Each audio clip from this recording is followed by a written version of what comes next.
Jewish community would have reacted to these legislations, and it's even possible that in the absence of any kind of secondary perspective on the period, that it could have been a legal fiction. In other words, it doesn't cost very much to simply put a law on the books, and if you want to demonstrate your bona fides, literally your good faith, you could easily put in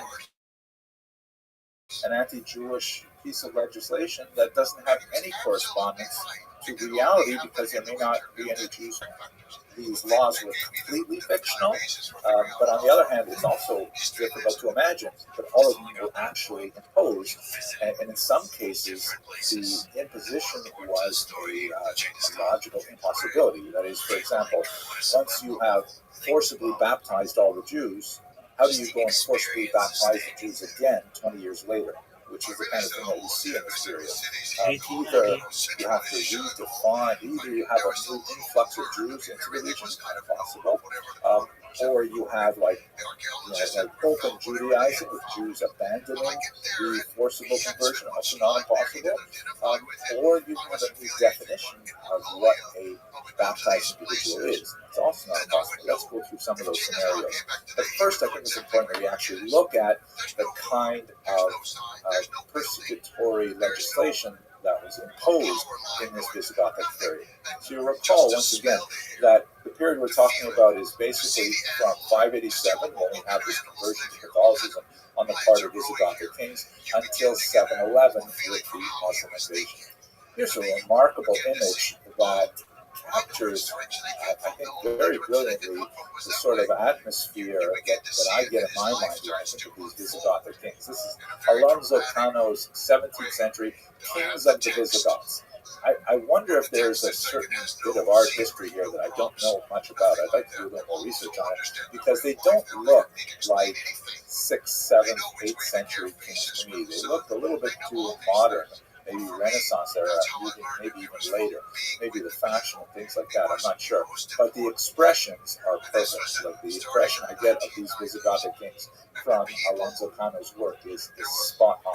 Let's try and understand some of those regulations. So, as I mentioned, one of the most common things that we see in the Visigothic law books is a series of forced conversions of Jews, which caused a certain amount of stir beyond the Visigothic era.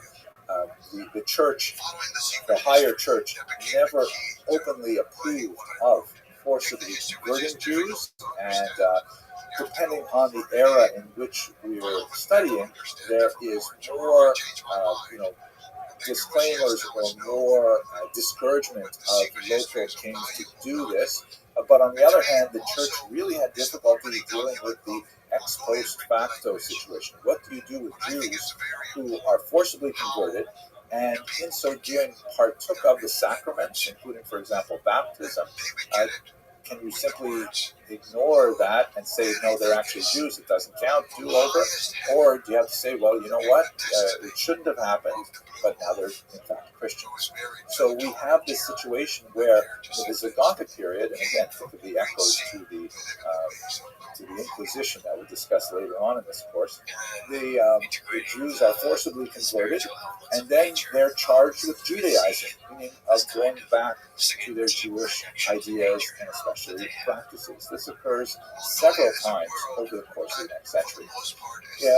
One possible way to understand this cycle is it seems that the Visigoths may have created a new Christian status, which is something that we will see explicitly with the Inquisition period almost a millennium later, that the Jews are made Christians through baptism, but then they're not really trusted, that they have a new Christian status which distinguishes them from the old Christians, meaning they're not quite reliable in their Christian bona fides. Hence, they could be once again forcibly converted, they could be once again persecuted, identified, and ostracized in various ways. Now, here's some of the bizarre elements of it. The Visigoths, in their zeal to really root out Judaizers, put in place legislation that specifically banned, for example, Jews from traveling to different locations for their festivals. And if travel was permitted, they literally had to check in with local church officials on their route and to ensure that they would not be engaging in any secret Jewish practice.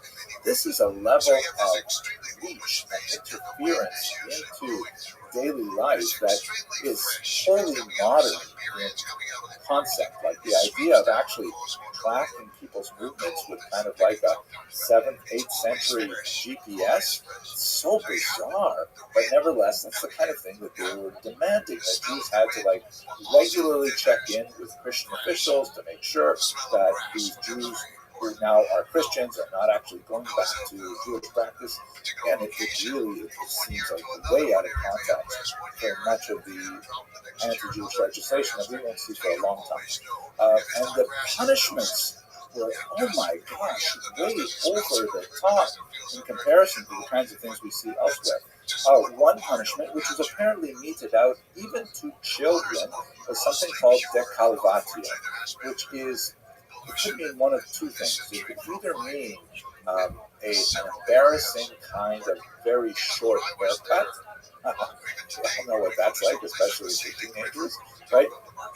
That someone who was accused of a fairly minor crime, like maybe refraining from work on Saturday, which is kind of like a passive crime in this context, and they might receive this del cavatio as like a being shorn of their hair, might be especially embarrassing for a woman, and then, to have to walk around and people would identify them that way, at least temporarily.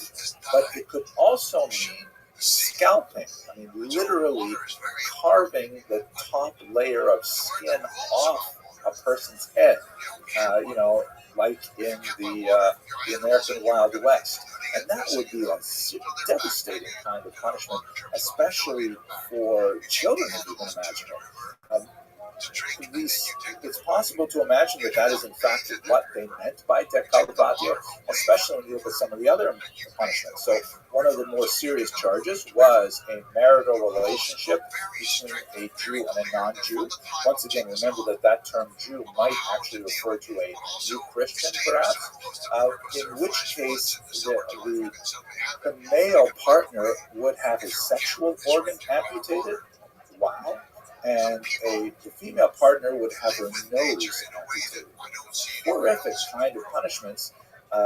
These do sound like kind of Visigothic in nature, like the Dark Ages. We had a lot of really bizarre punishments like this, but nevertheless, you see the scope and reach of these punishments is mind-boggling. There are repeated confiscations of wealth. And repeated expulsions. Like all Jews have to leave the Visigothic kingdom, and then 20 years later, all Jews have to leave the Visigothic kingdom. So once again, how do you do that twice? Does that mean that there were Jews who came back to the region? We do have examples of the medieval period.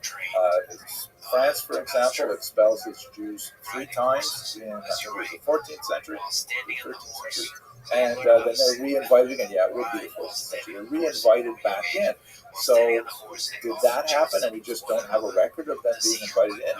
Or perhaps these are just simply fictional laws that are stated in order to kind of like, show whoever reads these laws that in fact they are adequately persecuting their Jews. Again, the methodological problem is that we don't have the reaction of the Jews.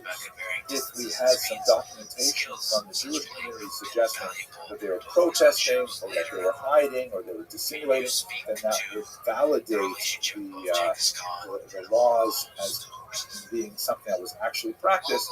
But otherwise, we only have this legal text, and we don't know how much it corresponds to reality on the ground. We do have some sense of it based on how the Jews would later react to the fall of the Visigothic Empire. Let's turn to that in just a minute. First of all, I want to point out that this brief period, right, from 587 to 711, uh, is one of those strange kind of moments in which we only have one little kind of pinprick view of history, and it is incredibly dense with text, but absent other perspectives, it's hard to know what the big picture is. But I'm hardly the only person to comment on the so-called rhyme of history, that a lot of the elements that we're seeing in the Visigothic period would later be expressed, especially in the Iberian Peninsula, especially in the era of the Inquisition. One of the more famous people who thought about this was Baron de Montesquieu, a very important 18th century thinker, who wrote, as you see here, tous les maximes, tous les principes, et tous les vieux d'Inquisition. When he was referring to the Visigothic era, he said this is all like completely mirrored in the kind of ideas and activities of the Inquisition. This is phenomenal. But we need to go beyond this. We see elements of it like this idea of limpieza de sangre, the so-called purity of the blood, which was exactly mirrored in the Inquisition era, where Jews were forcibly converted, and then they were given this label of new Christians, and there was kind of this coalescing Jack, of how thought you around the living, idea Pam? that the Jews were somehow racially distinct. Living the dream, dog. Every day's a holiday, every meal's a feast. What's good in your neck of the woods? What's the point of this? World peace. I stream my life 24 hours a day, 7 days a week, 365 days a year for world peace. I've been doing so for more than 3.5 years. Why do you have like bots that make kick clips? Why not? I don't know. I forgot about world peace. I think that like pisses people off. Right? I saw your Q&A. You said people don't like you on kick. Oh yeah. No, they can't stand me. But I do Yeah, I mean that's why. It's not really world peace stuff. You're pissing people off, eh? Well, it's for awareness. I don't have another route to do this, so that's the way that I do it. So did I make a clip of I you? mean, no. I just saw your clip. I saw it on the server. Well, How is there so many channels? Like, why is there so many channels? Basically, if you build it, they will come. I've got a lot of different interests, and I know other people have similar interests, and when they come, I want them to have places to be able to speak about them.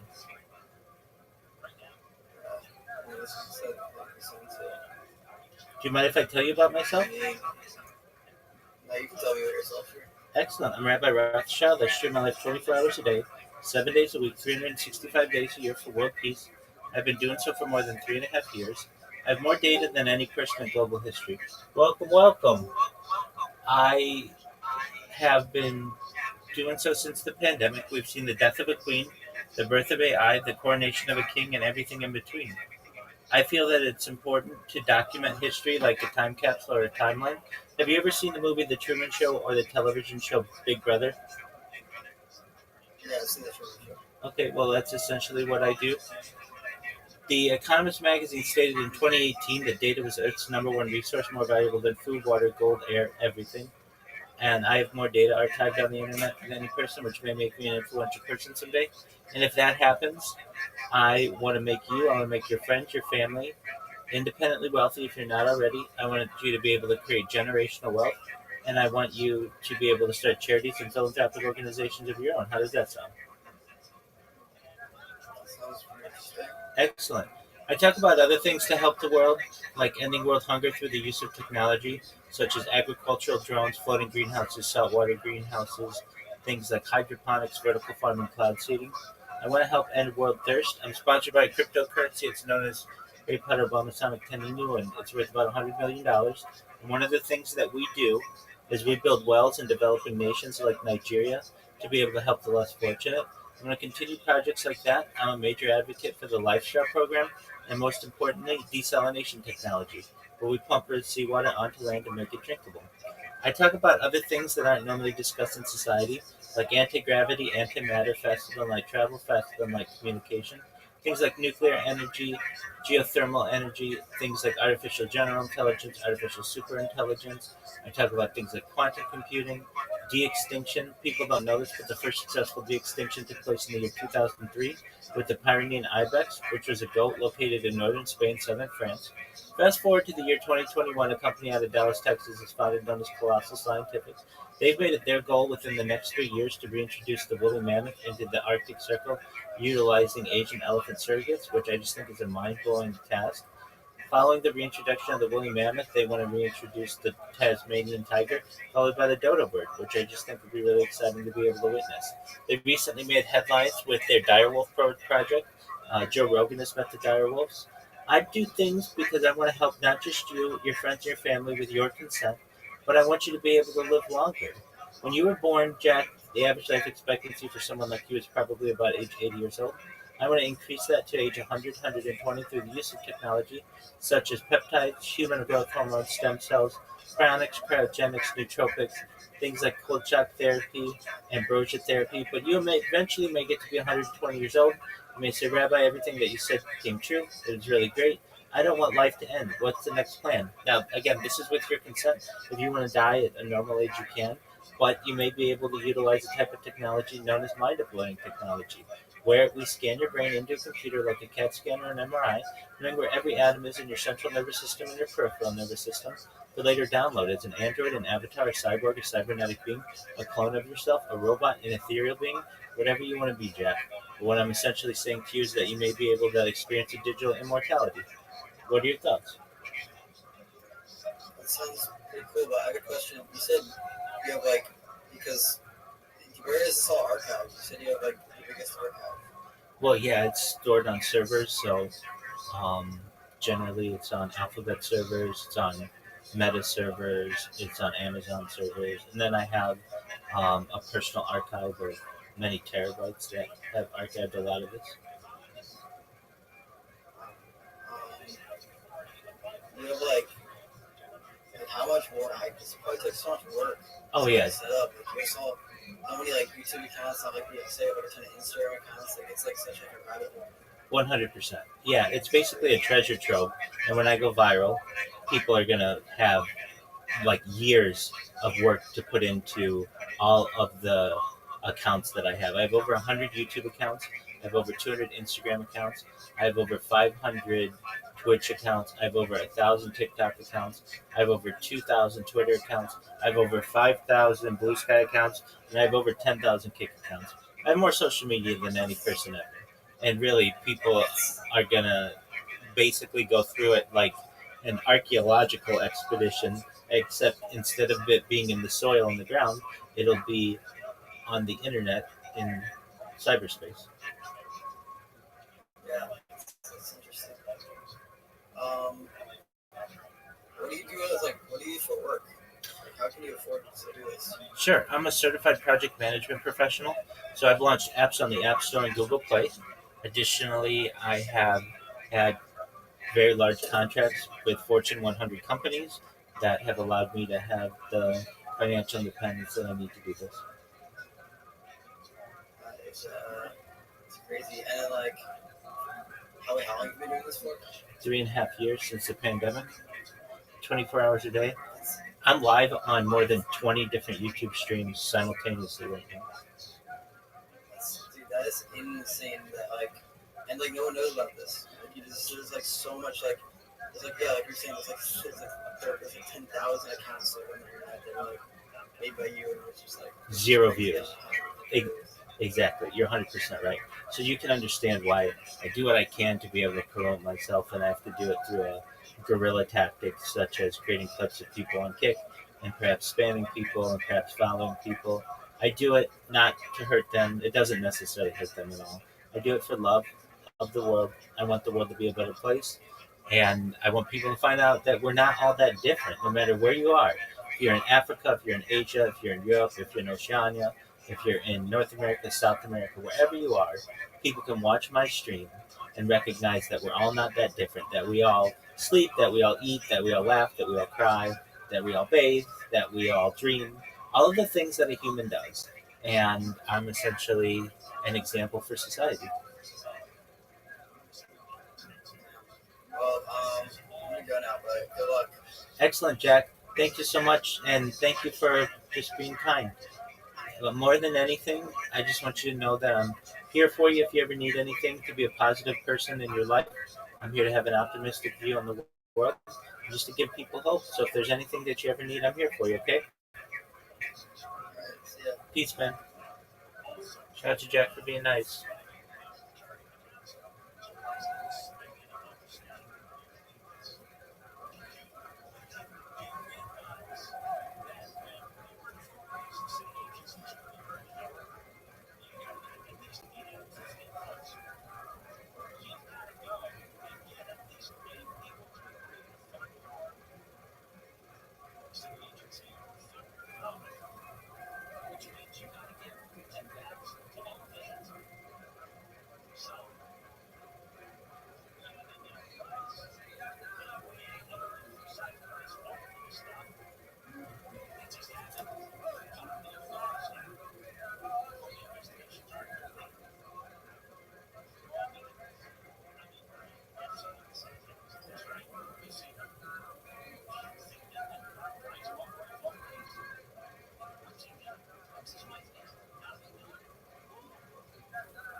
Christian population. And this is out of step with a lot of the medieval world in the sense that conversion was basically, that was it. Once you had converted to this new community, once you had adopted this new community identity, then you were essentially absorbed into it. Let's remember that the concept of racism really doesn't develop until the 19th century. There is color bias, to be sure, and there is, like cultural bias. linguistic bias, things like that. But generally speaking, conversion meant open doors to the new society in which one entered. So here, the idea of the purity of the blood meant that you had one group of societal members based on their descent, on their ancestry, and another group who belonged to the same faith but were of a different ancestry and therefore were somehow legally shunted aside. So that's something we see in the Visigothic era, possibly, but we certainly see it um, in the Inquisition era. And one last thing, one of the more brilliant early scholars of the Holocaust was someone named Dr. Rabbi, who wrote this massive 3-volume work, an early work, really delving into the Nazi bureaucratic text. It's called The Destruction of the European Jews. And he specifically looked to the Inquisition era as a straight line from the 15th century right up to the 20th century. And, when I first read that, I didn't know as much as I do now about the Inquisition era, and I thought, oh, come on, please, that's like looking at history backwards. And I really doubted it. But now I'm feeling that, you know what, there really is a lot of symmetry between some of the thinking of the Inquisition and the Holocaust, specifically the ideas I mentioned earlier, and also the incipient totalitarianism that we see in this era. The idea that the state can really reach so deeply into the private lives of citizens, something which we do not see really happening until, let's say, the 18th, 19th century at all in Europe, and especially in the 20th century, that requires modern technology, modern communication, record keeping that can be distributed over a large geographic area. These kinds of things really aren't possible in the Visigothic era, but in fact we see them at least making the attempts in the Visigothic law codes. So it's a terrifying thing to think about this as being the roots of something that would only mature in its darkest form in the 20th century, but nevertheless I think it's worth contemplating. This all comes to a dramatic conclusion in the year 711 with the Muslim invasion of the peninsula, as you see in this map here, coming up from the south, and with remarkable speed and power, the Muslims completely dismantle the Visigothic state and begin a new era for the peninsula. Now, the Jewish reaction to the Muslim invasion is complex, but on the whole, they were definitely pleased to see the Muslims. There's a certain amount of debate, which I hope to engage in when we come back to the peninsula, as to how much Jews were involved with the early Muslim invaders. There is a historiographic tendency to portray the Jews as traitors of the Christian nation. And there is another historiographic tendency which argues that they may not have actively abetted their entry, but once they were there, they saw it as a very positive development for them. I tend to lean towards the second interpretation, but let's get to that when we get to that particular period. At any rate, this is kind of like a backwards reflection on how the Jews must have reacted to the law codes of the Visigoths, and it was entirely unsurprising to assume that they would have welcomed the Muslims quite actively, given the level of persecution that they experienced under the Visigoths. Okay, let us continue our discussion with the beginnings of Islam in the Arabian Peninsula, and it's a fascinating discussion to be sure. I'm looking forward to speaking with you again in the future. Thanks very much for watching.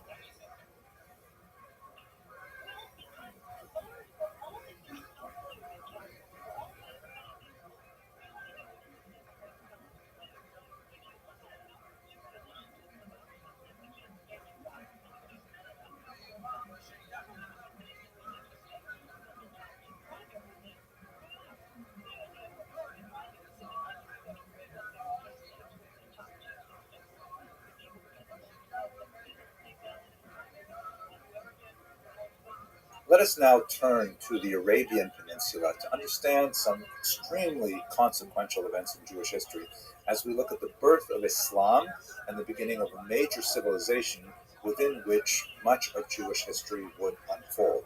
But before we get to some of the really meaty historical elements, I'd like to begin with a prolegomenon that specifically outlines the kinds of things we should bear in mind before we approach this subject. The first of which is I'm really happy that I can use the word prolegomenon. I think it sounds so cool, but it really just basically means like kind of a preface. And so this is a preface to our study of the history of Jews in Muslim lands. Here we go. Beautiful image, by the way, in the background. 13th century Spanish representation of a Jew and a Muslim playing chess, kind of like an iconic representation of the convivencia that we'll speak about when we get to a discussion of Al-Andalus, the so-called coexistence period, which is in many ways considered the high point of Jewish-Muslim history, at least in the past. Let's hope there's another high point in the future.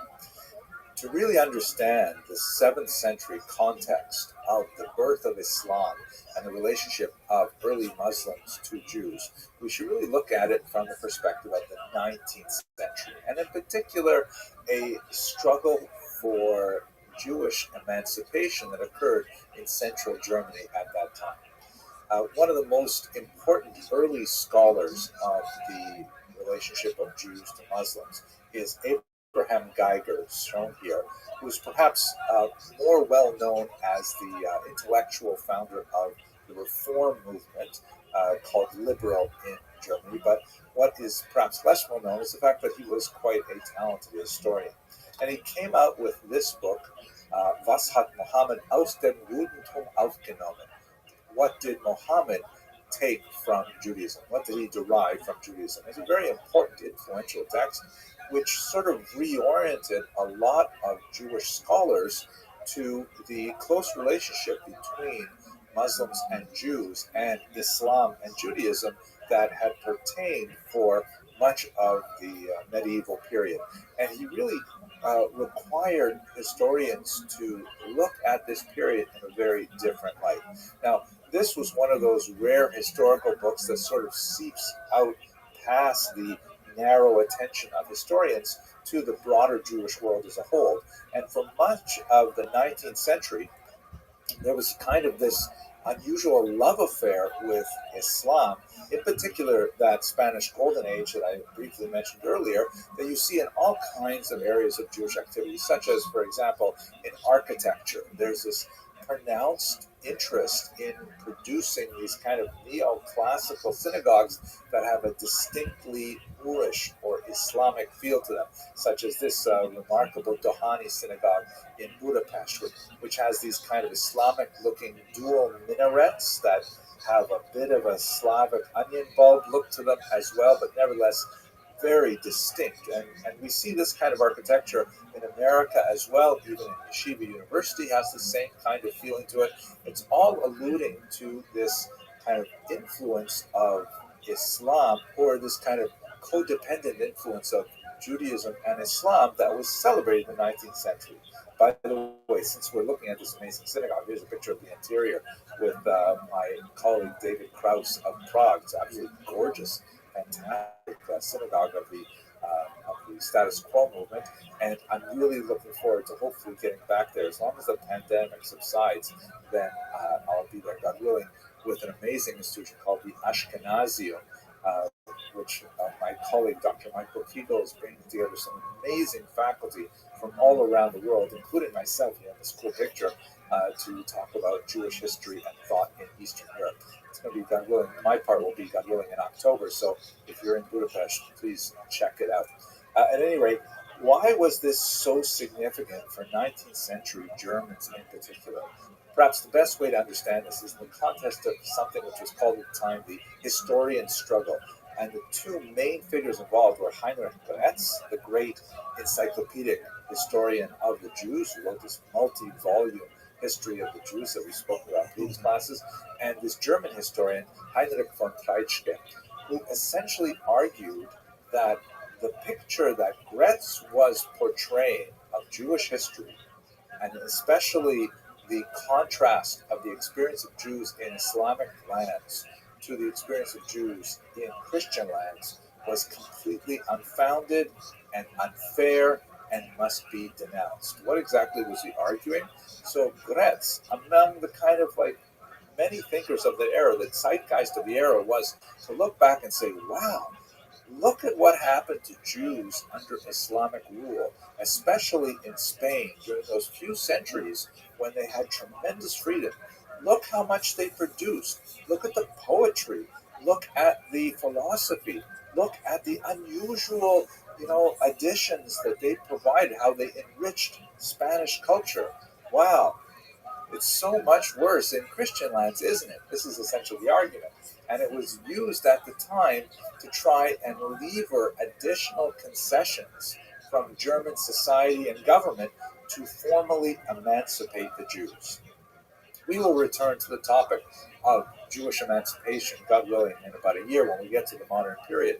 But in the context of the 19th century, many Jewish thinkers really look back to this golden age, which was somewhat exaggerated, as we shall see, and contrasted it unfavorably with the contemporary 19th century German experience.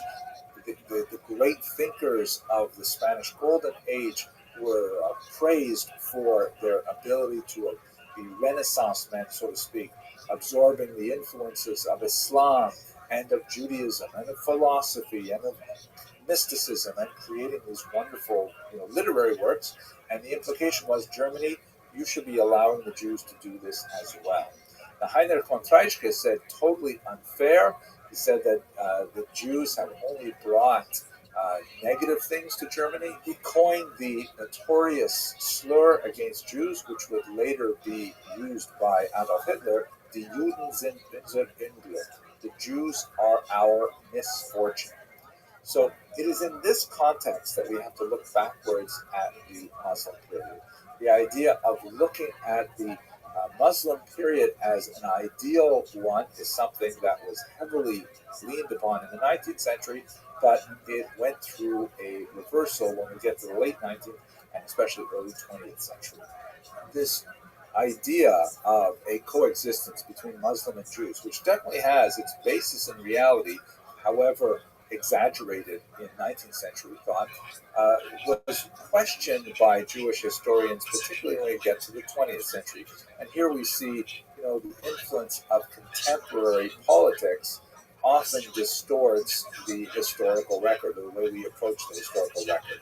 And this is undoubtedly due to the conflict that was exacerbated by the Zionist movement and the growing immigration to Israel, which to a certain degree inflamed conflict with local populations in the land of Israel and in the region as a whole.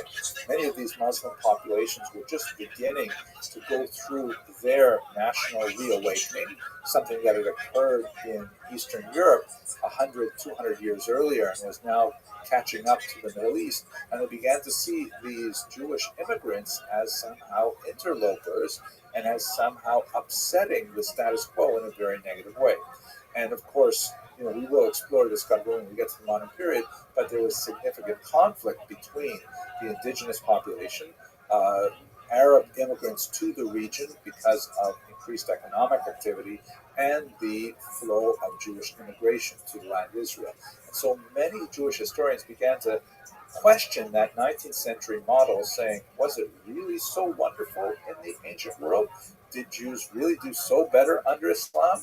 The kind of areas that we see focused on in 20th century historiography emphasizes the really pretty brutal period of conflict in early Islam, which we're going to look at in the very next video, and tries to reevaluate how do we understand their experience under Muslim rule. Bernard Lewis, very important 20th century historian, who looked at this period, he says, in a very moderate way, he says, look, Jews in Muslim lands, quote, were never free from discrimination, but were only rarely subject to persecution.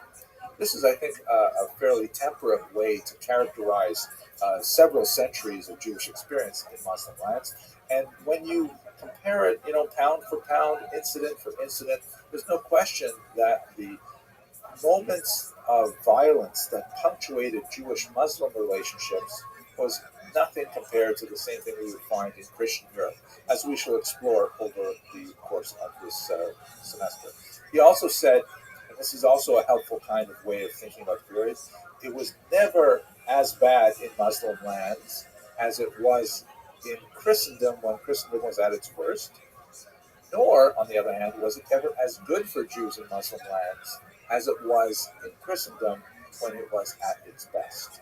And I think that's a fairly moderate and even-toned way to characterize these centuries. In other words, in Muslim lands, as the British historian Martin Gilbert put it, there was no Inquisition, there was no Holocaust, but at the same time, Jews never achieved the same level of full legal emancipation and broad acceptance that they would, for example, in England or in France. So this is kind of like a broad way to compare the experience of the Jews under the crescent, that is in Muslim lands, and under the cross, that is in Christian lands. One of the greatest living historians of this period on this topic is Professor Mark Cohen, who has done a lot of really valuable work looking at the comparative experience of Jews in Muslim and Christian lands. And he proposes there are 5 main categories that really explain much of the difference between the experience in these two areas. And let's look at them very quickly before we go to the actual history in the next video. The first is we should understand that the nature of anti-Jewish antipathy in Christian lands is of a highly distinct character when compared to that in Muslim lands. Recall that Christianity is born from Judaism directly, that there is that special mother-daughter relationship which can have an unusual level of acrimony, particularly when the daughter religion tries to articulate how it is different than the mother religion. And we saw a lot of that, for example, when we looked at the work of the Church Fathers. Islam is kind of like a granddaughter religion. It occurs 6 centuries later, and it doesn't necessarily have the same kind of need to distance itself from Judaism that Christianity did. It's a very significant theological point that colored much of the period we're discussing. Secondly, we're talking about very different kind of socioeconomic structures. In Europe, you have a form of feudalism that has competing centers of power. The church is a very powerful center, particularly at certain periods, like the 13th century, and the king is very powerful at other periods. And sometimes the king's interests vis-a-vis the Jews do not coincide with the church's interest. And depending on which power is stronger and in which region, that can pull the Jews in one direction or another. The nobility is also very significant. Sometimes the kings do not have absolute power vis-a-vis their nobility, and so Jews can often find themselves pulled in different directions. This is not the same kind of social structure that pertains in Muslim lands, and as a result, much of that uncertainty and, for example, propensity for expelling the Jews does not exist in the same way in Muslim lands. Third, Christian lands often have special economic restrictions applied to Jews, such as exclusion from certain guilds, the maintenance of particular charters that regulate what kind of economic activities Jews can engage in a particular location. These things do not necessarily pertain in Muslim lands.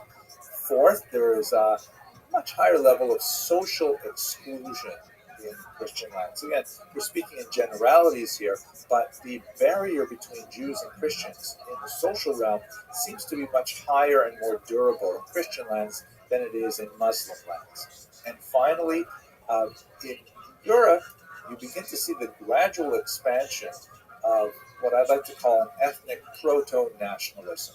It's too early in the medieval period to really speak about nationalism, which is essentially a modern phenomenon, but the growing sense of the strength of larger regional identities, which will ultimately find its fuller expression in nationalism, begins earlier in Christian lands, and this affects the Jews because are they considered part of this proto-national identity?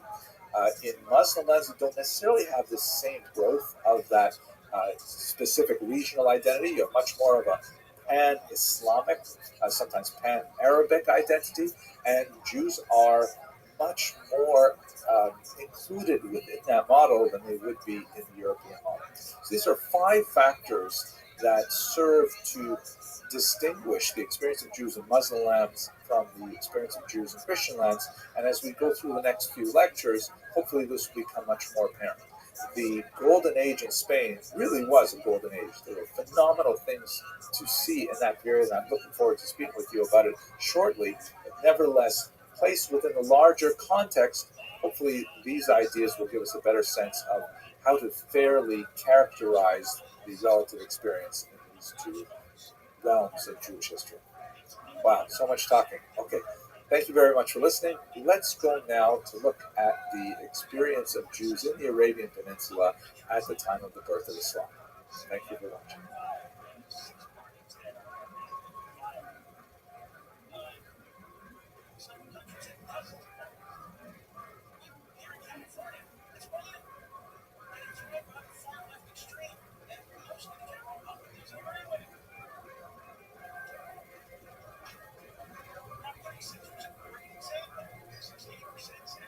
Jews were certainly present in the Arabian Peninsula centuries before the birth of Islam in the early 7th century. There are legends of settlement that come to us from Muslim sources that place the arrival of Jews way back in the biblical period, and there are various degrees to which we can ascribe any kind of historicity to it. The idea that they may have been descended from, for example, Jews who went in search of the Amalekites in the Arabian Peninsula, or perhaps whether they were somehow related to the figure of Jethro, the father-in-law of Moses. But nevertheless, we certainly are on solid ground when we get to Josephus, who speaks about 500 soldiers sent to the region in the 1st century.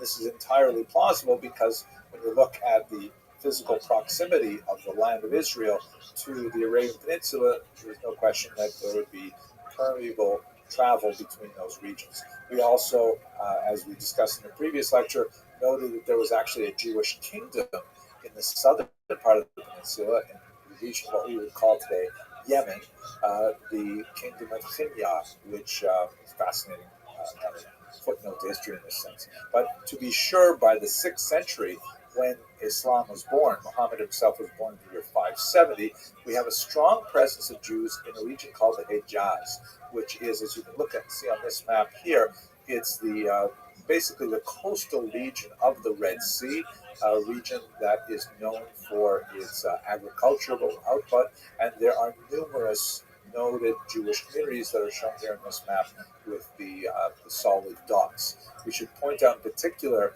the presence of Jews in Mecca, which will of course be the prime holy city of Islam, and also in Yathrib, which later was named Medina.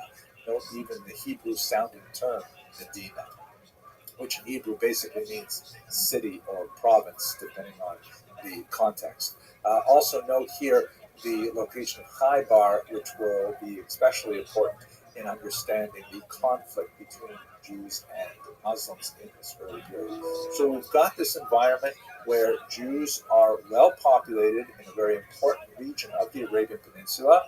Islam, the founder of Islam, Muhammad, has interactions with Jews, to be sure, and with Christians. And as we discussed in the previous video, there's no question that certain elements of Islam are modeled upon Jewish practice, such as the prayer multiple times a day, the dietary restrictions, and so on. So he has some familiarity with Jews and Christians, and Islam shows the impact of a lot of these ideas. But it would be unfair to say that Muhammad's early encounters with Jews were positive. In fact, it would probably be more accurate to characterize his relationship with Jews as one of armed conflict. much of this early period, based on the sources that we have that come from three biographies of Muhammad that were written over a century later, are of his extensive conflict with many of the Jewish tribes in Mecca and in particular in Medina. Uh, Let us understand that the Jews who lived in this region at this time were actually Arabs. You should distinguish between these terms. Arab is an ethnicity. It's like a people. It also is a culture that involves, certain modalities of dress and certain kind of patterns of economic activity, and of course, a language. And Jews were fully participating in these things. The Mishnah and the Talmud has lots of interesting references to Jewish Arabs and their behavior, much like, today we'll talk about Jewish Americans or French Jews. They are Jews who live in France, and of course they speak French, and of course they enjoy baguettes and things like that. So the Talmud, for example, speaks about the way in which Jewish women dress in the Arabian Peninsula, and they call it simply Arab Jews, and it's not considered a contradiction at all. Islam, on the other hand, is a religious faith, and Muslims are those who participate in Islam. So it would be inappropriate to speak of Jewish Muslims unless you want to say that they are Jews who have converted to Islam. But you could easily say Jewish Arabs because they participate in that ethnicity and that culture. Muhammad's biographers describe a series of alliances that Muhammad attempted to form with the various Jewish tribes with varying degrees of success. In general, the Jews were happy to speak with Muhammad, but had no interest in adopting Islam, at least not on a tribal basis, although there are many significant individuals who did leave Judaism to join the Muslim faith. The tribal alliances sometimes ended in betrayals and then were followed up by bloody battles with terrible beheadings and all kinds of acrimony. Captives were taken from the women and children. Muhammad himself actually took 2 wives from Jewish captives who later formed very significant positions within his circle.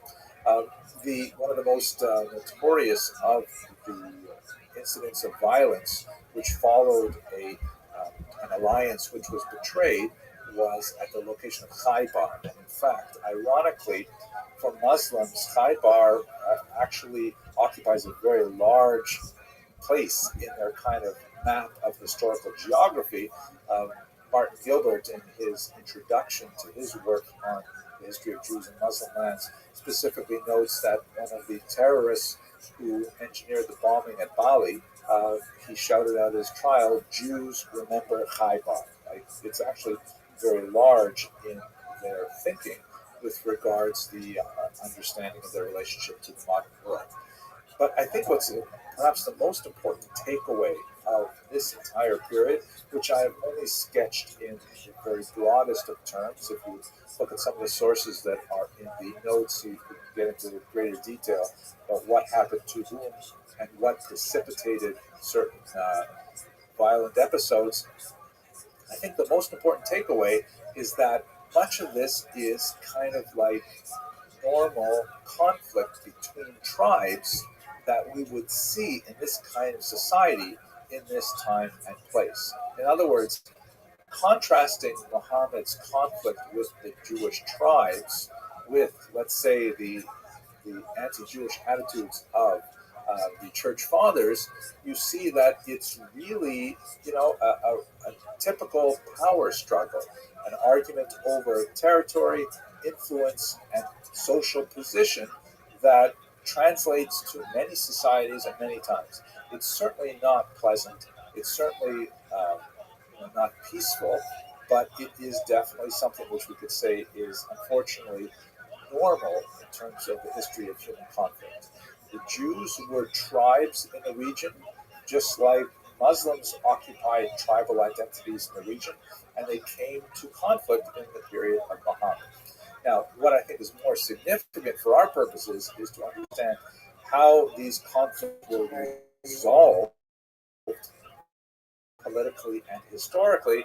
And those are things that we're going to see in two very important documents, one which we're going to discuss right now, and the next one will be in the following lecture, the Constitution of Medina and the Pact of Umar. The Constitution of Medina is not precisely named. It's not really a constant to explain it particularly to modern readers.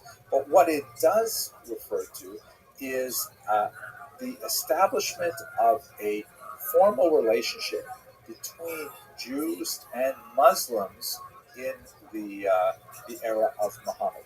It is generally thought to be quite an early document and quite authentic. There are internal references within the document that have been analyzed to suggest that it actually does come from the period of Muhammad's early activity. Now, what exactly does it do?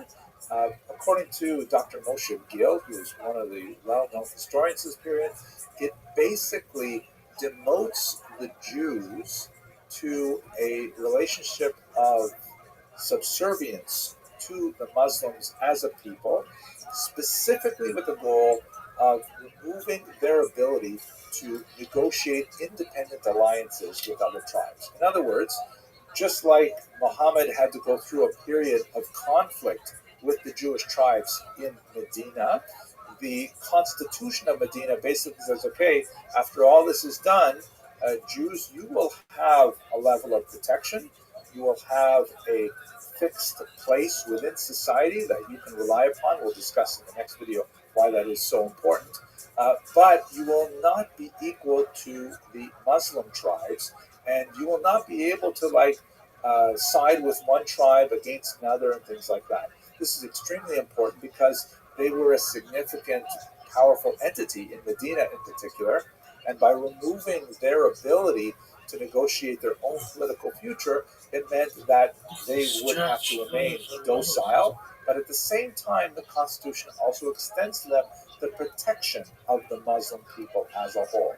In other words, they exchange their independence and their status for a diminished status. They also have to retain shared responsibility for defense.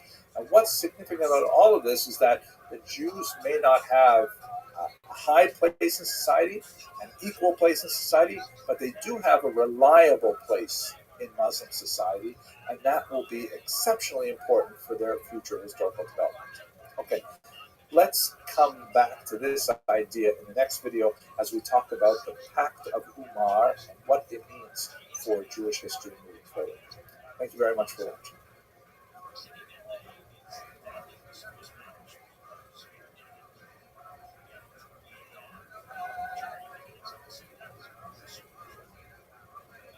Look at this, it's fun.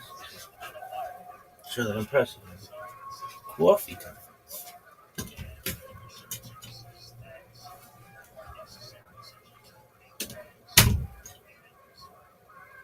The Pact of Umar is a hugely consequential document that had a huge impact on the way in which Jewish life was regulated in Muslim lands. It was not necessarily adhered to according to the letter of the text in every place and in every time. A lot of variations from the pact, both in terms of leniencies and in terms of stringencies, seems to have been related to the specific inclinations of a particular ruler or a particular time and place. But nevertheless, it does give us a sense of the location that Jews had within the socioeconomic hierarchy of Muslim lands and really contributed quite a bit to their survival under these conditions. The pact is attributed to the second caliph who reigned between the years of 634 and 644. Caliph essentially means successor, and this is a reference to the rulers of Muslim lands after Muhammad. It might also refer to the caliph known as Umar ibn Abd al-Aziz, who ruled in the 8th century. However, there's a problem with the text because most scholars note that the document is not cited before the early 9th century. So in other words, we're not entirely confident that it was really pertaining to periods prior to the 9th century. But what's especially important for our purposes, at least from the early 9th century onward, this document both defines and regulates Dhimma status for Jews. Dhimma essentially means protected class, and it refers to the Jews and other so-called peoples of the book that have a place in Muslim society, which is not as high as believers, as Muslims, but nevertheless they have certain protections within that realm as well. People of the book includes the Christians and later the Zoroastrians as well. And in certain contexts, it refers even to the Hindus, although it doesn't seem to entirely correspond to the same reasons as the monotheistic faiths of Judaism and Christianity in particular.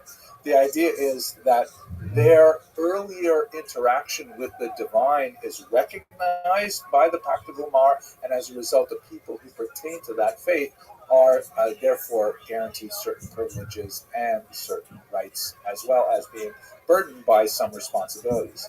The specific items in the Pact of Umar show the influence of Byzantine regulations and also of Sassanid, that is, Persian regulations as well.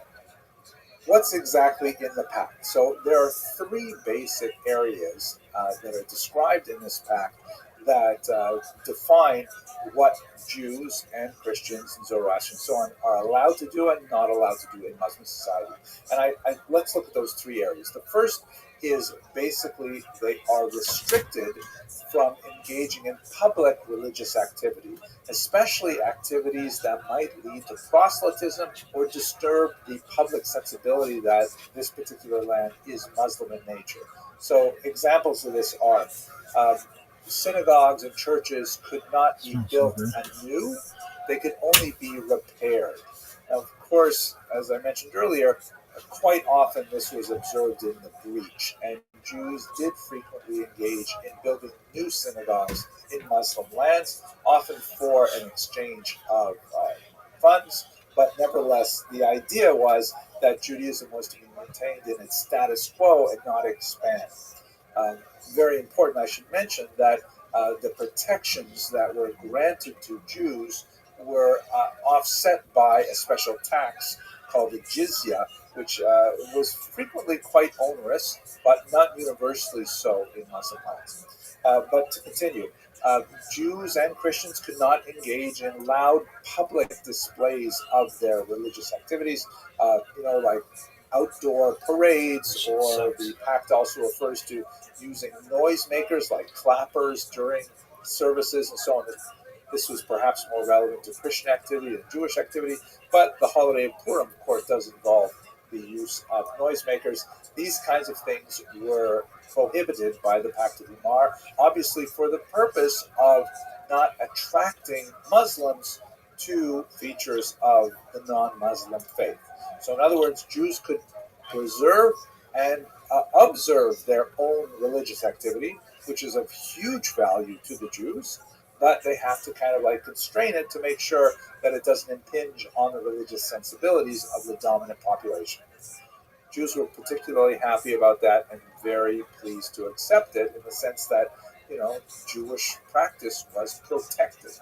Secondly, a range of small symbolic discriminatory practices and social distinctions. For example, Jews were not allowed to bear arms, to carry a sword, to wear certain colors or certain types of clothing that were associated with Muslims.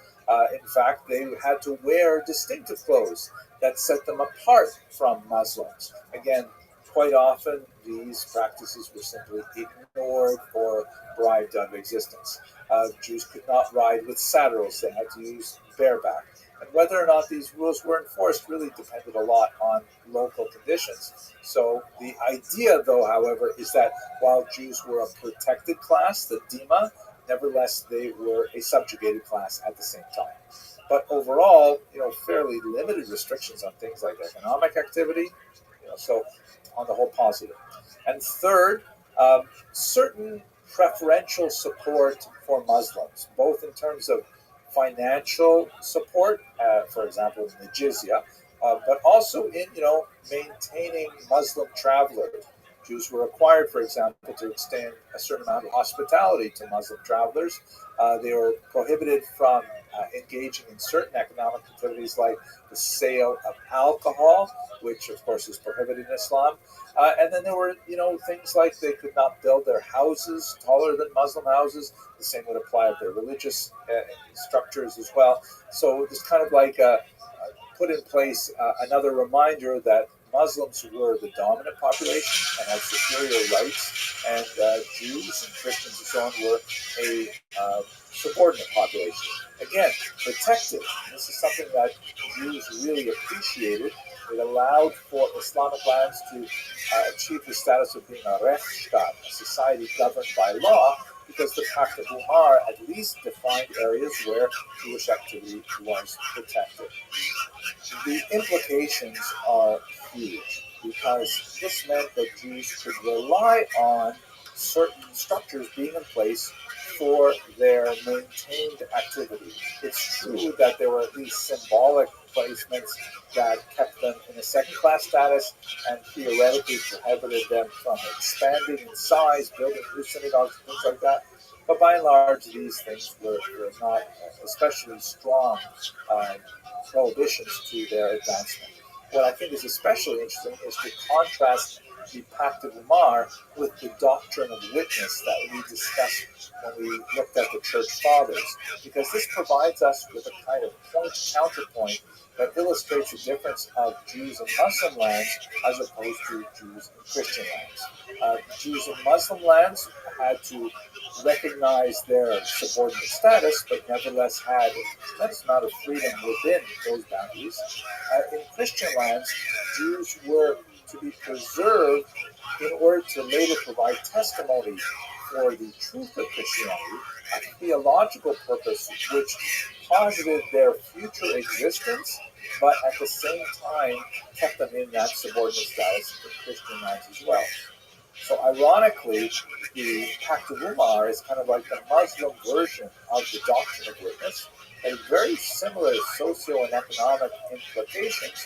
And we'll have to see in the next few lectures exactly how that played out within Muslim society. In the next lecture, however, we're going to go to the continent of Africa to look at the fascinating and not well-studied history of African Jews, and much of this takes place within the Muslim order. Thank you very much for watching. To see you guys out there appeasing each other, talking about together about the old days in the WCW. What you gonna do at one end when the end destroys you? I'd like to now turn to the fascinating history of the Jews of Africa. And this is an extremely complex and not very well researched topic, but let's break it down into three main areas. If you have a look at this map of the continent of Africa, I think we can sort of bulk the history of the Jews of this continent into three main geographic regions. The first would be, of course, North Africa, which is the most well-known aspect of Welcome, how are you? On the continent. It includes What's good, Anki? East Egypt. You can see the Nile Delta in the Anki, satellite photograph. Can you hear me, big dog? Anki, can you hear me? Yo, dog. Can you hear me? Anki. Hello. How's your day going? Do you speak? Anki. Pimp. What's good, baby? Anki. Anki. Anki. Yo, dog. Can you hear me? Can you hear me? Yo. If you're trying to talk, nobody can hear you. What's up, pimp? How are you? Dog. What's good, son? What's good in the hood, baby? Can you hear me? Do you speak English? Yo, baby, what's good, man? Are you speaking to me and I'm not hearing you? All right, well, we're watching Jewish history lectures. Enjoy. Important regions like Tunisia, I'm gonna Morocco, sing the which Eagles have later. long established You Jewish know who the settlements Eagles are? because when Do you the know who Jews Diana were Ross exiled is? from Israel in the first century, Bet you don't even they know who the followed a Supremes are. path Bet you that not had even subscribe already to the been Supremes trod on by YouTube. many previous migrants. The pattern of Jewish settlement in the ancient period basically extends across the coast of North Africa up into Spain, and then later across the Pyrenees into Europe. I don't even think But it I'm also includes subscribed to the simultaneously Supremes on settlement YouTube. of the Italian So don't peninsula, feel the badly Greek about it. peninsula, and so on. But the coast You of just North here to Africa is chill? a fairly well-known That's tight. area for I'm watching Jewish history. history We've lectures and already treated it podcasts a on few Genghis times in Khan. previous lectures, and we'll come back to it again in Genghis. future lectures. So I'm not necessarily going to break out a special lecture just for North Africa because I'm much also of the history slanging of dick Jews like it's going out of really is style, but integrated with everybody other things knows that are going that. on, particularly in the Muslim world, and so we will return to those later. Then there is the fascinating story of the Jews of Ethiopia, and that's so unusual that I'm going to devote at least 2 lectures to Ethiopia. The next lecture in the series will start with the Ethiopian Jews and take them up to the late 19th century, and then later on, when we get to the spring semester, hopefully we'll return to look at them in the 20th century. And then finally, in the Deep South, you have the major population of Jews in South Africa. Most of those are migrants who come from Eastern Europe in the 19th century, however, and so it's better for us to treat them, later on in the semester. A little bit like, I used to live in Miami for quite some time, and South Florida is way north of North Florida in terms of American culture. So South Africa is way more European, even though it is at the southern tip of the African continent. There are also many other populations, some fascinating ones like the Lemba, who are also primarily concentrated in the south, that have more features in common with the history of the Jews of Ethiopia, but I'm going to break it up into these 3 sections for now. Again, North Africa is going to be integrated with a lot of the topics that we're already discussing. Ethiopia is going to have 2 kind of standalone lectures, and South Africa will also get to when we get to the spring semester. Yo, This is not to say what up, that B. Alexander? Jews How you are living, only champ? found in these 3 regions of the continent. On the Excellent to contrary, hear, my friend. many of the regions have experienced Jewish settlement, and there are a significant number of indigenous African peoples who have claimed Jewish descent. The so-called Falasha or Beta Yisrael, which we'll speak about in the next lecture, are hardly the only African tribe that have been associated either by themselves or by others with the Jews. But in the interest of the scope of this particular series of lectures, I'm just going to concentrate on the areas I've identified here. One of the most profound writers of the history of the Jews of Africa is undoubtedly Dr. Tudor Parfit, who has written some amazingly important works that focus on the history of the Jews in this region. Is especially well associated with the Beta Yisrael, and some of his works, they're really wonderful to read, and they're quite heroic in scope. But he identifies something which I think is extremely important for us to understand, and that is the misapplication of the so-called Hamitic myth. The story, which you may recall, goes back to the book of Genesis.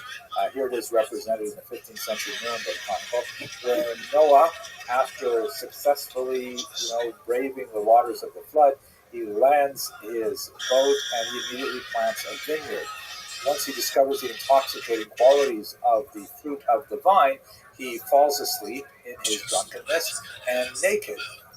His 3 sons, Shem, Ham, and Yafet, shown here, all find him drunk and passed out like this. And Shem and Yafet, not exactly as portrayed here, but Shem and Ham elect to cover him up to respect his dignity, and Ham does not. So when Noah wakes up, he finds out what has happened, and he is especially angry at Ham. And for reasons which we'll have to left aside for now, he actually curses Ham's son, Canaan, or Canaan. And this curse, for much of Western history, has been associated with slavery. It has been used as a justification for slavery of Africans in particular, because the descendants of Ham are especially associated with the settlement of Africa. In kind of a fanciful association, the word Ham in Hebrew means hot. It's related to the word, one of the words for sun. And the medieval argument is that Africans receive darker skin because of their exposure on the equator to more sunlight and so on. So there's this idea called the Hamitic myth after Ham. It really should be after Canaan, but you can have a look at Dr. Perfect's work to understand a little bit more about that. But how it's been used is fascinating. It's been used as a kind of a justification for some of the achievements of Africans in order to say that it's really not possible for indigenous Africans to have come up with these remarkable discoveries, such as, for example, Great Zimbabwe, which is one of the most important of the archaeological sites found in the southern region of Africa. And 19th century European explorers said, there's no way that local Africans could have built this. It's simply too fantastic.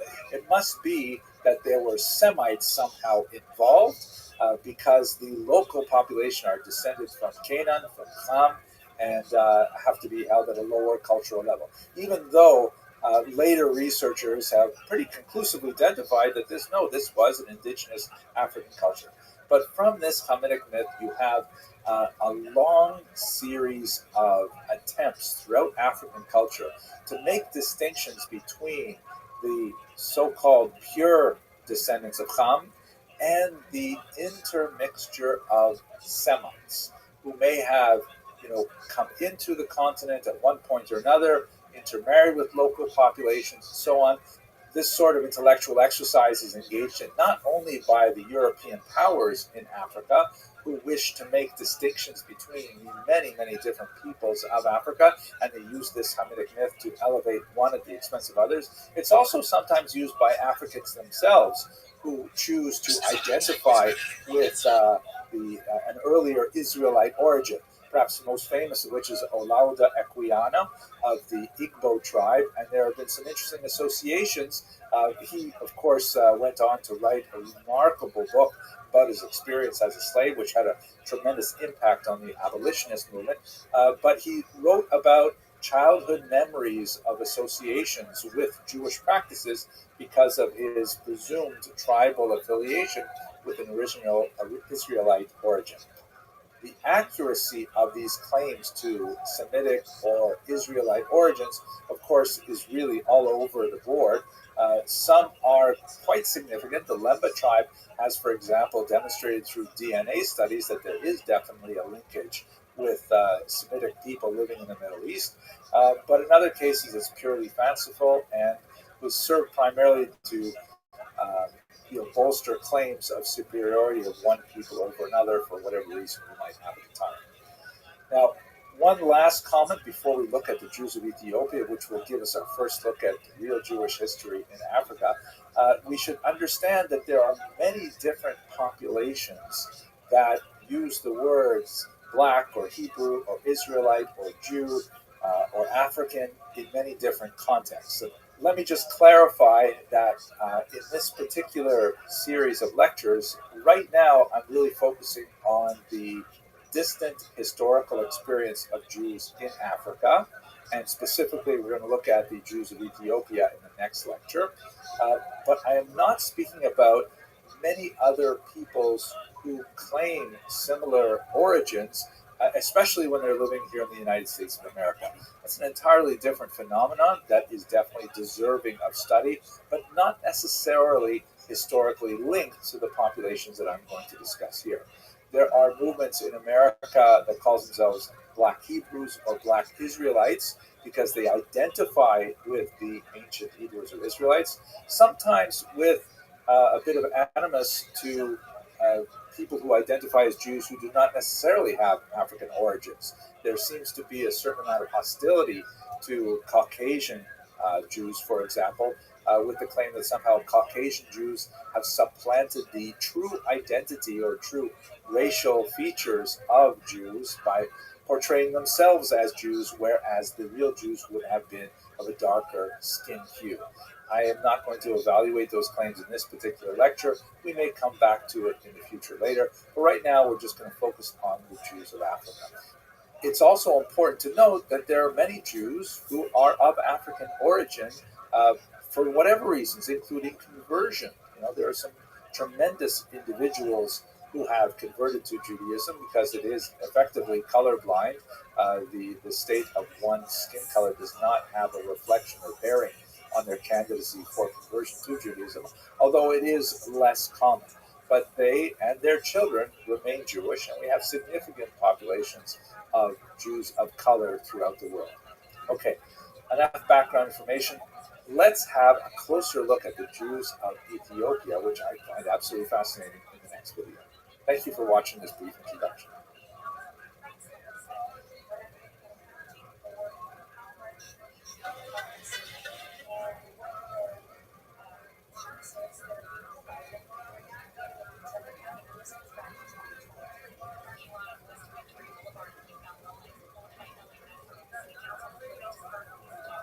The Jews of Ethiopia are absolutely fascinating, and I really enjoyed doing the research for this particular video because so many of the norms that I'm used to by studying, the history of the Jews in the Middle East or in Europe are out the window because things are so different in Ethiopia. So a lot of this was new to me.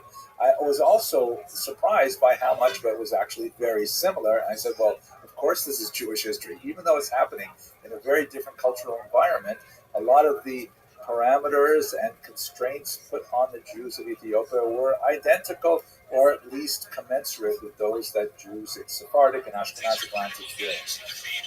I'm going to speak in this video only about the experience of the Jews of Ethiopia until the late 19th century.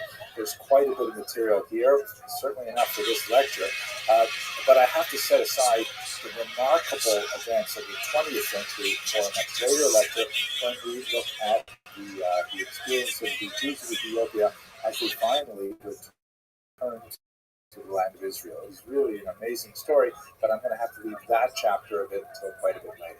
Let us now turn, however, to the Jews of Ethiopia and specifically their discovery. The term discovery in itself is something of a colonial term because, after all, the Jews of Ethiopia didn't need to be discovered. They simply existed.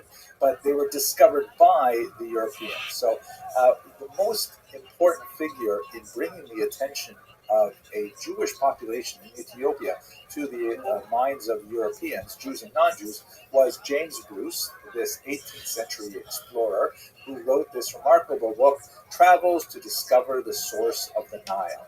And on several trips, he actually went and he encountered the Ethiopian Jews. He wrote about them in quite a fascinating way and really drew the attention of much of Europe to this unusual Jewish population. But by the time James Bruce came on the scene, Jews had known about the Ethiopian population for hundreds of years. Just to give you a few examples of the earlier references to them, there is the remarkable story of Eldad the Danite, who a mysterious character who appears in the 9th century and claims to be associated with a Jewish kingdom that some authors have identified with Ethiopia. It's, however, difficult to ascertain because it seems evident that he was a bit of a charlatan, and much of the story that he recorded is questioned by historians. It's more likely he actually came from the region of Arabia, and much of the events that he describes and the conditions that he describes really does not pertain to what we surmise must have been Ethiopian Jewish history at that time. So there is a reference here that some historians will rely on, but others regard as suspect. Then we have Benjamin of Tudela, much more reliable source, a famous Jewish traveler who made his way through much of the Jewish world, and he recorded in significant detail what exactly he saw. However, he never got to Ethiopia himself. He merely recorded what he had heard from others, and so there's some question as to the validity of his account of Ethiopia in particular. Nevertheless, there is significant reference to it. Rav Ovadia of Bartanoro also known as Bartanura, or simply the Rav, very important commentator on the Mishnah, writes about the appearance of African Jews, meaning dark-skinned Nubian Jews, showing up in slave markets and needing to be redeemed by the Jewish community.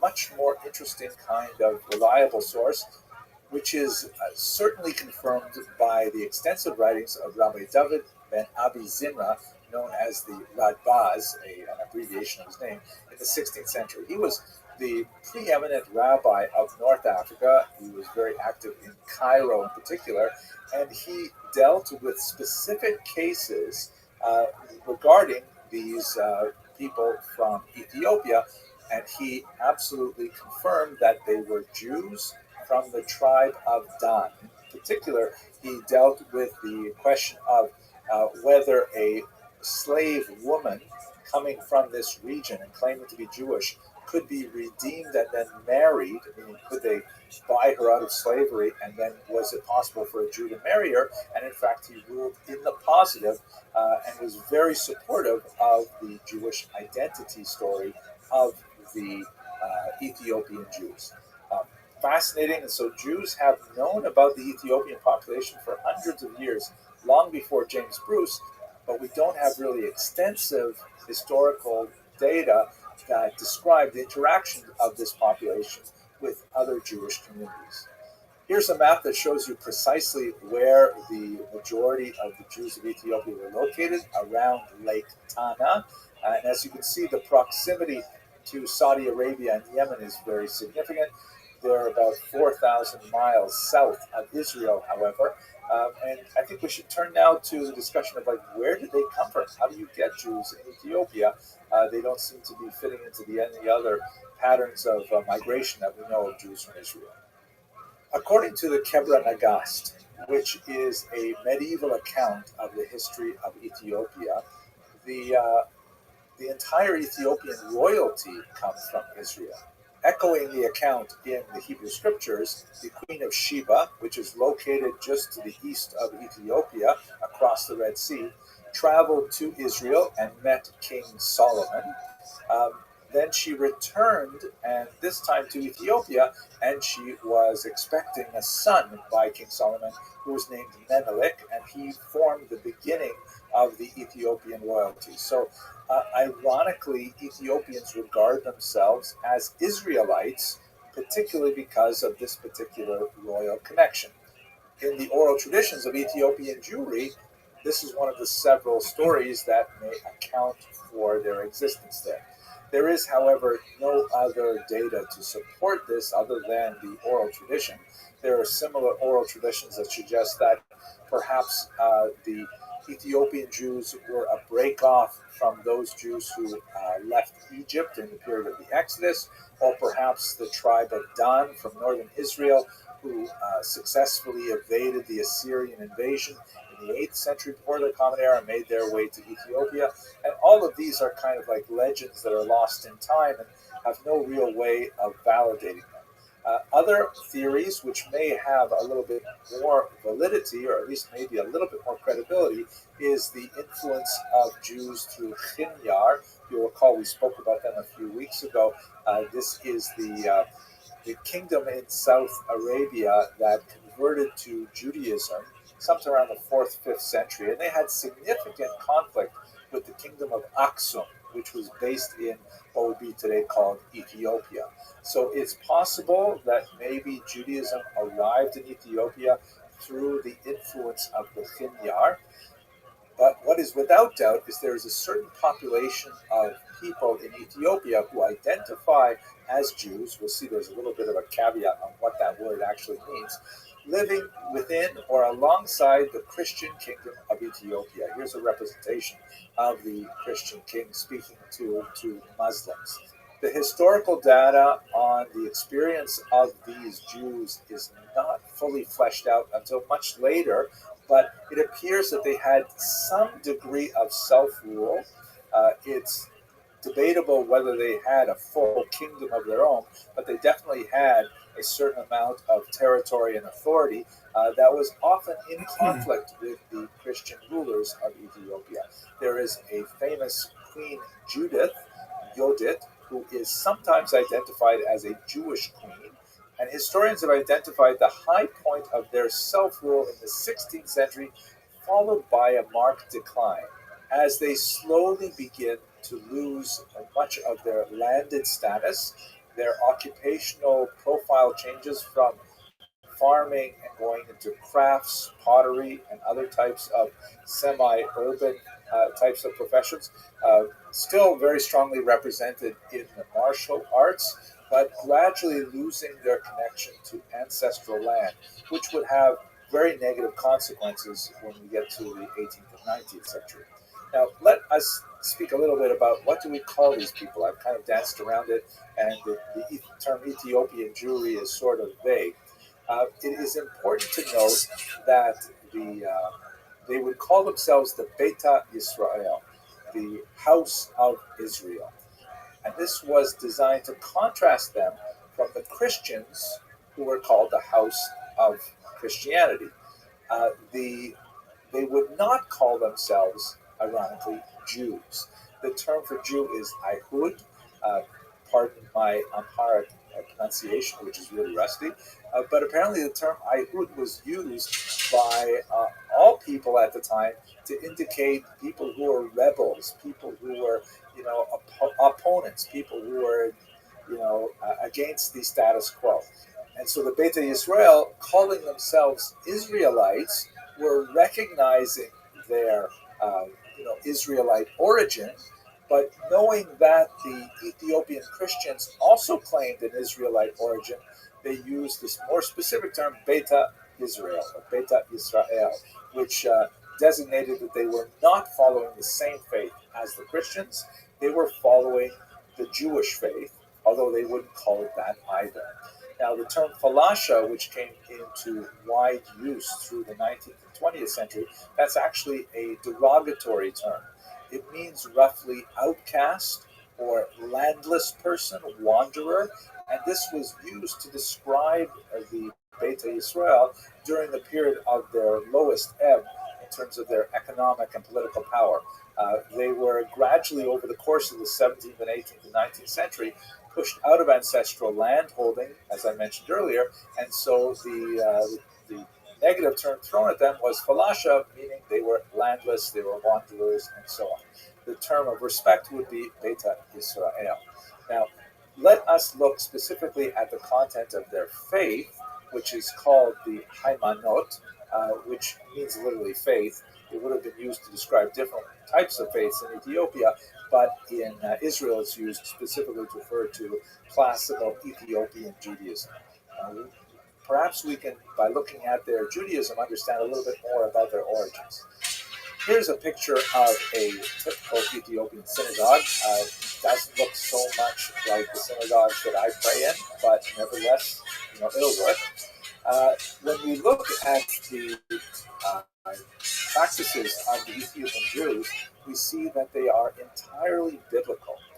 They show no evidence of rabbinic or Karaite influence.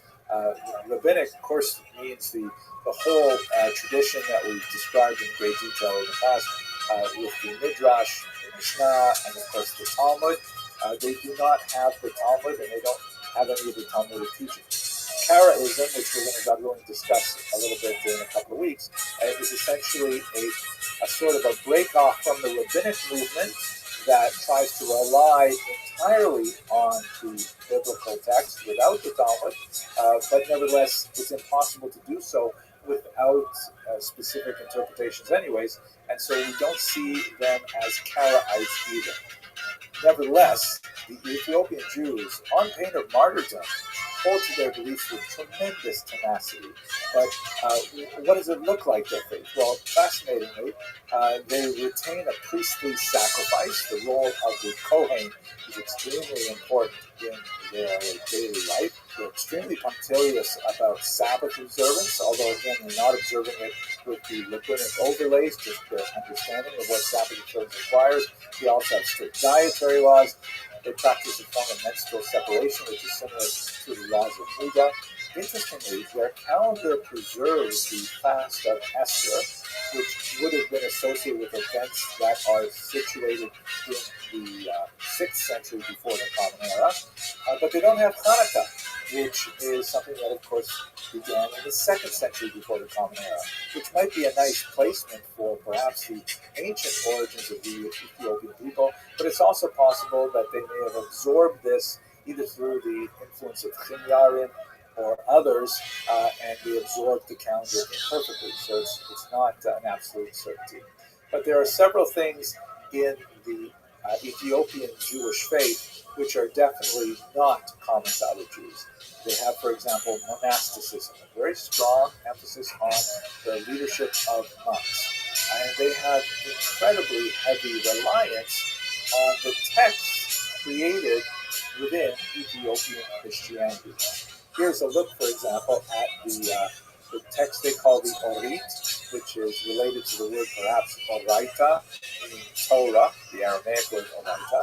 You can see it's written Ge'ez, which is the ancient scriptural language of Ethiopian Christianity and also of the Ethiopian Jews. And it appears that they simply took the Ge'ez translations of text, probably taken from the Greek, and they use those as their central religious text. So there are some things that are going on in the development of Ethiopian Judaism which are not similar to what's going on in the rest of Rabbinic Judaism. This will pose significant consequences for 20th century debates over the fundamental Jewishness of the Ethiopian people. We'll speak about that in a much later lecture, but I will note at this point that great scholars like Rabbi Yosef, chief rabbi of Israel and one of the most well-known 20th century rabbis, agreed with the Rivaz, said that they are Jewish in origin, and that has really paved their way towards acceptance in Israel. Let us move now to the 19th century. And one of the things that I can also say about the Ethiopian Jews, things that I've learned in my own research for this lecture, they have an incredible yearning for Zion that is demonstrated throughout the centuries. In 1855, however, there was an unfortunate event which began when an Ethiopian Jew, with the blessing of his elders in Ethiopia, brought his 13-year-old son Moshe to study in Jerusalem, to try to learn what is it that we are missing, what is all this rabbinic stuff, what is this Talmud and so on. And his pious intent was to learn more about how they should be behaving according to rabbinic traditions. Moshe stayed behind. He was left with a group of rabbis to study, but then he disappeared shortly thereafter, only to turn up again under the influence of an Anglican missionary named Samuel Rabbi. And this is one of the rather unfortunate aspects of the Ethiopian experience, that once their presence became known to the outside world, the Christian world in particular, there was a dedicated effort to convert this tiny pocket of Ethiopian Jewry to Christianity, and was the subject of a significant effort by Protestant Christians in particular, as we shall see. However, the disappearance of Moshe ben Daniel was an unfortunate event because one of the first people to really raise questions about the Jewish status of the Ethiopian Jews was one of these rabbis, Rabbi Joseph Schwartz, who was assigned to study with Moshe initially. But let us return to the difficult aspect of this story, which relates to their targeting by Protestant missionaries. Perhaps the most significant of which is Henry Aaron Stern, a Jew who was converted to Protestant Christianity and made it his career essentially to preach to the so-called Falasha, as you see here, an illustration from one of his many books of the time. Much of the actual teaching was not done by Stern directly.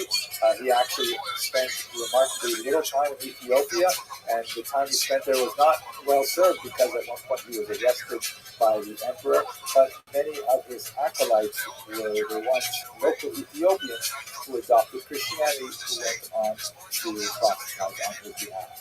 Now, in 1862, a crisis occurred when a young man named Tundi Fanta converted to Christianity through this mission, and he was excommunicated by the village elders. Fanta then turned around and cursed them in the name of the emperor. And this curse apparently had tremendous impact on the population as a whole. The curse had phraseology to the effect that, may the emperor die if you do not stop offering ritual sacrifice. Now, the Beit Israel took this very seriously. I think this is part of the cultural milieu of Ethiopia, with which I'm not that familiar. They took this very seriously, saying, "Oh my gosh, this curse must have some impact. And how are we supposed to behave according to our religion if that will place a death sentence on the emperor?" So the Beit Israel went to court over this. Again, it's 1862. It's still the modern era, and several courts, they went through the motions. They actually nullified the curse, but people were still concerned about this. And ultimately, this came into an appeal before Tewodros, the emperor himself, who actually issued a new decree to limit sacrificial practice, which was a direct infringement on the religious life of Ethiopian Jews. Now, in that same year, there is some debate about exactly the sequence of events, but in that same year, a large number of Ethiopian Jews, the precise number is not known, decided that they had no future in Ethiopia, and they attempted to march to Israel on foot, about 2,500 miles or 4,000 kilometers. The effort, although certainly we can appreciate the religious sincerity that motivated, ended in disaster. The huge numbers of Ethiopian Jews who hoped to make this great migration on foot were afflicted by hunger and disease, and ultimately the march ceased at Tigray in northern Ethiopia, when many of the survivors simply stayed there, and others tried to make it back to Lake Chad. So this is kind of like a low point in many ways for the history of Ethiopian Jewry, but there will be a glorious 20th century development that we'll have to discuss in the next time we come back to Ethiopian Jewry. In the meantime, I hope you found this useful, and to say I find it absolutely inspirational, and I look forward to speaking with you next about the Jews of Khazaria, strangely a related topic. Thank you for watching. Every day, there's a rig they go down, they do not get in the water, never. They take the water and they pour the cold water over themselves. And yes, that's refreshing to them, refreshing. Well then, getting back to the horses, the value they had for the horses and the horse riding skill they developed throughout their life created one of the most unstoppable military forces in history. So if we just talk about the mounted archery. Let us now return to the Middle East, to the heartland of Babylonia, the Mesopotamian region between the Tigris and Euphrates rivers, for the immediate post-Talmudic period, which is associated with the leaders of the academies known as the Gaonim. The term Gaon is derived from the Hebrew word Ga'ava, which means pride. It can also mean arrogance, depending on the way in which it's used. Like to say a person is a Baal Gaiva would mean to say they're a very arrogant person.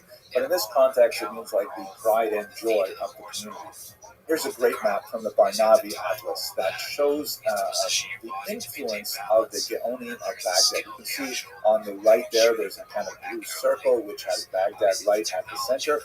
That's where the centers of Talmudic learning shifted during the period after the Islamic invasion and conquest of the region. They were located further south, Sura, Qamudita, and so on, and Baghdad eventually became the major administrative center of the entire Islamic empire, and also of the Gaonic empire, if you will, which mirrors much of it. What I really like about this particular map is it has the sort of like arrows that are reaching out in three directions from Baghdad, which gives you a sense of their relative cultural and intellectual influence, to a certain degree their political influence as well. But they also have that brown circle with Jerusalem at the center there, that represents the influence of the traditional center of Talmudic learning. There were, of course, two Talmuds written, one in Babylon, known as obviously the Babylonian Talmud, the other one, not quite as obvious, written primarily in Tiberias, that's known as the Jerusalem Talmud, sometimes called the Palestinian Talmud, and the relative strength of the expositors of those two Talmuds, they definitely were linked with each other, had a lot of communication with each other, began to change as we get past the Islamic conquest of the region. And Jerusalem definitely declines in authority, and Babylon, Baghdad in particular, ascends in authority. Now, but you should understand that all of this stuff is happening largely as a consequence of the Islamic expansion across the coast of North Africa into Spain and further east all the way out to Pakistan and Bangladesh.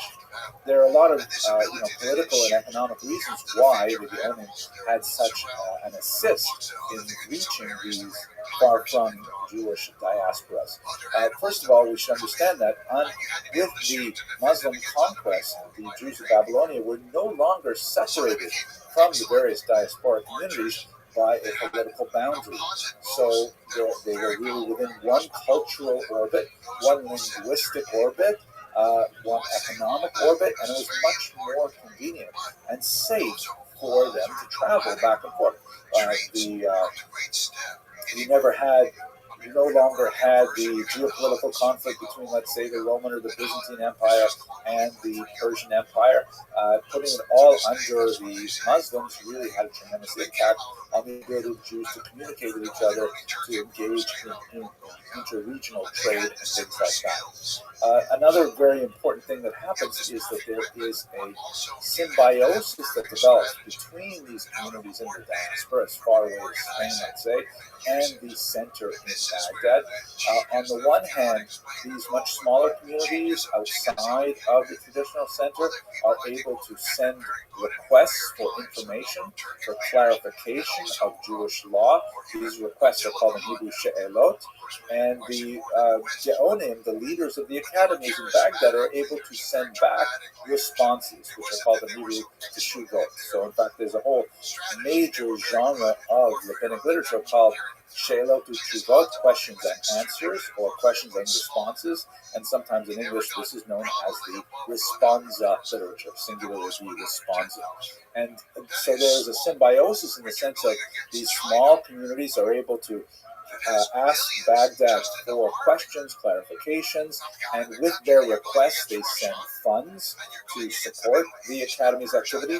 And at the same time, besides providing intellectual and spiritual guidance for these communities, Baghdad can also confer official confirmation of the municipal leadership of these Jewish communities by indicating a specific addressee as a figure of importance in the community that ipso facto renders that person much more significant in terms of the municipal leadership of the community. We'll speak a little later about how the communities were structured.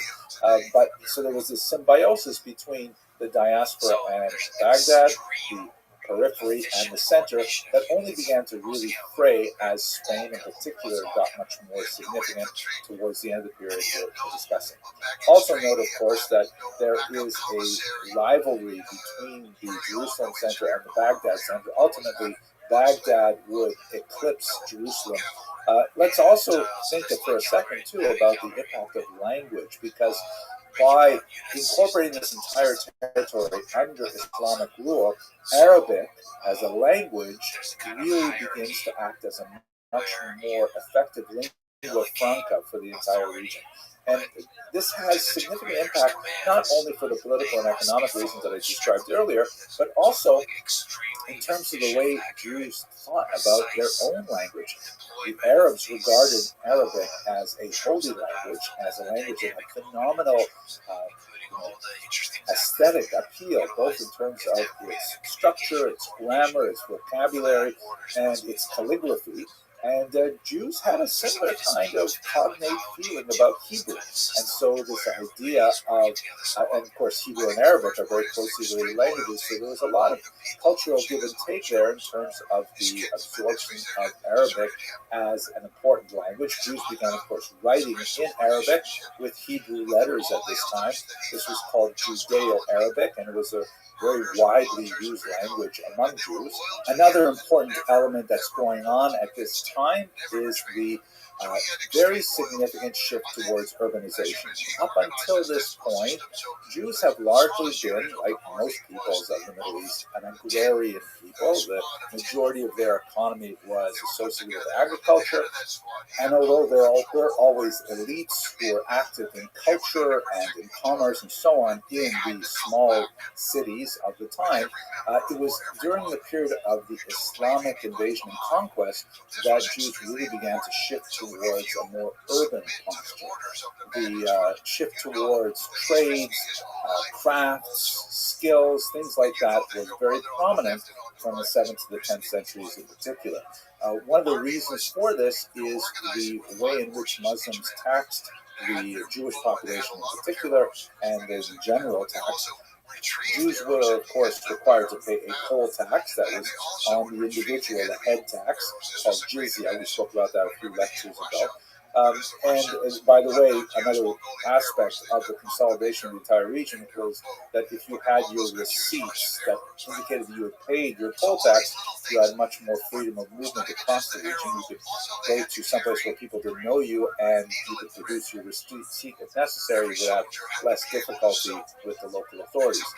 But they had another tax called a haraj, which was a collective land tax that was based on individual units of farmland.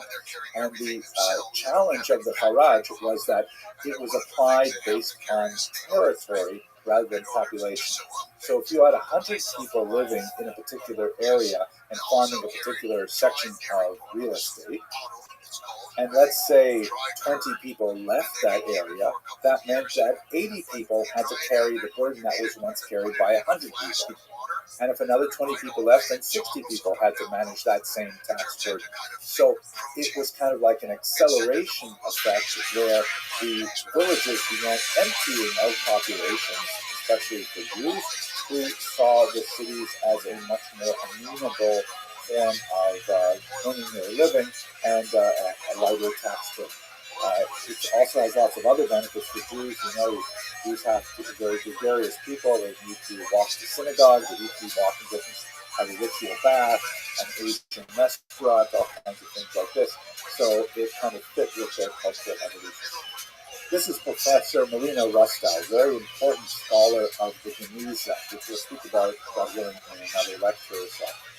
And she presented in one essay a brilliant analysis of the confluence of the Gaonic expansion of influence and the discovery of a new method of communication that is specifically through paper.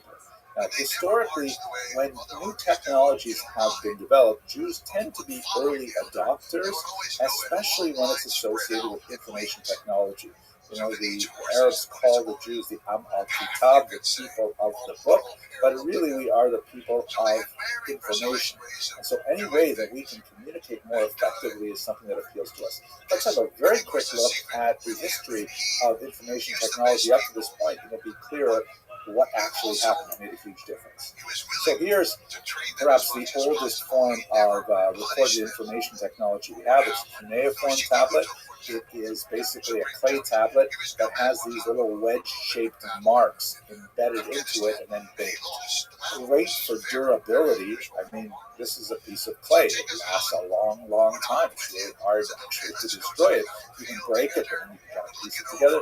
Really handy for archaeologists, but heavy to carry around, awkward to store, difficult to read, all kinds of things that make this not such a great choice.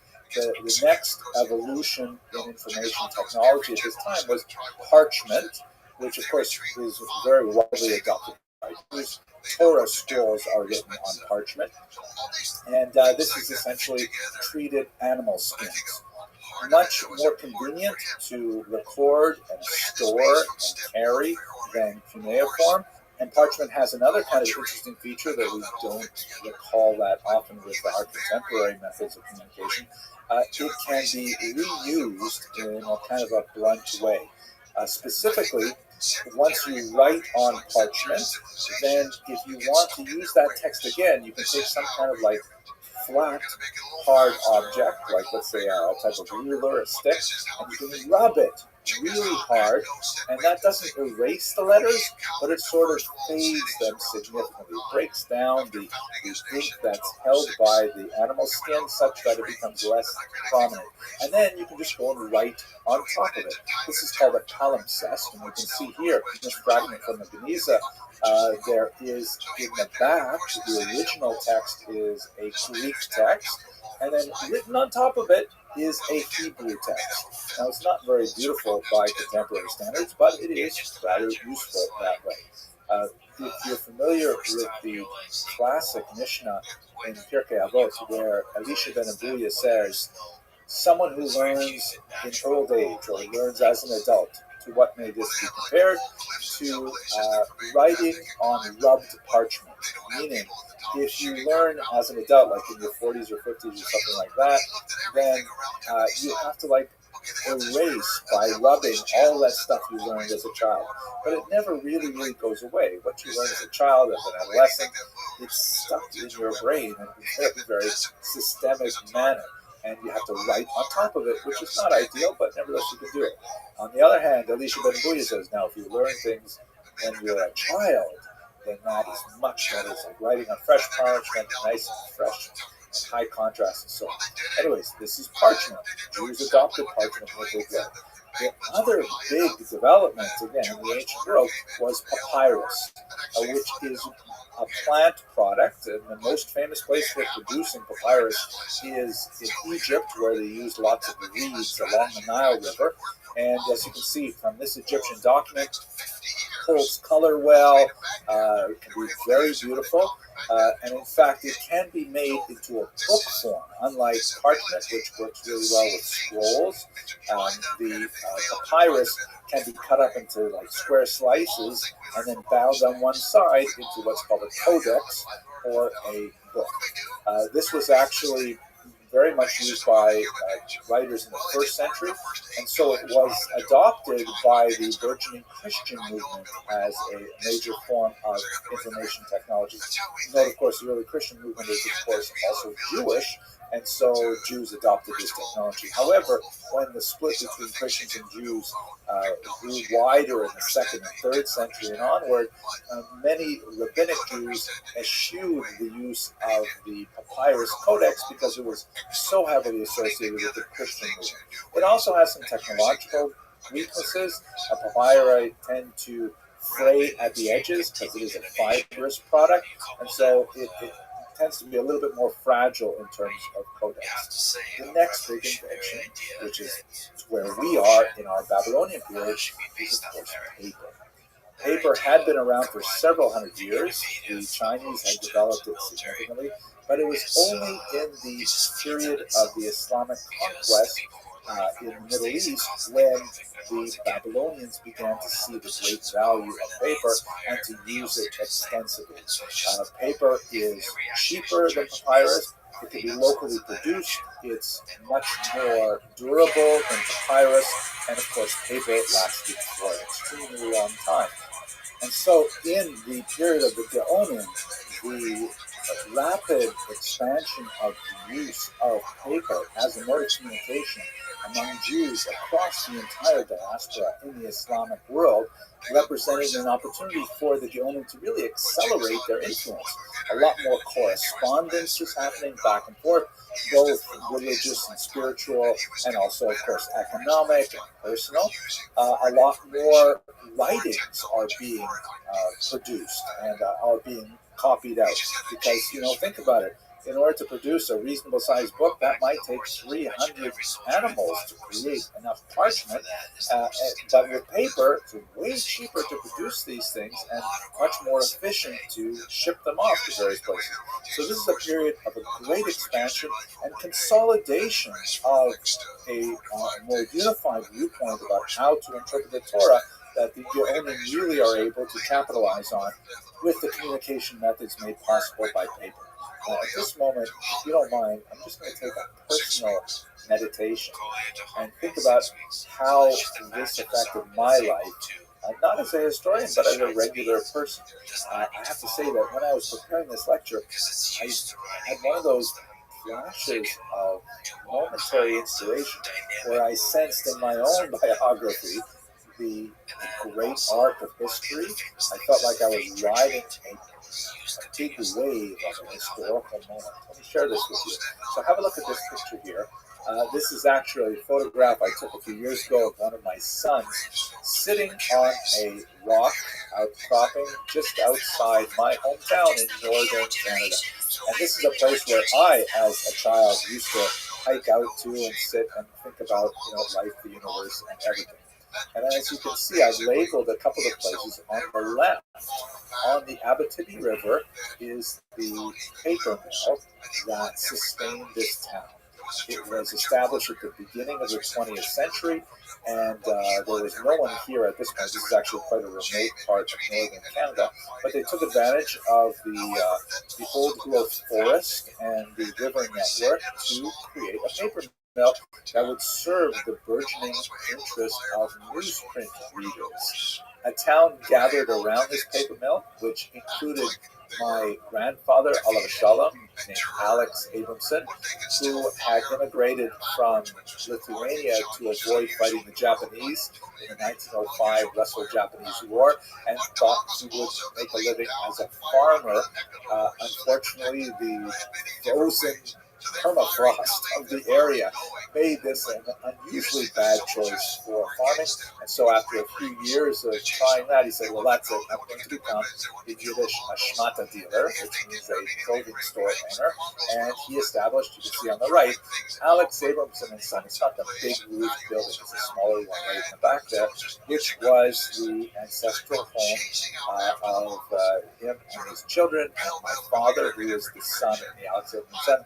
And of course, then my mother and I, we lived in a little apartment on top of the store there. And so just for a second here, I thought about how the Babylonians expanded the use of paper to popularize the Talmud. And paper just got more and more popular over the next 1,000 years until my own lifetime, in which the paper mill declined precipitously because few people read newspapers anymore. And so the demand for paper has dropped so much. And my father, Oliver Shalom, understood in a very prescient way that the future in Iroquois Falls was looking dim because it was a single industry town. And so he ensured that I would be able to go to the big city, Toronto, where ultimately I would study Talmud that was popularized by the Gaonian on pages of paper, but now I work primarily in a material which is entirely digital. This is your engagement today.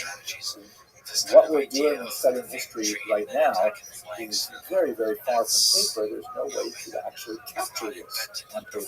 So we have really come to a brand new cycle in information technology transfer. I'm very excited to be at this cusp of this great new moment for the popularization of Talmud and Jewish history in general. Okay, sorry for that little sort of tangent. Let's go back to our material. The Gaonim, of course, are the leaders of the academies now based in Baghdad.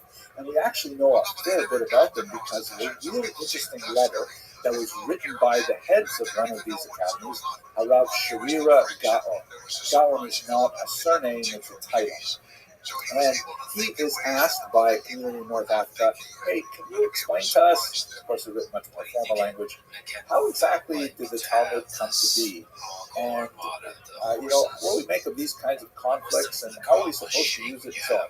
And he writes a kind of a pamphlet length or small book length letter responding, explaining a lot about the evolution of the Talmud as a manuscript, and he goes beyond the period of the closing of the Talmud, which would be around the year 500, to describe the next 500 years of Jewish history in Babylonia, which in particular describes the institute of the Gaonate and a sister institution called the Exilarchate. Now, we have had opportunity in previous lectures to speak a little bit about the earlier period. At this point, we should really talk about the growing conflict between the Gaonim as the intellectual and spiritual leaders, not only of Baghdadi Jewry, but really of world Jewry at this time, and the exilarchs, who are recognized by the Muslim authorities, as they were prior to this by the Persian authorities under the Sassanid Empire and so on, as the de jure and de facto leaders of the Jewish minority. The term exilarch in Aramaic is Reish Galuta, and there's actually a prayer that's recited for the position even today in most synagogues. There's a prayer in the Orthodox liturgy that is still recited today on Saturday mornings for the health and welfare of the exilarch. The term, of course, exilarch means leader of the exile. But that's not to say that the Gaonim and the exilarchs always saw eye to eye with one another.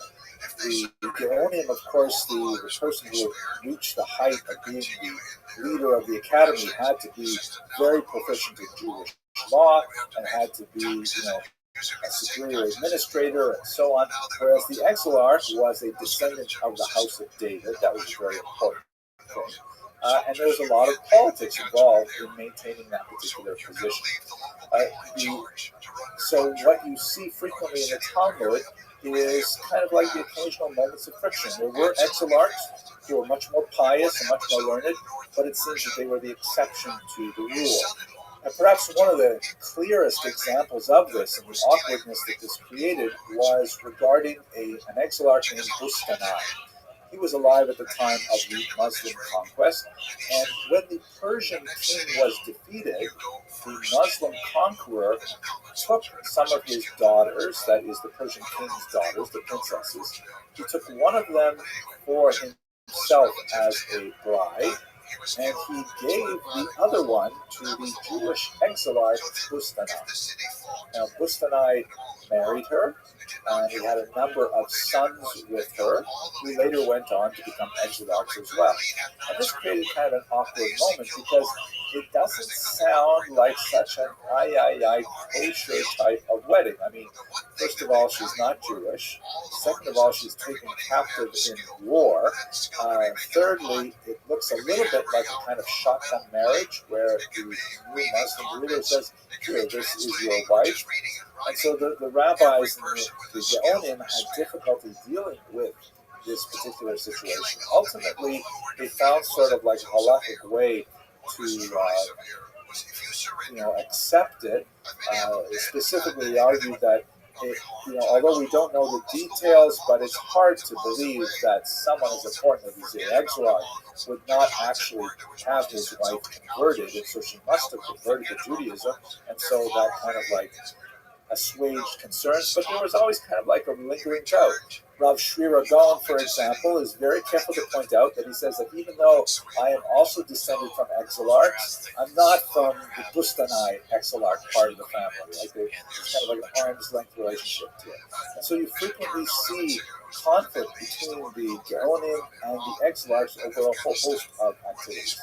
In this context, we have to mention one of the most important of the Gaonim ever, this very unusual and creative figure named Rav Saadia Gaon, who lived in the late 9th and early 10th century. He was a brilliant scholar. He wrote very effectively on Hebrew linguistics. He wrote a commentary on the Torah. He engaged in very heavy polemic with the Karaites, who we'll discuss in just a moment, and he actually was not afraid of picking a fight over his interpretation of the Torah. One of the most significant elements was a conflict he had with the leaders of Jerusalem, who disagreed on something as important as the calendar. Specifically, when would Yom Kippur fall in a particular year? And Rav Sadia Gaon strongly argued for a different date than that in Jerusalem. Ultimately, he actually won that particular debate, and that really demonstrated the primacy of Babylonia over Jerusalem. He himself was not a Babylonian. He was from Egypt, and in fact, one of the big surprises was when the exilarch actually appointed him to lead the Academy of Surah. And they later on, the exilarch had a conflict with Rav Sadia Gaon, even though he had originally hired him for the position. They had a major conflict. They were eventually able to patch it up. But this is the kind of environment in which there is a religious, intellectual, academic head to the community, and at the same time a political head to the community that may be associated with wealthier powers. They frequently come into conflict with one another. But it is the Geonate that really has the longest impression on Jewish history because of their intellectual leadership. I alluded a moment ago to one of the activities of Sadia Gaon, and that is his conflict with the Karaites. The Karaites are a fascinating population that I hope to return to later on in the series, but it is in this period when they really begin to see significant growth. Unlike the mainstream Jewish community, which are called the Rabbinites, who follow the interpretive tradition that includes the Talmud as a major source of how to negotiate the text of the Torah, the Karaites reject that interpretive tradition and argue that the original biblical text has to be observed much more stringently. There are many occasions in which the Talmud discusses the ambiguities in the original text of the Torah and argues that it should not be understood on a face value. This is inevitable. There are so many passages in the Torah which admit of ambiguity. Sometimes there are passages in the Torah which appear to be contradictory to one another, and the only way to negotiate these kinds of difficulties is to have an interpretive tradition. So a figure in the 8th century named Hanan ben David had proposed a rejection of the Talmud as a whole. There's a lot more interesting story about why exactly this happened. We have really only polemical accounts to describe his disagreement with the community as a whole. It appears that he was, for example, in line to become an exilarch. 1894, bitch. And the West Side. That this was part of the West Side. 1894, bitch. But at any rate, he didn't form what were called at the time. Dude, that's so many people. That's like absorbed his legacy. That's like more than 1893. That's the best. 1892, wait, 1892, not 1894. How many do I have? And here you can see in this map the many centers 1894, bitch. And of course they exist. That's big time. No face TV. When you look at Karaite history, for hundreds of years, I would hate me a bit. This is the worst. This is the worst person ever. Highly polemical religious literature that exists on the topic. That is, I would be like Rav Sadia Gaon in the history of humankind. Karaites, and Karaites there's never been a worse person to ever get on the internet than this motherfucker. How Karaism was actually lived. Hit me with it, baby. Hit me with it. The Geniza, however, Santa Claus offers us a machine. brand new picture of what Santa Claus like. The machine. Geniza is basically this massive Santa trove Claus of machine. documents which would Santa have Claus been thrown machine. away, except for an Santa unusual Claus habit machine. that the Jews near Cairo had of preserving everything. I love So it's not just religious books or prayer books. Oh, that is so like fucking funny. But also bills of sale, marriage contracts, personal correspondence, children's doodles, They're all just trying kinds of to have a amazing normal things are conversation, recorded and I'm like, in this massive trove, which only became available to scholars in the late 19th century, and in fact is still being deciphered to this very day. But anyway, when we look at the Geniza documents, which give us a really good picture of hundreds of years of Jewish civilization as it was lived in the Mediterranean basin, we see that surprisingly, Rabbinic Jews and Karaite Jews get along pretty well for the most part. We're not talking about the religious elite that have strong antipathy toward one another, but in most communities you see that Rabbinite Jews and Karaite Jews live side by side without too much difficulty.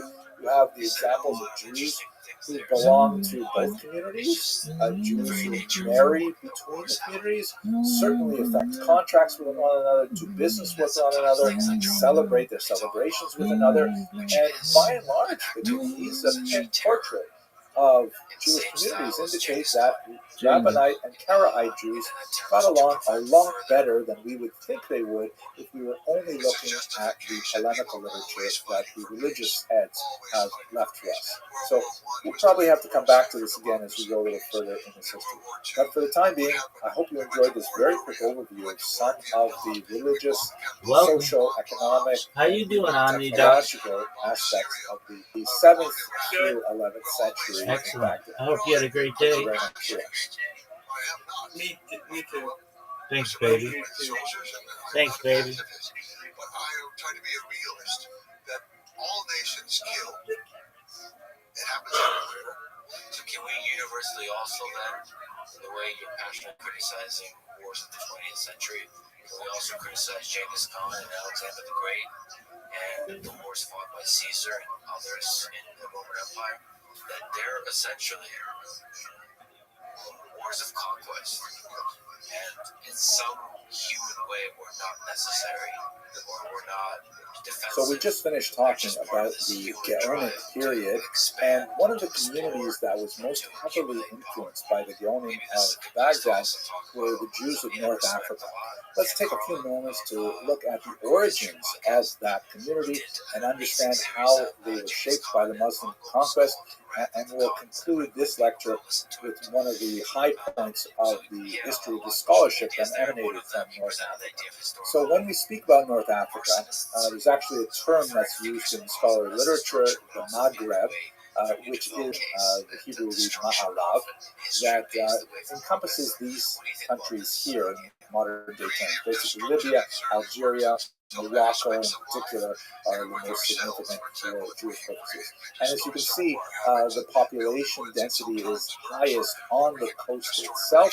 As you move further south, you get to the Sahara Desert, much more forbidding, much less population growth there. But there are Jews who are living, for example, on the southern side of the Atlas mountain range in Morocco and so on. Let's have a look here at a satellite photograph so we can talk a little bit about the origins of these long-standing communities. Now, much of this is shrouded in legend.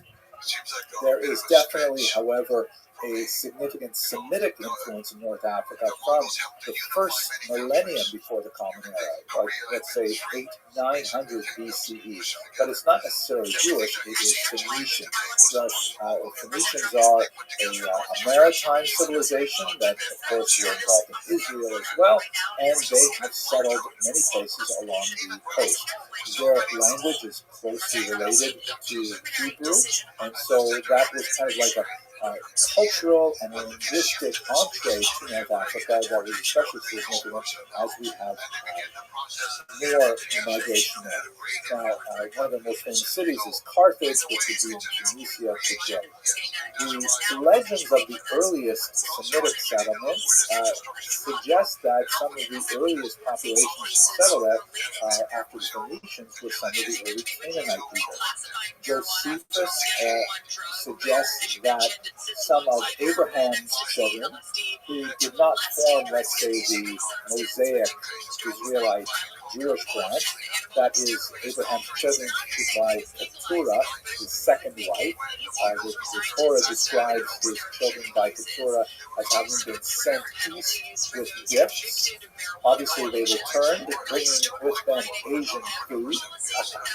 But it's also possible, according to Josephus, to think of them traveling west.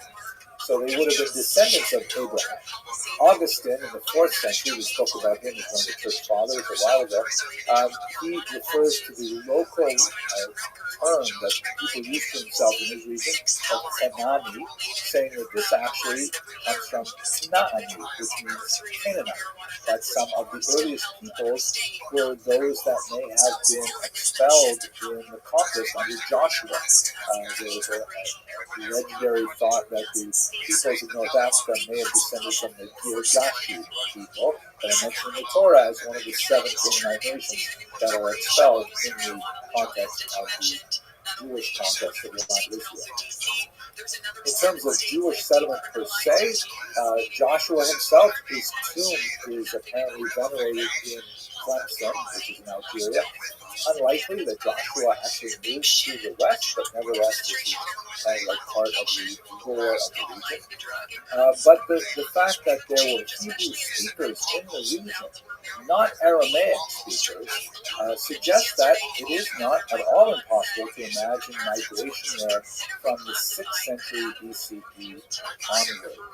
That is, after the destruction of Jerusalem under Nebuchadnezzar and the expulsion of Jews to Babylonia, it is in that Persian period that we begin to develop Aramaic as the lingua franca of Jews, having Hebrew as the spoken language would suggest that, in fact, these peoples were quite a bit earlier. But at any rate, whatever you make of these various legendary possibilities, there's no question that we have strong populations there in the 1st and 2nd centuries, lots of documentation of boatloads of captive Jews after the First Roman-Jewish War being sent throughout the Mediterranean. You have the migration after the Bar Kokhba rebellion. We know of Jews, for example, in Cyrenaica, that Tudrene, that actually had a revolt against the Romans in the year 117, the Kitos rebellion, which we spoke about a while ago. So there's no question there's lots of Jews living here around the turn of the millennium. There's some interesting archaeological discoveries, such as a mosaic that was originally thought to be of a church that was discovered in Tunisia, but looking at it a little bit more closely, you can see it says right there in the middle of the text, Sancta Synagoga. It says Holy Synagogue, and in the little medallions on either side of the text, there is the very classic Jewish representation of the menorah, which makes this a prime candidate, of course, for first-century Jewish settlement in the region.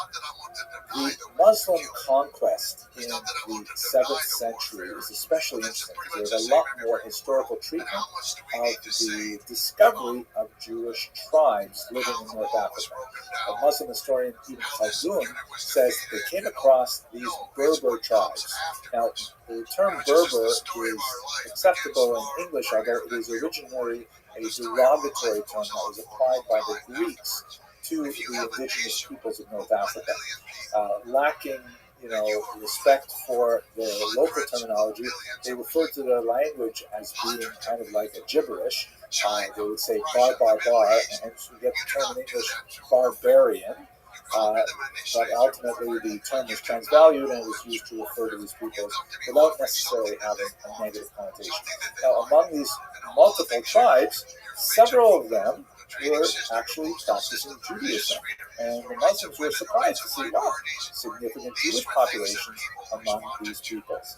The earlier Semitic context, the earlier migrations of Jews, no doubt had an impact on the local populations.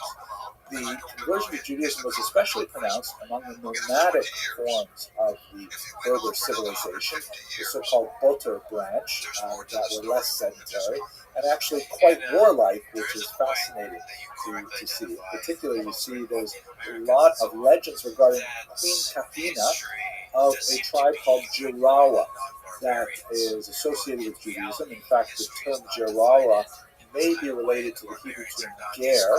Ger means convert, And although there are lots of questions surrounding Queen Kahina and trying to understand whether or not she was actually Jewish, if the Jirawa were actually Jewish at this time, that she is nevertheless a major part of 7th century history for her ferocious defense of her tribe from the Muslim invaders. She actually fell in battle herself, but it is significant in terms of describing the extent to which Judaism had penetrated the local population.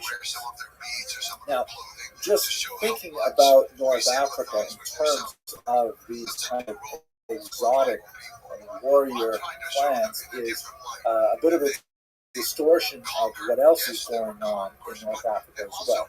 There's actually a lot of scholarship developing, especially on the coast, as you have more and more scholars coming together in the welcoming environment of Islam to engage in religious studies. Perhaps the most famous is Rabbi Hananel ben Fushiel, who was an 11th century commentator who actually wrote the first full commentary on the Talmud.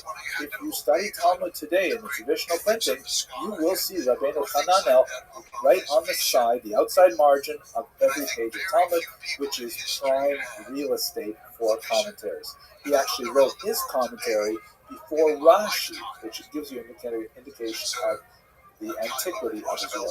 Now, he may have been originally from Rome, and that just indicates how important the community of Qairouan, which is not the same as Cairo. Qairouan is located in Tunisia today, but that the community was strong enough to attract a scholar of his standard. Even more famous than Rabbeinu Hananel, it's impossible to talk about medieval North African Jewry without referring to Rabbi Yitzchak ben Yaakov Al-Fassi. Al-Fassi means the one from Fez. Fez is in Morocco.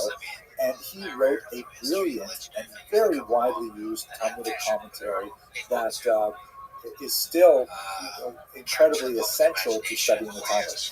Rabbi Al-Fassi's commentary is interesting in that, as we've discussed in previous lectures, the Talmud is a very unusual document in which there's a lot of discussion of halakhic practice, how one should behave as a Jew, and a back and forth of debate, looking at the ambiguities of the text and arguing different positions, and sometimes, but certainly not all the time, coming to a clear and resolved conclusion.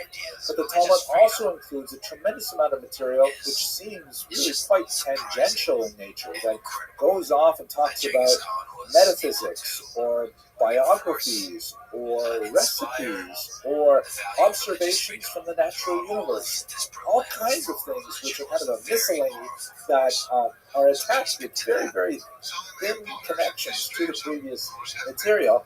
I think it makes the Talmud absolutely fascinating to read. But the Al-Fassi said, wait a second, it's really important that we get to the bottom line, how we should behave here.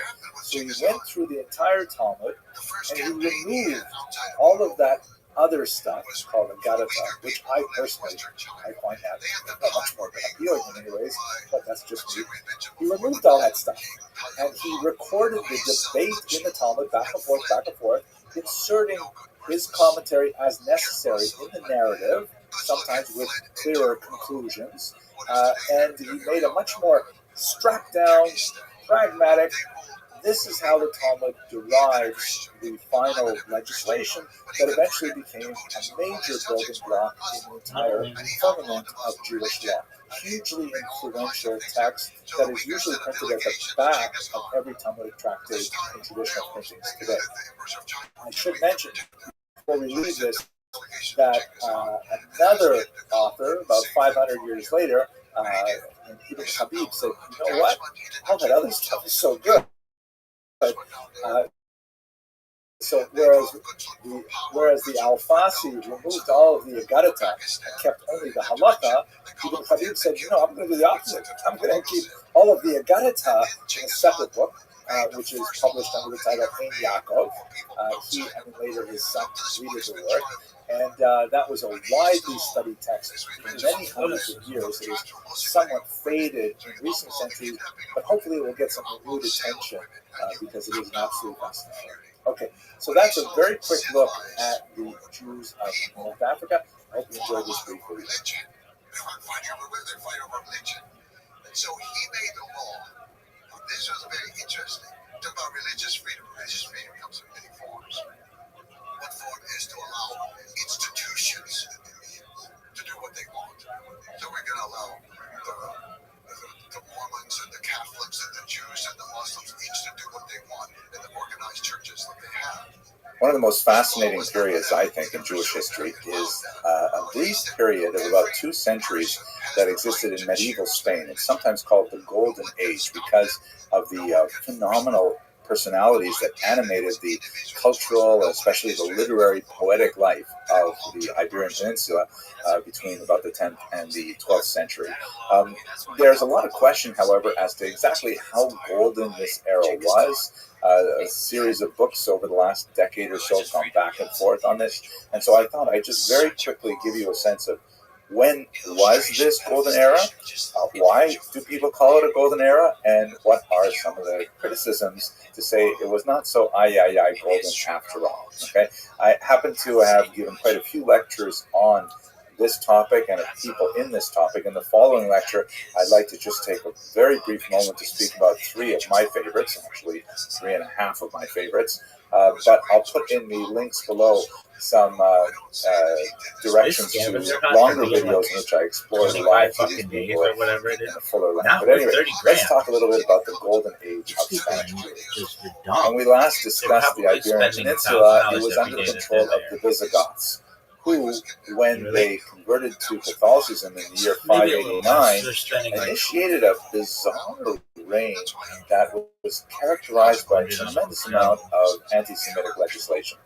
As we discussed earlier, there's a lot of questions surrounding exactly the nature of how these decrees were implemented, because we really only have the legislative side to look at to try and examine the history, but it was a period of remarkable anti-Semitic legislation, with punishments like amputations and the imposition of a police state to track the movements of Jews, all kinds of really strange things you wouldn't see for centuries later anywhere in Europe. At any rate, it was a very, very nasty period. We have to assume between the years 589 and 711, which is when the Muslims entered the peninsula and conquered it in very short order, along with their rapid expanse across the southern part of the Mediterranean and into southern Europe as well. We don't get a lot of information about the flourishing of a sort of a Jewish-Muslim synthesis or of this kind of cultural coexistence that will be so celebrated for the first couple hundred years. But by the time we get to the 10th century, things change dramatically. One of the concepts that comes up again and again in the origin stories of this golden age is the notion of the loyal and wise Jewish advisors, meaning you have like Muslim rulers coming into the era, military rulers. They've got to manage a restive Christian population who resents their presence, and the Jews serve as an excellent intermediary between the interlopers into the culture and the indigenous population. They're literate, they're numerate, they're urban. There's all kinds of advantages to using the Jews who themselves have no special connection to the local population, and especially not to the previous regime of Visigoths. So the Jews fit that role very nicely. And over again, you see this phenomenon of like a Muslim military ruler coming in and needing some local support and infrastructure, and Jews are there to fill that gap. It's not clear at all that, as some 19th century historians have argued, that Jews somehow betrayed the Iberian Peninsula to the Muslims, but it is not at all outside of the realm of possibility that when Muslims came in, and as their military advance required them to go further and further north, and they had to leave behind a thinner and thinner layer of administration, the Jews were able to staff those positions to control the population, tax them, and so on. So that's probably where we have the functional origins of this interconnection. Jumping ahead a little bit, of course, this is reversed over the next several hundred years in something called the Reconquest or Reconquista, and that refers to the Christian movement from the north down to the south, slowly pushing the Muslims back out of the peninsula. As you can see in this map here, which covers the period from 914 till 1492, which is, of course, the expulsion of the Jews. And shortly before that, the complete conquest of the peninsula with the fall of Granada in the south. But as you can see with the color coding here, gradually over the course of half a millennium, the Christians begin to slowly work their way down with significant consequences for the Jewish population, as we shall discuss a little later on in the semester. So speaking specifically about the Golden Age, what we're talking about is basically the era from Chastai ibn Shakrut to Yehuda Halevi. Those are kind of the major figures who bookend this period, and that dates from in which this Golden Age is especially expressed in the southern region, which is known as Al-Andalus, the Muslim region, and it works within a Muslim cultural ecosystem, in particular the attitude to poetry, and that we shall see as being so significant. I'd like to suggest, I don't think I've ever seen this term used before, but maybe I can coin it unless I'm stealing it unconsciously from someone else. There was kind of a silver age that followed it.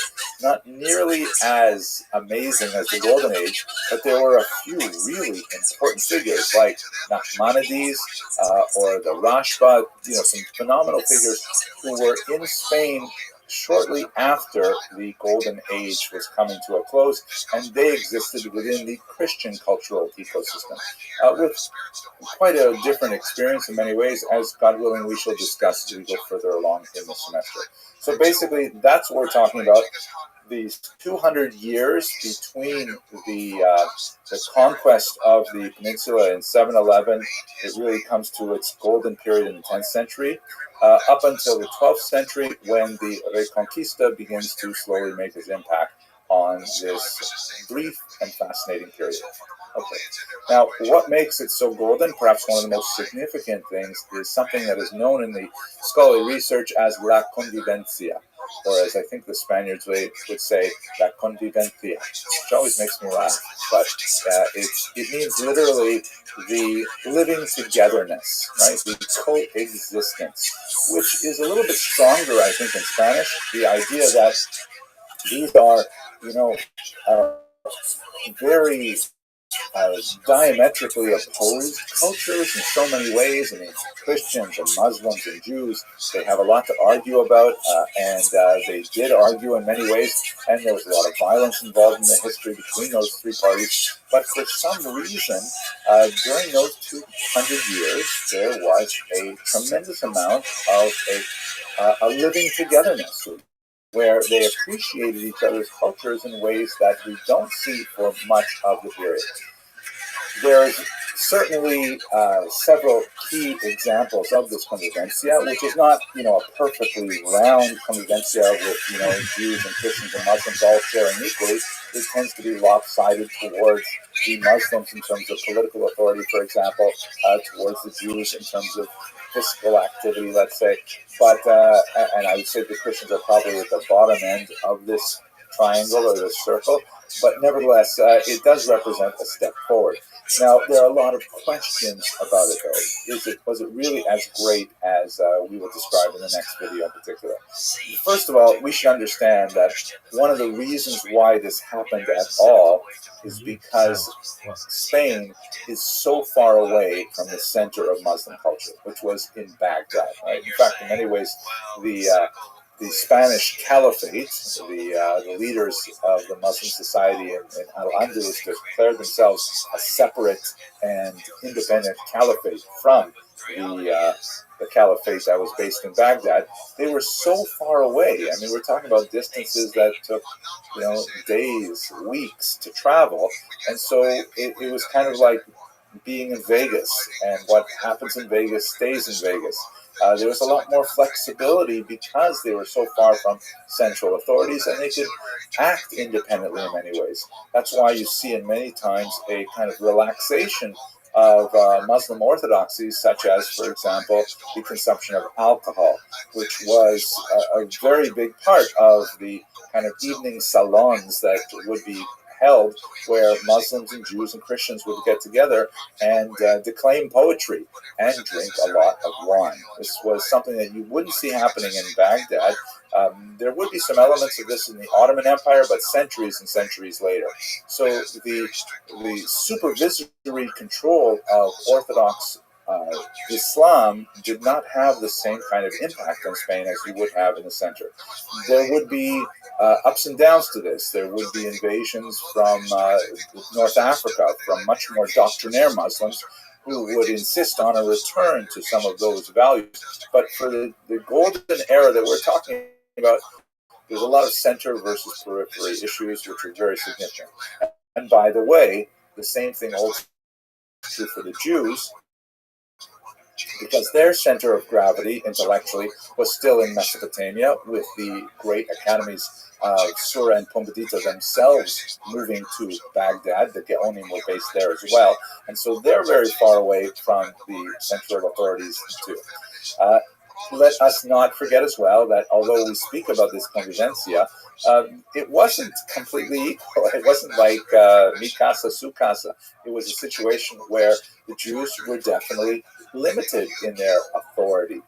There were some phenomenal figures who reached great heights, but always subordinate to the Muslim rulers. There was no question that somehow there could be an independent Jewish state or anything like that. And so there were similar kind of boundaries on Jews and on Christians within their community. Nevertheless, placed within the larger context of what Jews and Christians were allowed to do in Muslim lands elsewhere, or what Jews or Muslims were allowed to do in Christian lands elsewhere, this was really a period of great liberalism and flourishing of cultural activity. There were also moments of violence during this period. Let's not think that this was one of uniform peace and happiness. There was a rather remarkable pogrom in the southern region in 1066 after the death of a very important figure named Shmuel HaNagid that we'll discuss, God willing, in the next video. His son, who succeeded him, was unable to live up to the expectations of the larger population, and there was literally a popular attack on him and on the Jewish community that resulted in the loss of life. This was definitely not a convivencia kind of thing to do, but it just serves to illustrate that we can't view this period entirely through rose-colored glasses. And finally, one of the most striking examples, perhaps, is the flight of Maimonides. He is often considered, since he was a native of southern Spain, he's often considered one of the great exemplars of La Convivencia, but in reality, the vast majority of his work, his scholarship, his activity as a Jewish leader occurred in Egypt as an adult and as an older individual.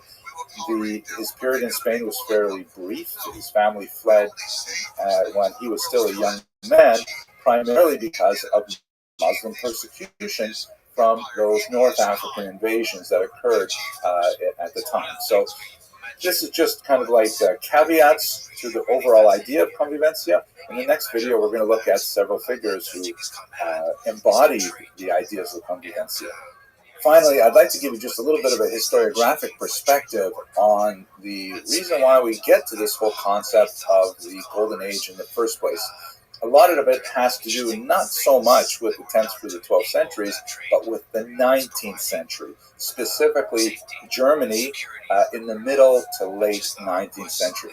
This is a period when Jews were arguing quite strenuously for equal rights, for what was called emancipation, a major theme that we'll, God willing, speak about much more in next semester. One of the important historians of that era was this man, Heinrich Gretz, who wrote one of the first major encyclopedic histories of the Jews that has been translated incidentally into a beautiful 6-volume edition at the turn of the 20th century, and it was the bar mitzvah present par excellence for decades. At any rate, in that context, if you go to Europe in the 19th century, you see that Jews have been emancipated in France already 50 years prior in the late 18th century. They had made tremendous strides similarly in England and even in Austria. There, the tolerance patent was out, and all kinds of things were indicating that Jews were getting more and more rights. Germany was not yet unified, and so there was a patchwork approach to how Jews should be treated. And there was also that brief-lived revolution of 1848 that for a moment swept away disabilities and then it slammed them back down again. So Jews in Germany were trying very hard to make the case that they should be emancipated as well, granted equal rights, equal access to colleges and universities, equal access to professions and things like that. And one of the things that was part of their overall intellectual strategy was look at Spain from the 10th to the 12th centuries. Look at what happens when a society gives its Jews more freedom. Those Jews suddenly are able to make phenomenal contributions back to the society. They're able to express themselves culturally. They're able to express themselves in literature, in science, in diplomacy, in military arts, all kinds of areas where, Jews are this untapped human resource that are going to waste because of these artificial political disabilities that are placed on them. So by sort of elevating the Spanish Golden Age and this noble Sephardic ideal, the 19th century historians really tried to create an image of this perfect society as a model for 19th century Germany to follow.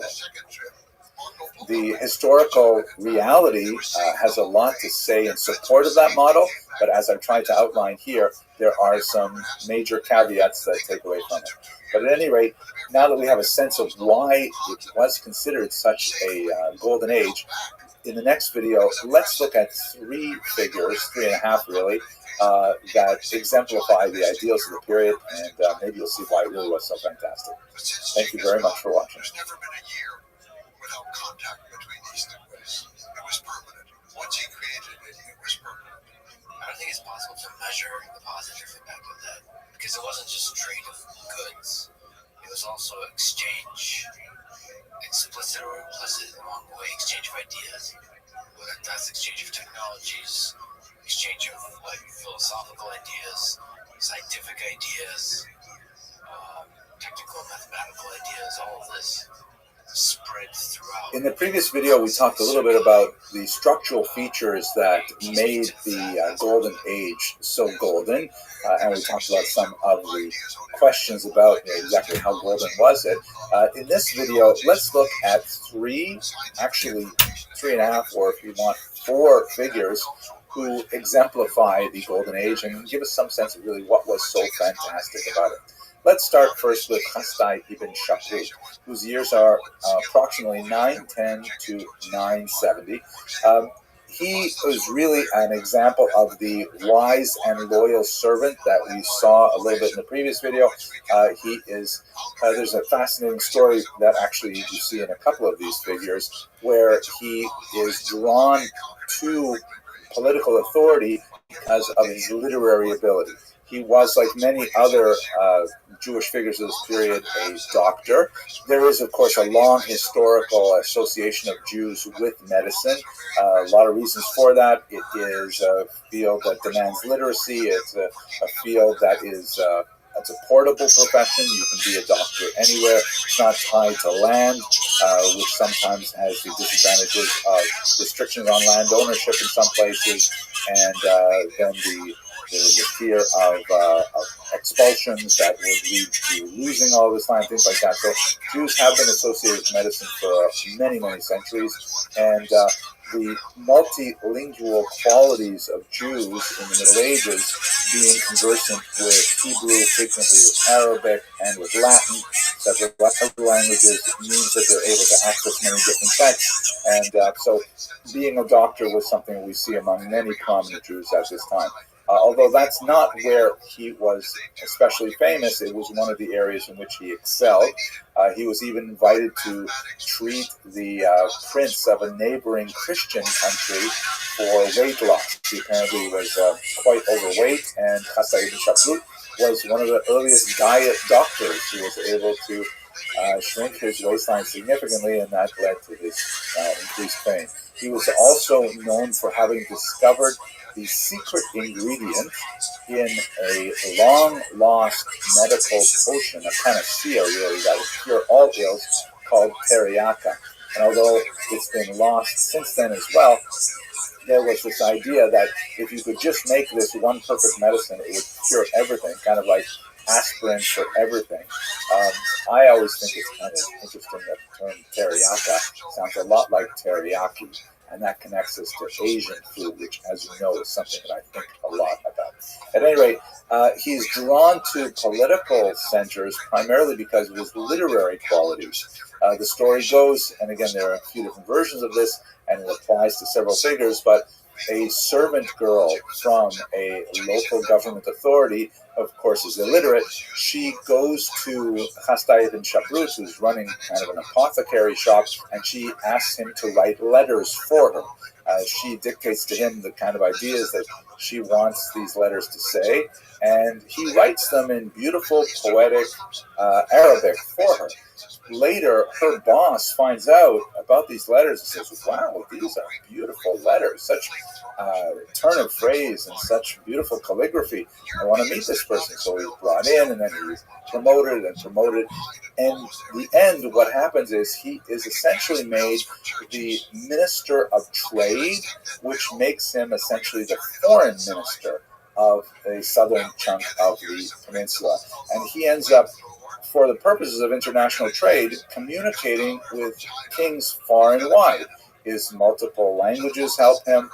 His ability to compose a literate message helps him tremendously. And his authority just expands and expands in this context. He never loses sight, however, of his responsibilities to the Jewish people. And frequently, he uses his position specifically to defend embattled populations, writing strong letters to Constantinople, for example, writing, as we saw in a previous video, letters to inquire about the Jewish kingdom of Khazaria that he's quite interested in. So he's using his position and his skills really as a leader of world Jewry at the same time as he is representing Muslim leaders in southern Spain. Now, another thing that makes him especially well connected to the Golden Age is his establishment of a scholarly basis for the Spanish Jewish community. He redeems a shipwrecked rabbi named Moshe ben Chanoch, and when he finds out that Moshe ben Chanoch, I should say redeemed, because quite often you have this situation where Jews are taken captive, kidnapped, and of course if they're shipwrecked and they have no papers and things like that, they can be taken by slavers, and then they're sold in the slave market. It was a very large phenomenon of Jews pooling their money and redeeming co-religionists from slavery. So Rabbi Moshe ben Chanoch is redeemed by Chastai ibn Shaprut, and when he finds out that Moshe ben Chanoch is quite learned, he's an Italian rabbi, he says to him, you know what, why don't you stay here and establish a yeshiva here? This yeshiva was incredibly successful, and the establishment of this yeshiva set in motion a Spanish Jewish scholarly tradition that would eventually become the pinnacle of scholarship in Europe, particularly in areas of maintaining very fine texts, because Talmudic manuscripts, of course, they're being copied by hand, and quite often there are errors, and there are multiple versions circulating because of these errors that get repeated by scribe after scribe. But the Spaniards were especially dedicated to the concept of getting the text precisely correct. That required a lot more of their investment in Hebrew grammar and things like that. By the way, I'm sorry about the image here. Those of you who were born before, let's say, 1970 will recognize it and the connection to the shipwreck. I'm sorry, I just couldn't help it. At any rate, let's go on.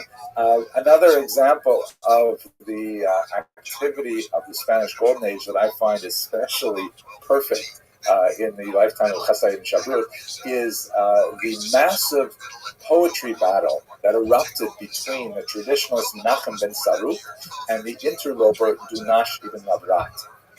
So the story goes like this. Everyone's big supporter of poetry here. There's a strong Arabic tradition that values poetry very highly. Spanish Jewry is heavily influenced by this as well, and there is a massive industry created for poetry. Poets are called in for hire to compose original poems for weddings, for funerals in particular. You have these gatherings, frequently of Muslims, Christians, and Jews, who will sit around a table together and drink wine and will, recite poetry that they have composed, sometimes on the spot, sometimes in terms of competitions, whose poems are the best. Really saturated with poetry in their society.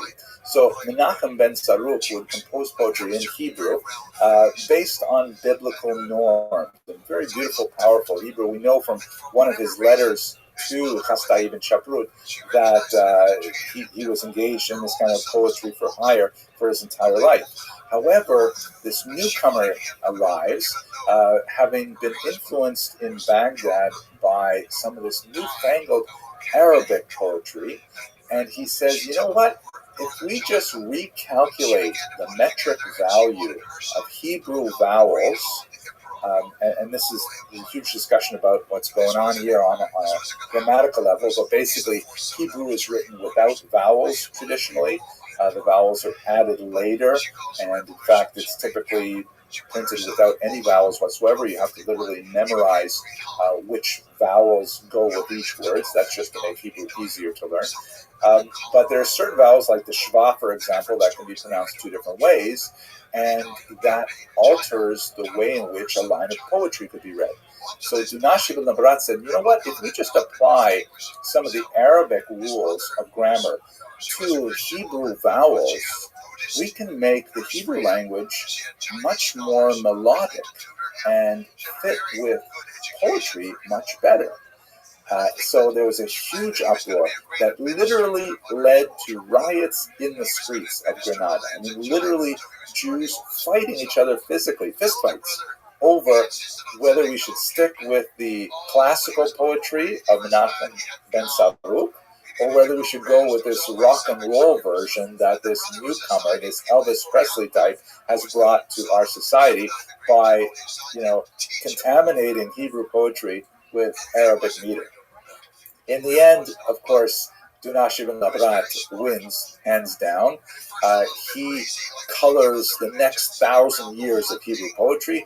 Most of the poetry that Jews love today, songs like Dror Yikra, which is recited at the table on Shabbat and so on, these are, the Arabic inflected Dunash ibn Labrat versions that had such a huge impact. And even Chassidut and Shavrut abandoned his support of Menachem ben Saruk in favor of this new poetry. But you get a sense here of how cultural the society was and how literature played such a huge role. And it gives you also a sense of what we've lost in the last 1,000 years since then. Let us move on to another figure who will certainly share in the poetic legacy, but has a much more military trend. Shmuel HaNagid, whose years are 993 to 1055, so he just slightly overlaps with Chassidut and Shavrut and moves on into the 11th century.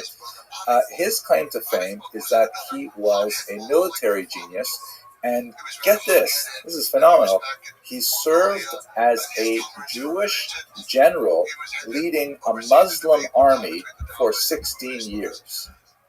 Incredible. Where would you hear of such a thing, that you have Muslim soldiers following the orders of a Jewish general? And this was right to the end of his life. I mean, he died as a general. He was never forced out. He never retired. He was a phenomenal individual. And he was a ferocious general, was tremendously successful. We know this because he wrote a lot of war poems, of course. And the poems are so surprising in the sense that they express such a range of the human experience that you won't find in typical religious poetry at all. He has, poems that describe the heat of battle, that harken back in many ways to King David's poetry in the Bible. And in fact, he referred to himself, Shmuel HaNagid, referred to himself as the David of his age. But at the same time, he was also a tremendous Talmudic scholar, and he wrote a book on Talmud, which is still studied today. And I'd like to pause us for just a second and reflect on this. One of the amazing aspects of the Spanish Golden Age, and in this context, Maimonides is an excellent example. Even though he fled Spain as a youth, he's a great example of how this is. It is highly unusual in Jewish history that you will have Jews who are at the same time highly expert and valued and world leaders as Jews per se in things Jewish, like for example the Talmud, and at the same time they're highly valued and expert in secular fields that are essentially followed by non-Jews. So you will have, for example, lots of tremendous geniuses like the Vilna Gaon, Shneur Zalman of Liadi, some phenomenal rabbis who make tremendous contributions to Jewish culture. And then you will have secular figures like Albert Einstein, Sigmund Freud, who make phenomenal contributions to world culture. But you will rarely have figures who are very well expert and recognized for contributing to Jewish culture overall, and at the same time contributing to secular culture overall. You will not have the chairman of the Joint Chiefs of Staff, who is also the Rosh Yeshiva in Lakewood. It just doesn't happen. We don't have those kinds of figures. Jews tend to specialize either in things Jewish, or when you get to the modern era, things secular. And they excel in both areas, thank God. There are lots of people who have made their names and have their light shines across the entire globe for what they've done. But it is only really in Spain where you see people like Shmuel HaNagid, who is equally famous as a general and as a Hebrew poet and rabbi. Maimonides, one of the greatest physicians of the world, and at the same time, one of the most stellar thinkers in Judaism simultaneously. This is something that is really characteristic of the Spanish Golden Age, and we will see it over and over again. It is so fascinating. But let us go back to Shmuel HaNagid, and by the way, the term HaNagid means kind of like the prince, the leader. It was probably applied to him by Rav Hai Gaon, who was one of the leaders of the Jewish community in Baghdad, the yeshivas in Baghdad. And this recognition of giving him his title, Nagid, was probably both an homage to his political position and to his tremendous scholarship. And we will have this term used, this title of Nagid, used over and over again in many Muslim areas for the leader of the Jewish community in that area. Now, I mentioned that he wrote war poetry, and the fascinating little tidbit is that he says he used to write his poems out and attach them to the legs of carrier pigeons, who would fly them back to his son in Granada, and who would then, unwrap them and assemble them in a diwan of his corpus of poetic writings. He wrote not only war poems, but also drinking poems, love poems. He wrote boast poems, which is a fascinating phenomenon where kind of like the poetry slam thing. You can imagine like rappers who are, arguing with each other and dissing each other, shading each other, to use these kinds of like contemporary terms. He wrote those kinds of poems as well. Really surprising range of political voices. Have a look at the work of Peter Cole, who's translated a lot of these. Absolutely fascinating. He wrote three main collections. One is called David, if I remember correctly, alluding to himself as like King Solomon, the work of his youth, which is mainly the war poems and so on. Then there's Ben Mishlei, which is also a work attributed to King Solomon. The book of Proverbs, which is kind of the work of his middle age, kind of like wisdom poetry, and it reads a little bit like Mishlei. I'll show you one in a second. And then he wrote Ben Kohelet, which is kind of like reflections on mortality and things like that, the work of Solomon's old age. Tremendously successful and moving poet, just as he was as a general. Here's one of my favorite poems from Ben Mishlei, and I'm going to read it in Hebrew. You have to forgive my attempt at a Sephardic accent, but that's the only way you can even get close to hearing the sound of the poetry, which is really gorgeous. And then I'll translate it so you get a sense of where he's coming from. This poem is dedicated to people who feign intellectual capability without actually investing the effort in learning. So it starts. Asher yagav kanalo sfarim v'libo ma'asher morek v'rekam. שכיסח אשר חקק על הקיר נעת רגל ובא לקום ולא קם. A translation, about a person who exerts effort and buys many books, but his heart remains completely empty of them. He's like a lame person who draws legs upon a wall, even 100 of them. When he tries to get up, he cannot. So the idea is, you think you have a reputation for being learned just by buying books and putting them on the wall. But all you get a reputation for is for buying books and putting them on the wall. You actually have to learn the books to be able to know what's going on. Listen to the last lines. You heard the phrase, Rek v'rekam, lakum v'lo kam. Very, very beautiful kind of sense of how language moves. And I really enjoy his poetry myself. I'm sorry to torture you with that. Let's here. Now, I mentioned at the beginning that there's 3.5 figures I talk about, maybe 4, depending on how I talk about it. One of the most fascinating little footnotes that I wish we knew more. I wish we could say fully, this is a fourth person, but we only have 3 poems from this person, but she is quite unique because she is the only surviving female Jewish poet of the era, and one of the very, very few surviving female poets of any era in the medieval period. Her name is Kasmuna bint Ismail. Ismail was the Arabic name that Shmuel used to describe himself. So many have felt that this might be Shmuel HaNagid's own daughter. He does actually refer to the loss of a daughter at one point in his life. Unfortunately, we can't connect these dots completely, but nevertheless, it is fascinating to think that she may have been Shmuel HaNagid's own daughter and not outside of the realm of possibility at all. We have those 3 little poems preserved in Arabic in a 15th century collection, and let me show you a couple of them. First one here. Oh dear, you who graze constantly in the meadows, I resemble you in wildness and in blackness of the eye. Both of us are alone and without a friend, and we heap blame always on the decree of fate.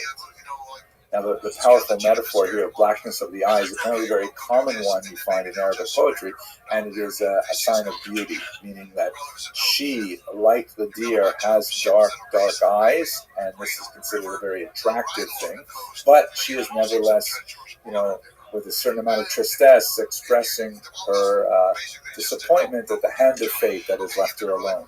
This is the theme that runs through much of her poetry. 3 poems is all we have. But here's another one. The introduction of that collection says that, by way of kind of like putting this in context, he says she, Hasmuna, looks in the mirror one day, seeing that she was beautiful and had reached the time of marriage, but that she was not getting married. She said, I see an orchard where time has come for harvesting, but I do not see a gardener reaching out a hand towards its fruits. Youth goes vanishing. I wait alone for somebody I do not wish to know. Beautiful expression of love lost or love unrequited. That's just an insight into what must have been happening with educated women at the same time as well. It's highly unfortunate that we don't have more examples of it, but nevertheless, thank God we have this.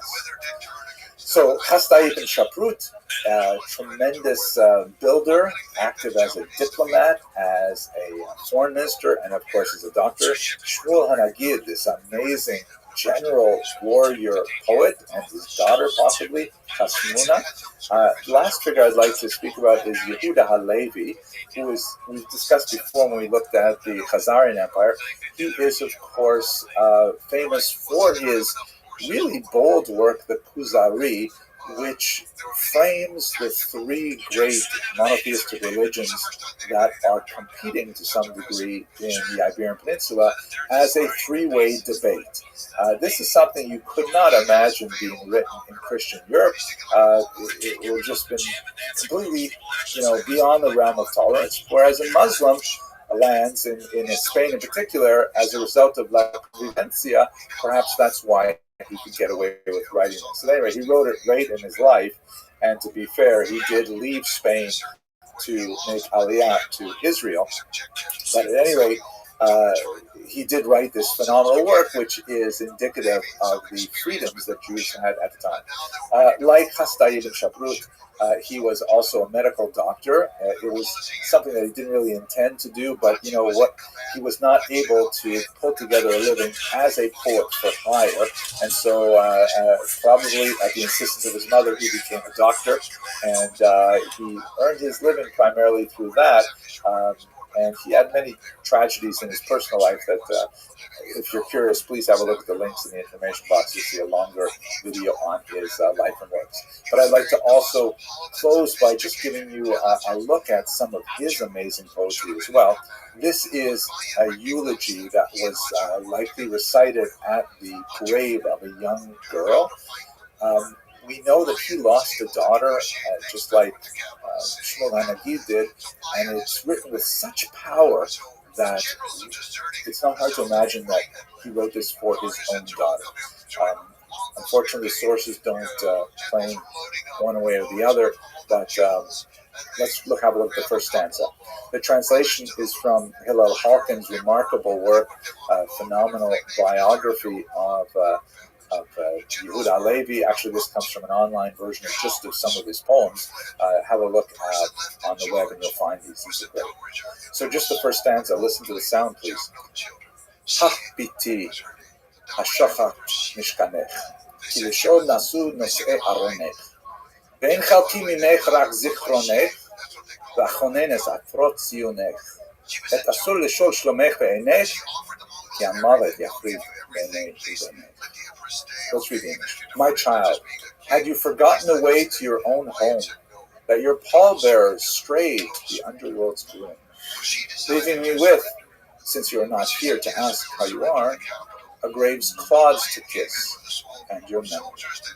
Ah, death has come between you and me. This poem goes on. First it's speaking in the voice of the father, later it would speak in the voice of the mother, and finally it will speak in the voice of the dead child herself, describing how terrible she feels that she was not able to live her life through adulthood, the marriage canopy, and so on. Very powerful movement. In the sounds of it, you hear how the uniformity of that final syllable feels like it's like a brick wall. It's so solidly constructed, and such a permanent barrier like death separating between you and me. Incredibly moving poetry. But he, like Shmuel Hanagid, wrote poetry right across the entire spectrum of human experience, love poems and very light-hearted poems as well, and truly one of the great poets of human civilization, not just the medieval Jewish civilization. Okay, I hope I conveyed at least some of my excitement about the period, and I encourage you to have a look at the longer videos if you want to see a little more. But for now, thank you very much for watching. But the Navy that had fled did not defend the city. Those cowardly generals, they made the new little boy, 7-year-old brother, half-brother, to Portgong was his name. They made him the Well, Jewish life in the Dark Ages. We have to understand, what do we mean by this term, the Dark Ages? So it is a term that comes largely out of Western European historiography, which for a long time, like let's say 18th century onward, tended to view the flow of Western history as kind of like being a really high point with Greco-Roman civilization. And then with the collapse of Rome, and especially its sacking by the Vandals in the 5th century, it hits a real low where you have kind of Conan the Barbarian ages, and not much happening, and no one's reading, and no one's writing, and people are very superstitious about all kinds of things. And it kind of sits there until it goes back up again with the Renaissance, which literally means the rebirth. There are definitely some kind of ladder-like steps up from the Dark Ages, the Gothic period, and so on. The High Middle Ages, which kind of goes from about 1000 to about the year 1500, when you start seeing the beginnings of the Renaissance and some really exciting things happening that leads ultimately to the early modern era, the modern era, and so on. But the key element of this is it's very Eurocentric. It's as if the most important thing that's going on in history is whatever's happening in Europe. But in reality, when you look at world history, most of the universe, most of the world was not dark at all. And I think you could say that about the Jews as well, who are at this point not especially wrapped up in most of northwestern European history in particular. So let's look at what Jews were doing in the Dark Ages. We've seen this map before from the beautiful Barnavi historical atlas. And as you can see, there are two really big centers of Jewish activity during the Dark Ages. Again, we're going to kind of taking the traditional view of the Dark Ages, which goes from the fall of Rome, and like let's say 405, 476 are major dates, or 5th century dates, all the way up to about 950. 1000, so about 500 years that are really dark for northwestern Europe in particular, not much happening. It is the collapse of Roman civilization that leads to that, although Roman civilization is largely taken over by Byzantine civilization, the same kind of Christian culture, although many very significant differences. Not Catholic, for example, would become later called Orthodox. The more formal split wouldn't happen until the 11th century, but definitely heading in a different direction. But it's kind of like the second Rome based in Constantinople, which you can see at the top of this map. But I got off on a little bit of a tangent there. What are Jews doing during the Dark Ages? So we've got two really huge areas of Jewish activity, which are quite intense during the Dark Ages. You have that large brown circle, which is the region around Israel, where you've got lots of activity. You've got lots of halakhic activity, intellectual activity, being in the Jerusalem Talmud, with the activity of patriarchs. They're organizing themselves. They are sort of negotiating a relationship with the Romans, which is not always so easy, and then later with the Byzantine overloads. But there's still quite a bit of historical data emerging from the Middle East during the Dark Ages.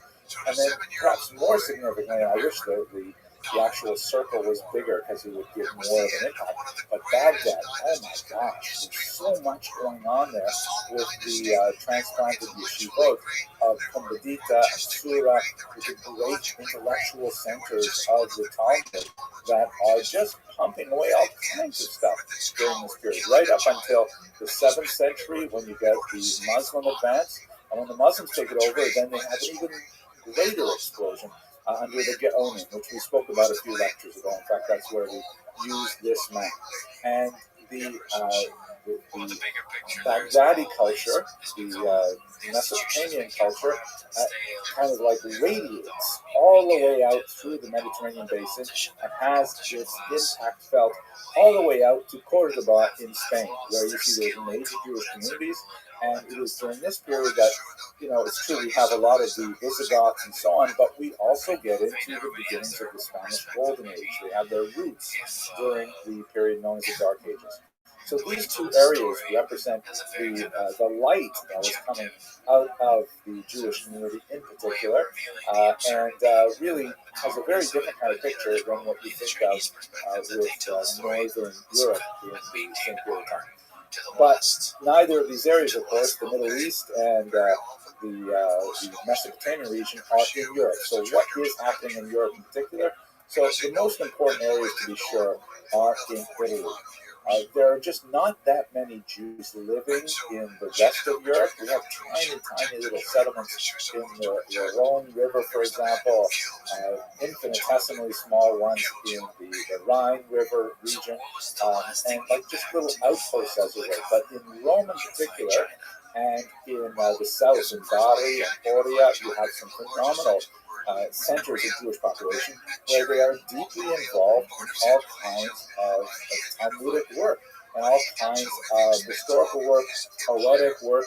We have some beautiful remains of Jewish catacombs in Rome in particular. It gives a sense of the extent of their civilization, and they're really doing a lot. In many ways, as we saw earlier with the tracing of Ashkenazi culture from Israel proper through the Italian peninsula and then into Northern Europe, this is the period where there is a lot of culture going on in this area here. I think some of my favorite expressions of Roman Jewish culture, extending towards the end of this period of the Dark Ages, is the remarkable work, the Aruch, which was written by Natan of Rome. And this is essentially the first dictionary of the Talmud ever. And it was a brilliant dictionary because, of course, don't forget, Jews are working in many different vernaculars. They're working in Latin, they're working in Greek, but the texts are in Aramaic and also in Hebrew.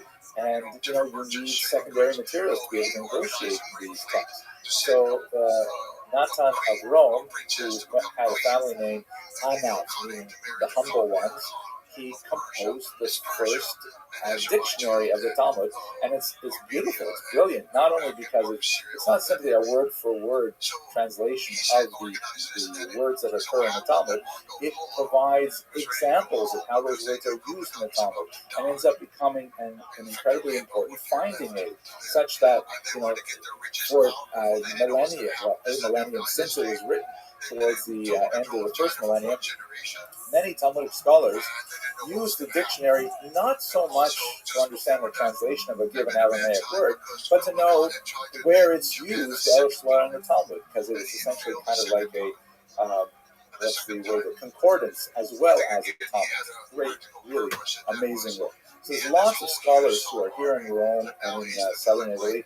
Many of them would later be transplanted to northern Europe, to Ashkenaz, where they would essentially become the nucleus of the Jewish community there. And we'll speak about them, God willing, a lot more next week. But that's really hardly dark at all for Jews. Jews are doing amazing things in this region in terms of poetry and scholarship and so on. And the whole concept of the Dark Ages doesn't make that much sense when you think about Jewish history. Also, we have, not a tremendous amount of historical data about what Jews were up to in the Dark Ages, especially when you move outside of Muslim-controlled lands into European lands. But one really interesting glimpse is a reference that occurs in Muslim historiography to the so-called Radhanite merchants. Now, it's clear from the context of the discussion of the Radhanites that they are Jewish, and they are clearly roaming the world and involved in multiple areas of trade. The term Radhanite is up to a lot of scholarly discussion. There's a huge debate as to why they are called the Radhanites by the medieval Muslim historian to describe their activity. My favorite understanding of this term is that it comes from the Rhone River, which is in central France. You can see here it basically bisects France here, it ends up in Marseille. And this Rhone River is a very important waterway that begins in central France and then comes out to the Mediterranean.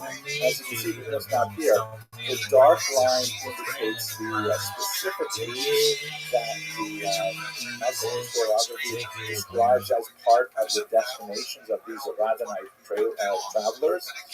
And they're selling stuff, by the way. They're buying and selling all over. And the sort of dotted lines indicate the extended trade routes that we know would meet up with most of their places. So it's not an all out of the question to assume that there were Jews who were traveling literally all over the world, engaged in a whole variety of trade as they were active refugees. Well, I've been running down the road trying to loosen my load. I got 7 women on my the mind. Jews are deeply 4 involved that in want one to of the most hold me, important 2 trade that routes, want to which stole is me, you see and right 1 in says the she's center a there, friend it of goes mine. from Take Antioch it to the easy, Euphrates River take down it to the Persian Gulf. This is one of the most easy. important Don't let the trade sound routes of for your silk own trade. wheels Jews were make heavily you involved in the crazy. early silk trade, which was a You major know, reason but you for the still can. dispersion of Don't Jewish even ideas, try to the understand. spread of Just make Judaism a predated face to the spread make of your Christianity. In some stand ways, and take actually it prepared many of these territories for a monotheistic faith easy. because of these Jewish movements going on. One of the things I have to use just Well, today I'm is standing on a that corner of Winslow, the silk Arizona. trade, Such a especially fine when sight Rome to was see. active, It's a girl, Jews my of lord, the in a Euphrates flatbed pole, slowing down to take a look at me. silk. Come on, Even the Chinese, who were baby, the people who were don't say making silk out of maybe. I'm gonna know you're gonna say me. they were the Chinese liked to That make was their so silk sick. into more thick and durable cloth for their clothing. The Romans, on the other hand, said, no, we don't like that.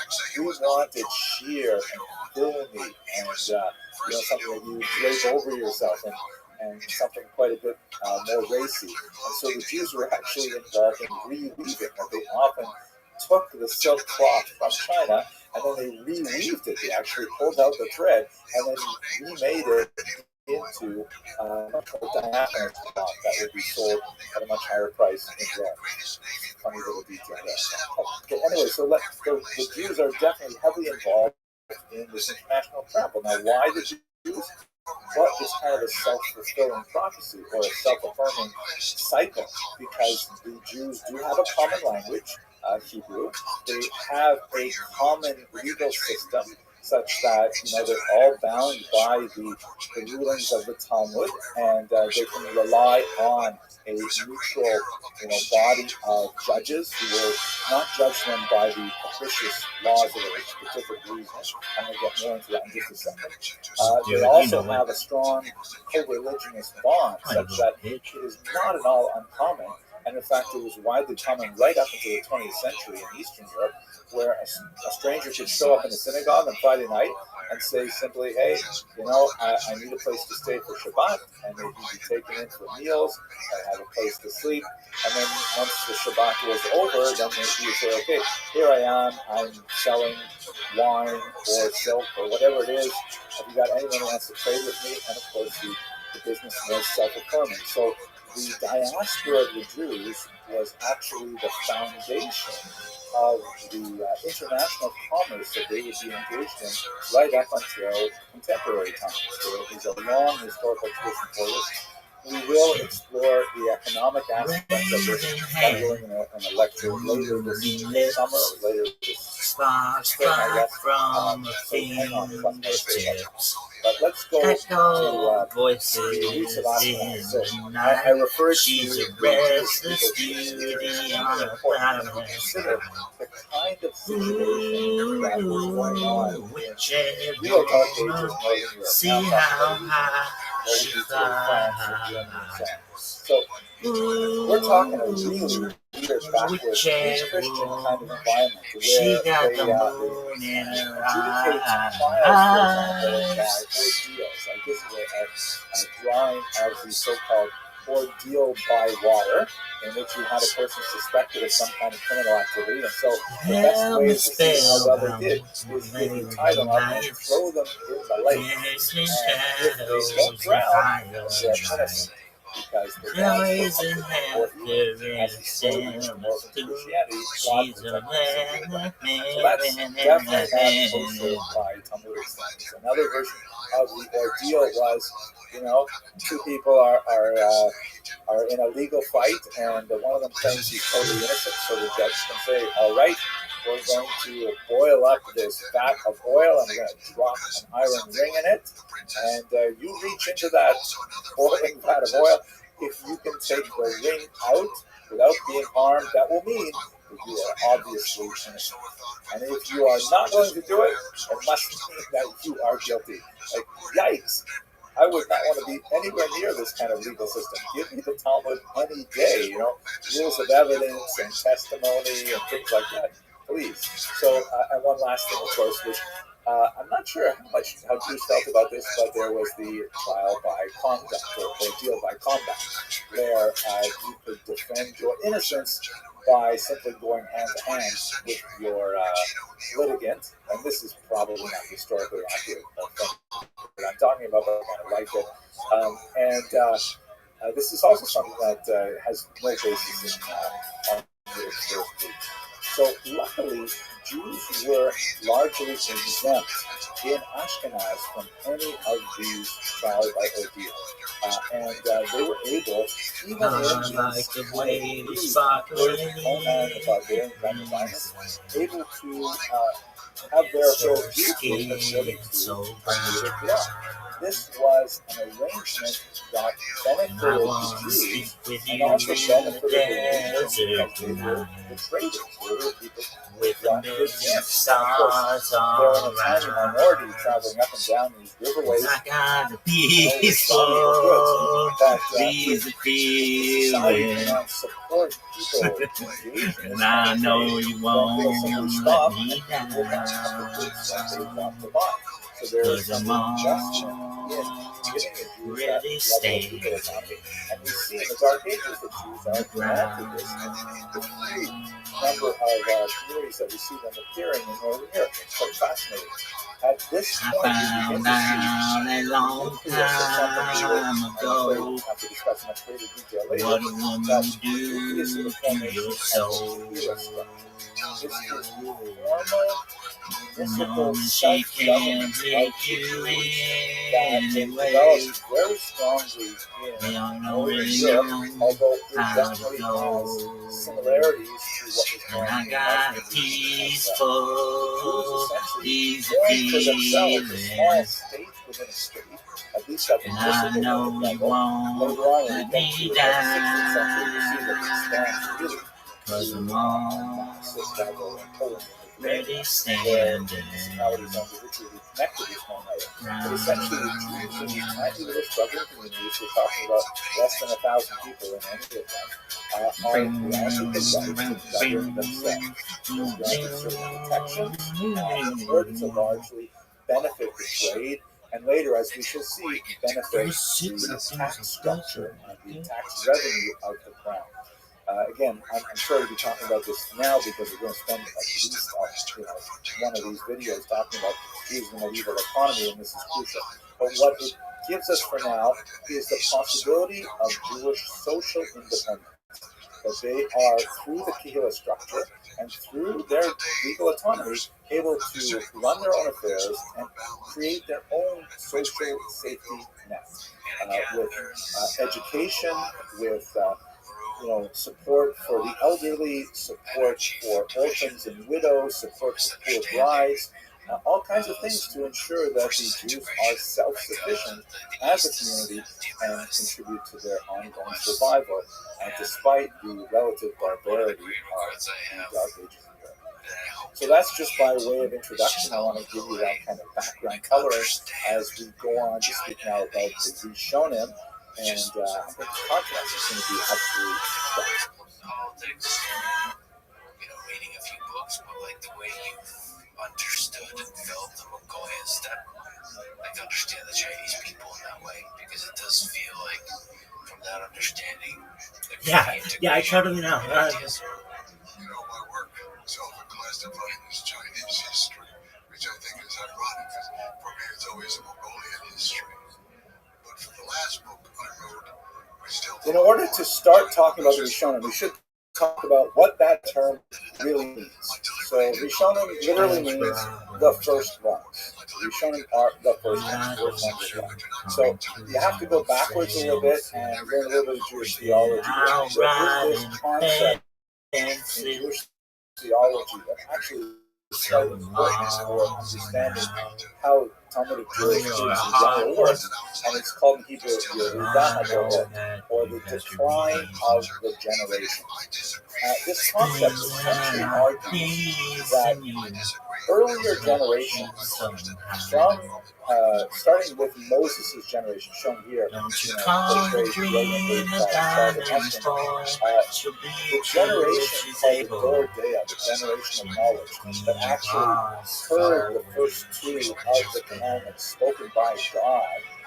That was like a pinnacle of a kind of spiritual wisdom that was traded generation after generation. Because they had all had, and I'm not going to go into the religious material here, but it's important for us to understand that generation of the Exodus had achieved such a closeness to God from that moment at Sinai that every subsequent generation invariably represents a decline. And this decline is not necessarily intellectual in nature. So, for example, when Talmudists are trying to determine a specific law, the rule is not to go to the earlier authorities, but go to later authorities because they tend to have more facts at their disposal. Like, for example, if you wanted to know is a microwave kosher for cooking, you would not ask some rabbi who wrote about things in the 19th century because he wouldn't have those kinds of facts at his disposal.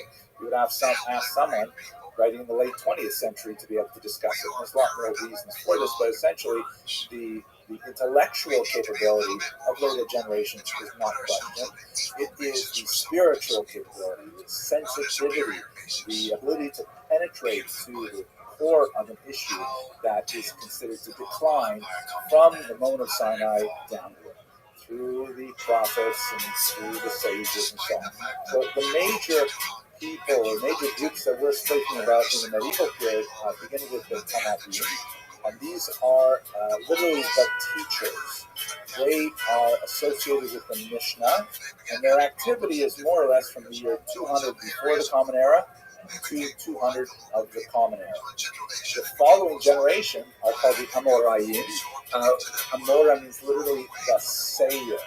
And what this refers to, or the speaker if you want, what this refers to is that this is already a term used in Babylonia in particular, where the vernacular was Aramaic and the texts of the Tanaim were in Hebrew. So you would have a teacher, a rabbi, who would give the lecture, and then a professional human microphone or loudspeaker would then repeat it in Aramaic translation so the population could understand it. And the sages of this generation, in humility, they refer to themselves simply as the repeaters, the speakers, the Amoraim. So these are the sages associated with the Talmud, from about the year 200 of the Common Era to about the year 500 of the Common Era. An Amora may not override a Tana. An Amora does not have the same authority as a Tana because of the idea of the Tana's generation. However, if there are two Tanaim who disagree, and an Amora can bring support for his argument with another Amora by quoting one of those Tanaim, then the Amora has support for his argument. So they borrow from earlier times to prove later arguments. I know it's complicated, but we have to talk a lot more about Talmud. The next generation, there's some dispute over what exactly the Samurais were, when they were, but they blend into the period of the Geonim, which we did speak about a little while ago. And these are the post-Talmudic authorities, primarily based in Mesopotamia, up until about the year 1000. And now we get to our protagonists, the Rishonim. They are called now the first ones. They're clearly not first when you consider them within the scope of the prior authorities, but they represent a distinct chunk of intellectuals who are writing particular kinds of things, roughly during the period 1000 to 1500. I've rounded these numbers off, obviously, but this is the era of the Rishonim. And what I'd like to do now is talk a little bit about what they did, why they deserve their own name, what makes them so special, and they are distinguished from the later authorities called the Achalonim, literally the after ones, or the later ones. The Achalonim definitely also have a very distinct style, very different from the Rishonim, and I'd like to spend more time about that, but God willing, when we get to the fall, we'll talk about the Achalonim. Note that they kind of stop at around the year 1900. I think it's because in the 20th century, although there's no real kind of dramatic break between the people who were writing in the 18th century, 19th century, but by the time you get to the 20th century, there's just people feel like, wow, I can't be an Acharon. You can't call me an Acharon like the Maharsha or like the Sheriff or something like that. It's too much. So we'll come back to that. But anyway, these are the sort of terms used for these big intellectual chunks of time and the sort of things that are happening in there. So let's understand what were the Rishonim up to. So they were involved in three main activities. They were largely commentators, counters, and codifiers. These three groups and these three types of activities were especially important for the Rishonim. You'll understand them. I heard some people talking just the other day. And then they said you were going to put me on the shelf. Let me tell you, I've got some news for you. Then you soon find out the truth. Then you have to eat your lunch all by yourself. Holding on to them. Already gone. And I'm feeling strong. Commentators. So I will one of sing the most important this favorite song. is regarded as the Rabbi of all Jews. In fact, the acronym of his name is Rashi. His name is actually Rabbi Shlomo. Maybe stop and wonder why. Solomon, the son of Isaac. But it's also sometimes playfully translated as Rabbi shall destroy. Just remember this, my girl. When you look up in the sky, you can see the stars, but still not see the light. Essentially embarked That's right. on a massive sweep of Jewish literature, a tour de force, providing very pithy, short but incisive and deeply clarifying comments on the entire Torah, the entire Tanakh, the entire Talmud. Massive amount of work that he actually repeated several times. He went through several editions. There are, unfortunately, a few lost track dates where either look at this did not complete it or we lost I don't it. But think I can otherwise, put we have it this, into words. this guide that takes you through all of the major texts of Judaism in the 11th century. And his style is absolutely enlightening. Children study it because it is so clear and gets to the point of the matter. Now, also, his clarity is, you see the art in it because he takes very complicated things and he edits them down to just 3 or 4 words quite often and just gets across the idea. One of the most important things that Rashi did is his commentary on the Torah itself, the first 5 books of Moses. And in fact, people say that the correct way to learn Torah is with 2 fingers, one finger following the Hebrew text, the other finger following Rashi's commentary. And in fact, in discussions with the Christian colleagues who are Bible scholars, I realize how deeply ingrained it is in Jewish study of the text to always be following along with a commentator. And there are several to choose from, obviously, but Rashi is clearly the king of these commentators. One of the major elements of his intellectual art was his awareness that a major desideratum was to bring the oral Torah, that is the Midrash, some of the esoterica of what would later be called the Kabbalah, and bring that into the text itself through the commentary. So when you're learning the text of the Torah with Rashi's commentary, you see sometimes, really strange, difficult passages. Rashi will say, don't worry, the oral Torah addresses the questions that you're probably having, and he'll bring in these brilliant insights from the oracle. And so it really makes the study of the Torah with Rashi a complete, comprehensive study of the Torah as a whole. One of the interesting engines of Rashi research today is the perennial question, what's bothering Rashi? Like, why did Rashi choose to tell us this? And you figure out the question that Rashi must have had that drove him to give us the answer, and it's tremendously satisfying. So Rashi is one of many. He is definitely the king of the era, but he is one of the most important commentators to provide insight into these ancient texts and make them accessible for his generation and Goon. It's Goon. He is as fresh today as he was in the 11th century. The Goon. second major group, I love Goon. which are less significant today in terms of people following in their footsteps. There are many people who are like writing commentaries on commentaries. Of course, there are super commentaries on Rashi to this day, but are the counters. In Hebrew, they're called the Monei HaMitzvot, the counters of the commandments.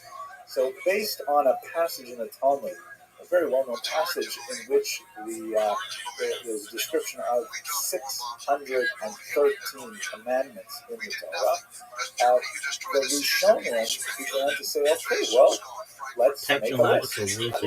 Let's go through the Torah and let us actually provide a list of all 613. Of course, what happens is when you get multiple rabbis working on one problem, frequently you get multiple solutions, right? 2 Jews, 3 opinions. And in fact, they all have to come up with the number 613, because that's the number that the Talmud says is there. But then they disagree as to, no, you're counting something that's not a mitzvah. Don't count that mitzvah at all. And everyone says, no, you're counting 2 things as 2 separate mitzvahs. They're really only one mitzvah. Or you forgot about these mitzvahs. What about these, right? So the counters essentially try to place some kind of systematic order on the commandments that appear in the Torah, and that it's hugely consequential because it will especially lead to the next category.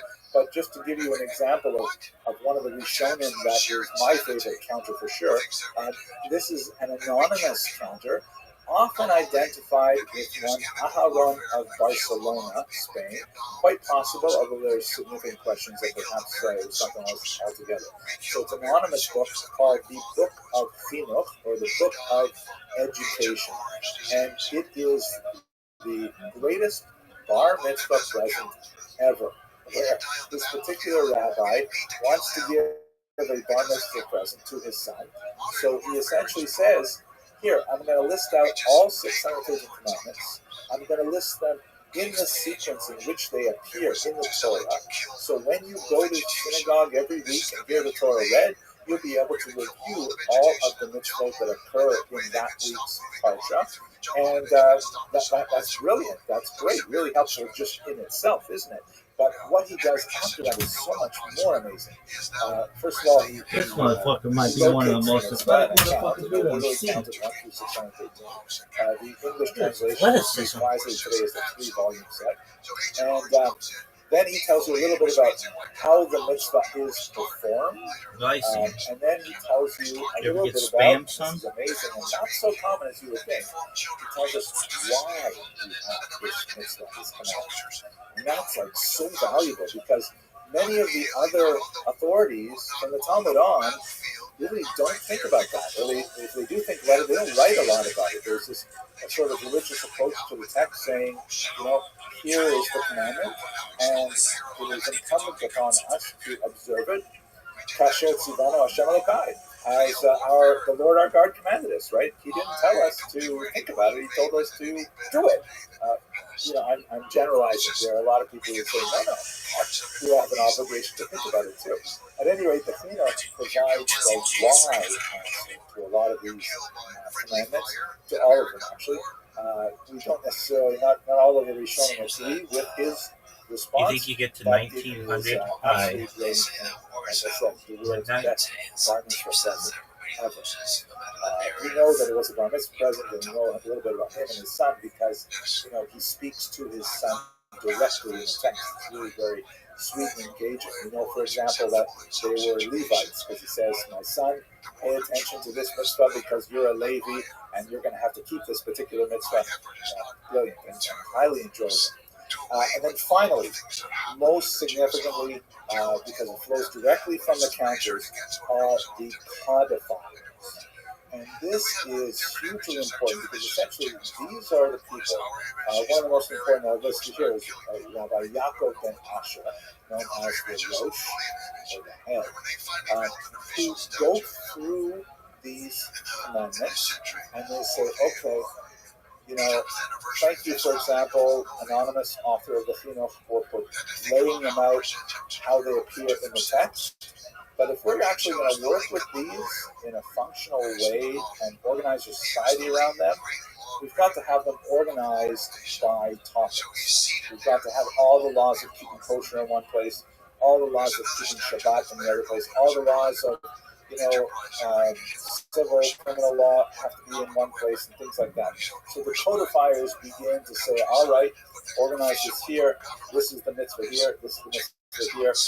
And remember that there's significant debate about what exactly is the mitzvah and how does it apply and under what circumstances is one exempt from it. All of these things are really important. So the codifiers who create, for example, the Rosh created a very important commentary called the Arba Turim, the 4 columns or the 4 pillars, which correspond to 4 different aspects of human life. They end up becoming the source of tremendous dispute and commentaries on the codes. But nevertheless, they are hugely important. The most important of them for contemporary usage is undoubtedly the Shulchan Aruch. We'll speak about him later on this class as well. So these are the 3 main areas that give the Rishonim their distinctive sort of functions. They're really involved in these things, and with the limited exception of counters, all the Achronim afterwards are kind of following in their footsteps. Now, at the same time, what's really fascinating to me as well is that the Rishonim are not all uniform at all. They are highly individualized and idiosyncratic. The Rashba and the Litva and the Rambam, totally different people, different approaches, different personalities, and sometimes they pose questions and provide answers which are shockingly modern, and you say, like, what is going on here? Where did this idea come from? And how come I don't see it in the traditional codes and so on? So among those kind of outliers are brilliant figures like Rabbi Abraham Tibbet Ezra, who was not only a commentator of note, he was also a tremendous poet in Arabic and in Hebrew, and a scientist. There's a crater on the moon named after him. He is the subject, by way of some poetry in the English language as well. Here he is holding up some astrolabe in his left hand and a compass in his right, which alludes to his kind of early scientific search and curiosity. He lived a very poor, difficult life, traveled out of his poverty. He would, and again, this is before printing, so he would literally write out his manuscripts, and then because he was so poor, he would sell his manuscripts, his only copies sometimes, and then have to rewrite them entirely from memory to sell them again. The things he wrote about his poverty are plainly biting. But it also gives you a sense of, wow, this is like so unlike Rashi, so unlike the others. You see also Gersonides, also a Rishon who is not widely studied today, but brilliant, very cutting against the grain kind of commentaries on all kinds of issues which are extremely relevant today. And when you study some of these Rishon, and you say, wow, this is like alternate history. Like, what would have happened to Jewish civilization if we decided that the halacha, the law, followed Gersonides and not, let's say, the Rosh? Very, very different kind of possibilities. Fascinating for our purposes. We're going to come back to both Gersonides and Ibn Ezra, I think, when we talk about the scientific revolution and Jews involved in it. But this gives you just a sense of the idea that there are many outliers among the Rishonim. It's hardly a monolithic, singularly orthodox way of looking at the world.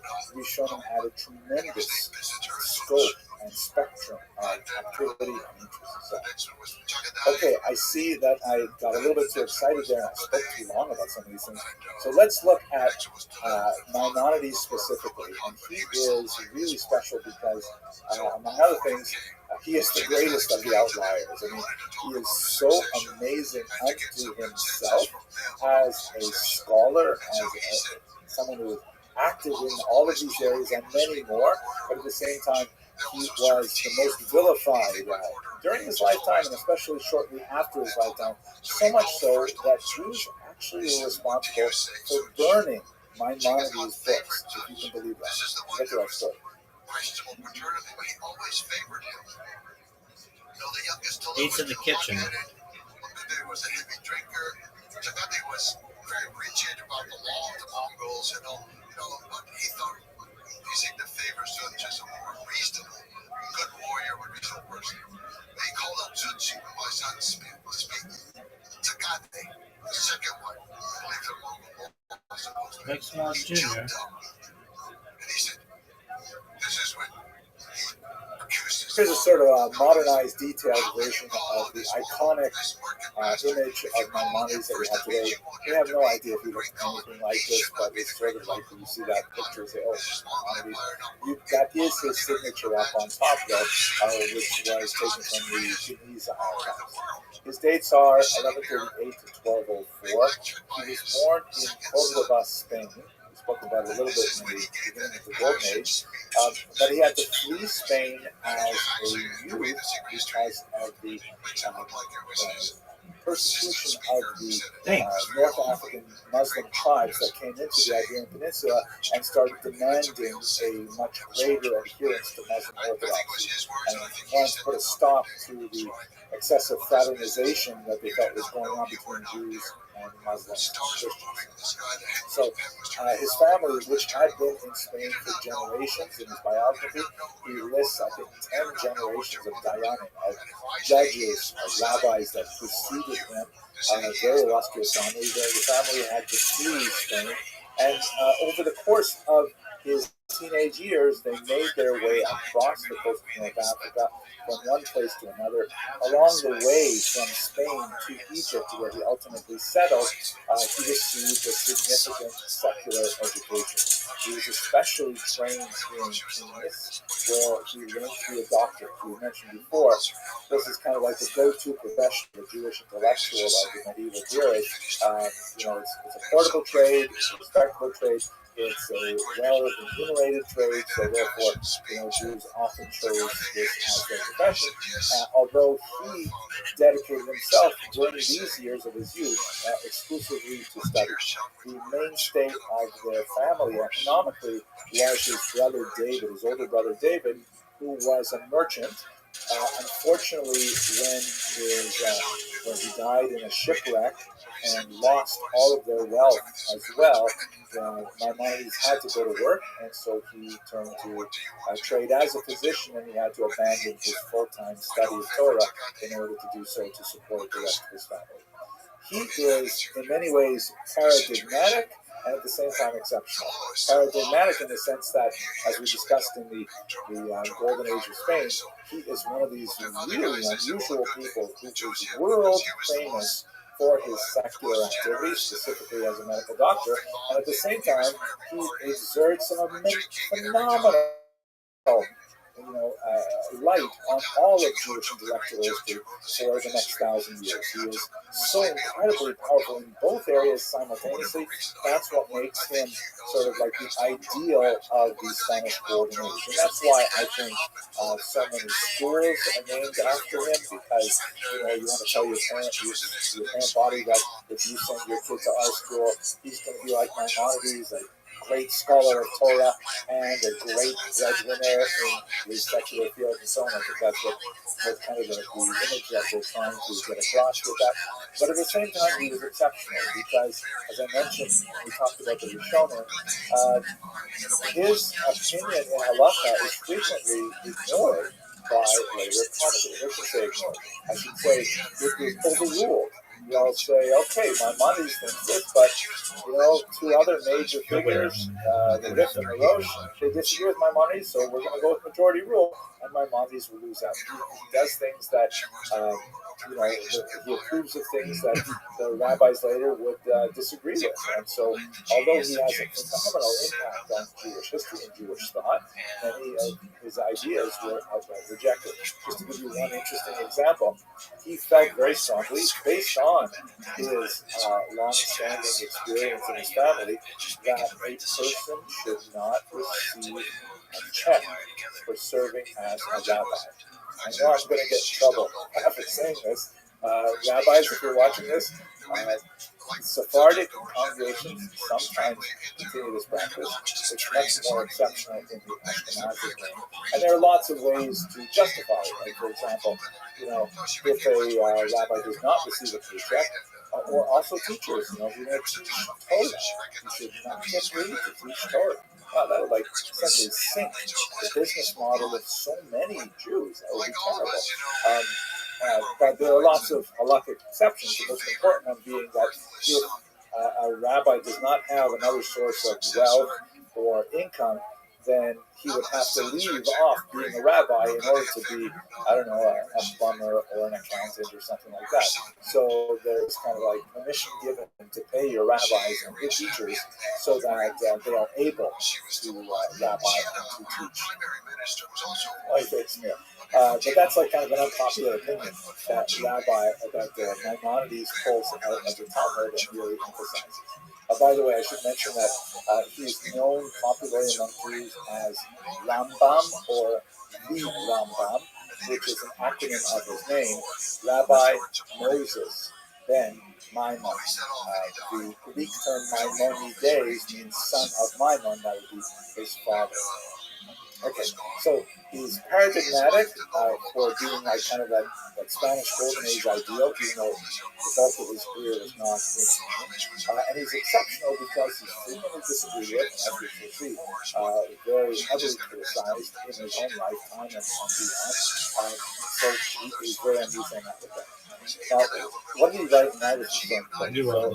This is a beautiful manuscript, an illuminating manuscript of Yeah. Let's break it down into several categories. First of all, in his youth, he composed a very important commentary on the Mishnah, which has a lot of the qualities that we see in Rashi's work. So, made him really much appreciated by his audience, and it is standard printing. Even to this day, the standard printing in the Mishnah includes the commentary of the Rambam. No one does that again. A little bit more different about the Rambam is his very extensive, for example, medical writings in Arabic. He was the go-to doctor of the age. He performed medical services for the royal house of Egypt. He was he describes in some of his writings how he gets up early in the morning, he has to commute from Fustat to Cairo, where he treats all the kids and all the wives and the harem and so on. He works there all day, then he comes on by donkey to commute back to Fustat, and there's a whole lineup of people who ask him all kinds of electric questions. He has to spend hours and hours answering the questions. He wrote extensively in his area of medical expertise. Fascinating writings, which are preserved. They are accessible today. And he writes on things like depression and anxiety, sleep disorders, family intimacy, all kinds of issues regarding the use of herbs and various medicinal products and so on. Extremely important medical writings still studied even to this day. He also wrote extensive letters. We have quite a bit of his correspondence to far-flung Jewish communities. Since he was unofficially considered the leader of all the Jews of Egypt and surrounding regions, they would frequently write to him for guidance and support. And some of these letters, in which he's addressing a specific problem, I'm thinking in particular of one of the letters that he writes to a convert to Judaism who feels that he's being maltreated by the community in which he lives. And one of these writes such a passionate, strong defense of the convert's position that it shows his personality and shows how he stood up for the lonely, he stood up for the less fortunate, and so on. And another passage that occurs to me in the Mishnah Torah, very important passage in which he says that it's very important that before every holiday, a person spend some in charitable fashion, because if you don't take care of the widows and the orphans in your society, before you take care of your lavish meal for your family and friends, the best. you're not celebrating the holiday, you're celebrating your stomach. Really powerful, incisive kind of deal. So this gives you a sense of regional, maybe even Why not? global leadership. But what got him to a lot of trouble was two other groups of writings, and these are the ones that are most widely studied today. The first are his philosophical writings, of which the most famous is undoubtedly the Moreh Nevuchim, translated as the Guide or the Perplexed. Dude, this is quality content. Arabic, that is essentially Arabic. Oh, fortunately not. And it was written for a particular student who was kind of like a type. He was a student who was struggling with the apparent challenges posed by contemporary Islamic philosophy and Judaism, and having a lot of kind of high-level intellectual doubts, and wondering, boy, these Arabs have some great philosophical ideas.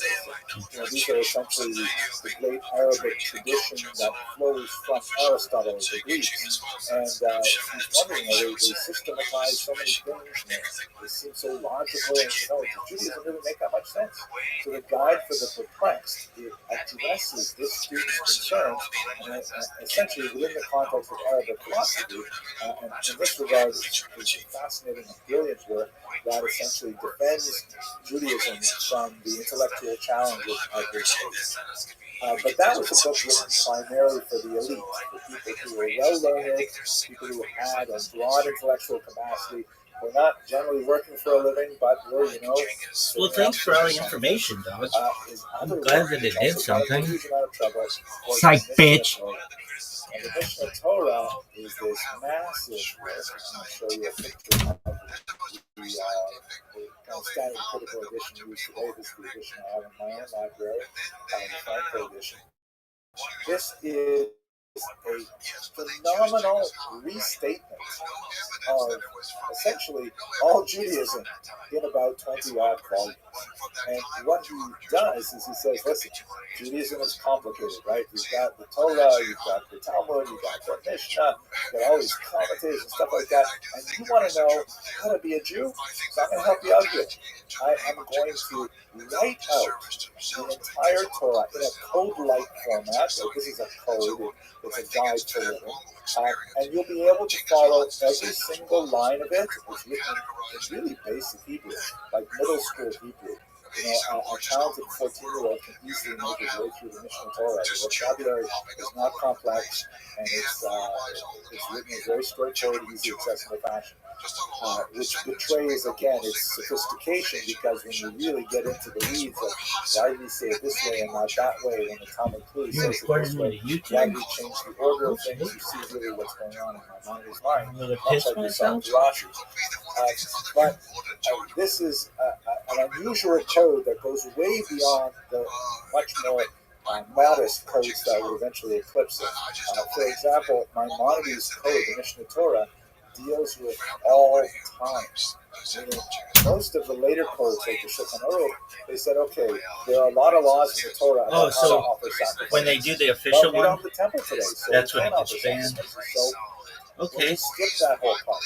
That was a neat story. What are you talking about? It's in the I'm Torah. come right We're back, going to go through it. Similarly, it's only in the Mishnah Torah that we have the laws of the Messianic era. He's done it 8 times. The Messiah. Hilarious.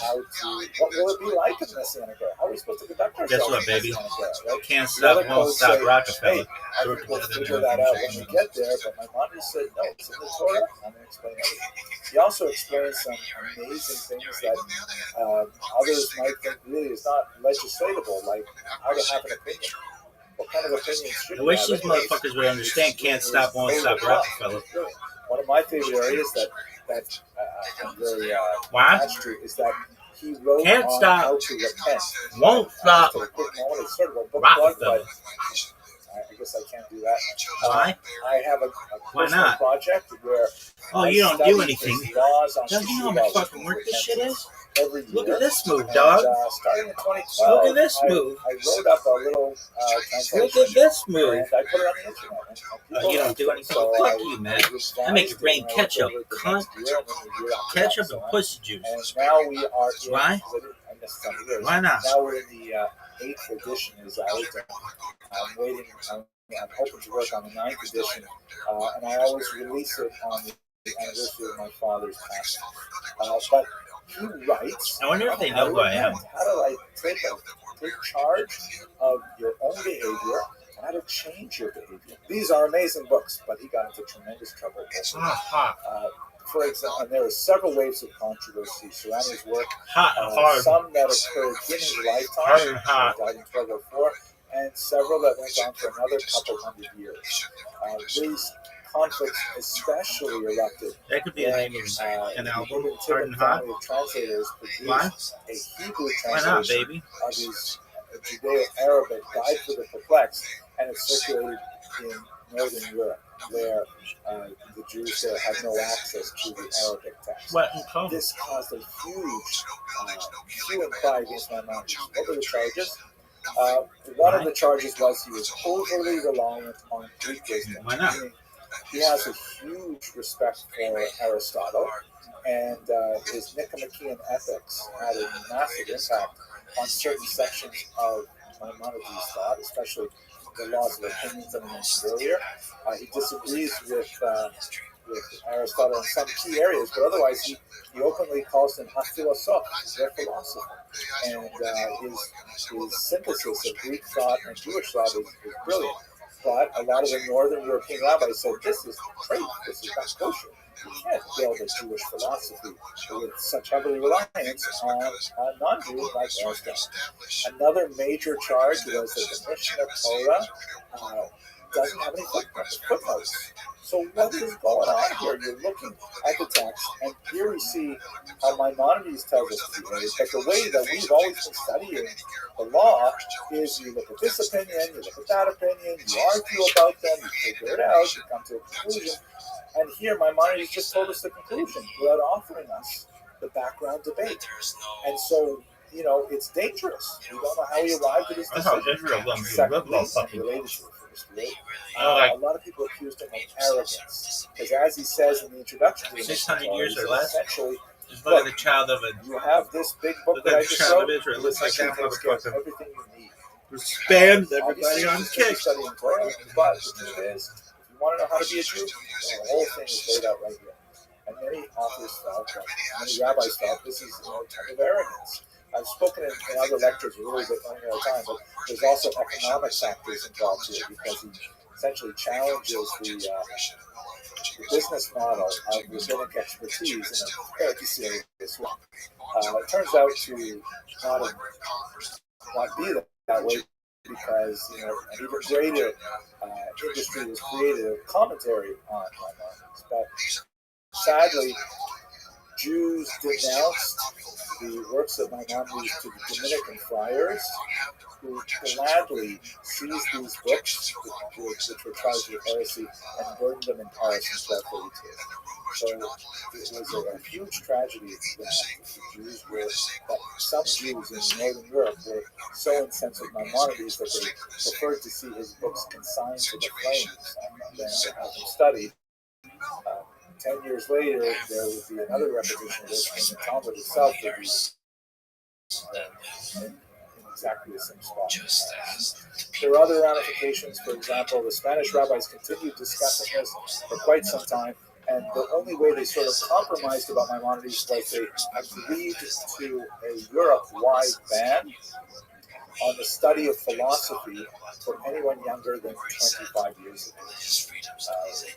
And I was supposed to say, essentially, that Maimonides has a lot of useful things to say, and he is kind of dangerous, so we want students to achieve a certain level of maturity before they look at something like the Guide for the Perplexed and so on. So that's basically how he remains controversial, but ultimately his overpowering legacy and makes him one of the most towering figures of the Rishonim and of future generations to investigate.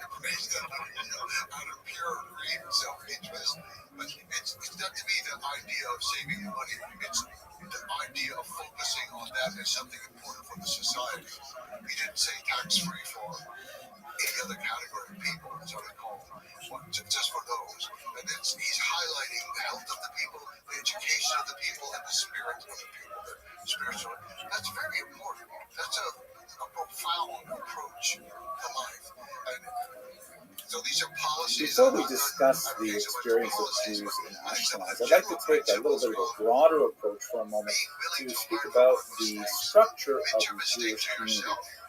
What I'm going to describe is something that pertains really to much of the 2,000 years of diaspora history that we've been looking at. There's certainly wide variation between the various communities that we'll be looking at, but by and large, the structure that I'm going to describe to you now held for most of Jewish communities, as far as we can tell, both Ashkenazic and Sephardic, really right from the beginnings of the diaspora, right up until the 18th century, as we'll discuss today. And so while there are differences in terminology, to be sure, and sometimes differences in the relative level of authority invested in particular structures within the community, nevertheless, speaking in broad strokes, this is a major element of the survival of the Jewish people over their 2,000 years in diaspora. And it's rather remarkable that, in my humble opinion, they've managed to figure a way to survive after it was largely destroyed in the last couple of centuries. But let's try to understand it writ large and understand there will be specific differences when we go to particular towns and particular communities. The name for this community varies again from Sephardic and Ashkenazic lands, but one of the most common terms is the word Tehillah, which means literally congregation, in the sense of to congregate. The Hebrew word kahal, which is also used sometimes to describe the Tehillah, is really a reference to the bringing together of people. And so this is one of the terms that is used, particularly in Ashkenazic lands, to describe the community. Now, I think at its foundation, one of the most important elements of the Tehillah is the fact that it is based on a system of taxation, that everything takes money to run. And the Tehillah developed early on a form of taxation of Jews living in a particular municipality, and then was able to generate those funds more or less efficiently into a rather remarkable self-government. We're going to be talking today primarily about what we would call, let's say, municipal self-government that would be located to a specific town, in some cases a village or a city even. When you get to the modern period, you begin to see cities supporting more than one Tehillah.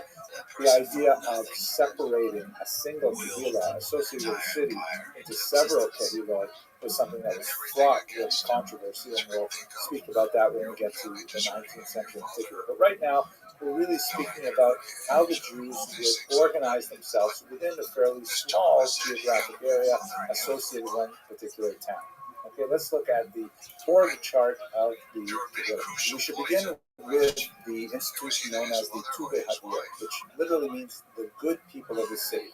By good people, that basically means people who are wealthy. That's probably the most important criterion to be in this key group, which is essentially kind of like a board of directors of the organization, like a board of directors of the synagogue. And by the way, the contemporary structure of synagogues today is based very heavily on the design of the Tehillah as well.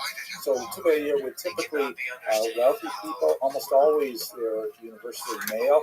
They would tend to be property owners and so on.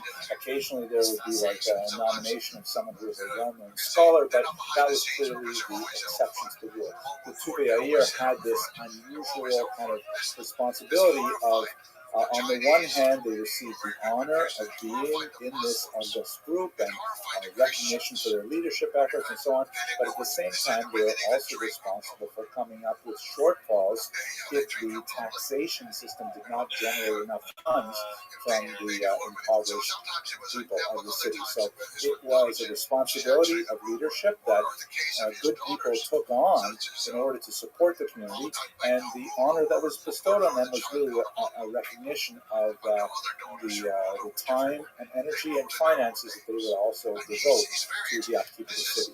They would typically take from their group one member who would be the Parnas, and by the way, both of these institutions were democratically elected. The Tuve'ir typically for a multi-year contract, which was not remunerated. This was an unpaid position, but there would be these regular elections, and not everyone could necessarily stand for election. But we're talking about small groups of people, right?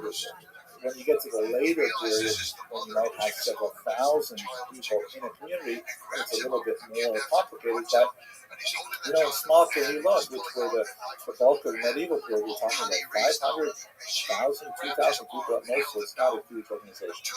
The Parnas, or literally the president, you can see there might be even a relationship between the Hebrew and the English word, was essentially the chief executive officer of the group. Nominated from the Tuve'ir, the Parnas, typically male, would be given the responsibility of exercising oversight of the functioning of the entire city. The Tuve'ir would also be responsible for the appointment of the rabbi, and the rabbi would assemble the Beit Din. Now, this is a really significant point. Although there were times when the Tuve'ir had very little say in who appointed the rabbi. For example, you'll see this when we get to the 18th century in Poland in particular. But generally speaking, the community would be responsible to appoint a rabbi and to pay his salary.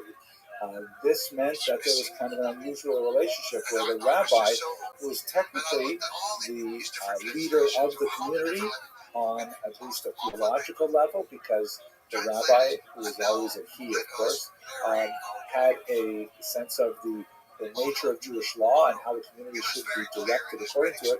But in reality, he was supported by the Tuve'ir, and he had a responsibility to adhere to their wishes as well.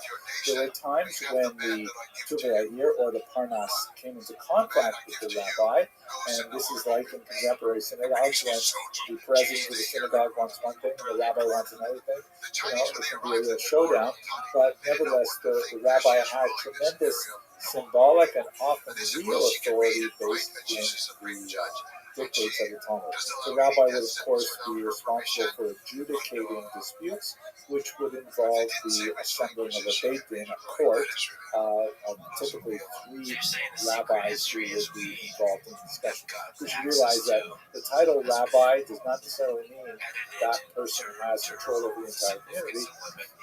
The title rabbi could be used in many different contexts, including teachers in schools and for more than one synagogue in a community, things like that. At any rate, both the Parnas and the rabbi used a group of people called the Gabbayim to enforce their will. So the term Gabbai literally means collector, and we see that, for example, in Pirkei Avot, where it's used in that sense much more clearly. Today, a synagogue Gabbai is kind of like a synagogue functionary who just decides which person gets various honors in which sequence on a Saturday morning. But in the Kehillah, the Gabbai was a feared individual who was essentially not exactly the policeman, but the summons deliverer of the Tuve'ir or of the Beit Din. If you had most commonly an individual who refused to pay the assessed taxes, and this was based essentially on the decision of the Tuve'ir or the Parnas exclusively, then the Gabbayim would be there to make sure that they collected, the cow or the gold coins or whatever it is that was collected. Or if an individual, for example, refused to appear for a summons before the Beit Din, then the Gabbayim would be there to muscle him over there. And we'll talk about this perhaps in a later class, but we should understand that the Gabbayim actually had the authority to use corporal punishment with the direction, of course, of the Beit Din. And in some rare occasions, there's even some discussion of capital punishment.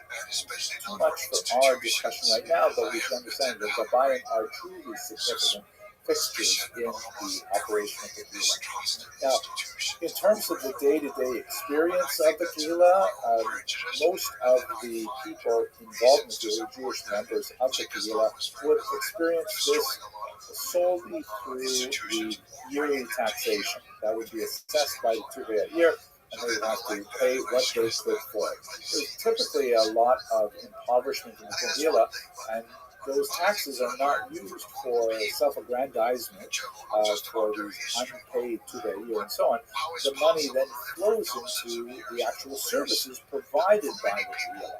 And this is extremely important. This is certainly the largest chunk of the Kehillah operation was conducted in the forms of chevlot, or committees. And unlike most of these other boxes that I put on the screen so far, the chevlot had a lot of female participation as well.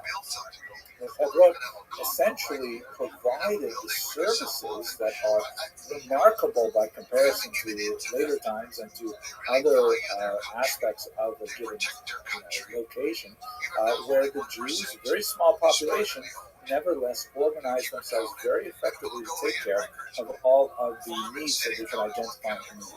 Let's look at some of the typical chevlot that we find.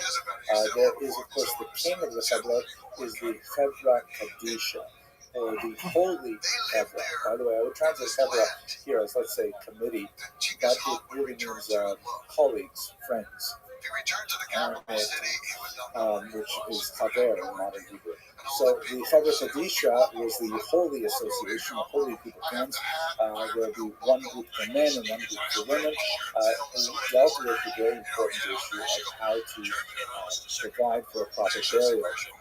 The Chevra Kadisha tended to wield an outsized power, not only because of the rather dire consequences of their potential refusal to provide a Jewish burial for an individual, but also because it tended to be comprised of the most well-respected individuals of a given community. It tended to be populated by people who were older, people who were well-regarded.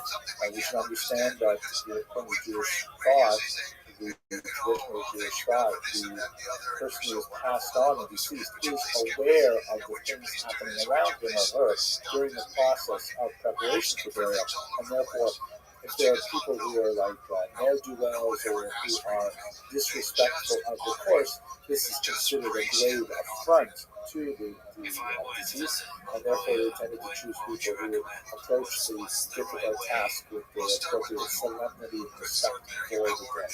In fact, one of the last things that they do after they complete the preparations for the dead is the members of the Chevra Kadisha apologize in case they have done anything by accident that was untoward or perceived as disrespectful by the deceased. Anyway, the Chevra Kadisha had a lot of power and was typically the premier of all the various communities.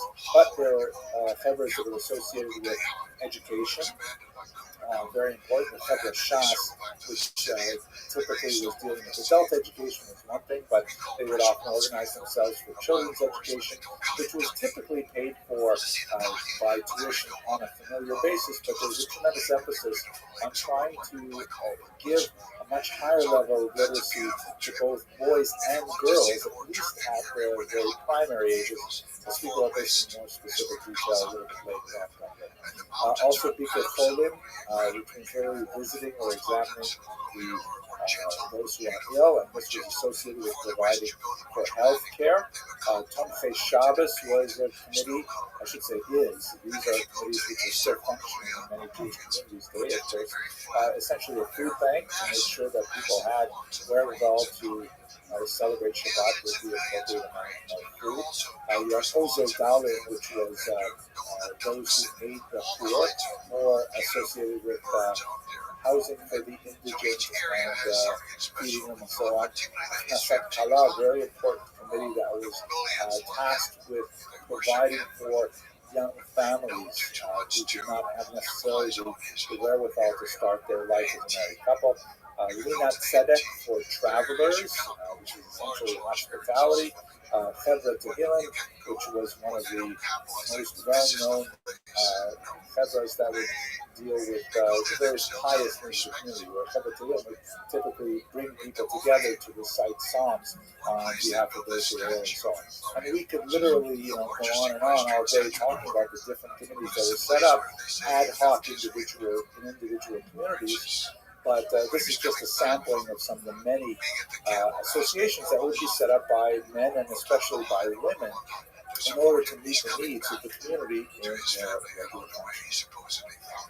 It's really rather impressive, I think, when we look at the overall structure of the community that was mirrored over and over again in so many different municipalities. And when we look a little bit further down the road at the Polish-Lithuanian Commonwealth, we see actually a high point in Jewish self-government when all of the individual communities joined together in literally a state within a state, so that they could actually have kind of like a government to pass legislation that affected all Gehulah simultaneously. We'll have to talk about how that worked out later on, but nevertheless, it's a really impressive achievement, I think, in Jewish self-government, and it says a lot about what allowed the Jews to survive through the modern era. Now, speaking about the modern era, we should understand, wow, this is so great, why isn't it happening anymore? Well, we have to understand that the pre-modern Jewish communal structure is very much predicated on a level of coercion. That is, the Tuvei Ha'ir have the right to assess your taxes, and this is above and beyond what the community as a whole has to pay to the non-Jewish state authorities. By the way, this was typically organized in a corporate fashion. In very rare cases did you have individual people actually having to pay individual taxes to the non-Jewish state. Taxes were typically assessed on the Jews as a whole, and the Jewish community had to translate that into taxes upon individuals. So there's kind of a natural flow from that to taxes to support the Jewish community as well. But there's that one coercive element that comes in the form of taxes. And the other major coercive element is that what we might call religious or non-religious freedom. If you stepped out of line from community norms, you faced the wrath of the Beit Din, of the rabbi of the city, of the Tuvei Ha'ir, who might feel that your behavior was not going to represent the community well to the non-Jews in the neighborhood, and so on. These are really important things that help corral Jews within kind of like a set of boundaries for behavior. These would be challenged throughout the entire period that we're looking at, but most especially when we get to the modern era. In this regard, the attacks on the Jewish communal structure are one of the most important elements of what makes modernity for Jews. We're not there yet in terms of our Jewish History Lab series.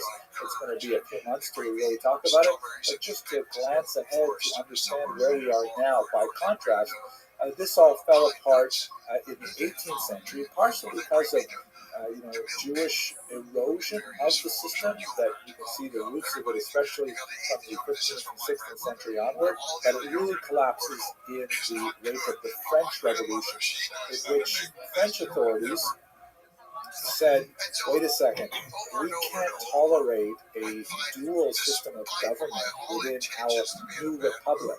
I mean, it sounds like these gabais, they sound like police forces.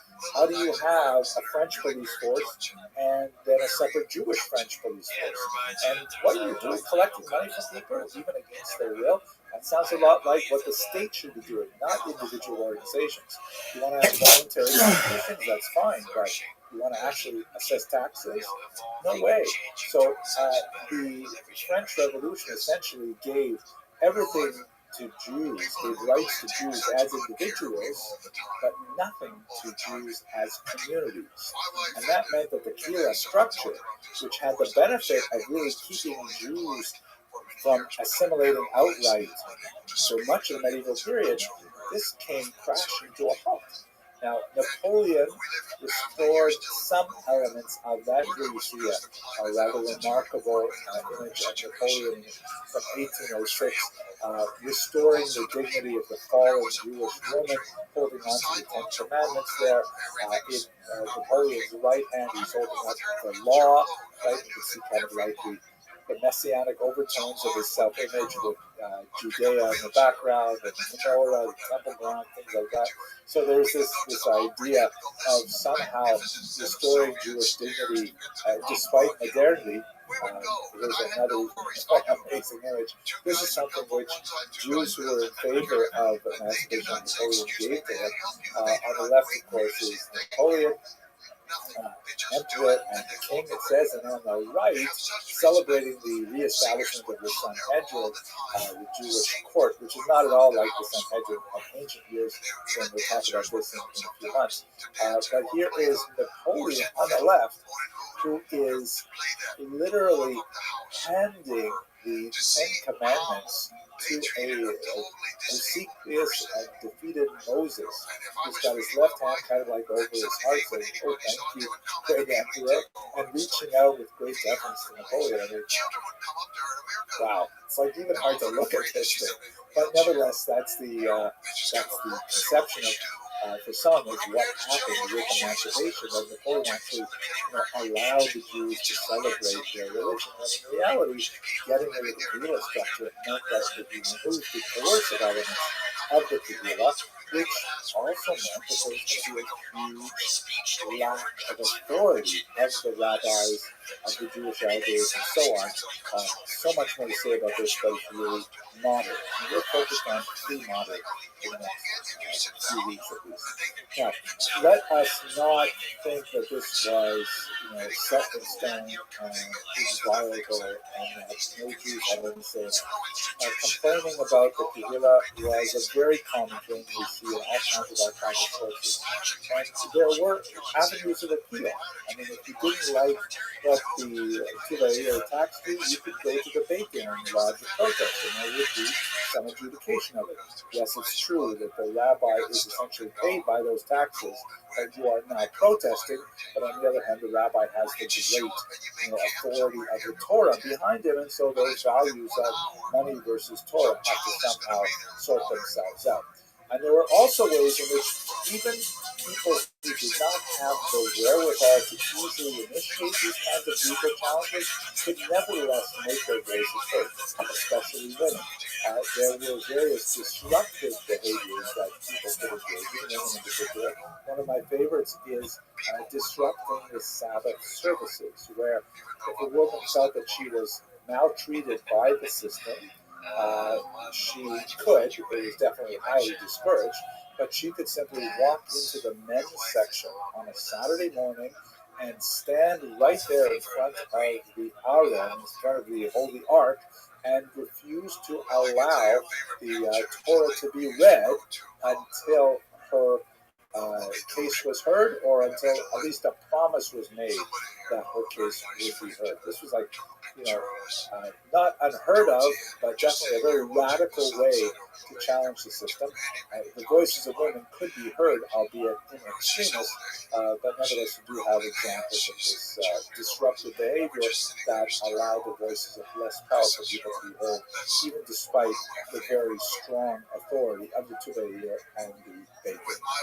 Okay, that's it for a very quick look at the structure of the Jewish community before the modern era and some sense of its power base.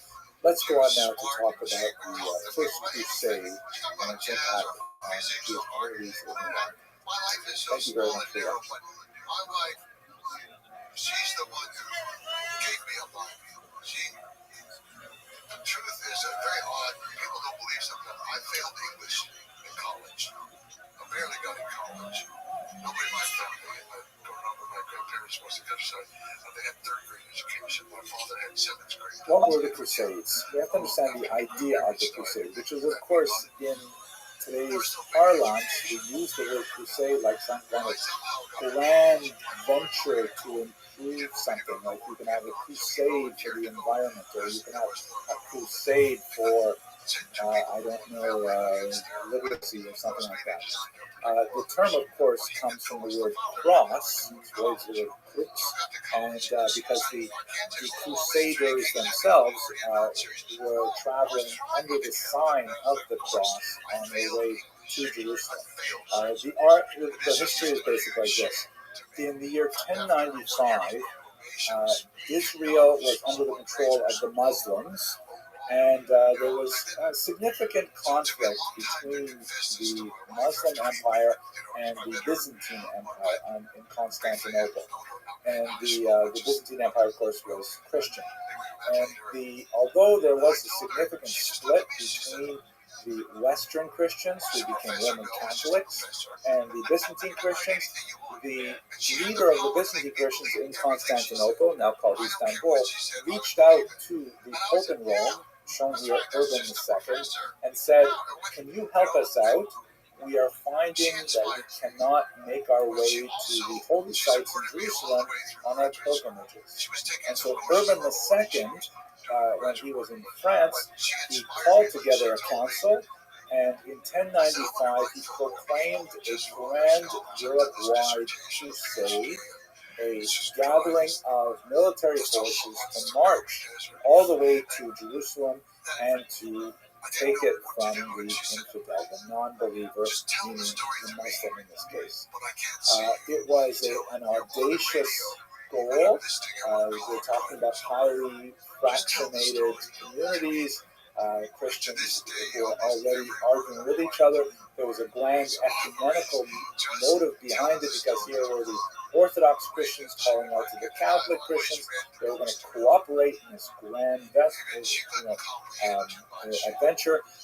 There were also lots of economic and political advantages to doing this. They actually had at the time a glut of young knights at a particular run in the feudal ladder that needed to have some kind of activity to occupy them. I'm not kidding you, there's a lot of this going on. But at any rate, the enterprise caught fire. People loved the idea. And sure enough, they organized themselves all across Europe, and they made their way in a series of crusades. So it's not just one, finally down to Jerusalem, where they attacked it and conquered it in 1099, establishing for a very brief period of time, and with some interruptions, a crusader presence in Israel. As you can see from this map here, not all of the crusades succeeded, and in fact, much of the first crusade, which is especially important for us, was actually brought to its knees not by Muslim defenders, but by Christians who refused to allow the crusaders to pass through their territory, and quite frequently along the way, the crusaders traveled past Jewish settlements. So as you see, all of the Stars of David here represent larger Jewish communities, and the green path in particular is important to us. At the top right there, you see that it goes through northwestern Europe, which is where much of the stories described here today happen. So that's the idea of the Crusades. They finally get moving in early 1096, and by 1099 they conquer and take over Jerusalem. What this means for the Jews is that there were a huge number of massacres, particularly in the Rhineland. And scholars of the Crusades often overlook this because they tend to think of the Crusaders in terms of the high-level, well-outfitted professional soldiers from the soldiering class who undertook this massive journey, Richard the Lionheart type people. But in reality, there were several stages or waves of crusaders that had different levels of social attachment to that class. In fact, when you get to the lowest level of crusaders, you have basically hoodlums and ne'er-do-wells and just decided to join on to this cause. Some of them were, kind of stoked by the rhetoric of people like Peter the Hermit, shown here, who was directing people that goose, a given goose, or in one case a donkey, was actually infused with the Holy Spirit, and Peter the Hermit went around sort of like stoking people's excitement and energy, saying we have to follow the Crusaders all the way to Jerusalem, meaning you've got like real official soldiers who have armor, and they have a horse, and they have a squire, and then you have just people who are like, yeah, count me in, I'm there. And they have no provisions, and they have no money, and how are they going to cross Europe without actually having any of these things to their name? Here's another image of Peter the Hermit on the left, who was kind of directing the Crusaders to their goal in Jerusalem. That's on the right, is from the 13th century piece of art. Another image of Peter the Hermit, directing the Crusaders as they head off. But in reality, Peter the Hermit was not directing the Crusaders; he was typically following behind them, but inspiring the masses to engage in various activities. Now, in terms of the Jews, many of these sort of lower level crusaders, followers of Peter the Hermit and others, they said, wait a second, why are we schlepping all the way to Jerusalem to defeat the non-believer in the Muslims? We have non-believers living right here in the Rhineland Valley. Why do we have to go all the way over there when we can attack the Jews and we can fulfill the sort of religious mandate of the Crusades by attacking our local infidels? Three communities in particular were devastated, amongst about a dozen. Speyer, Worms, and Mainz, known as the community Schum. Quite often you'll have little tri-towns, three towns that have close associations and they're geographically proximate, and they tend to have an acronym like Schum does. These particular towns were the epicenter of these massacres by these sort of ragtag bands associated with the Crusades. Why this becomes so important in Jewish history is largely because of the nature of the Jewish response. We're not talking about devastation on the scale of the 19th, certainly not the 20th century. We're speaking about somewhere in the neighborhood of 5,000 to 8,000 people killed, which is a terrible tragedy, no question, but it's a relatively small number when you think about 50,000 in the 17th century, 6 million just in the middle of the 20th century. But we nevertheless had a very powerful impact on a fairly young community of Ashkenaz that we'll discuss in a moment and in the next lecture. So the Crusades, let's go through them a little bit more detail. And these, by the way, the peak season was right around this time of year. The worst attacks were days before and after the holiday of Shavuot in 1096. There are actually a lot of very powerful pieces of the liturgy that specifically remember that and are associated with the Shabbat, the national day as well. So the Crusaders, again, not the official soldier Crusaders, but these ragtag bands were in the neighborhood of Cologne in April of 1096, and the Jews of that community were quite afraid that there would be violence. So they attempted to respond to it in advance by being proactive and providing contributions. In the case of Peter the Hermit, who was there at the time, they offered to provision his followers. The Jewish community of Cologne said, oh, look at all you hungry, tired crusaders, let us take care of catering you while you make your way down to Jerusalem.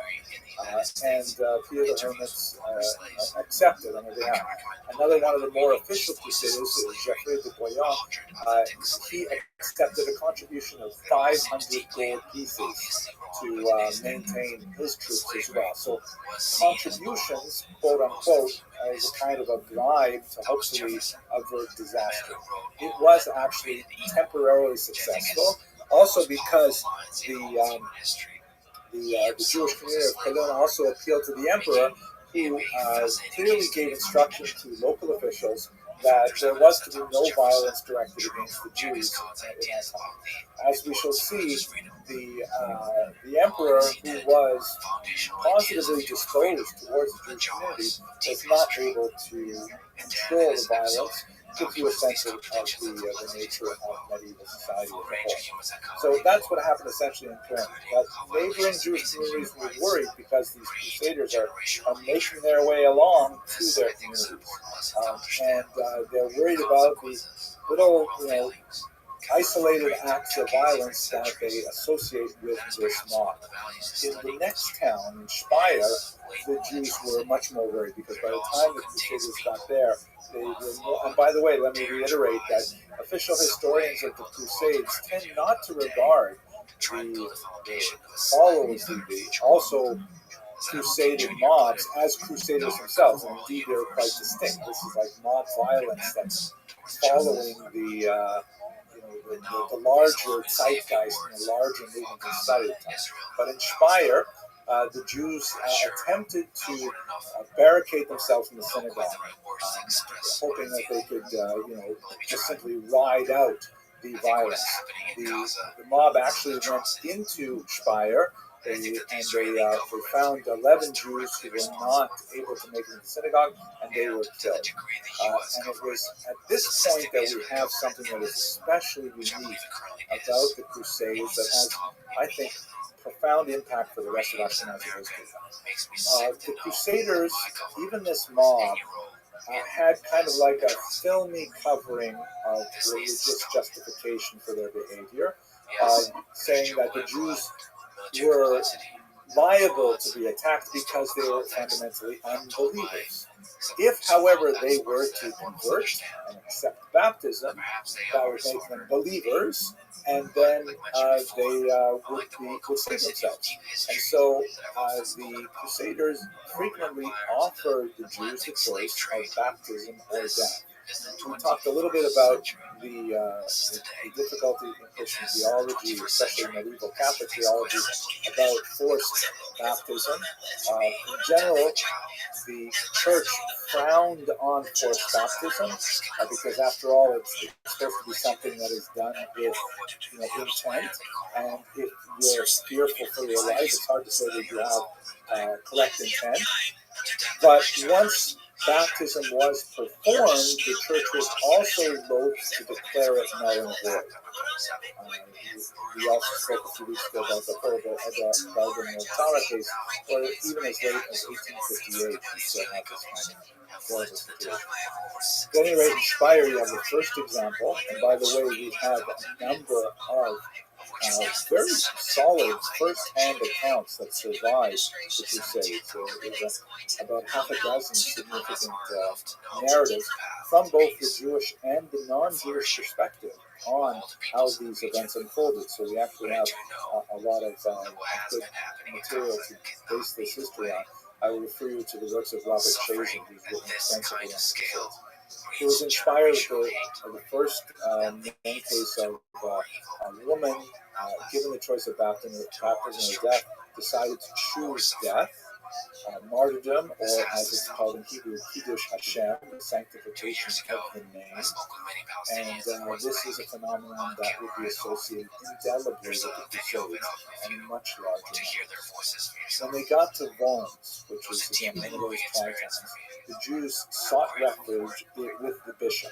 And this is something we see over and over again in the Crusades. The church was not the enemy at all here. The church was, in fact, against the violence, and although they definitely approved of the larger goal of the Crusades, attacking the local Jews was not something that the church officially sanctioned at all. It was more of a mass movement that came from strange characters like Peter the Great, Peter the Hermit. So the Jews sought refuge in the bishop's compound, and in fact, the Crusaders broke into the bishop's palace themselves and massacred the Jews in his home. Quite a large number, about 800 Jews died this way. And Worms had a terrible, terrible situation where the Jews over and over again, many of them, we do have numbers of Jews in church baptism, we'll turn to them in a second, but you have this terrible, awful incidents of Jews trapped in a room and fearful of having the synagogue set alight and dying in the flames, or fearful of having them break in and the Jews not being able to withstand the temptation and deciding to convert on pain of death, where many of these Jewish families and communities simply decided to kill each other in acts of mass suicide. Very powerful, poignant descriptions of mothers killing their own children and fathers killing their daughters-in-law. Just horrible things to read that literally formed part of the liturgy for Jews for centuries afterwards in memory of this event, which was called, incidentally, Zerat Tatnu, the decree of 1096. In Mainz, the bishop attempted to help, but he did not have the wherewithal to do so, and you had an incredible number there of massacres. Perhaps the most powerful examples of massacres and suicides were in Mainz. The rough estimate of the number of deaths is about 5,000, and when you include the surrounding communities, it might go up a little bit more. Another one of these figures who was kind of like Peter the Hermit is Count Amico. He eventually moved on. It was his troops who were later destroyed by the Hungarians. And one last detail that's quite significant. After this horrible summer of 1096, the emperor actually officially allowed any baptized Jews to simply ignore their forced baptism and return to the Jewish community. There was a papal conflict at this time, and the so-called anti-Pope Clement III was very upset with the emperor, but at this point the church did not have the authority to challenge him, especially not a disputed pope, and so therefore the Jews were allowed to return to their faith by secular law.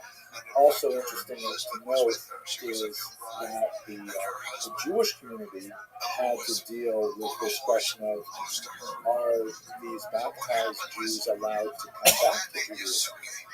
Rashi and others, of course, answered in the affirmative, that they were welcome back, but it was a subject of debate, and there's just a new monograph that came out recently, I believe, by Professor Hammerfelder, and I'm looking forward to reading that and knowing a little bit more about the story.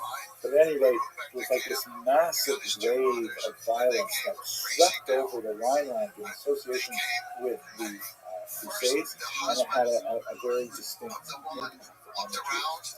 Before we spend a little more time looking at the impact on Ashkenaz, let's just follow the Crusaders down to Jerusalem, where they finally put siege to the Holy City in the summer, in June of 1099.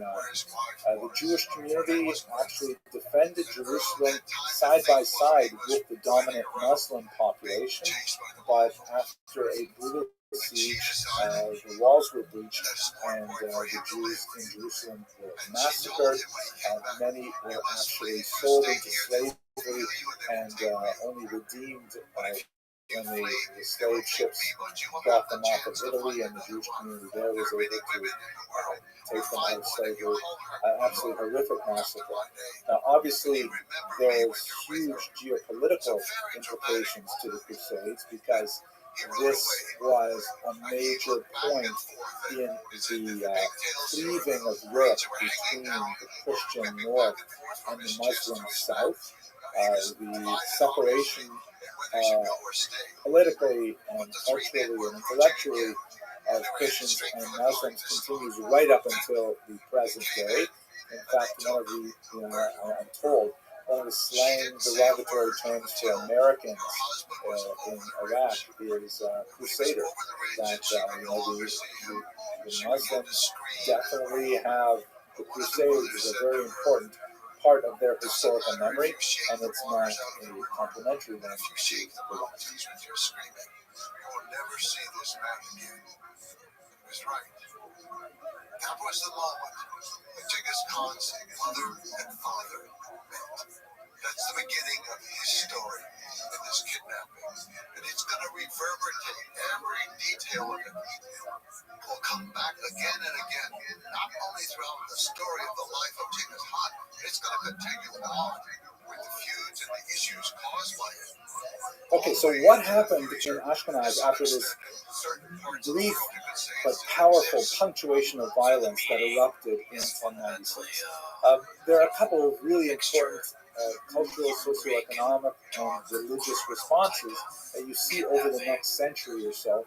And I think they kind of charted a vector for Ashkenazic Jews to follow that we still see the impact of them today. First is a movement called the Hasidei Ashkenaz. The term Hasid, of course, is used with regard to Hasidim of the 18th century and onward, like the Chabad Hasidim, Vishnitz and Satmar and so on. These are not the same Hasidim. They use the same term, but it's a completely separate movement. The Hasidei Ashkenaz, the word Hasid means pious one. The Hasidei Ashkenaz were a movement that gained strength in the 50 years following the Crusades, primarily in Mainz. One of the most important literary figures is Yehuda Hasid. It's a multi-generational family commitment to this particular movement, and he wrote the book shown on the left here called Sefer Hasid. What is fascinating about this brief-lived movement in Jewish intellectual history is that, unlike anything since we saw the Dead Sea Scrolls community, maybe some elements we'll see later when we get to Tzfat and the Kabbalists there, but they emphasize themes of self-denial, lots of fasting, literal rolling in snow to repent for things, an elevation of the concept of martyrdom. Not surprising when you're talking about a community that's only a few decades away from this explosion of violence in the end of the 11th century. But the movement simply did not catch on after a couple hundred years, and it sort of died out naturally, with the big exception of this particular book, Sefer Hasidim, which is an amazing book. It's kind of complicated, probably put together from different pieces, maybe not all by Yehuda Hasid, but I will mention one passage that you may be familiar with. It is widely reprinted. I have a modern printing in my own hand today. Yehuda Hasid left a fairly extensive will, an ethical will for his descendants that lists all kinds of very special practices that they are to engage in. One of my favorite ones, which you've probably heard of, is Rabbi Yehuda Hasid says famously to his sons that none of them should marry a woman who has the same name as their mother. Right? And this is something that, for whatever reason, is so widespread in the Jewish world that, if a man meets a young woman and his mother's name is Hannah and her name is Hannah, so she will add a name like Hannah Sarah. She'll change her name, so it's not exactly the same as his mother. Same thing with women marrying men who have the same name as their fathers. And one of the ironic things is that there's no source for this idea anywhere in the Torah. Nowhere in the Talmud, nowhere in Midrash. It's like the only source for this is in his particular will from the 12th century. And the famous Kotzker Rebbe, a Hasidic rabbi in the 19th century with an incredibly assertive wit, he once said that if Yehuda Hasid had known how strictly people would adhere to the instructions in his will, he would have included the 10 Commandments in there too. So Hasidei Ashkenaz picks up this strong element of self-mortification with all kinds of strange practices, like, for example, after a person dies, putting in their will that they want their coffin dragged along the ground, not carried to the cemetery to atone for their sins, and strange measures of fasting to atone for sins, calculating the value of a sin in terms of literally caloric value, and then paying for it with calories to have like an unpopular diet. But this is all told, it was really influential for about 150 years, but it kind of like flourishes right after the Crusades. Another thing we should recall is that the major violence was 1096, but the incidence of violence would continue for various reasons over the next few hundred years. We're going to explore shortly medieval anti-Semitism, which is not something that we've talked about extensively before, and it was getting pretty nasty. It was shortly after the Crusades that you had the first charge of ritual murder, this bizarre idea that Jews need to reenact the crucifixion of Jesus by, God forbid, killing a small child. That occurs in England in 1144, and then added to that, you have this strange concept that the Jews somehow need to consume human blood, a total absurdity and a lie. But nevertheless, these kinds of things simply keep developing and developing. And I believe that the Crusades mark a turning point in Ashkenazic culture in which Jews begin to become much more insular. They begin to regard the outside world as far more toxic, as they regard the possibility of reasonable cultural exchange with non-Jews as less and less of a possibility, and they start to fold their culture inwards, looking inside at each other, much less than looking to the outside world.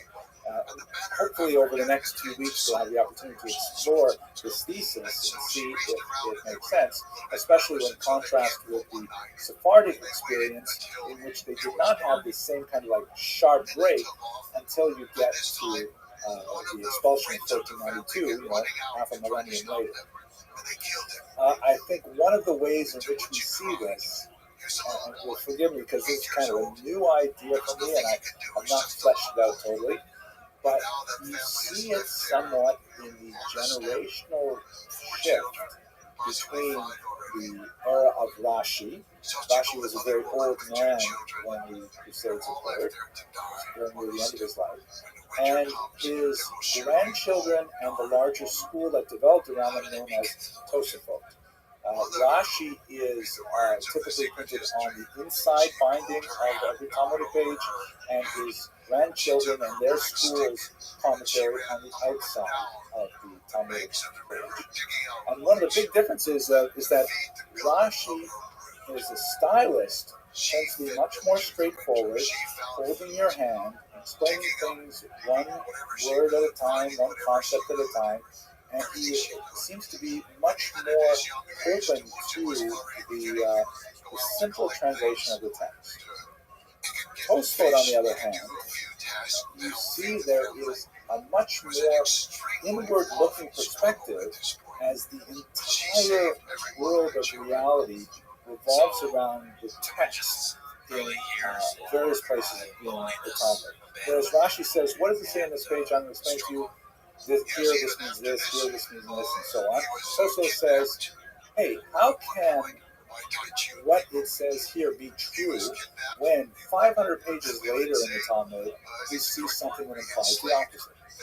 And tying together these big analytical links throughout the entire document sort of creates like an internal web of meaning that is entirely self-dependent on the text. Does not necessarily reach for scientific evidence or geographic evidence or anything like that, but the arguments are all kind of like internal and self-reinforcing.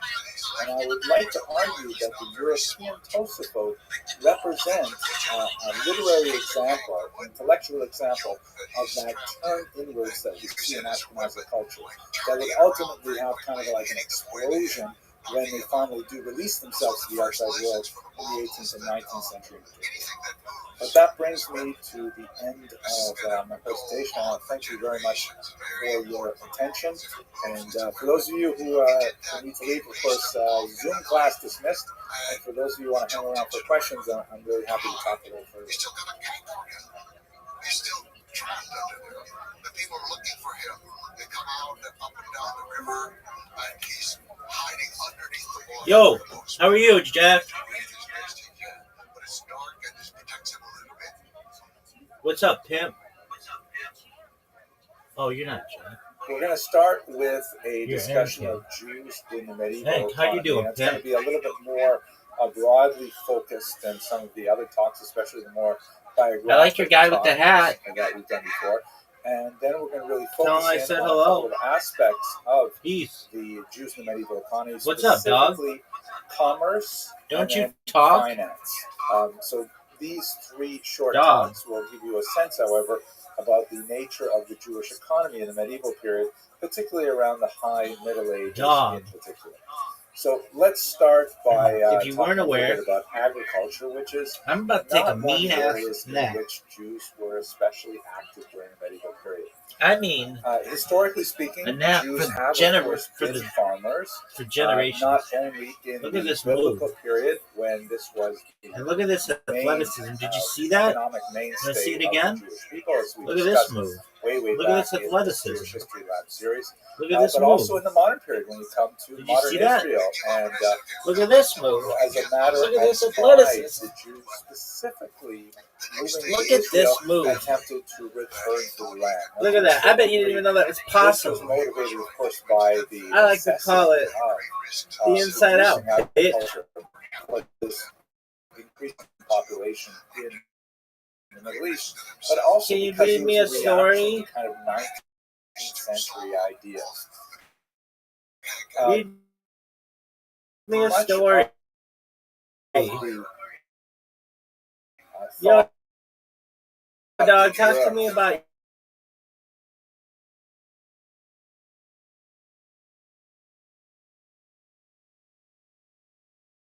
your art.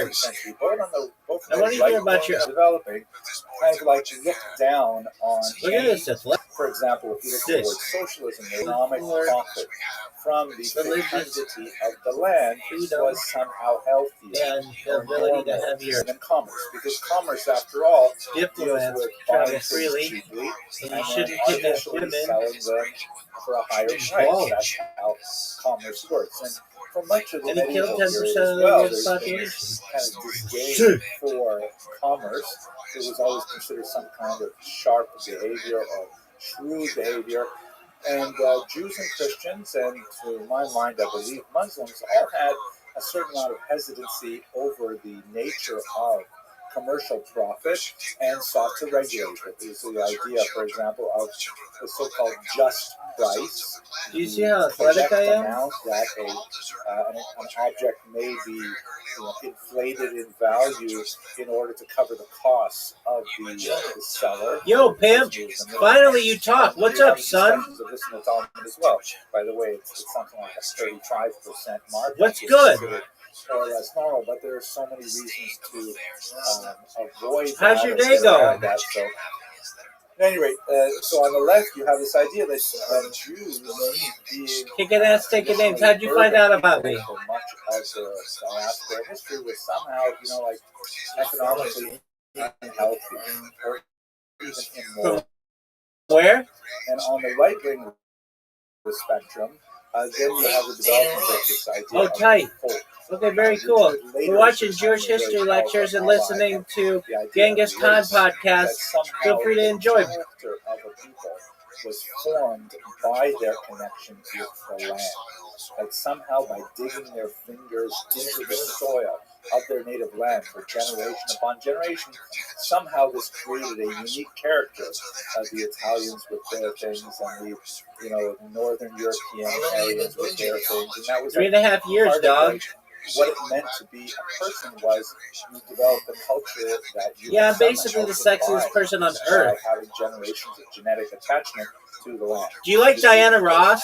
Did not have this attachment to the land, and so therefore they were somehow. What's your opinion on the Supremes? Like not human in the same way as others were human. So there was a very big push in the 19th century. What's your opinion on the Supremes? Back to the land. And we see this not only in Israel, we also see it in all kinds of colonial. You don't know who the Supremes are? The Americas, in the Russian Empire, and so on. Where there's like No, everybody should know who the Supremes are. And they largely succeeded. Israel's agricultural is No, they're not Jesuits. They're a band from Detroit. It contradicts a large trend in Jewish history, which is primarily towards other types of commerce, as we shall see. Agriculture posed a lot of risks without necessarily all the benefits that Jews would associate with a profitable Yeah, endeavor. dog, and Diana Ross is hot as fuck. Jews are frequently expelled from a given region. France expelled the Jews, I think it was 4 times in the 14th She's 81 and century, 3 times in fuckable. the 14th century. It was every other generation you could be expelled from your land. You had invested all of your income, all of your wealth in land, and of course it was completely gone.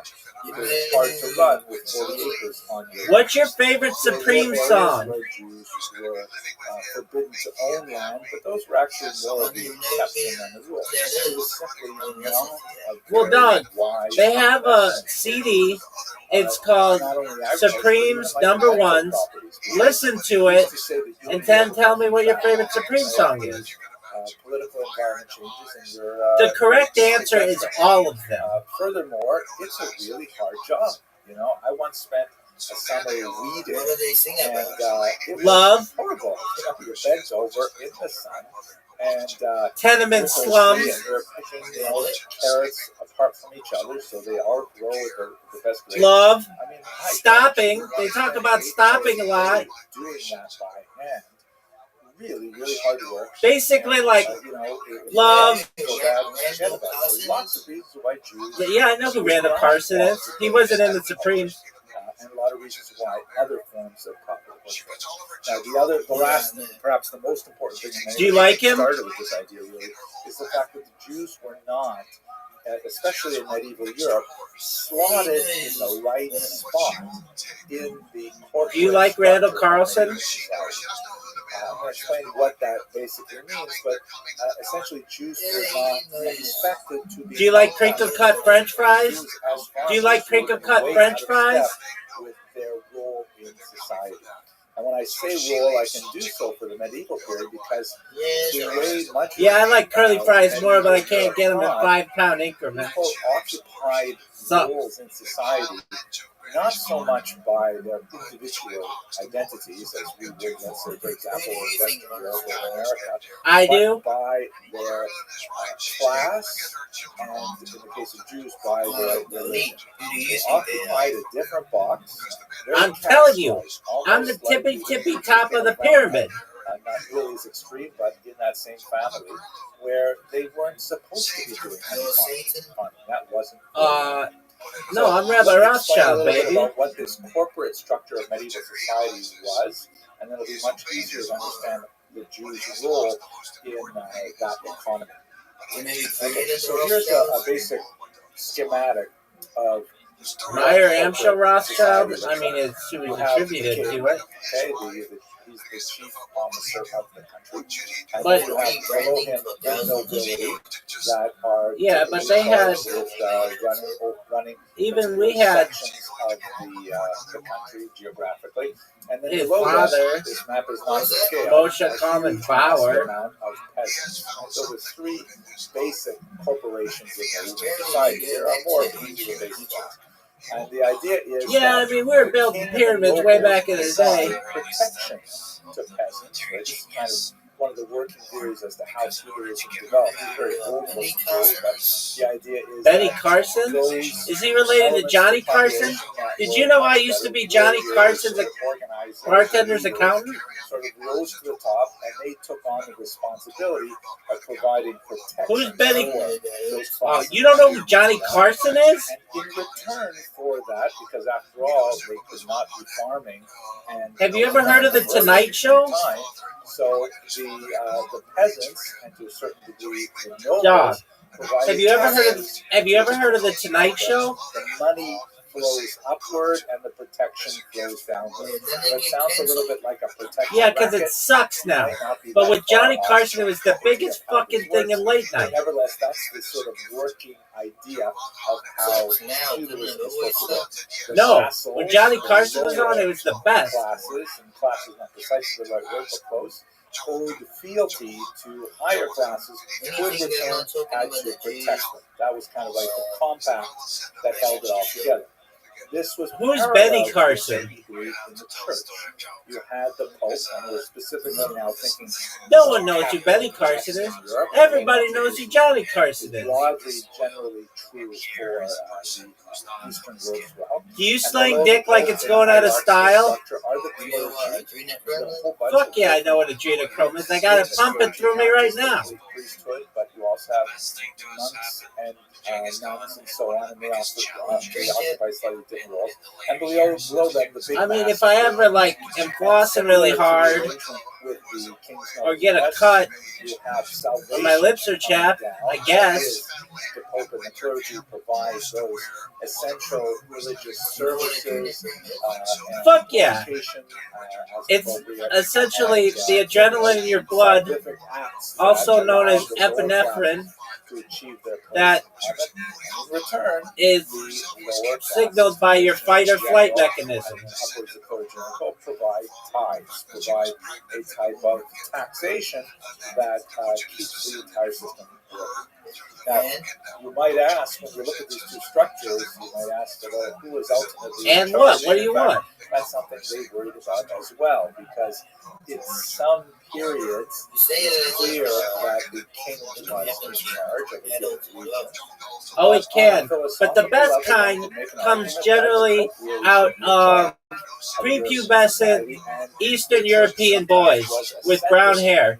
This meant that there were times when the interests of the king took precedence, which was typically good for the Jews, and there were times when the interests of the Pope took precedence. Is that like a movie? Typically, but not uniformly, bad for the Jews. Wait, what'd you say? Essentially how the corporate medieval structure of society was. Yeah, what about it? Is it a movie or a game or something? What box do they occupy? They're certainly not nobles. Peasants are overwhelmingly involved in agriculture. What's a monster can? For Monsters Inc.? Oh, yeah, definitely. Bob, absolutely. 666, baby, that's my number. Which was later called Servi Chamarai, servants. That's why it's my number. The Jews ultimately ended up becoming specifically subservient only to the king. Do you know why it's an important number? Here's a really beautiful piece. All right, tell me everything you know about it. To Jews, although they're engaged in the classical Jewish occupation. The reason why we're probably not Jews is because the woman here. All right, I got time. Go, baby. Christian book that shows the Madonna with child there. There's also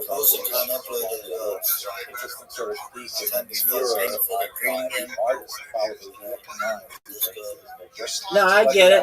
So just tell me about it. Give me your verbal synopsis of my favorite number and a very important number in numerology. Go. Look at those boxes I showed you earlier in the corporate structure. Who exactly is making the money? Who exactly is working literally in home? The peasants certainly not. They're working with goods. They're producing agricultural output. The nobility is not out there mining the rock. Yo, Doug, why do you think 666 is important? Who is actually producing and circulating coin in this environment? In order to collect taxes, for much of medieval European history, the nobility and the king had to I think it's the most beautiful number perhaps in the world, but I like them all. It's a triangular number. Do you know what that means? Hides of foxes and things like that. Corvée, which is essentially taxes in time, where the peasants would be required to spend a certain number of time, a number of days per week or per month, farming the king's large land holdings or the noble's land holdings. Or the most valuable That's type not a triangular number. charters to come by cash. The peasants typically did not hold much cash. All of their transactions They go affected 1, 3, 6, typically 10, either in kind, their agricultural output, or in etc. the sweat of their brow by actually working for the king. So the Jews here occupy this fascinating position as Servi Camerai Regis, as servants of the royal chamber. You could also translate that as Fuck yeah, man. I'm like the biggest fucking advocate for alien disclosure on this fucking planet. Their economic activity does involve actual cash money. Do you? They collect a lot of this very valuable. Yeah, I mean, everything's subjective, so it's just like what your opinion is. I think that there are good aliens. I think there are bad aliens. I think there are aliens that don't give a shit. I think there are aliens of low life forms. Depends how you define an alien, but yeah, I think there are good aliens. I think there are bad aliens. I think there are neutral aliens.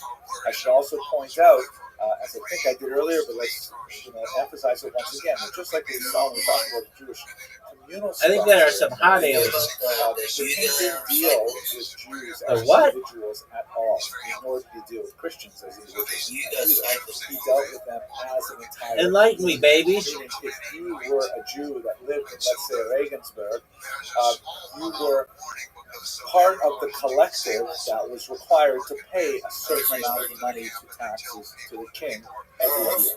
And that amount of money was collected by your community leaders in the Judea, and they would forward collect them out to the king directly. You yourself were basically unknown to the king. There were exceptional individuals. Right. We'll talk about them very much later. They were so-called court Jews, but otherwise it was done entirely on a criminal fashion. And the Jews had this ambiguous position. Okay, we're not in the age of Aquarius. Because they produced so much of this cash, they were very valuable to the king. But on the other hand, in order to keep doing their job, which the king liked very much, they were protected. Are we in the modern age? And so the nobles and the peasants would undertake great risk if they were to harm Jews in any way, because that meant that they were interfering with the Got like 1,000 of them, dog. So that's the risk and benefit associated. Oh, with no, this right kind of now I'm activity busy. of being I'm talking with you. Actually turned out to How do you spell it? Ugarage? UGAR? Now, it also meant, however, that as we saw in the earlier diagram of the two arrows, Uga. the king and the Oh, like the facing dog each other, of the Georgia Bulldogs. the church-state power was often fought over who controlled the Jews. Sometimes, if the church was especially doctrinaire and wished to impose certain, pious. What's your favorite? What's your favorite Seinfeld episode? On some doctrinal point. What's your favorite Seinfeld episode? He would lose that revenue. On the other hand, there were times when the king could become heavily indebted to the Jews, and I like them all. more expedient to simply cancel his debts by expelling them, and the church might be powerless to protect the Jews who were, after all, given a particular slot. I believe God is energy. Theological history by people like St. Augustine saying that the Jews had to serve as a witness. So the Jews were kind of like buffeted by powerful forces, much more powerful than they, largely because of their business. So at this point, Doug, I think energy is both good and evil, and to what some people consider to be good is evil, and what some people believe is evil is good. It's all subjective. It's just like your opinion, man.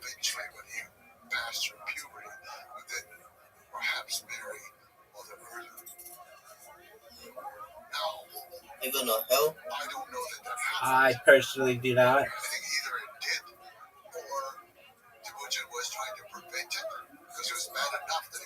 What do you think is the purpose of human? Okay, so That's a great question. we've already discussed how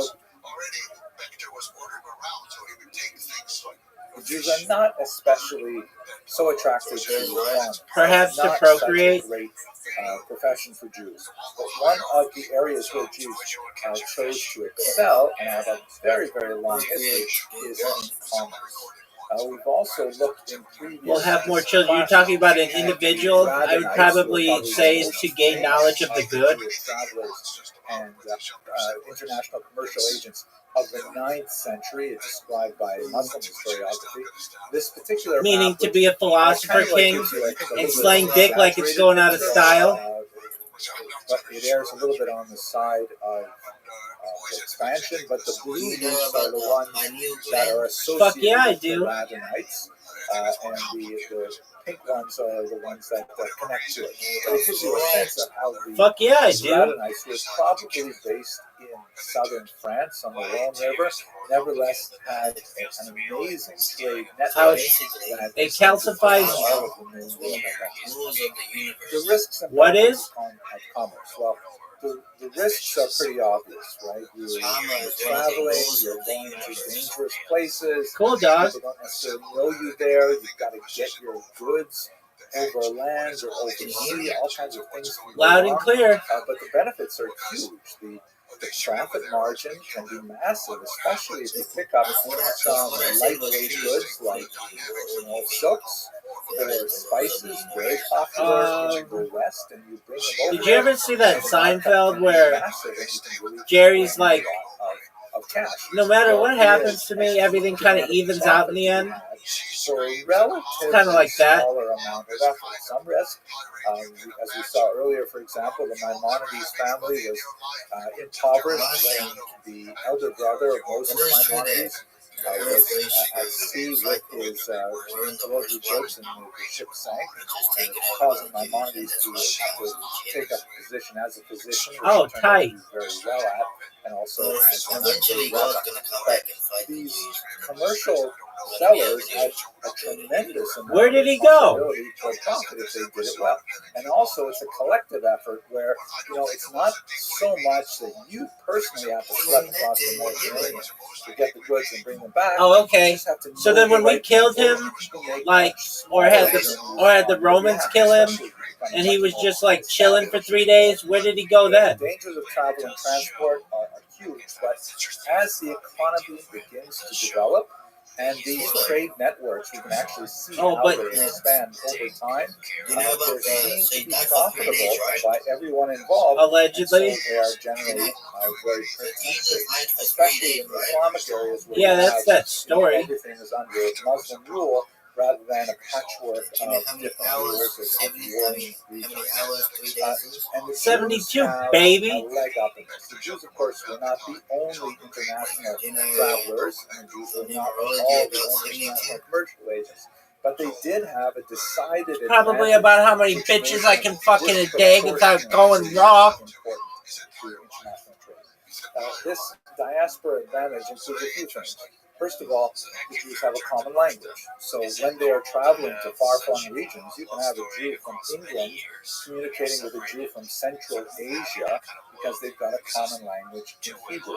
That's an incredibly important thing. Now, they might not be deeply fluent in Hebrew, but they certainly know enough to engage in the basic communication and negotiation for pricing, goods, and so on. Secondly, also extremely important, they have a unified legal system, and maybe even more important than the system, the norms, expectations, how commerce is done. If you can imagine even today walking, if you ever gone, for example, to the Arab Shuk long before it was as dangerous as it is now, but if you went into the Arab Shuk and you didn't know the kind of culture of negotiation of how you're not supposed to pay the first price they mention, and you're only supposed to negotiate in good faith if you really will buy it, all kinds of things like that. You might not necessarily know those rules. Well, because the Jews are all steeped in the same Talmudic tradition, with the same laws and the same avenues of appeal, if they feel that they're not being treated appropriately from a financial That was a endeavor, really good then story. you have a I whole like system, it. a whole I like structure talking with that that guy allows about it to take place. fucking You numbers. can imagine a Christian traveling deep in Muslim territory, let's say in Look at what this would be athleticism. contemporary Iraq, he would feel extremely out of place, Motherfucker especially after doesn't the even know who the Crusades. Oh my Supremes gosh, are. be extremely unwelcome. He did not have the built-in support system there that would be able to take him in and be able to provide food and lodgings for him at a reasonable price, and protection from being robbed and so on, to allow him to do business. The Jews had these things because of the diaspora itself. Ironically, the diaspora, which was a punishment inflicted upon the Jews, if you want from a theological perspective, or if you want just from a political, historical perspective, the Jews were forced into this scattered exile across all of the known lands of the earth. It actually was able to work to their benefit when they established these far-flung connections. I can tell you just from my personal Perfect job. experience, there Oh, was, this guy's gonna love I me. grew up in, I'm going to show you a picture later, but I grew up in a far-flung, very remote part of northern Canada. That's And cool. every year there was a charity collector for the base Yaakov of Montreal, right, a girls' school in Montreal, who would hitchhike all the way up from Toronto. We're talking about hundreds and hundreds of miles. We're literally the only thing beyond the streets that I lived on was the Arctic Circle, North Pole, and he would hitchhike all the way up there for the handful of Jews that lived within a 50-mile radius. And when he got up there, he would, my parents would kick me out of my bedroom, and he would get my bedroom. I would sleep in the sofa in the living room, and that's just the way it was, because that was Jewish connection. So the same thing is pertaining in medieval Europe, where Jews are able to travel with much more reliance on hospitality extended to guests and so on. And this was a massive advantage for them. This is, I'm guessing, why the Jews developed this unusual habit of playing Jewish geography with one another. I don't know if non-Jews do this, but when Jews meet each other, especially in a setting where they don't expect to meet other Jews or anything like that, almost always the first thing they start doing is they start playing a game where they ask, okay, where are you from? Oh, you're from Manitoba. I know some Jews in Manitoba. Do you know the... Right? And they start to immediately try to develop a web of connections that makes them feel plugged into the worldwide tribe of Jews. This Jewish geography game, I wouldn't be surprised if it had its cultural roots deep in the medieval commercial enterprise, where Jews traveling would try to develop a richer network of connections. Now, what did they sell? This is a little bit more controversial. You can see from this particular image, which depicts a negotiation between a Jewish slave trader and a king over the price of the slaves that are held in manacles. From the 5th through the 7th century, the most popular items that Jews were selling were luxury items, like perfumes.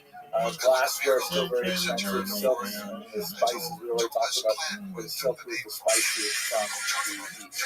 And these things would be brought towards the west, or these were especially associated with that trade. Now, the wise way to conduct trade, of course, is to have your ships pull both ways. So if you're traveling out to the east, you have goods from the west to sell to the east, and then you can bring things back from the west. You never have your ships empty as they leave port. Or 5th to 7th century. 7th century is significant because that's the beginning of the Muslim expansion, right? The 4th decade of the 7th century is when Islam really started taking off, and by the middle of the 8th century, it's got all of North Africa, Spain, and so on, and quite a bit of the Eastern Mediterranean as well. So after the Islamic expansion, the Jews take a much larger role in the expanded trade across that major cultural political barrier between Christian Europe and Islamic North Africa and the Mediterranean. So they're bringing from the west to the east a lot of things that are produced in Europe, like swords, actually. There's a lot of superior steel or iron coming out of Eastern Europe. Furs, right, very big thing that's not easily available further to the east. So they're bringing the luxury goods that we described earlier to the west, and they're bringing a lot of these raw goods as well to the east. And here's where the more controversial element comes in. in the year 854, a church council banned the trade in Christian slaves. And this is something that we've seen all the way back from the Synod of Elvira in the 4th century and so on, that Christianity may have a problem with slavery in general, but it really has a problem with Jews owning slaves. So there's a lot of bans frequently in medieval history that emphasize the fact that Jews are not allowed to own slaves, and Jews are certainly not allowed to trade in slaves. So when there is a ban on trade in Christian slaves, not only by Jews but by non-Jews as well, so now the Jews become much more important in the slave trade because the slaves are largely traded in Iberian markets under Muslim rule, that is, in the south part of the Spanish, Portuguese peninsula, in places like Granada and so on. So the actual proportion of the Jews involved in the slave trade is very small, right? Only a small number of Jews were engaged in international commerce, and only a small section of the overall commerce was in slaves, but Jews were That's against disproportionately TOS? Christians Maybe. involved in this trade. You think spamming your chat is against TOS, but creating 10,000 fucking accounts isn't? Baby. By Christians and by Muslims. Look at this But athleticism, on a per folks. capita basis, it's Look at disproportionately this. skewed. And just like Jews Folks. are overrepresented Folks. in other goods, I am perhaps the sexiest person in the history of the world, slaying a dick like it's going out of style, baby. Look at this athleticism. Look at this burp, like a burp. See what's trending, dog. If I were trending on Prime Video, I would want to watch it at this point. Bitch, are you done? This shit sucks. Worst stream ever.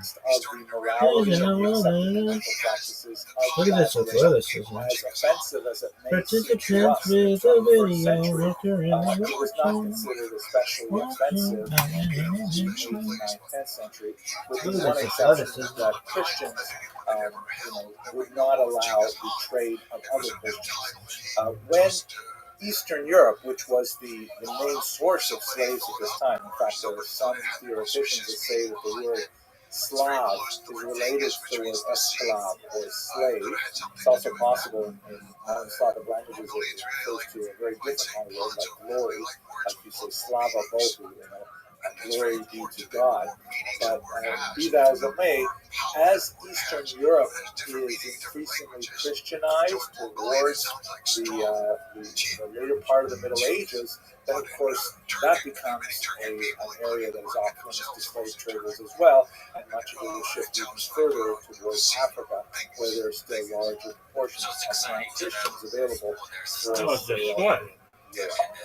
Adding to this, besides the slave trade, there was a significant expansion of trade routes in Northern Europe. The population in general in Northern France and Germany has been expanding since around the year 1000. There are a lot of theories as to why this happened. It is a noted phenomenon. It appears that the agricultural output increased significantly over this time, so it might actually have a climactic reason for it. It could be that there was, just a general warming of the northern part of Europe at this point, or something to make it much more arable. But at any rate, as the north opens up, more trade routes to northern Europe open up, and Jewish populations there increase. It's kind of like a cycle of the general expansion of trade means the expansion of Jewish migration to Europe, and the increase in the population as there is more income and so on. But that's essentially what is happening throughout this period in terms of trade. But once the slave trade becomes much more difficult to maintain, particularly in Northern Europe, And as there are increasing levels of anti-Semitic restriction on Jewish trade, which we're going to talk about a little bit more next week in particular, so Jewish trade begins to largely decrease from the huge international scale and become much smaller and become much more focused on retail and on local sales. And I reflect on this personally as well. I already told you one personal story about the charity collector that went all the way up from Montreal to my own town. But in many ways, this is really my own family story. It was my father, Allah Shalom, and may he rest in peace, standing in front of the family store in 1957, way up in northern Ontario. His father is the Alex, is the Alex, his son, my father is the son there. He ended up migrating from northern Russia, and he came to Canada thinking he was going to become a farmer. He was terrible at farming, like you see the pattern we talked about last video. And he ended up going into dry goods sales and connecting with lots of middlemen that they called jobbers down in Toronto.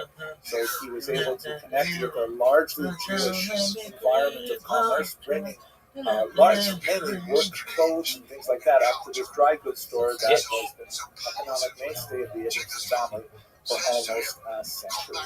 So it's really, in my own person, I feel the connection with this particular period in Jewish history as well. Okay, so that's a discussion of the goods involved in Jewish commerce. Now we get to perhaps the most difficult aspect of it, which is specifically the involvement of Jews in money lending. You will never completely trust me. I will be like a mouse underneath the collar of your tunic. I will be like a thorn in the lapel of your tail.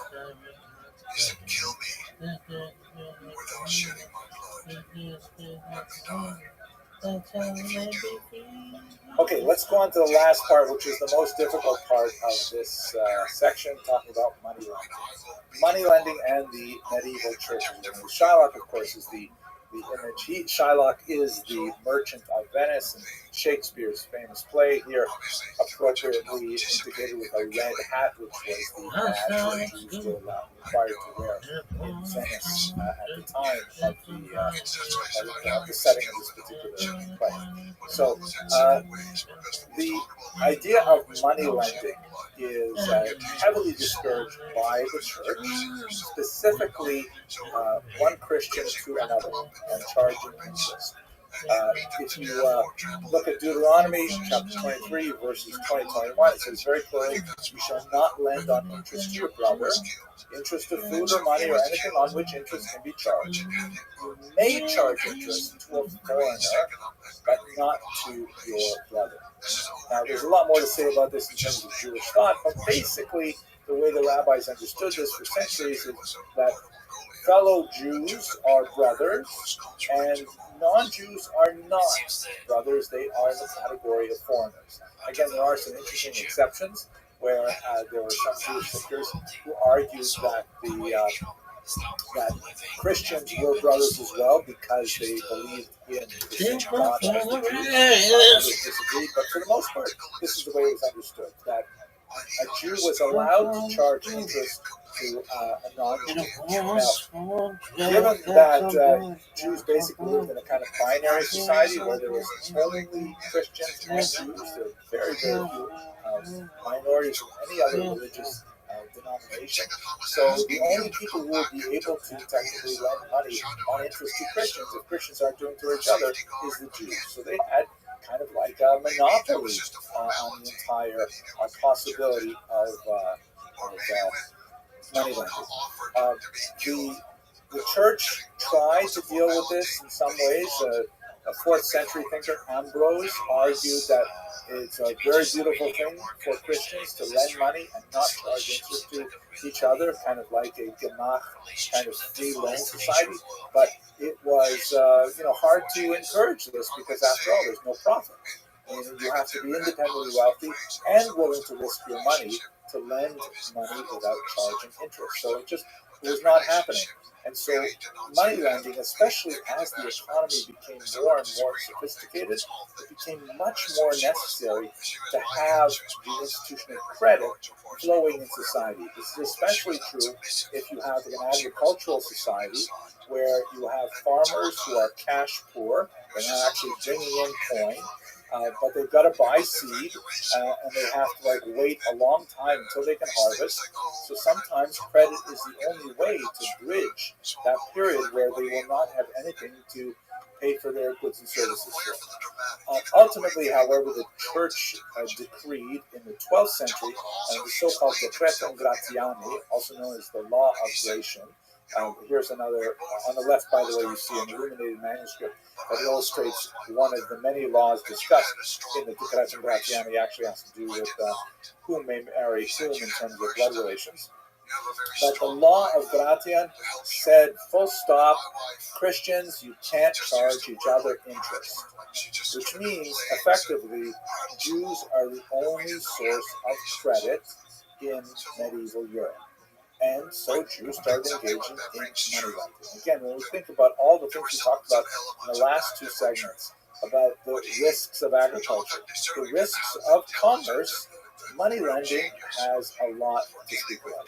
Guild membership was a hotly contested element, and frequently when Jews would establish themselves in particular municipalities, they had to negotiate the rights that they would have when they moved there. And some cities would simply negotiate in advance a law in non tolerantes judaeus, like Jews were not allowed to settle there. More likely because the nobility tended to have a vested interest in having Jewish people live there, they would negotiate that, okay, fine, Jews can move here, but no shoemakers, okay? Jews cannot sell shoes. Or Jews can sell shoes, but only when they're ready-made. They can't actually make them. So guilds and various types of trade unions, primitive trade unions, often restricted the tasks that Jews could be involved in. Now, we definitely did have Christians who were nevertheless interested in the kind of profit that Jews were involved in. So the Jews had a monopoly, but it was only de jure, meaning according to the law, the written law. De facto, they did have to compete with Christians, and ultimately the church would find a way around it, specifically the Franciscans, and that would be the end of the Jewish monopoly, although not necessarily the end of Jewish money lending for reasons we'll see in just a few minutes. So what's going on with usury, which is kind of like a nasty word for money lending? The benefits are fantastic. It involves a high rate of profit. The rate of interest charged was anywhere from 30% to 200%. We're talking about loan shark rates. It was very, very expensive to borrow money, and so that meant that people who could afford to lend the money could make a massive amount of profit. It was an urban profession, and Jews, as we have seen over and over again in the diaspora, they have gravitated to urban settings. So this is, something that makes a lot of sense if you're living just like you can have banker's hours. You can simply say when you're going to open, 10 to 3, and then you just let the customers come to you. It's a fantastic possibility. And it is portable. It's the kind of thing where if you're dealing in cash, especially when you have lots of contacts through commercial ventures, you can deposit money for safekeeping, you can exchange letters of credit and so on, and it requires fairly minimal effort.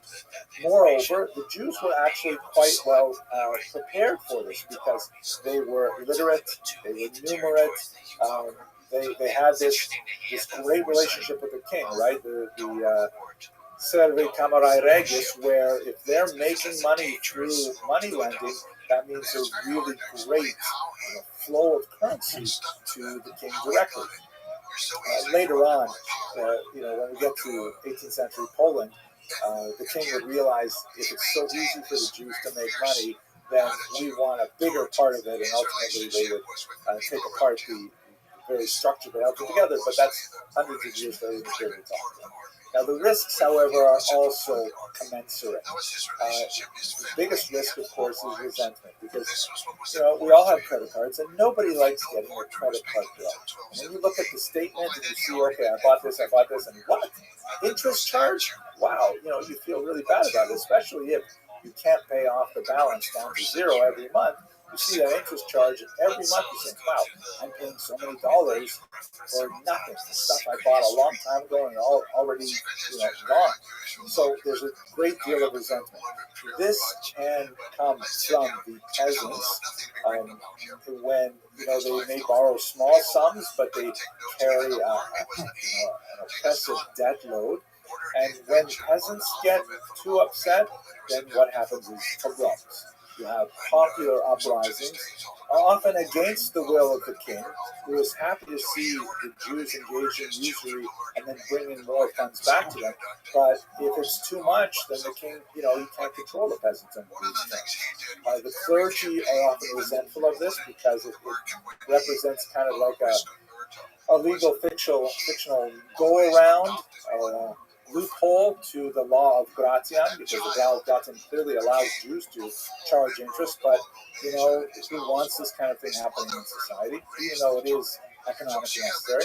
And the nobility and even the king, however, can show resentment, because it was not at all that uncommon for nobles and even kings to end up borrowing large sums of money from the Jewish populations. And then when things don't go their way, like, for example, if they're trying to finance a border war or an expansion of some sort, then it becomes much more expedient to simply expel the Jews and cancel their debts. We see this happening frequently in medieval Europe. England, for example, expelled their Jews in 1290 over basically this issue, where it was simply easier to simply say, okay, do over. And as we saw in France, as we will see in France, the Jews will then be invited back a generation later, because when they expel the Jews, then they have no more source of credit. They need credit to keep their economy growing. So then they invite the Jews back. They end up borrowing a lot of money. It becomes too much. They expel the Jews, and they enter into this cycle once again. So this is the kind of danger that is associated with money lending in this period. So the relative wealth and power that are accumulated through money lending can be quite ephemeral, because of the large-scale resentment that can be built up in the population. Later on, when we get to Eastern Europe, in the next semester of this classes, some of the elements of this become even greater when alcohol is involved, because in Eastern Europe, Jews frequently had monopoly on the production of alcohol, something called propaganda, and so people could drink on a tab and then end up having, a huge bill, plus an interest charge on top of that. Many of the revolts you'll see in the 17th and 18th century in Eastern Europe have this at the root, the exploitative practices of some of the Jewish communities that are heavily resented by their customers when they have to actually pay the bill for what they purchase. It's a very difficult period, definitely. Now, how does this all come to end? Largely, the Italians wake up and say they've got to get involved in this. So in Italy, in the middle of the 15th century, you have this institution developed by the Franciscan order of monks called the Monte di Pieta, which means the mountains of piety. And essentially what they do is they create their own loan societies, which operate a lot like modern credit unions or banks. In fact, this is where credit unions and banks begin to get their ideas and get started. They charge interest, but it's small interest, between 4 and 15%, which is much more manageable. And the purpose of this interest is largely to cover the overhead of hiring staff to manage the funds and so on. And they lend to Christians at a very low rate of interest, but it is approved by the church.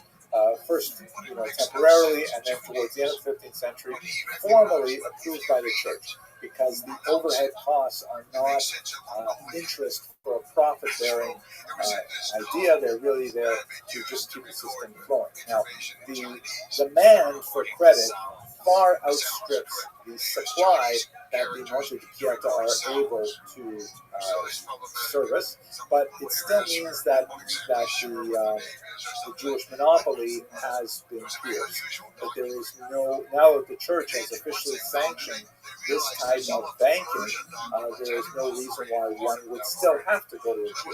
But the fact that demand is still so high, far more than the amount of cash that the Monte Pieta are able to maintain, it meant that Jewish money lending still continued right up until really the modern era. But it tended to be on a much smaller scale.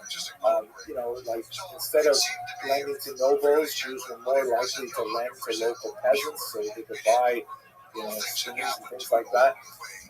And there were a few exceptional individuals, these so-called court Jews, who would really rise to power shortly after the 15th century.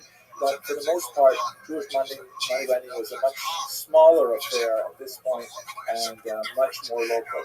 If you were a typical Christian, say in the Italian peninsula, chances are you would be more likely to do business with a Jew who is much more local and have much less strenuous demands for collateral.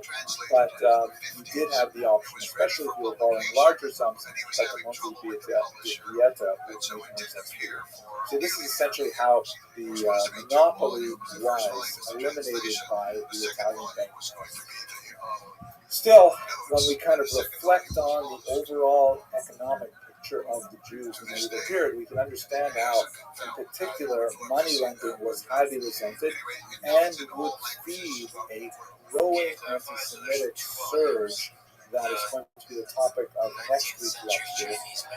That anti-Semitic surge would ultimately overwhelm much of Western Europe, forcing the Jews to move further to the east. And it is to that subject that we will turn next week. For now, I want to thank you very much for participating, and I hope you have an excellent week. And they also disapproved of some things, so they were trying to put their own notes in the margin to kind of correct the story and explain away why the Mongols women would be often marrying their stepson. It just did not match with Confucian ethics. So there's several things the like great philosopher Jean-Paul Sartre once wrote that if the Jew did not exist, the anti-Semite would invent him. And that speaks to this idea that somehow anti-Semitism can proceed even without Jews. Let's have a look, though, at the historical evolution of this bizarre idea.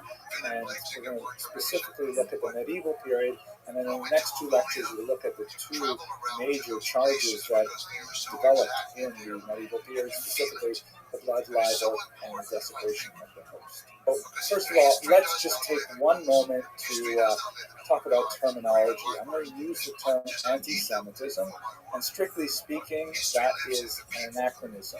The term anti-Semitism was invented in the late 19th century by an anti-Semite named Wilhelm Marx. And he was seeking a replacement for a common term at the time known as Judenhass or Judenfeinde, meaning hatred of Jews. It was kind of like a rude term. It was like using the N-word in contemporary American English.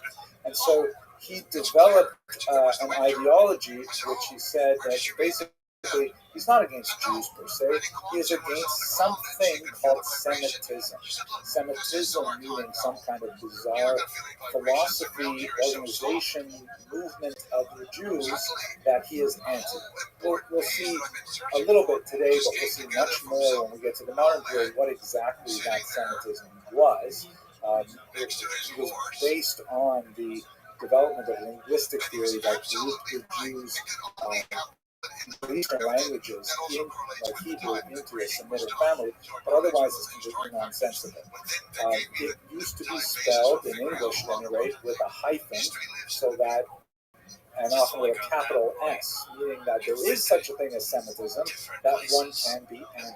This, of course, is ridiculous. There is no Semitism, and it just fuels more anti-Semitism to use that particular spelling. So many scholarly presses over the last 20, 30 years have been shifting to a single term without a hyphen or without a capital S, indicating that anti-Semitism is a phenomenon unto itself, completely unrelated to the fictitious Semitism. You'll still see in some, spell checkers on your word processors, or some older printers will use the older spelling, but there's a reason why we're using the term anti-Semitism without the hyphens and without the capital S. That said, the kind of antipathy to Jews that Wilhelm Mar's late 19th century hatred involved is very different from the antipathy that we see in earlier centuries. And so it is somewhat incorrect, inaccurate to use his term and to try and push it backwards in time. I will do it anyways. I'm going to speak about anti-Semitism, even though more strictly speaking, there are 4 distinct stages of this bias against Jews that historians have identified, and the use of the term anti-Semitism is really not correct when you're trying to put it right context. But let's quickly look at those 4 levels, because I want to put them in the context of the medieval period, which is our focus for today. The first of the 4 broad stages is what I like to call ancient xenophobia.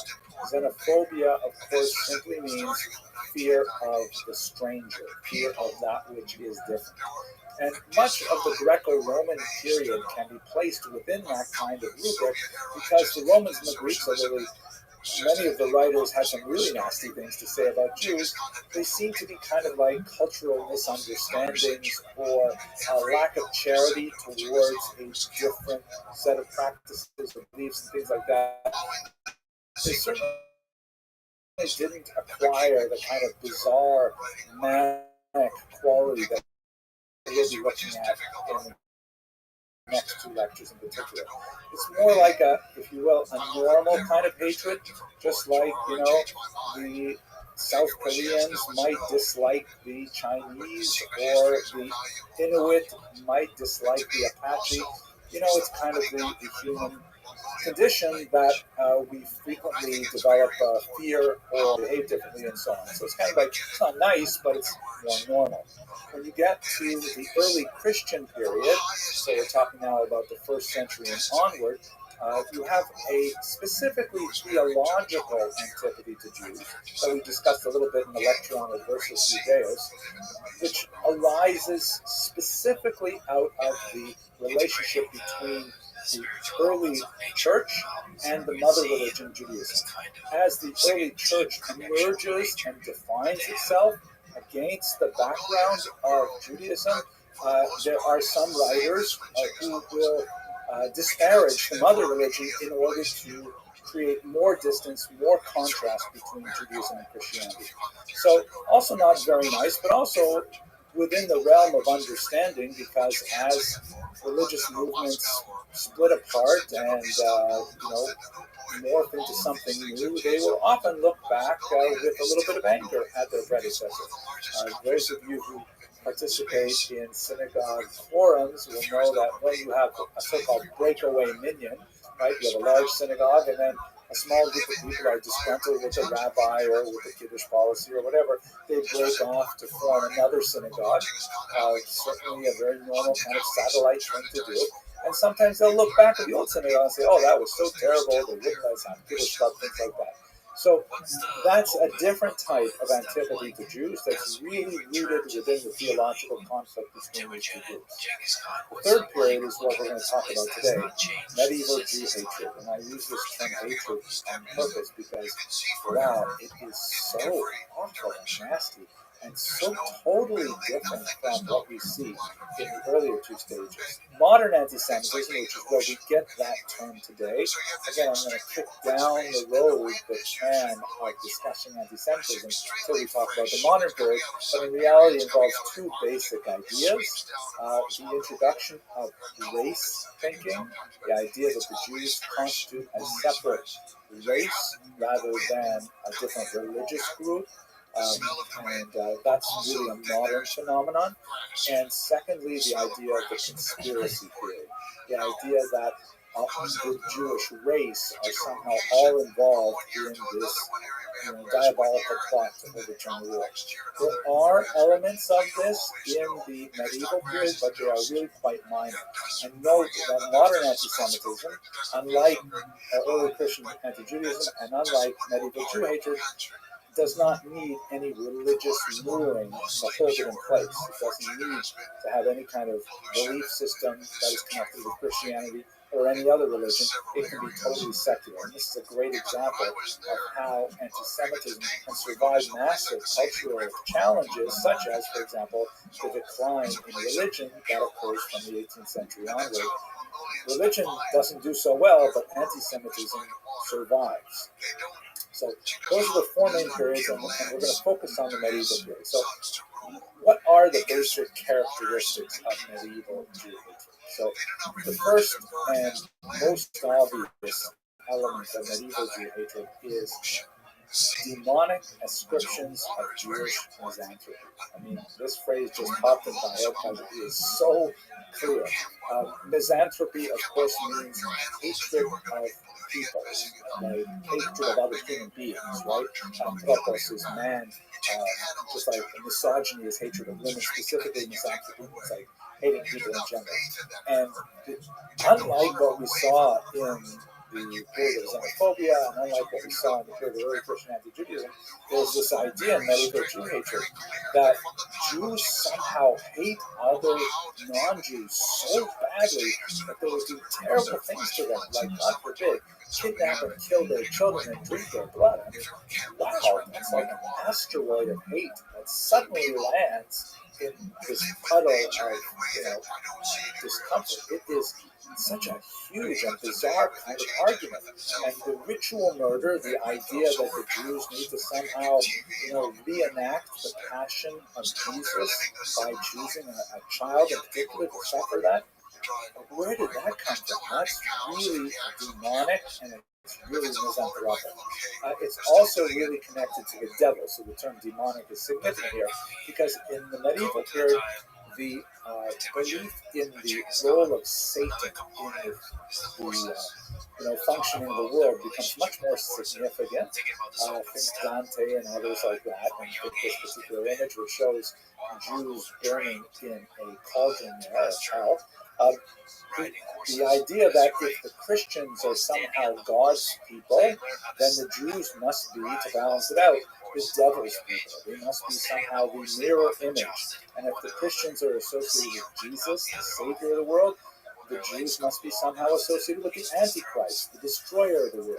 And there's a large body of thought about these so-called red Jews who are somehow waiting somewhere east of the Caucasus Mountains, living inside a mountain or in some hidden area, just waiting for the Antichrist to be born and then to lead them out and to overrun all of Europe. I mean, really bizarre things that you see nowhere in earlier forms of anti-Semitic thought. Another major characteristic is that the connection to religious antipathy is often secondary. And what I mean by this is that most of the charges, as we'll see shortly, definitely have a connection to religion, but it is often tenuous and epiphenomenal to the need to ascribe that misanthropy to the Jews. The idea that, we need an excuse to hate the Jews, so let's find some kind of bizarre story to attach to them, and we'll justify it using religion as kind of like a veneer to hold to it. And where you see that in some really interesting sort of ironic places is that the higher levels of the church were often quite opposed to popular movements of medieval Jew hatred, like the ritual murder charges. And they're saying, we're really glad you're all fired up about Jesus and everything, and we want you to, think about the passion, but the Jews are not killing Christian children to reenact it. The church finds itself in an uncomfortable position quite often, defending the Jews from mob violence because the mob has been kind of whipped up by this surging belief that the Jews somehow engage in these terrible activities. And it seems very clear that when you contrast it with the previous form of dominant anti-Jewish thought, you know, logical arguments are irrelevant. You know, in the time of theological anti-Judaism, Jews and Christians could have exchanges, could have debates, could even talk about the religious differences with a modicum of, you know, exchange. You see that, for example, in the Latin translation of the Bible, that, you know, Jewish scholars of the Bible were consulted widely in order to try and, you know, figure out what the words mean to translate into Latin. That's like so far away from what's happening in the medieval period. The theology is used to support the hatred. And the third element, which I would like to get into, but I'm going to push it off a little bit till we talk about the Spain in a couple of weeks, you see anti-Talmudism appear. Basically, the Talmud is, up until the 13th century, really a closed text for Christianity. And when it is kind of like discussed as the root of Jewish misanthropy, then it receives a lot more negative attention. You see forced disputations, burnings of the Talmud, and things like that, and they tend to coalesce around this really important 13th century in particular. So these are some of the main elements that you see with medieval Jew hatred that are distinct really from previous forms. But anti-Talmudism in particular does kind of like bleed over into the modern period, into anti-Semitism, specifically the notion that somehow the Talmud is what teaches Jews about this supposed conspiracy and so on.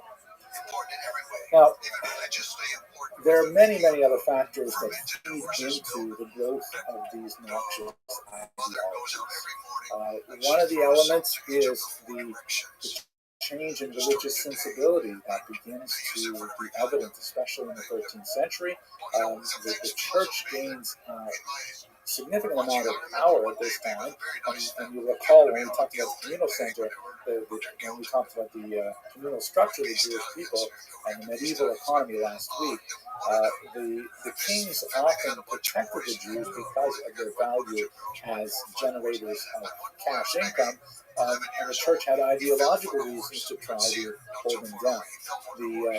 With the ascendance of the church in the 13th century in particular, and the waning of temporal power under the kings, that represents a weaker point for Jews in Africa. Secondly, we also see the negative consequences of Jewish economic activity that we spoke about a lot last week.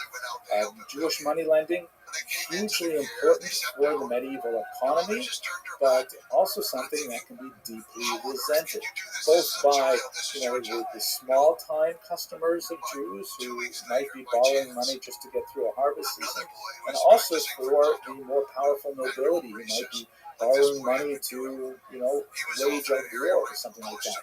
So it's not unreasonable to imagine that a lot of the antipathy to Jews is born out of this,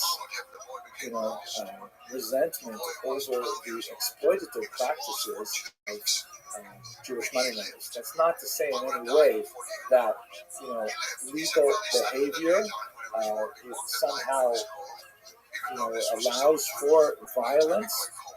It does speak to the inegalities of the medieval economy, and it's something that people should certainly be aware of, even for our own times. But nevertheless, it's hard to imagine that this is in part of the emotional makeup of those who would hate Jews. Finally, one other element, which I find very fascinating, and maybe we'll have time to discuss in a little more detail at the end of tonight's talk, but the technological advances of information technology in particular, the development of woodcut technology, and eventually the printing press, and the circulation of secular propaganda, which begins to increase after the year 1000. What I mean by secular is that it's not specifically church-sponsored.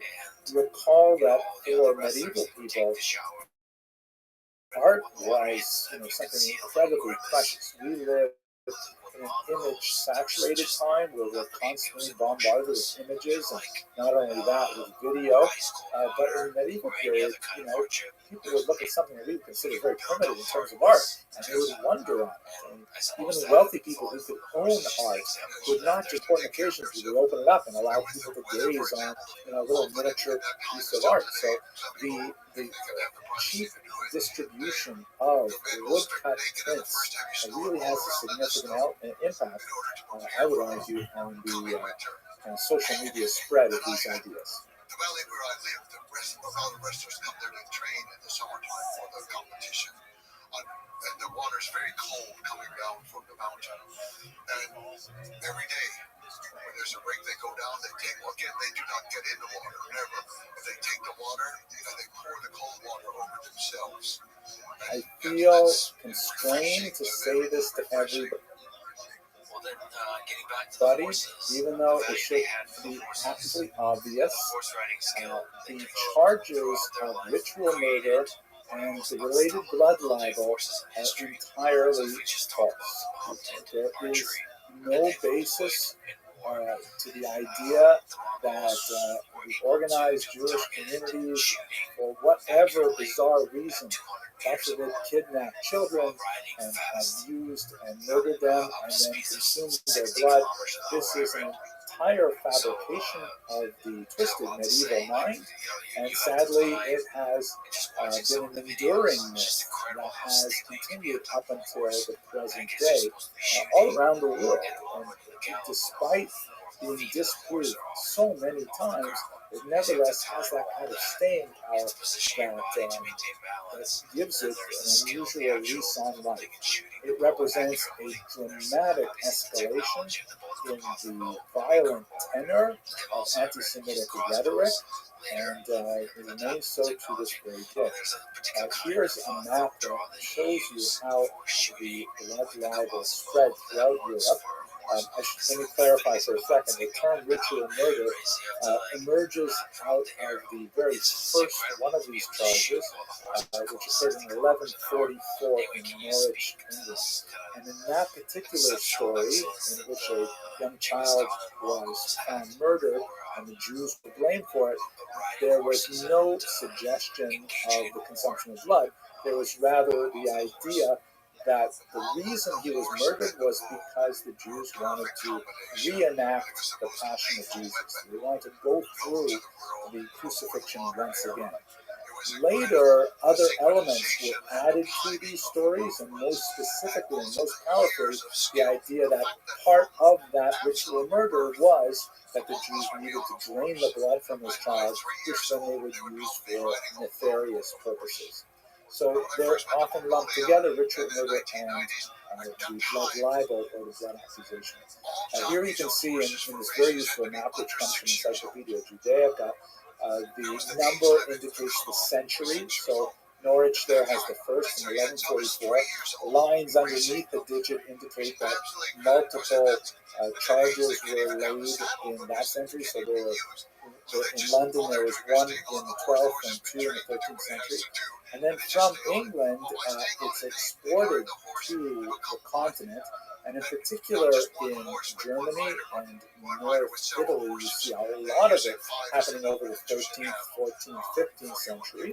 And then it moves even further east out through Poland in particular, the Czech lands, Hungary, and all the way out into Russia and Ukraine. And as you can see, the round numbers indicate 19th and 20th century blood libels that continue to even our own time. Here is an illustration actually in a church. It's some kind of wall painting in Norfolk, England, that shows the young William who is being tortured by Jews. You notice that he has a halo around his head indicating that he's acquired holiness, and in fact many of the children who are associated with these blood libel and ritual murders were venerated. Their relics were preserved and were the site of quite a bit of religious pilgrimage and so on, and as we shall see, sometimes even beatified. And you can see the Jew wearing the red hat on the right is piercing the side of the child, which is an obvious echo of Jesus' wounds as well. What is definitely not correct in this representation is that when William Norfolk's body, who was 12 years old, was found murdered and strangled, there's a specific reference that he was found wearing a jacket and shoes. And some scholars who have studied this very first ritual murder accusation suggest that the specific reference to the jacket and shoes suggests that he was not wearing pants, that he was in fact sexually assaulted and then strangled thereafter. To the degree to which we are able to reconstruct what happened, it appears that this unfortunate young child was accosted by a pedophile who abused him and then murdered him. And then after the body was found, a hue and cry rose up of legitimate righteous anger for this horrible crime against this child. And people were looking for a scapegoat, and the Jews, who had only been in Norwich for about 9 years when this occurred, they were the most likely people to be blamed. And so what followed was actually a defense of the Jews by the secular authorities, but the story would not die down, and later there was public violence, and as we shall see, happens frequently in the context of these. Now, this is really the beginning of the ritual murder blood libel charge in 1144, but there are ironically some ancient parallels. The historian Josephus rebuts an argument by an early anti-Semite named Appian, who suggested that Jews kidnap and murder a Greek child, right, as in a Hellenistic period, a Greek child as part of their religion, and kill him and so on. But there seems to be no connection between what Appian had to say back then and what happens 1,000 years later. We also see, ironically, that early Christians were accused of killing children for religious purposes. Tertullian, one of the church fathers in the 2nd century, complains about the way in which the Christians are being abused with this slander. And this is, of course, before Christianity becomes a state religion or has any power to speak of. So it's a bizarre kind of thing. There are even examples of this in other cultures, but nothing with the kind of enduring imaginary power that the ritual murder and blood libel charges have been for Jews. William of Norwich is where we start our story. Now, what are the basic elements? As I've already mentioned, there's typically a child involved who is unfortunately murdered, and then a story regarding the cause of his death involving the Jews circulates in society. This is a famous woodcut depicting the martyrdom of a young boy named Simon in the city of Trent. And as you can see, I've actually omitted the bottom part, which has kind of like the text that explains what's going on in the images, but all of the Jews here are clearly marked with the ruel, with the round symbol that was used to identify them as Jews. Very useful thing in our history. One of them on the left has the Judenhut, the Jewish horned hat that was also used in art to depict Jews. And of course, at the center of the image is the young Simon being tortured by the Jews, and his blood is being retrieved in that pan at the bottom that represents the blood libel. Common elements.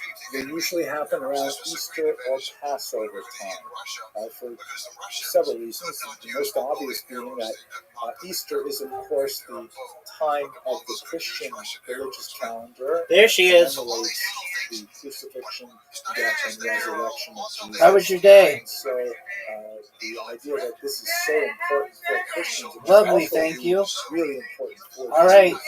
And, get ready for an invitation in about less than a minute.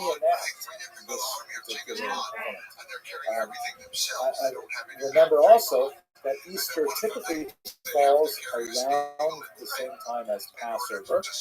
Actually, up until the 4th century, it was exactly the same time. But the the Jews are engaged in all kinds of unusual behavior during Passover, right? Because it has this massive house cleaning time where you have to get rid of all leavened products, and you have to bake fresh, ritual foods, the matzah in particular. And so the Jews are running around doing these strange things, and Christians may wonder, why are they so wrapped up about this? And in particular, the requirement that every Jew have 4 cups of wine on Passover. So the idea that they have to have this red wine in particular, was something that piqued the Christian imagination in the medieval world. So much so that the commentator on the Code of Jewish Law, Rabbi Moshe Isserles, the Ramah, writes that if you live in a place where blood libels are frequent, you do not have to drink red wine on Passover. Drink white wine so that there will be less suspicion that there's something in the wine that is somehow related to Christian blood, which is, of course, as I mentioned at the beginning, completely absurd. Jews are actually forbidden to consume any blood, and one of the big processes in making meat kosher is that it has to be properly salted and drained so that there is no blood consumed. So it's just another one of the fantastic elements of this particular show. Fantastic in the sense of fantasy rather than in the sense of great. The imitation of the passion, as I mentioned, as you can see here, Simon is, of course, in a cruciform position as well. The use of blood. Now, what was the blood for? So when you look over the centuries as this libel developed, there are all kinds of fanciful things associated with it. There was a widespread belief that Jews had an unusual stench, the Foiter Judaeus, and that the only way to remove it was to consume or even bathe in Christian blood. Another argument was that Jewish women and men menstruated, and they needed to replace their iron loss by drinking Christian blood. What a beautiful, it was beautiful regarded as an aphrodisiac, and in fact, there's some remarkable references. That's to what I needed. That's what I'm talking about. This aphrodisiac or fertility drug from Jews saying, we won't tell anyone. Can we please have some of this Christian blood? Which, I can only imagine what it would be like to be approached with that kind of request. And various and sundry other purposes associated with the blood, whatever the imagination could tolerate. Circumcision of the young child is also very common, as you see also in this example with Simon of Trent, because of course Christians would not be circumcised, but since this is supposed to be an imitation of the passion, and Jesus was of course circumcised, I need a good actually one. his circumcision date was celebrated on the Christian calendar for much of the medieval period, which was like 8 days after Christmas. So the young child would be circumcised as well, and that was part of the gory litany of the description that Miss Aquarius takes the lead. There's often an apostate informer involved. With confidence. Somehow there is a Jew who converts to Christianity, who often will reveal the secrets of what's going on in the Jewish community, even though they are complete fabrications. And this is, that contributes to Miss Aquarius, you may get me. Hostility. I need to get this split. Jewish liturgy bears. And I didn't. Because you can have good win. Jewish community just nice comeback. Business, and some you win, I win. Word, girl. That's 100%. That was an excellent comeback. My former community are plotting to murder a child, to kidnap a child. They don't even need to have the actual body of the child itself to say that a crime is committed in order to rise up these horrible passions and to wreak havoc on the community. So these are kind of some of the major elements that you often see. As I said earlier, the church reaction was mixed. In general, the higher levels of the church, including the popes, frequently intervened at Jewish requests to quell the popular sentiment associated with ritual murders and blood libels. That they issued bulls, they issued declarations. What a strike! High five. It's not true. Jews do not drink blood. They don't kill Christian children. They don't do these things. And on the other hand, the community, the laity as a whole, and much of the lower clergy that were frequently illiterate themselves, couldn't even read the bills if it was handed to them, these things had a momentum of their own, and so frequently the popular surge of Nice anger job. and the subsequent Get desire this. to venerate these child victims who were probably murdered by local sex offenders whose identity went What a unknown for spare. centuries.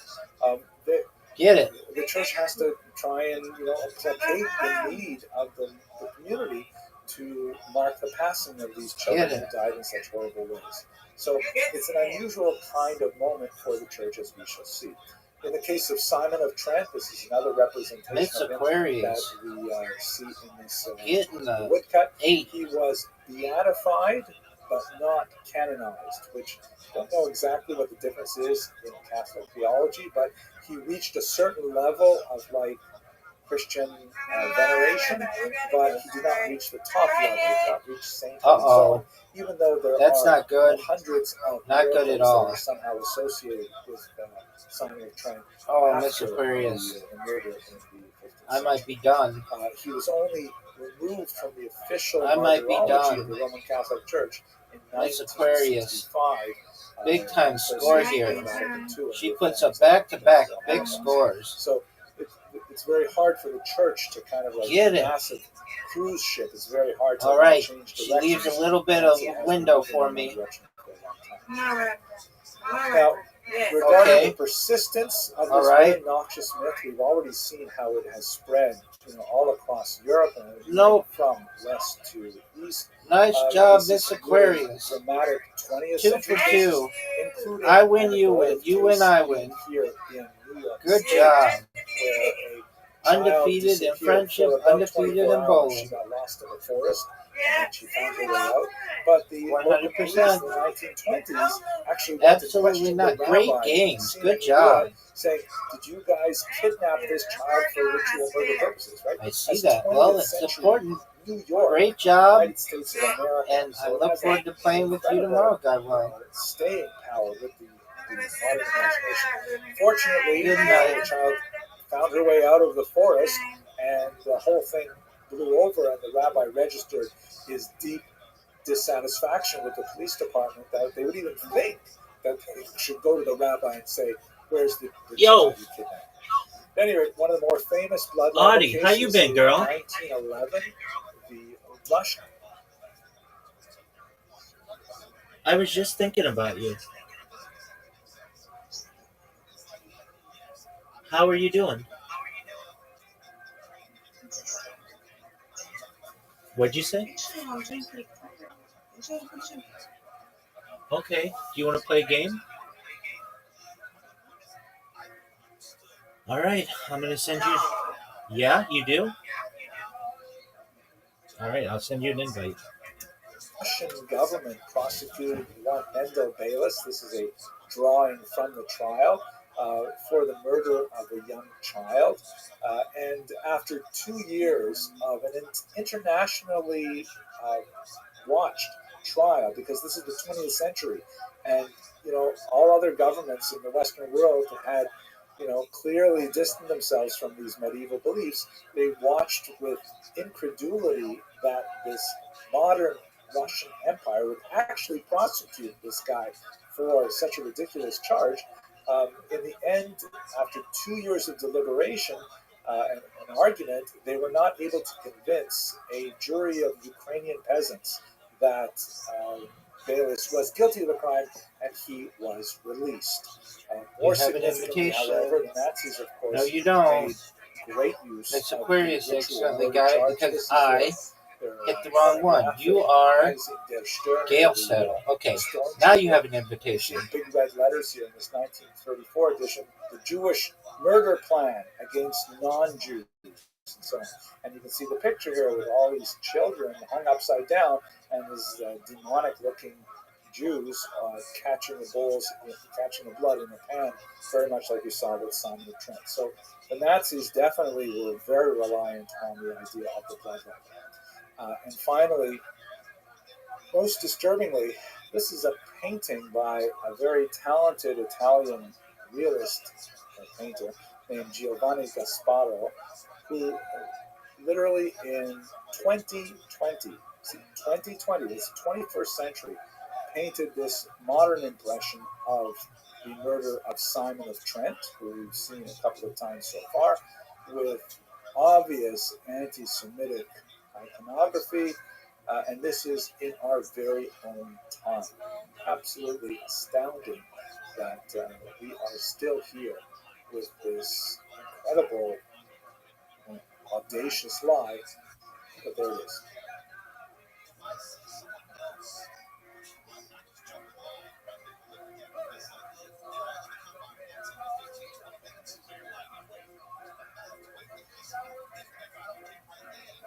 The host desecration is a little bit of a twist on the ritual murder blood libel charge.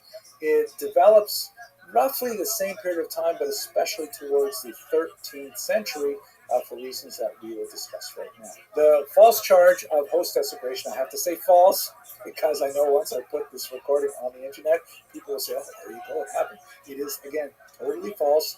Jews were charged with this, but Jews did not do these things that they are charged with. It is one of these bizarre creations of the medieval mind that unfortunately had extremely untoward circumstances. So what exactly is going on here? In Catholic ritual, and I certainly can't claim to be an expert of this, in the ritual known as communion, believing Catholics under certain circumstances are invited to partake in eating a small wafer in the Eastern Church. It's like a cube of bread that represents, on a level which is considered higher than symbolic, the actual body of Jesus. The wafer, which is called the host, represents Jesus in a very important way, particularly after the Fourth Lateran Council of 1215, which confirmed this idea known as transubstantiation, that somehow the wafer adheres the body of Jesus in a mysterious way, which is beyond the scope of our discussion. But what's important for us is, in the Christian mind, in the Catholic mind of the 13th century and onwards in particular, the idea is that eating this wafer represents a holy act because the wafer itself is the body of Jesus. So the logic of the host desecration charge is that if Jews are misanthropic and want to, reenact the Passion, then certainly they would want to kidnap the actual body of Christ, which is inherent in this host wafer. And so this expansive charge of host wafer desecration spreads across Europe. I'm going to show you one kind of like cartoon broadsheet that shows the whole story of a typical host desecration that is fairly accurate. This is actually from Passau in the 15th century. And the elements behind it are very similar one to the other. There's typically, in this case, a Christian accomplice. You'll recall when we talked about blood libel, there's often a Jewish informer involved. So now we have a Christian who is a traitor. And you can see him here on the left. He's gone into the church. And as he surreptitiously scoops the wafers, which are like those round things on the table there, into his bag, as he looks over his shoulder to see if anyone's watching him. So he steals the host from the church, and in the right panel, he goes to the Jews, who are so marked by the ruel. You can see that they're clearly identified by the artists of Jews, who offer him money in exchange for these wafers. Then the Jews take the wafers back to their synagogue in a box, and they torture them in the synagogue. You see there, they've got kind of like the shulchan, the ritual table, upon which the Torah is read in the typical synagogue, and the artist is clearly Christian, or at least Hebrew illiterate, because the Ten Commandments in the background there, it's clearly not Hebrew, that's just gibberish, but meant to sort of evoke a vaguely Hebraic look.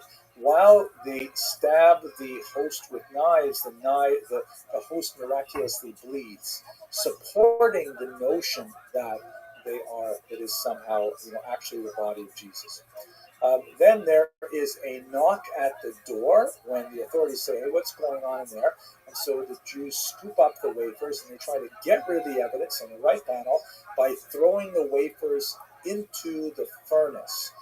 Inside the flames, a miraculous image of a child appears, and doves fly out of the smoke where they are caught by waiting angels. Like all of these stories of miraculous events associated with the wafer really buttress belief in transubstantiation, and that represents another variable with regards to the church's ambiguity towards these stories. The Jews are discovered. The authorities come in. They cut heads off. They torture the Jews. They set them on fire, and they take away the Christian accomplice to be tortured as well. And then the synagogue is rededicated as a church. So these last couple of panels, unfortunately, have a lot more historical basis and historicity than the previous panels, but that's essentially the typical story of a host desecration as it is charged in the population. Of course, the Jews have they have negative motivation to do any of these things. They want to stay far away from the host for the fear that this kind of violence would erupt. Now, in terms of the relationship of the church to the host desecrations, you can see here this map also taken from the Encyclopedia Judaica, which depicts the spread of the host desecration charge. It's interesting because, on the one hand, in many Catholic areas, the host desecration story really kind of lends a kind of backward, strange support to the whole doctrine of transubstantiation, which was met with some skepticism in Europe.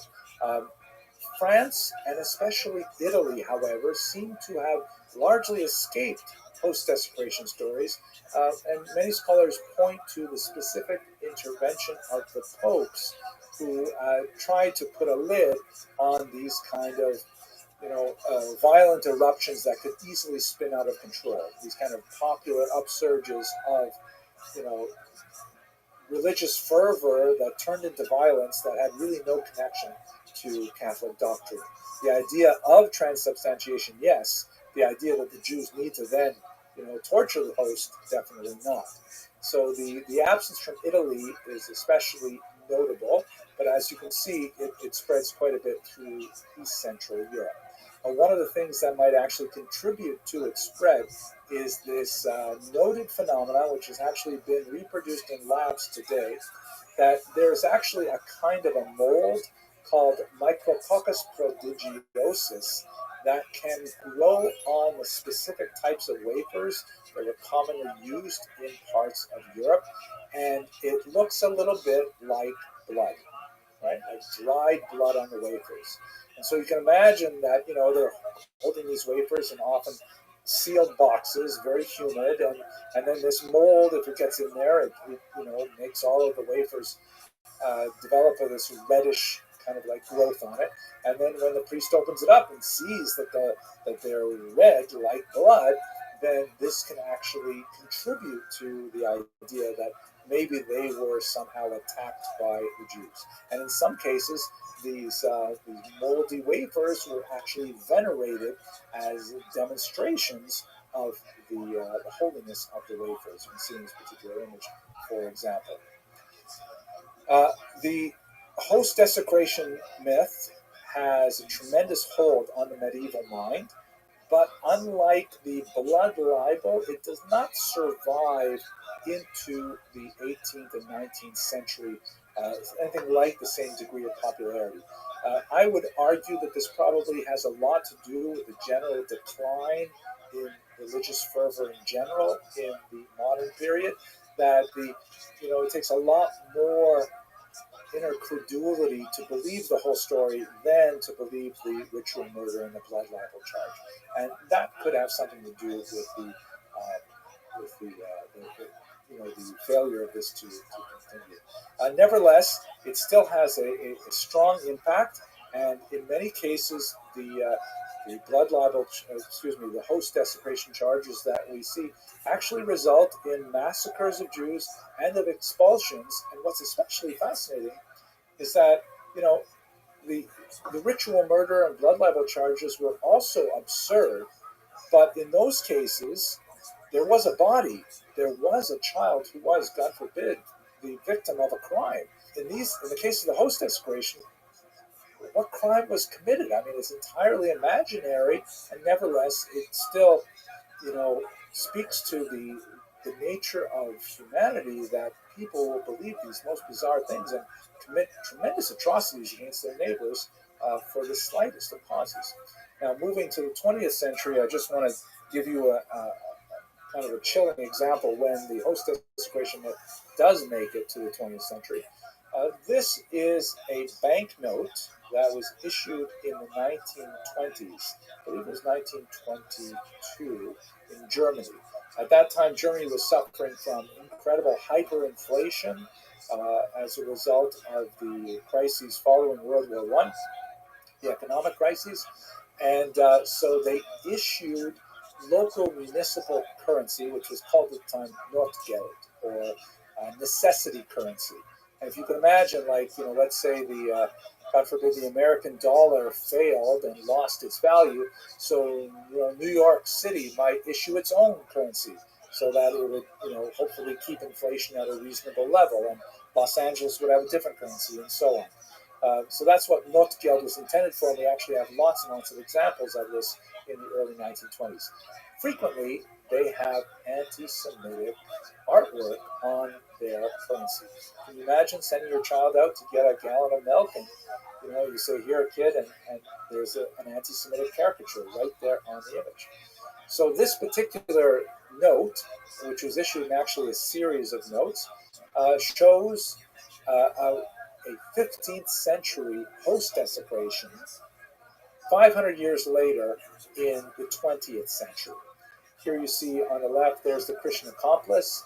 In this case, he appears to be some kind of monk who is selling the host, which is glowing, to the Jews there with very ugly physiognomy. And then in another example, here are the Jews gathered around their Passover table. And on one side, they're eating the Seder. On the other side, they are torturing the host, right? Causing it to bleed. And then, of course, the element that is inevitable when you have these host desecrations, the Jews are then burned alive in this grotesque and horrible manner. Just shows you the horrific nature of this anti-Semitism and how painful it is to see that it even appears in the 20th century. Okay, so that wraps up this very difficult series of short lectures. And next week we're going to go back to more social history, specifically with the history of Jewish women.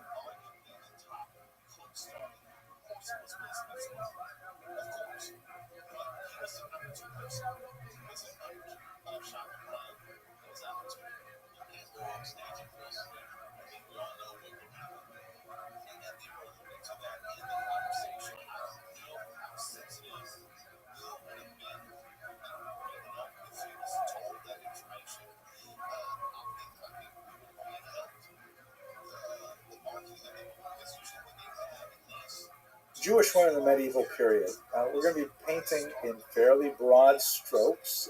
Going to kind of limit our discussion primarily to the High Middle Ages, let's say about the year 1000 to about the year 1300. But I am going to think about both the Islamic sphere of influence as well as the Christian sphere of influence, because as we shall see, some rather distinct differences exist between those two areas when it comes to the history of women in particular. One of the most challenging aspects of this important area of Jewish history, which is vastly understudied, is the lack of explicit women's voices from the medieval period. And in fact, they're not so numerous in the ancient or the modern period either, until you get to the contemporary period, where we're trying to figure out history by looking at things sideways, by trying to use our peripheral vision based on what little bits of data we have. So let's just take a second to have an overview of what are the major sources of information that we can use to understand medieval Jewish history for women in this period. So first of all, the responsa literature. As you will recall, when we were discussing the Babylonian centers and earlier, one of the major areas of Jewish legal activity is the so-called She'elot U'Tshuvot literature, literally questions and answers, where there will be some legal question, often a real brain teaser, a difficult one, and it will be set to writing typically and sent to a great rabbi to answer. In some cases, it will be delivered orally, but the rabbi will later compose an answer. So it's really teshuvot literature because the answer is the part that is mainly preserved in the historical record. Sometimes the question is reduced to just a little couple of lines at the very beginning of the teshuvah. So there are a couple of what is this teshuvah literature all about? This responsive literature all about? It anything dealing with the scope of human experience that has implications in Jewish law. A person wants to know, is this kind of chicken kosher? Can I do this on the Sabbath? And much more complicated monetary and personal status issues come to the rabbis. The rabbis record an answer, and that later becomes a precedent that is cited by later rabbis as they try to determine the halacha, the decision of Jewish law in a case. So there's a couple of difficulties with using responsive literature to understand women's history. The first is, of course, it's not written by women at all. This is an entirely male area of activity. There are precious few, just sort of like echoes of what women might have actually thought about the process that is being discussed by rabbis that affects them in a very significant way. So it's entirely from a male perspective, what to do about this or that particular situation. We're going to discuss a few common types of situations. They deal with things like personal status, legitimacy in Jewish law, the legitimacy of a marriage, the dissolution of marriage, and the appropriate distribution of resources from the marriage, assets from the marriage, all discussed by rabbis. So one problem is it's entirely male in its focus, in its genesis. The second is that it's entirely rabbinic in its focus, right? It's not just that we're having like a perspective of what all men think about these particular problems. We're talking about a particular class of men whose interests are sometimes deeply wrapped up in the questions that will be asked. For example, in the 12th century in particular, rabbis got much more involved in matchmaking than ever before. Matchmaking is fairly lucrative because when you set up a match, the custom is that if the match is successful, the parents of the bride and groom give the matchmaker a reward, which can be, in contemporary terms, thousands of dollars. So when the rabbis got involved, suddenly their personal interests were financially linked to the answers that they might have to give. Maybe we'll get to that again a little bit later. So first problem is it's male. Second problem is it's rabbinic, and both of those are kind of like telescope views into the society. And the third problem is that the responsive literature basically only deals with problems. It only deals with there's an unusual situation that provokes a crisis that cannot be easily resolved by a local population or even a local rabbi. And so we learn about exceptional cases from the responsive literature, about something special or especially untoward occurring. How do you react to this? It's kind of like, trying to determine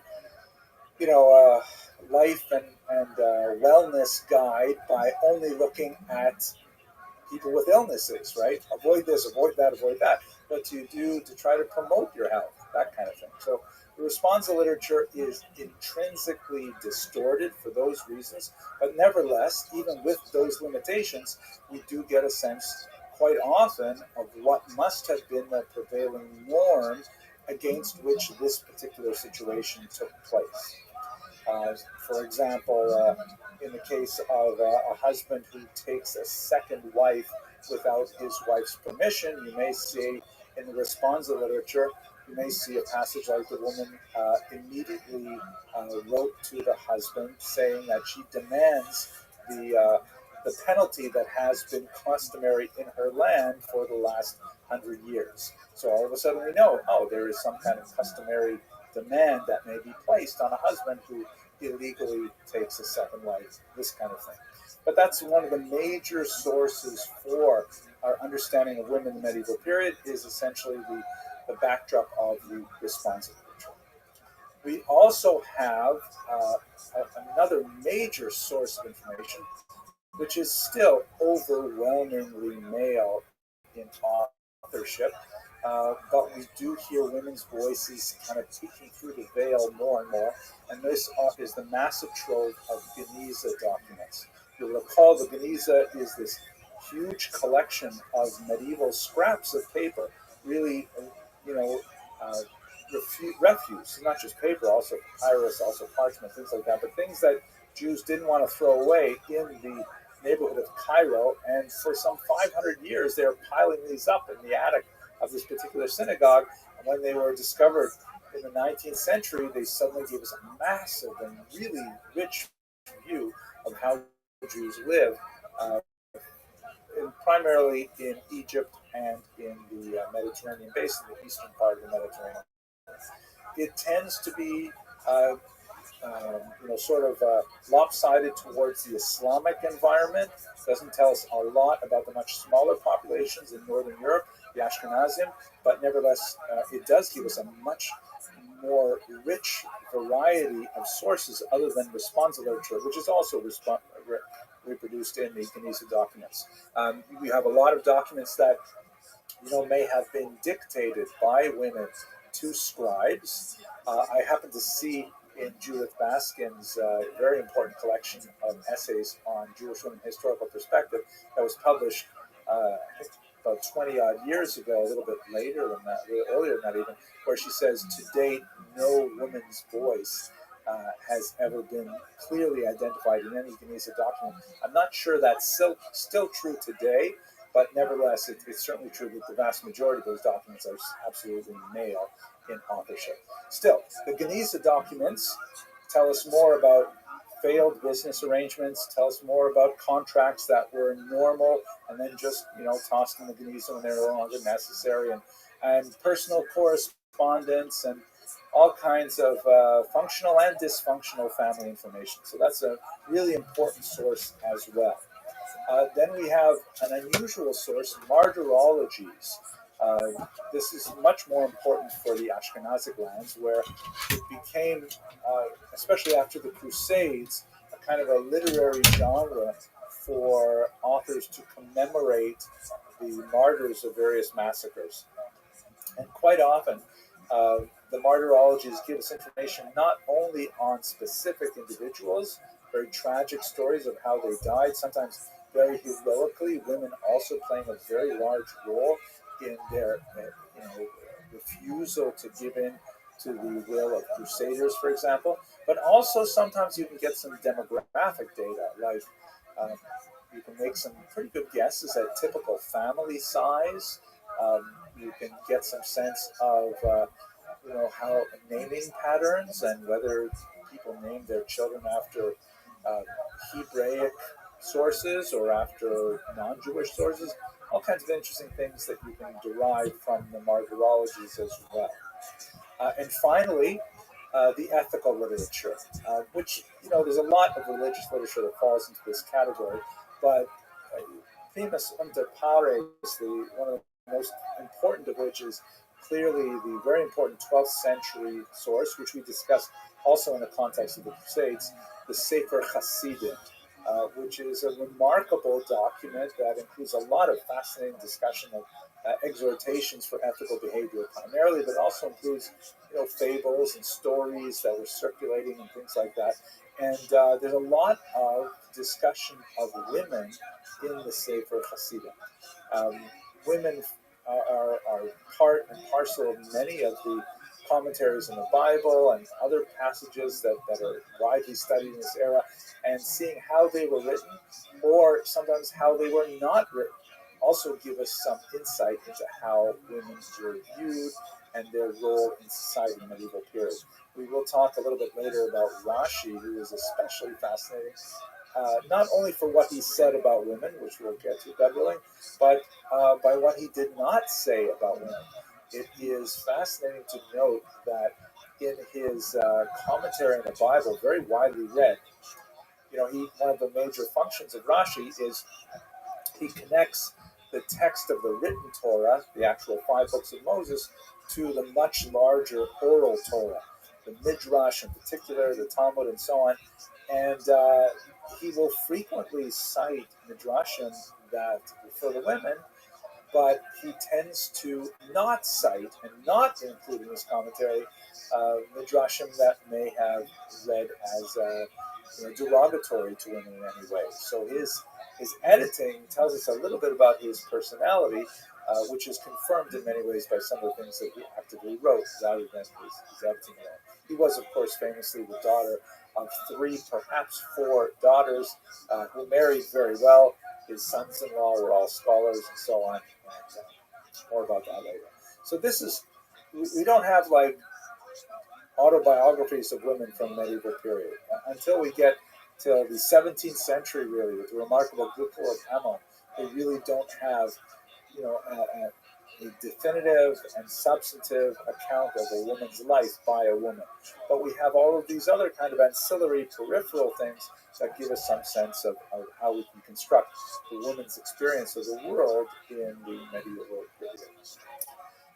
So let's think for just a second about her legal status. And much of this is informed by the earlier Talmudic tradition, where you do have texts that form the basis of Jewish law, of halakha, from the ancient period.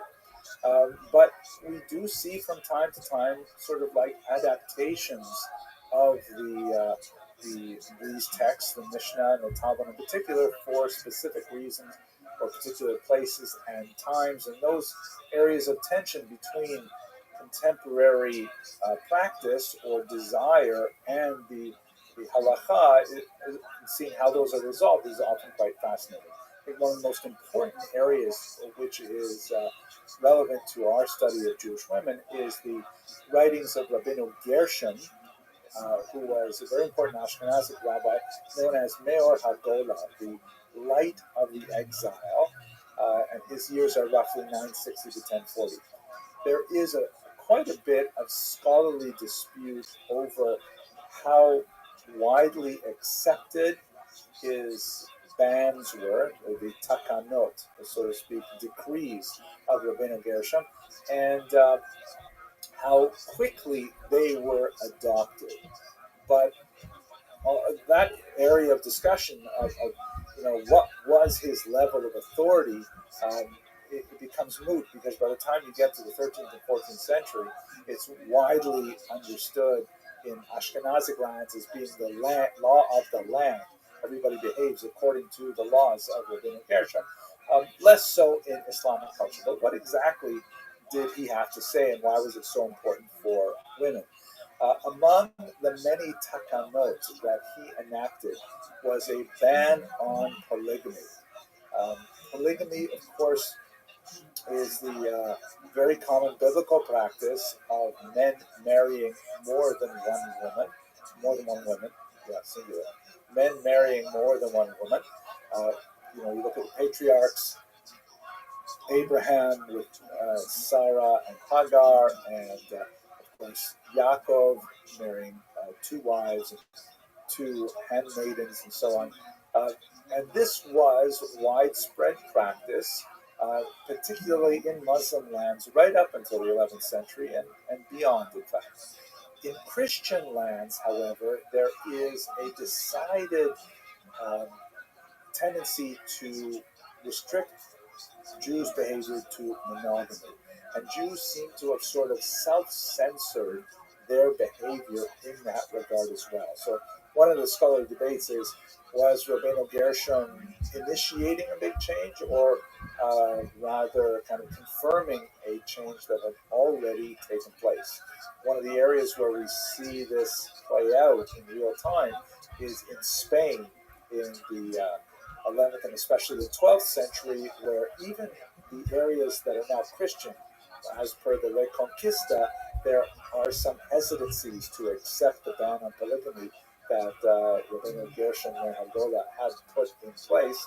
Nevertheless, there's no question that the Ashkenazic lands in Europe under Christian culture are steadily moving in the direction of exclusive monogamy, whereas in the Muslim lands in the southern Mediterranean, the Geniza documents indicate very commonly that there is no such strong movement towards monogamy, and polygamy is still very, very common. There are lots of economic attachments to polygamy, such as the need to set up two separate households. It can only really be effected with a man of means, and the occasion for polygamy becomes rather restricted to a specific class of individuals, and we're going to discuss them in the next few moments. Rabbeinu Gershom also put in place, incidentally, a lot of other bans, which are not as widely appreciated, but I think quite fascinating. One that I really should say, really important before I talk about the minor ones. Besides the ban on polygamy, he strengthened a lot of the protections for women in divorce law, such as, for example, he instituted a ban on divorcing a woman against her will. She had to ultimately consent to the marriage, to the divorce, just as she had consented to the marriage. And part of the reason for this scholars dispute, but it may have to do with some of the contingencies of long-distance travel, and I'm going to push that off to the next slide as well. But in terms of his minor bans, or I think they're very important, but nevertheless not as well known, he placed a ban on reading other people's correspondence. So if you get a letter that is not addressed to you, and you open it up and read it, you're actually, ignoring the ban of Rabbeinu Gershom, and it's a very, very serious thing. The so-called cherem. We use the term ban, but really it's kind of like an excommunication, where a person who would be in violation of the ban will suffer huge social ostracism and other consequences as a result. It's a really interesting phenomenon. The ban of Rabbeinu Gershom is widely cited nowadays with regards to electronic communications, like to what degree are texts and tweets and emails private, and is the metadata, the information on the outside of the envelope, private? Can it be used in an employment dispute? All kinds of things. Fascinating stuff. Okay, so we see there's a big shift here happening in the legal status of women, specifically with regard to marriage, that in the Ashkenazic lands, more of a trend towards the Christian norm of monogamy, and in the Muslim lands, less of a phenomenon, and also some greater stringencies put in place to protect women in marriage. Let's return to that. I would like to also point out, though, that in this context, women are, overall legal status of women in traditional Jewish society is not identical to that of men. There are some areas, limited, where women have priority and preferential privilege, like, for example, when it comes to impoverishment. If a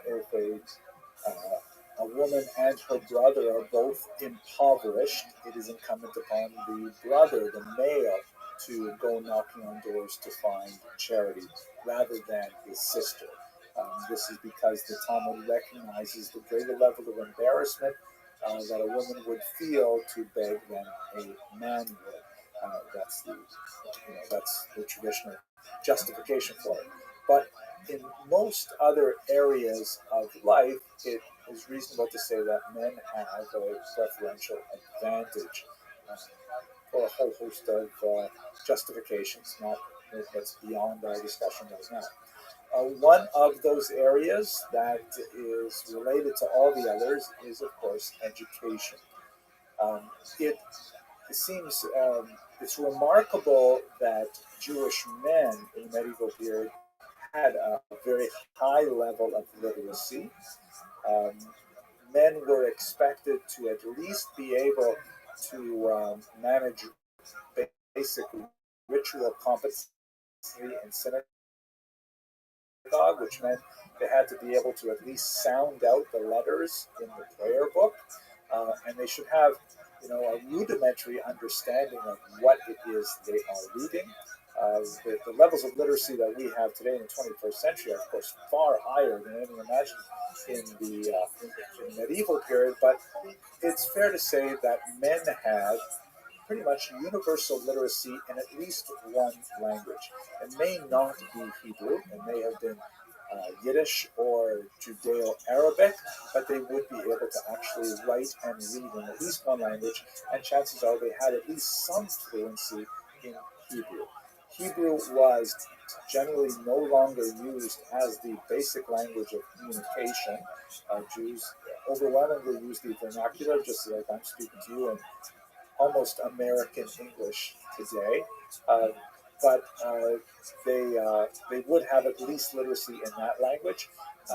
Hebrew was reserved really for the language of prayer and the language of scholarship. So much more educated people could communicate in Hebrew much more easily. And of course, Arabic is much more closely related to Hebrew than any of the Germanic languages, including Yiddish. So Jews in the Islamic areas had a little bit of an advantage in that regard. Now, what about women? Once again, we have very limited data to give us a sense of how literate women would have been. But if I can speak in generalities, it seems clear that the advantage that men had, Jewish men, over non-Jews in literacy was roughly replicated by the advantage that Jewish women had over non-Jewish women in literacy, perhaps to the same or even a greater degree. That's not to say that women were as literate as men were, that Jewish women were as literate as Jewish men were, but that on the whole, Jewish women would have had a much higher level of literacy than the surrounding non-Jewish population.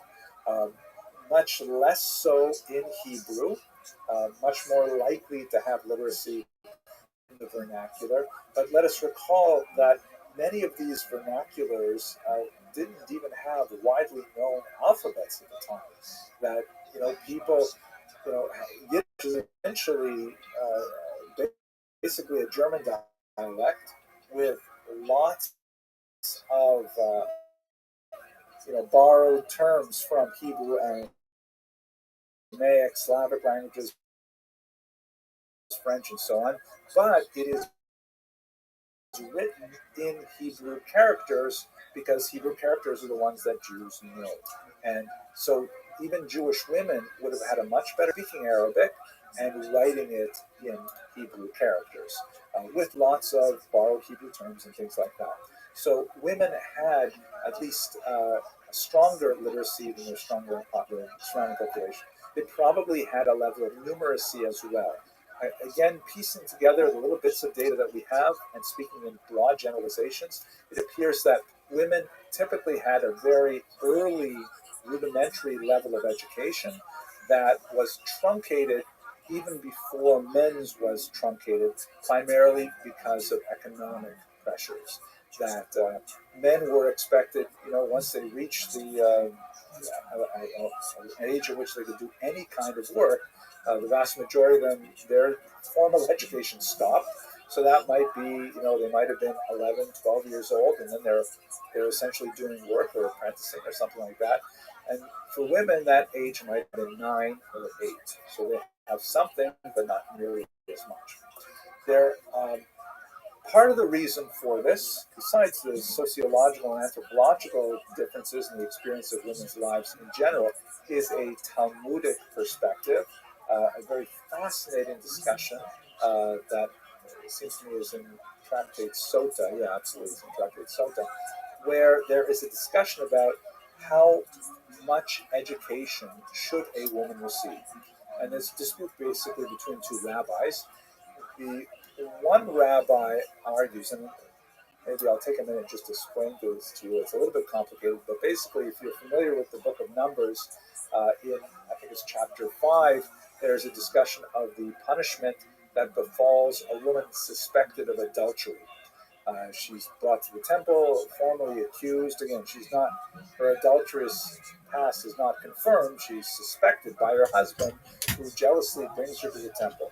And she has kind of like a challenge at the temple. If she maintains her innocence, then she drinks this special potion, um, which consists of some special water drawn from a particular source, and it has a bit of the name of God from a parchment ground up into it.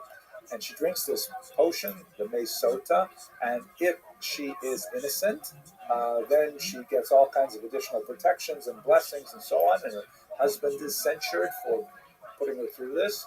And on the other hand, if she is guilty, then she dies a horrible death. Now, the Talmud says that that horrible death part doesn't happen right then and there. It happens after all of her merits are used up. They're expunged, as it were. So let's say, for example, she volunteered at the Sisterhood bake sale, so she would get an extra 6 months before the horrible death caught up with her. And the more good deeds that she did, the longer she would stretch out her lifespan. So one of the rabbis in the Talmud, getting back to the Tractate Sota, says, oh, so there you go. So we should therefore teach our daughters Torah, because that will extend their lives if they're ever accused by their husbands falsely of adulterous behavior. Another rabbi says, are you crazy? You are teaching young women, kind of like an end run around the whole system. You're teaching them Torah in order to allow them to be suspected of adulterous behavior. Why are they getting in that situation at all? And the bulk of the rabbinic opinion for much of the Middle Ages leaned towards the second opinion, which looked with disfavor on formal education of women in Torah. That obviously had to meet certain boundaries, and the rabbi said, no, they definitely have to learn, women definitely have to learn, what they need to comport themselves as appropriate Jewish women. They need to know the laws of keeping kosher, for example, to maintain the family kitchen, and many other areas like this. But pure theoretical Torah, particularly Talmud, the bulk of rabbinic opinion shied away from it based on the second opinion in the Talmud. In the modern era, when we get to the late 19th, especially the middle of the 20th century, there are some interesting rabbinic opinions that go back and revisit that question, but obviously that's not for us today. Within this context, however, it's not like the Talmud says, absolutely full stop, a woman may not learn Torah. It is one opinion among many that suggests that it's not advisable. But what that means is you have throughout medieval history and into the modern era numerous exceptional women who, primarily because of their birth, they tend to be associated with scholarly families. I mentioned the daughters of Rashi, for example, who are privileged primarily because of the intellectual, spiritual nature of the family in which they are raised, to nevertheless achieve much greater levels of literacy and of familiarity with the tradition. And we'll see as we get a little bit later in the medieval period, actually the early modern period, where there are women who are Rosh Yeshiva, who actually set up Talmud schools for men and teach Talmud sometimes behind the mechitza, behind the ritual barrier that separates men and women. Really amazing women that defy the norm that is more common for medieval society. But as I mentioned, these are exceptional women. So vast of that, their general education level is much lower than men's are. That's not a surprising kind of thing given the overall environment, but it would be fair to say that women are. So that kind of gives you a quick overview of some of the important elements of Jewish women for their role in the Jewish family and explore some of those issues like how bigamy affects Rabbi Gershom's ban and so on, and East-West differences, and especially look at divorce law.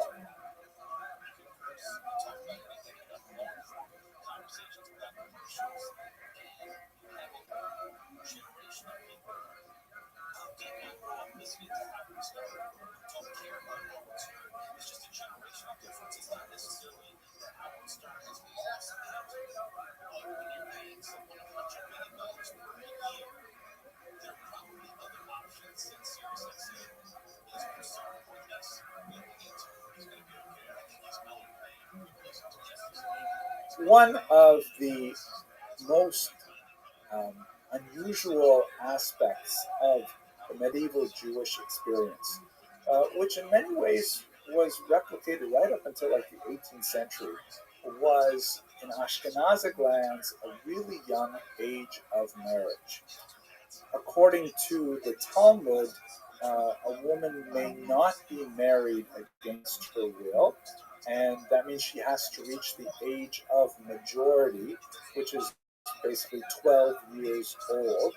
But and that is in itself a ridiculously young age by 21st century standards, but not at all in the medieval period. It is associated, of course, with puberty and the possibility of starting a family and so on.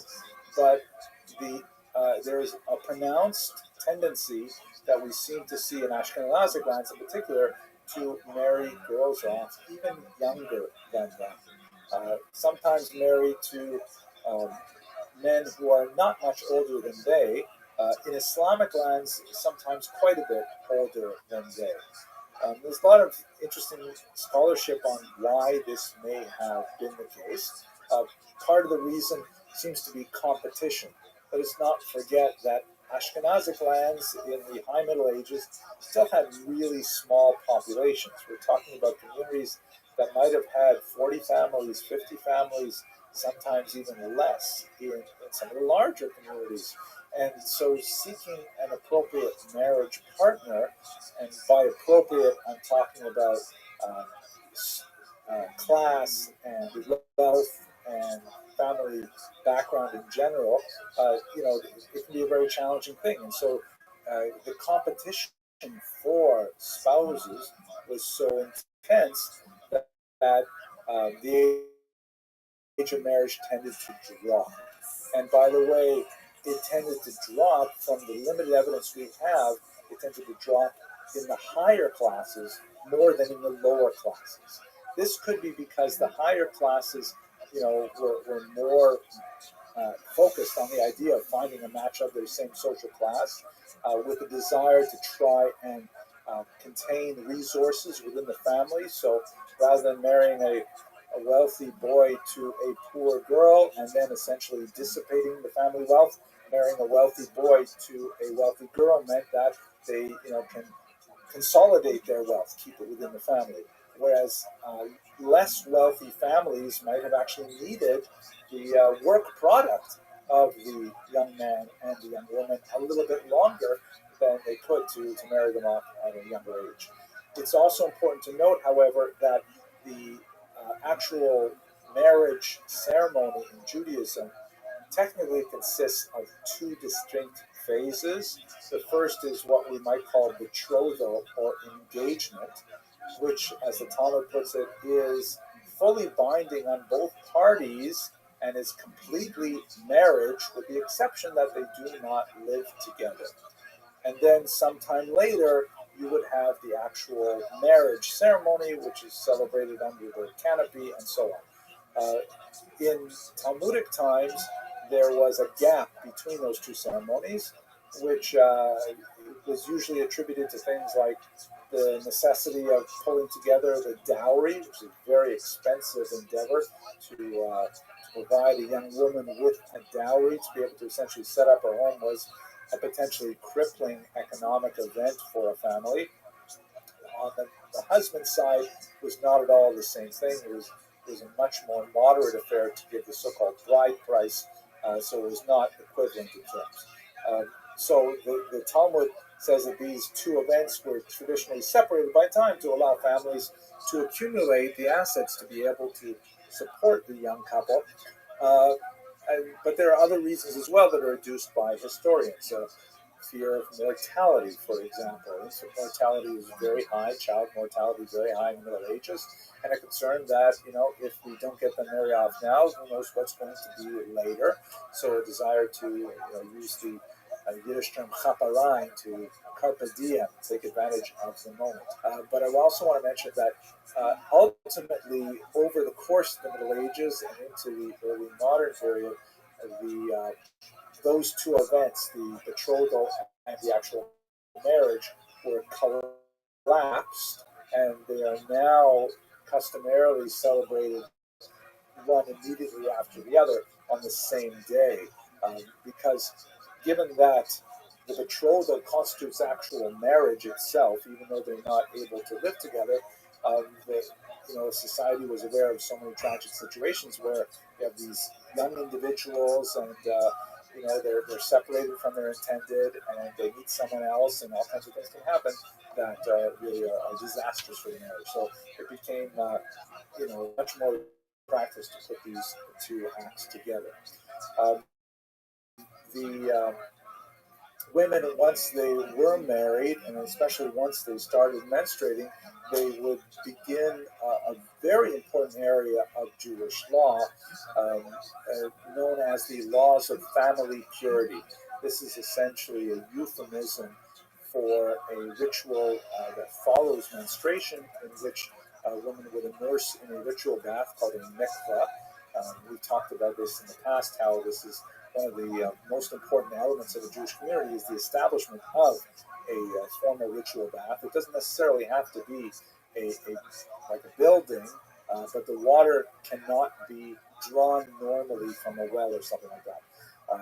A river could be used under certain circumstances, or the ocean, or rainwater can be collected in a cistern, things like that, spring water, but it can't simply be like a bathtub sort of thing. So the presence of mikvaot is very much associated with these early communities. Not to go into this in great detail, but this is a very ancient practice in which the husband and wife would separate from each other during the period of menstruation and a certain amount of time afterwards as well. And then once that is concluded, then the woman would go to the mikveh, ritually immerse, and then regular relations would resume as well. Very important element in Jewish family life as a whole, and but more than we can say in this context. Now, to return to a topic we looked at a little while ago on polygamy. As I mentioned earlier, the incidence of men marrying more than one wife began to fade in Christian lands for a whole host of reasons. Perhaps one of the most important, however, is the prevailing custom of the non-Jewish society. It is a well-known historical truism that the way in which the surrounding society behaves is ultimately the way in which the Jewish population living there will also behave. The Yiddish expression is something like es christelt sich, es jiddelt sich, which is hard to translate exactly. It means something like, as one Christianizes, one Judaizes, and they essentially do the same thing. In Muslim countries, this was not the norm. Men could marry up to 4 wives, and so it was not at all uncommon for men to engage in polygamy, despite the ban of Rabbinic Gershon, which seems to have been primarily directed at Ashkenazic Europe and into newly Christian Spain. Also related to this is a phenomenon that is known in the biblical period and in the medieval period, but again begins to fade, the institution of concubinage, or the Hebrew term is a pilegesh, and basically this is a kind of common law marriage in which together as husband and wife, but the woman lacks all of the protections of marriage, including a really important document called the ketubah, which is essentially a marriage contract that the husband delivers to the wife promising a level of support during marriage, um, including upkeep and standard of living and things like that, and more importantly, promising a financial compensation in the event that the marriage is dissolved. In other words, if you choose to divorce her, then he will have to pay a very significant penalty as well. The concubines were not protected by this ketubah document, which leads one to wonder why a woman would enter into such a relationship. But that again, beyond the scope of what we're talking about here. What we did have, however, which is kind of fascinating, is incidences, particularly for the first couple of hundred years of the High Middle Ages, where you had lots of men traveling from Ashkenazic lands into Muslim lands, and sometimes taking second wives. And this would be uh, bigamy vis-a-vis the ban of Rabbeinu Gershon. But, sometimes they would say, well, I'm living in Sephardic lands while I do my business. And so I'm not bound by the ban of Rabbeinu Gershon.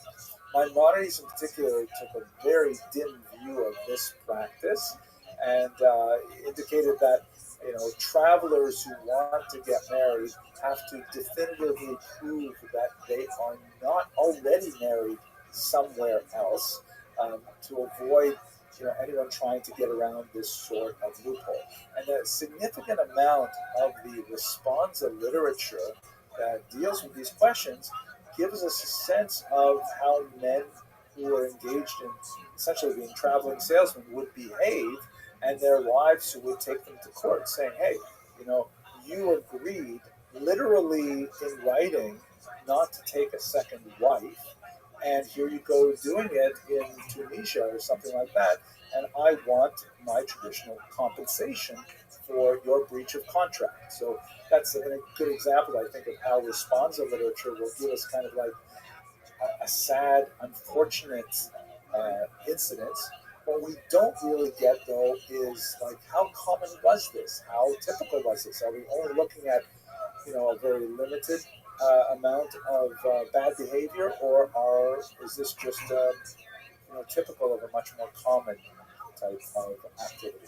At any rate, these are the kind of things that animate much of the literature and give us some sense of the relative privileges of men and women in society. Where it's especially relevant is in Spain, because the southern half of Spain, very heavy Islamic influence, and even as it's increasingly Christianized, you have a Jewish population there who are not necessarily content to go along with Christian requirements for monogamy and prefer to maintain multi-marriages. By the way, while we're at it, I was doing some research and I saw this amazing Jewish wedding ring. Apparently, they would actually own these for communities or for families, and they would be used for the ceremony, for the ceremony itself. I think this is 14th century. What a phenomenal piece of art this is. It's at the Met. Here you can see the underside of it, and it has these two hands clasped. Really gorgeous work from that period.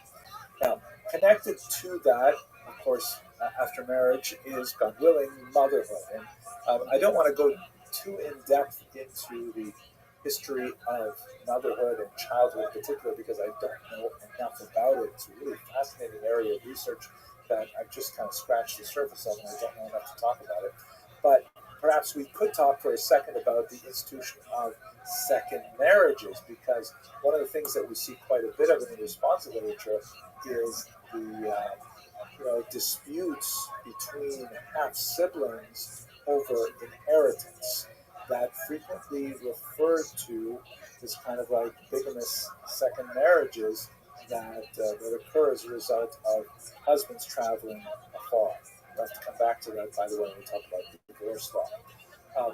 Related to this is, what if a woman does not have a child and then her husband passes away? So this is a major distinction between the Ashkenazic world and the Sephardic world, primarily in the Muslim influence. According to the biblical precedent, if a man dies before his wife is able to conceive a child, then his brother is required to marry her. And when you read the context of this ritual, which is called Yibum in Hebrew or levirate marriage in English, it's very clear from the context that the surviving brother is just basically doing the right thing. Given the environment where, in the biblical period, women rarely existed on their own unless they were in some kind of unfortunate situation. They typically lived within the shadow of their father or their husband or their adult sons. They were never kind of like abandoned to their own devices. So, unless they were like a widow, that kind of thing. So Yibum was considered just the right thing to do. It's clear from the context there that if the surviving brother refuses to marry his sister-in-law, the wife of his divorced brother, then he has failed to live up to his responsibility and is deserving of communal disapproval. Nevertheless, the Talmud recognizes, as the Bible does, that there are times that a brother may not want to marry his sister-in-law, and so there's kind of like a default secondary ritual called chalitza, which refers to the removal of the shoe, kind of an interesting ritual in which if he says, I really don't want to marry my sister-in-law, then she removes the shoe from his foot, and there's, like, again, the communal uploading and things like that. So here's the thing. Yibum is clearly favored as the ideal choice, but the Talmud already in the Babylonian period is going back and forth over how appropriate this is for every situation. When you get to the Ashkenazic world, it seems very clear that the rabbis want to essentially give preference to chalitza over yibum. That is, the default case is to refuse these second marriages. They should not take place. In the Sephardic world, this is not the case, and Jews living in Muslim environments frequently have husbands, brothers marrying their sister-in-law after their brothers pass away. But in Ashkenazic lands, the default setting becomes chalitza.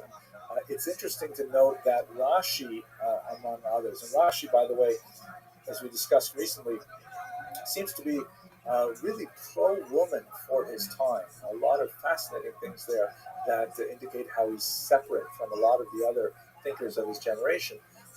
He even valorizes the woman's opinion with regards to whether she wants to marry her brother-in-law, something which is debated in the Talmud and for the most part dismissed in those social circumstances.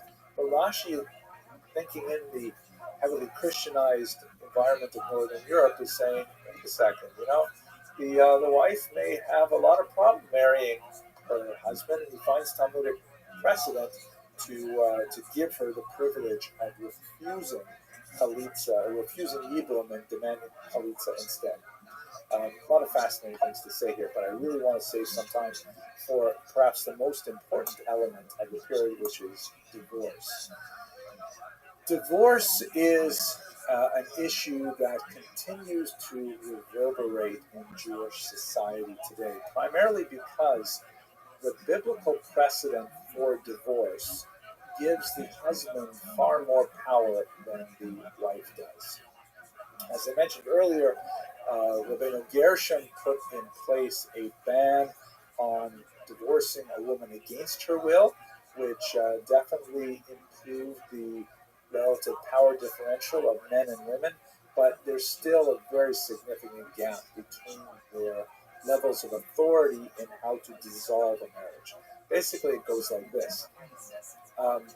The husband has the right to initiate a divorce, which then goes through procedures like Rabbi Gershom's demand that a woman consent as well. A woman, technically speaking, cannot force her husband to divorce, however. She can appeal to the court, and the court has a variety of judicial tools at its disposal to try to coax and convince and even coerce the husband into giving the divorce document, which is known as a get. Hence the sign here you see, get refusal is abuse. But it's not an unlimited authority. It's not like the rabbis can simply say, well, this is clearly not working and we don't care what the husband thinks, we grant you a divorce. They don't have a clear-cut authority to do so. And this represents a very difficult problem because the woman who cannot get remarried is called literally a chained woman or an aguna in Hebrew. This problem, of course, persists to the present day, and in fact, it's much worse in the 21st century. In the medieval period, the primary cause for an aguna is not a husband refusing to give the get, which, there's definitely a disincentive to doing so because he would have to pay her the monetary fee outlined in the ketubah to do so. Typically, what would happen in the medieval period is a traveling husband would go missing, and perhaps he was killed on the road by bandits, or maybe he decided to just simply leave France behind and adopt a new identity in Egypt or something like that. These cases are described in the response literature, and this left the woman in a very difficult situation because she cannot prove that she is a widow, allowing her to remarry, and she cannot prove that she is a divorcee because her husband has disappeared. In the modern era, we have this problem where men will use the granting of a get as leverage to, coerce something out of their wife, like child custody or payment of debts or, distribution of assets differently. It's a terrible situation, really. And there's modern approaches to it, solutions to it that have varying levels of effectiveness, but not for our discussion at this point. At any rate, this is a noted problem, though, even in the medieval period, even though it's much smaller than we see it today. It is something which exercises the minds of the rabbis engaged in responsive literature to quite a large degree, and we still are not done with the communication. I would like to speak more about this, but it takes us further afield from history and more into, rabbinic legal thought than I'm comfortable discussing. So let us just conclude, though, by thinking a little bit about women and their contribution to the family economy. There's no question that women in the medieval world worked. They worked incredibly hard, both at domestic tasks and at revenue-bearing activities. We should recall that some of the most basic tasks that we take for granted today took an incredible amount of time in the medieval period. In fact, right up until the industrial age, women's work, basically domestic tasks, was huge and overwhelming. Here's a photograph of some medieval women who are spinning thread. You can see they have the distaff is sort of like a third arm to hold the raw flax or wool. And it's kind of stuck on a stick and then put into the cummerbund that they wear so they stay steady. And then with the other two hands, which are now free, they can slowly peel apart the threads, and they use the spindle, which is hanging down towards the ground. And young women and older women would all be involved in this for hours and hours every day just to make thread. And then they've got to take that thread and they've got to make cloth. And out of the cloth, they've got to make clothing. And that's why so many people only had one Dude, pair shout of out pants. to Mac Because Pants. it took forever What a nice to make person. these things. There's a huge amount of women's They know what's up. you didn't have mass-produced goods like you have today. So even if they're working at, what is typically called women's work, the domestic activities of making clothing, preparing food, washing clothing, things like that, that's a huge amount of time and value added to the household to provide these basic necessities. That said, let us not forget what we discussed a little while ago, that the women, Jewish women, are much more literate in the surrounding society. They are certainly much more urban and most likely numerate as well, and so we frequently find women engaged in business activities. We especially see this in the Geniza, where women are involved in all kinds of business, and sometimes, with tremendous success, like, for example, the remarkable Wusha the broker, who's described in the Geniza archives, and as a um, after her marriage is dissolved, she keeps her business running and defies communal standards to insist on having, her way. She is repudiated by the synagogue for some unrelated activities, but she nevertheless, supports the synagogue with massive donations on Yom Kippur and things like that. Some fascinating women who are like really significant businesswomen described in the Geniza. We also have significant evidence that they're involved in the same economic activities that men are, like we discussed when we looked at finance and trade and so on. Sometimes they suffer from similar kinds of depredations as well, like in this terrifying image from the 14th century that is described in the caption as people ransacking a Jewish woman's house. Very unusually graphic depiction. They're stealing the very valuable clothes off their line and breaking into their cabinets and things like this. Jewish women were assisting their husbands in many aspects of trade and commerce, selling and buying, and also engaged in money lending and other financial activities as well. So women are definitely a very important component to the medieval family economics. And with that, I want to conclude this brief discussion of women in the medieval period. I hope you found it interesting. Thank you very much for watching.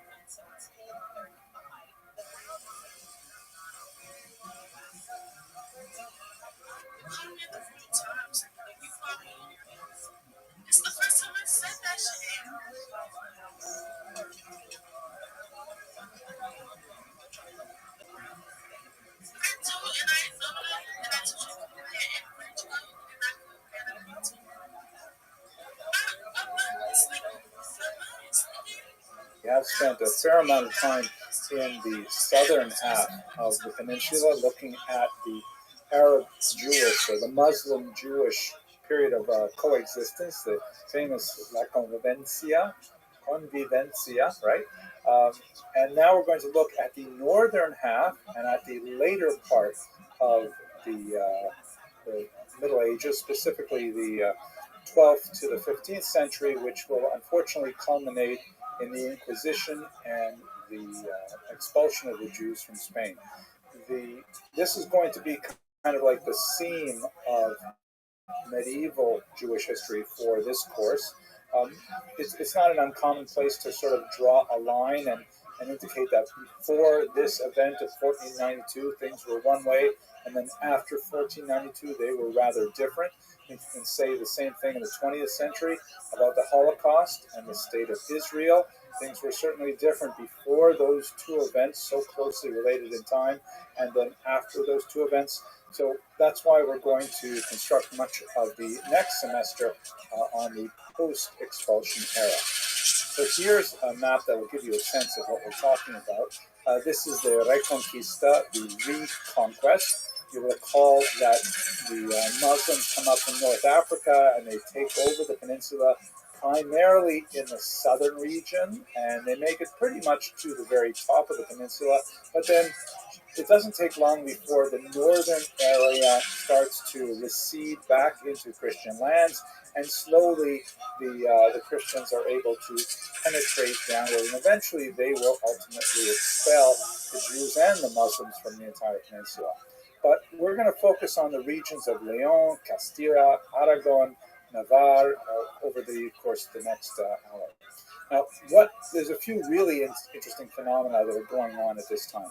First, this is the era of the greatest of the Spanish court Jews.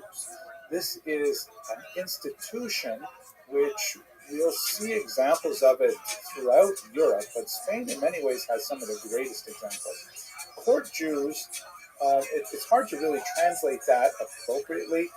It's related to the idea of being in the king's court, like a courtier. Sometimes you see that word. It's something like a lobbyist or sometimes a government official, typically associated with some kind of fiscal activity.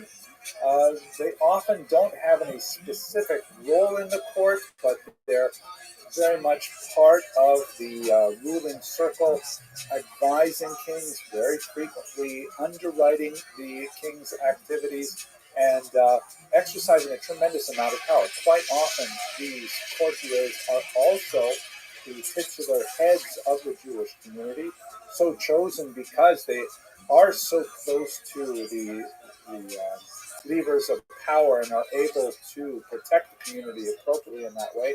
But quite often they are heavily resented by the larger non-Jewish population, and sometimes they suffer terrible falls from grace because they're intimately associated with the king that they serve. We see this, for example, the great Don Isaac Abarbanel, or Ravanel, who of course was exiled from Portugal, and then later he was exiled from Castile, from Spain as a whole, and spent the last few years of his life wandering around. What up, girl? And it's really amazing, remarkable that he accomplished so much literary material when he was, in exile from these places. But he's a good example of a Spanish court Jew.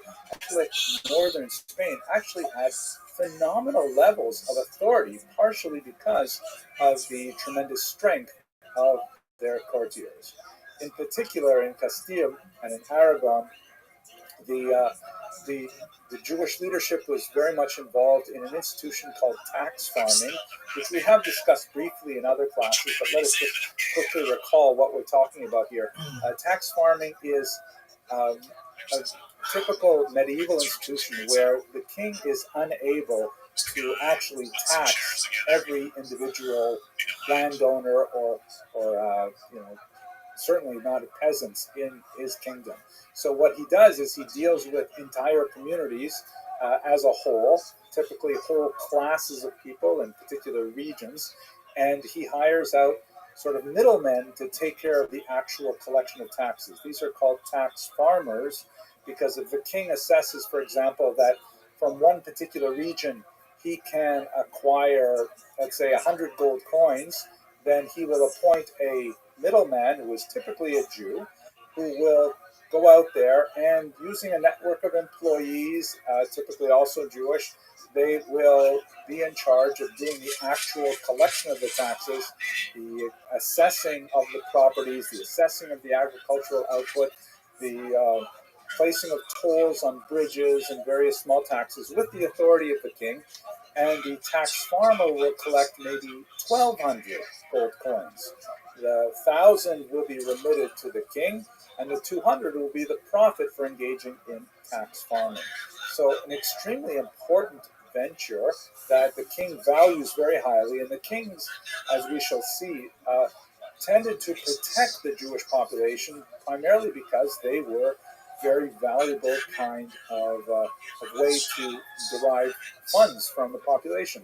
One historian has put it as kind of like the Jews are like a sponge that the king puts on a stick and dips into the ocean of the peasantry and then draws it out and is able to squeeze the liquid out of the sponge. And so the Jews were often placed in that position. Naturally, Jews are involved in all kinds of other activities in Spain. They are landowners. Again, there's this widespread misconception that Jews were not allowed to own land. That is something that is true in some places and times, but typically not true. Jews were able to own land. It was just not necessarily a wise thing for Jews to invest in land, because if there was an expulsion, then you lost all of your wealth. Jews were also involved in various trades and various crafts. Silversmithing and goldsmithing was very common. They often faced competition from local guilds, however, particularly in Northern Europe, and they often were not able to join monopolies in given towns.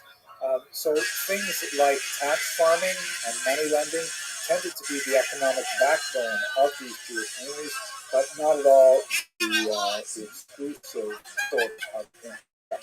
But when you combine their role as powerful courtiers and as being extremely important in the collection of taxes, they actually become fairly secure, apparently, for that time and place. This meant that it was remarkable the degree to which the Jewish communities in northern Spain had autonomy over their own affairs.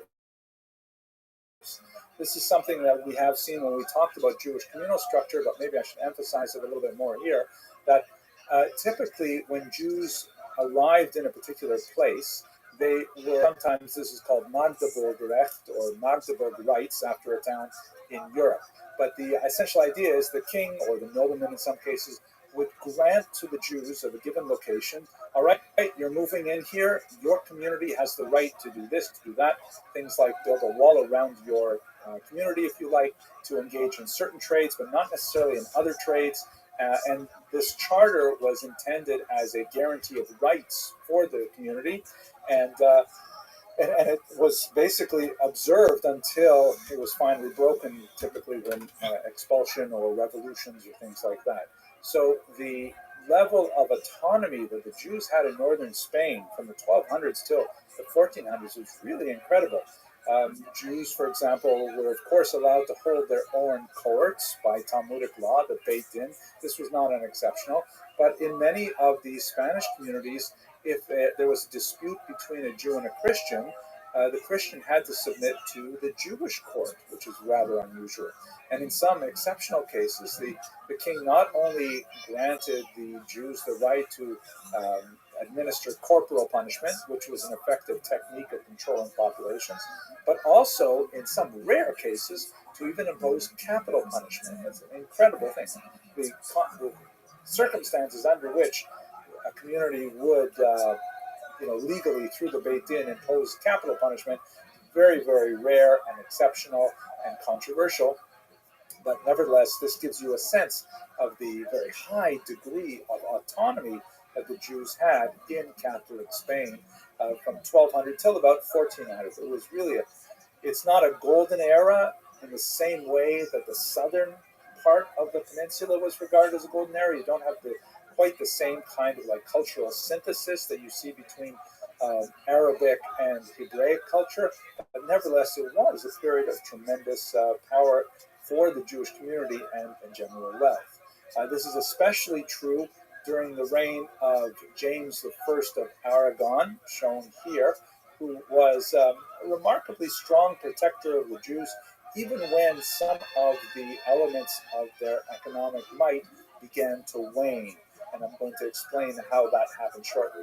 But we'll return to James I in just a moment when we talk about the Barcelona disputation, which is right now.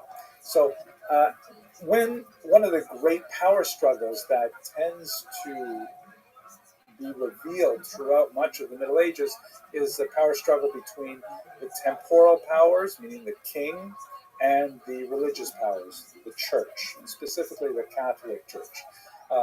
As we discussed when we looked on Jewish communal structure, like who really should be in charge? And philosophically, you would think maybe the religious spiritual authority should be in charge, but on the other hand, there's a lot of nasty business involved in governing. There's a lot of patronage, and nepotism, for example, is a word actually that comes from the medieval church. It means nephew, because you would promote, or Pope would promote his nephew, quote unquote, even though it was actually his son. And so this is like a term that we borrowed for contemporary parlance to speak about, administrative corruption. But the king really had the actual power, had the soldiers and so on. So the king and the church often had kind of like a seesaw relationship where when the power of the king went down, the churches went up, and vice versa. And so as we see with James I of Aragon, there was a moment where he had to accede to demands of the clergy, who were very upset about the power that had been given to Jews in Spain. And so he agreed to allow a disputation to take place in Barcelona in the year 1263. Disputations would garner a tremendous amount of interest in the 13th and 14th There centuries. were These people were kind of like talking big just the other day. intellectual pageants where And Jews then they were said that forced you were to gonna put me participate in on the debates shelf. over central tenets of Let me Judaism tell and you, I in got fact some Christianity. news for you. Now, it was When you impossible for soon Jews to find win out the these kinds of truth, debates. They were really more then you like have to soap eat dramas your that were lunch all intended to by demonstrate yourself. the validity of Christianity and Yeah, to I'm encourage, sometimes coerce, all Jews to ready convert. gone. The Christian side was typically And I headed up by a Jewish convert to feel Christianity strong. who had like inside knowledge I of what will Judaism really believed sing and had greater this victory textual skills, song. Hebrew, possibly Aramaic, and so on. Whoa, So the whoa, Barcelona disputation was nah, in that whoa, character. It was one of the earlier whoa. disputations. On the Christian Letter side that you was wrote me made me stop and wonder why. When you had to get like you had to set things right. Well regarded. Just remember this, my girl. When you look up in the sky, you can see the stars and still not see the light. Allow the Jewish That's community right. to appoint their leader, who was, a figure of tremendous consequence, the incredible Rabbi Moshe ben Nachman, also known as Nachmanides. Right? Like Maimonides is known Moses, the son of Maimon. So this is Moses, son of Nachman, hence Nachmanides, who was actually, a thinker of tremendous depth, who had published a lot of work that is still studied avidly to this day. And although he was, older, he was in his 60s at the time that he was approached for this particular task, he agreed to do it. He was on good terms with James I of Aragon. He agreed to do it on the condition that he be allowed to speak freely. This was an exception that was not granted in other disputations, but James I, who had some kind of genuine intellectual curiosity about how this would work out, granted him the right to speak freely, indicating that he would be, free to say whatever he wanted in this disputation. And so it was convened, as I mentioned, in the year 1263, over a period of some days, and we have actually, remarkably, both the Christian and the Jewish versions of the debate in print. The Christian side recorded their assessment of the transcript, and the Jewish side, by none other than Nachmanides himself, recorded the proceedings. They don't always gel together. The end result is, of course, that the Christian side won, as would be expected, and this was a public spectacle which had, the king and queen and all kinds of important figures watching this debate.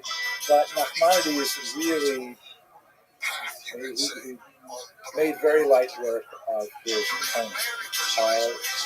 The Christian side the Catholic side was actually on its back foot right from the very beginning, because Nachmanides argued that the Jesus that the Christian side was referring to was not the same Jesus as recorded in the Christian New Testament.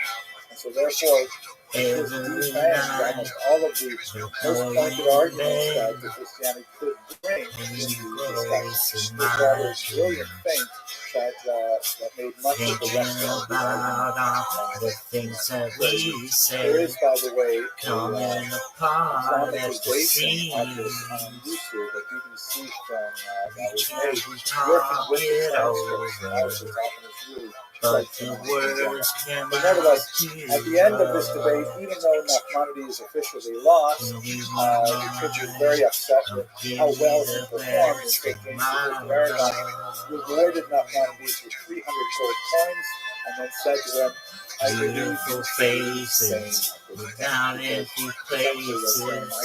Don't look at the way so, that they in live. his waning years, Nachmanides made the very Facing arduous a trip time all the way to when Israel, she talking where wine. he found a tiny Give us a surviving little Jewish to community there, but give. he was able in his last years to rebuild it in Oh, many ways, God, contributed just to a like great a cold dog now. But this gives you a But the sense of, on words the one hand, some of the cannot strength of the hurt. Jewish community in in Catholic Spain, and also its structural weaknesses.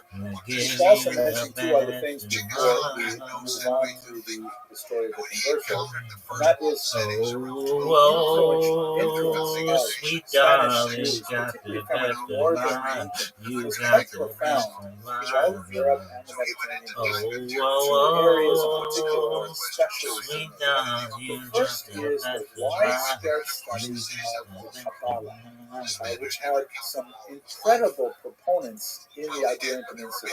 We haven't had much opportunity in previous classes to talk about the Kabbalah. It is fascinating, and I hope to return to it when we come back next semester and we talk about Sfat, because they had an explosion of Kabbalistic study there. But many of the central doctrines and, in fact, texts of the Kabbalah emanated from Spain in this place and time.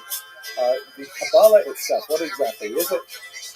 The word Kabbalah means reception or tradition. The Hebrew word lekabel means to receive, and the idea that you receive an inherited tradition and then you pass it on, relay life. So there are ancient Kabbalistic texts that really go back many, many centuries, Sefer Bahir and so on, and there are definitely passages in the Old Testament, the Hebrew Bible, that are deeply Kabbalistic in nature, very mystical.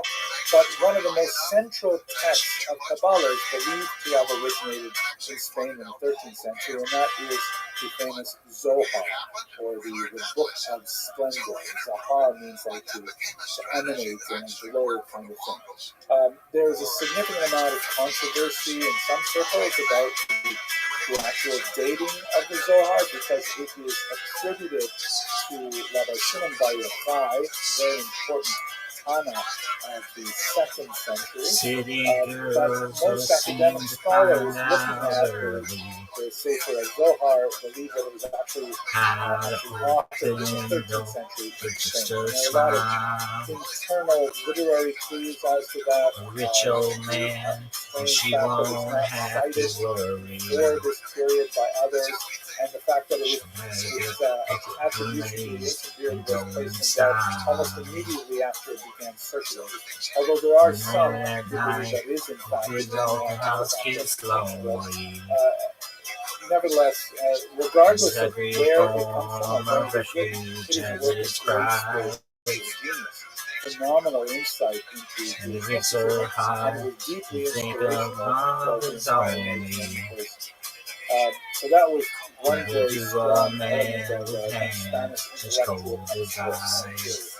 Another area where the Because Spanish then Jews she must go out for the was evening.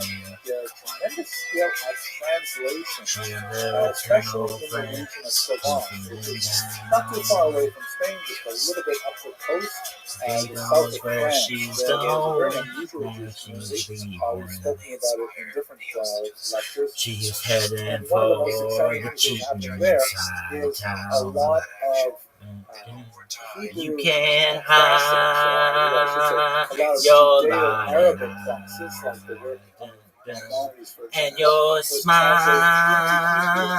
is a thin disguise. So they're bringing a Thought lot by of Arabic now Jewish you'd wisdom that's recorded in Arabic language realize to a Hebrew speaker. there ain't no way to hide your generating a lot of cultural phenomena.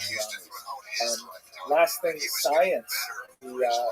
The coast of North Africa is filled with Arabic-speaking scientists. That was many so of whom are sick. Jews, and the primary conduit of all of that scientific That was so information sick. happened through those One of the channels sickest which things I've ever connect seen. to Southern Europe in particular, Italy as well.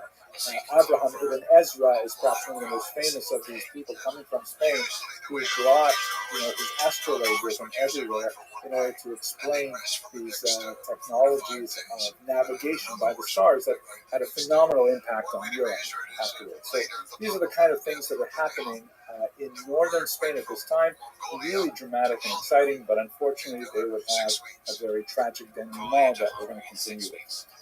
But with that, I want to thank you very much for your attention and your endurance, and I look forward to speaking with you soon. So you can do all kinds of dynamic movements and circling a place. And also, one of the other famous things is the phage retreat, which is used continuously.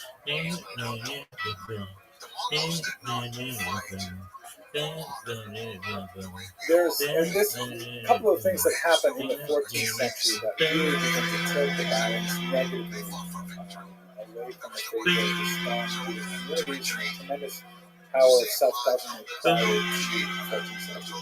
The first is the Black Death, which spreads in the middle of the 14th century and has significant impact on the Iberian Peninsula and, of course, Europe is badly stricken by it. Quite often the Jews are blamed for the Black Death. There's a widespread belief that somehow Jews have formed a pact with lepers to take their diseased body parts and then somehow make a potion and dump it in the wells of Europe to poison the aquifers of Europe and spread the plague. Of course, this is all nonsense, but nevertheless, we do have some very nasty attacks, mob uprisings, attacks on Jews, and public burnings of Jews and things like that. One of these nights. Spain is not as badly One of these crazy old nights. Catalonia, but the peninsula as a whole tends to survive from a lot of these there is, however, the full moon is calling, fever's high, and the wicked wind whispers and moans. You got your demons, you got desires, but I got a few of my own. And then torture them somehow. Ooh, someone to be calling to when the drum and rock in the night. Trials that somehow find the Jews Ooh, guilty. coming right behind you, so I'm gonna find you. Barcelona, One of these you have nights, a couple of these streams dreams. that result in the One of these execution of Jews, but there's no. That was so sick when you were like, la la la la. When King That was so Pius sick. IV of Aragon passes away, like James I, he was actually fairly well disposed toward the Jews. They lose a major supporter, and perhaps this is kind of like the wisdom that we see in Pirkei Avot that says, do not draw too close to the government because they really only care about themselves, and when the government changes, all of a sudden they've forgotten all about what you've done before, just like Pharaoh forgot about Joseph, that kind of idea. So after the passing of Herod IV, there were a few major changes that affected Jewish life in Spain. One is the institution of something called the censal, which was a dramatic, direct blow at Jewish activity in money lending. As we've discussed before, money lending was a very significant part of the Jewish economy, and it was regarded as a relatively noxious thing for Jews to be involved in. The population, on the one hand, deeply resented the Jews' involvement in money lending because the interest rates were incredibly high. 30% would have been a relatively minor amount, and it quite often went up much higher than that. So, but that didn't mean that credit was not necessary in a largely agrarian economy. So Jews were still involved in money lending, and Christians still needed money lenders, as we discussed before. They had really no alternative because the church had outlawed Christian money lending. Go back and have a look at those lectures on Jews and finance if you want more details. It began to break down in Italy a little bit after this period, but in Spain they invented this new institution called the censal, which was kind of like a legal fiction in which if you wanted to borrow money, you would offer to sell someone a business product that would increase in interest And the at bright about 7.5%. lights are faded So you said to the person, listen, give me $100, I was and dating I by will give you next year on a regular payment schedule your money back plus 7%, which is not interest. It is like the returns on your No, investment. you've always been a dreamer. Save my money People should borrow money It's so hard to change. 7.5%. Can't This believe significantly you sit around depressed the with demand the dreams of being still waiting. continues, but today there are parties, check cash in place. You're turning around and turning out and turning out the same. So put me on the highway, show me a sign, and take it to the limit one more As the king began to lose his power, the church's power began to accelerate. Take it and to the limit. One very, very important way, and that is related to the converso phenomenon. In 1391, you have a... Yo, I wonder how Don Tony feels about me. A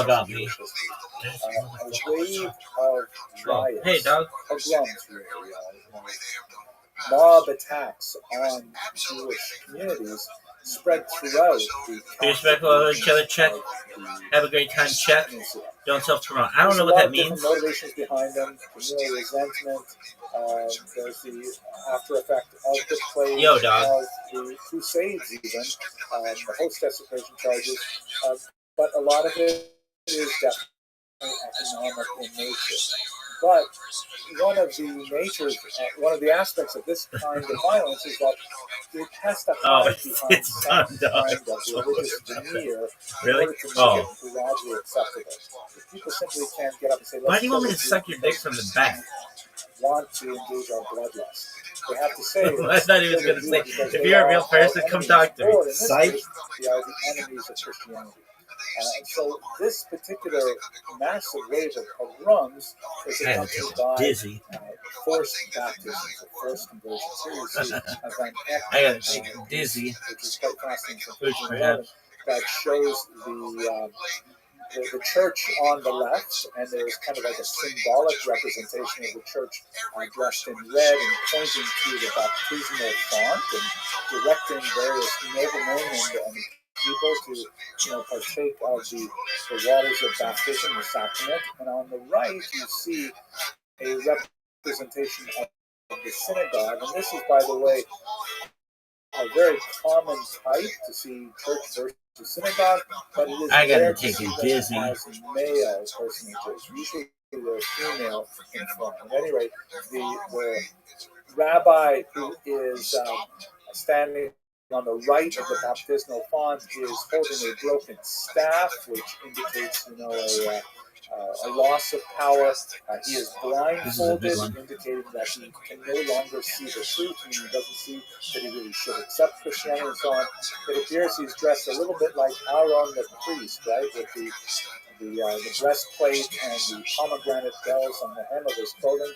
I do not think the artist is really trying to evoke Aaron, but is trying to base himself off some kind of biblical model.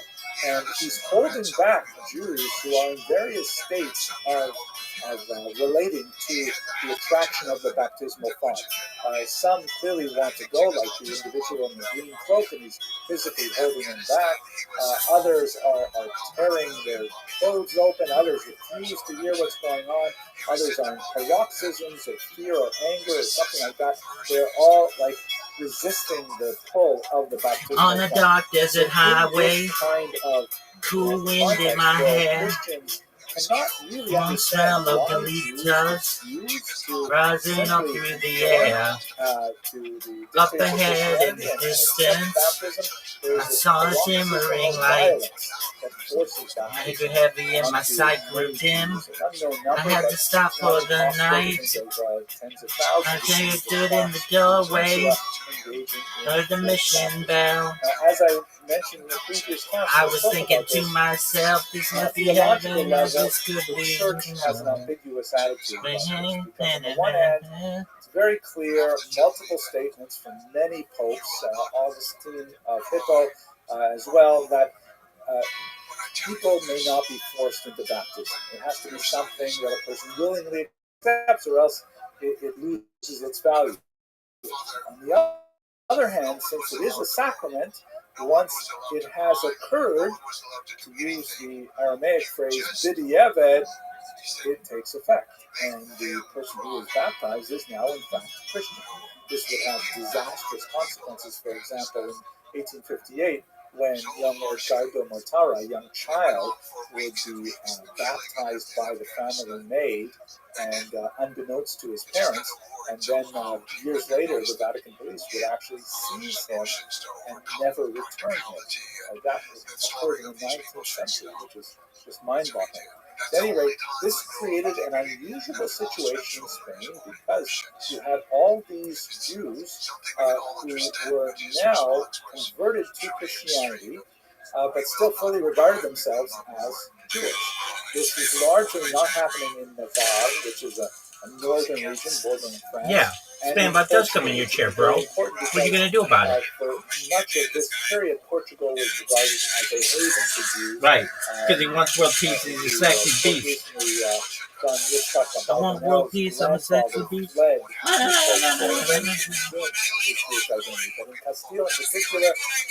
Sorry, dog.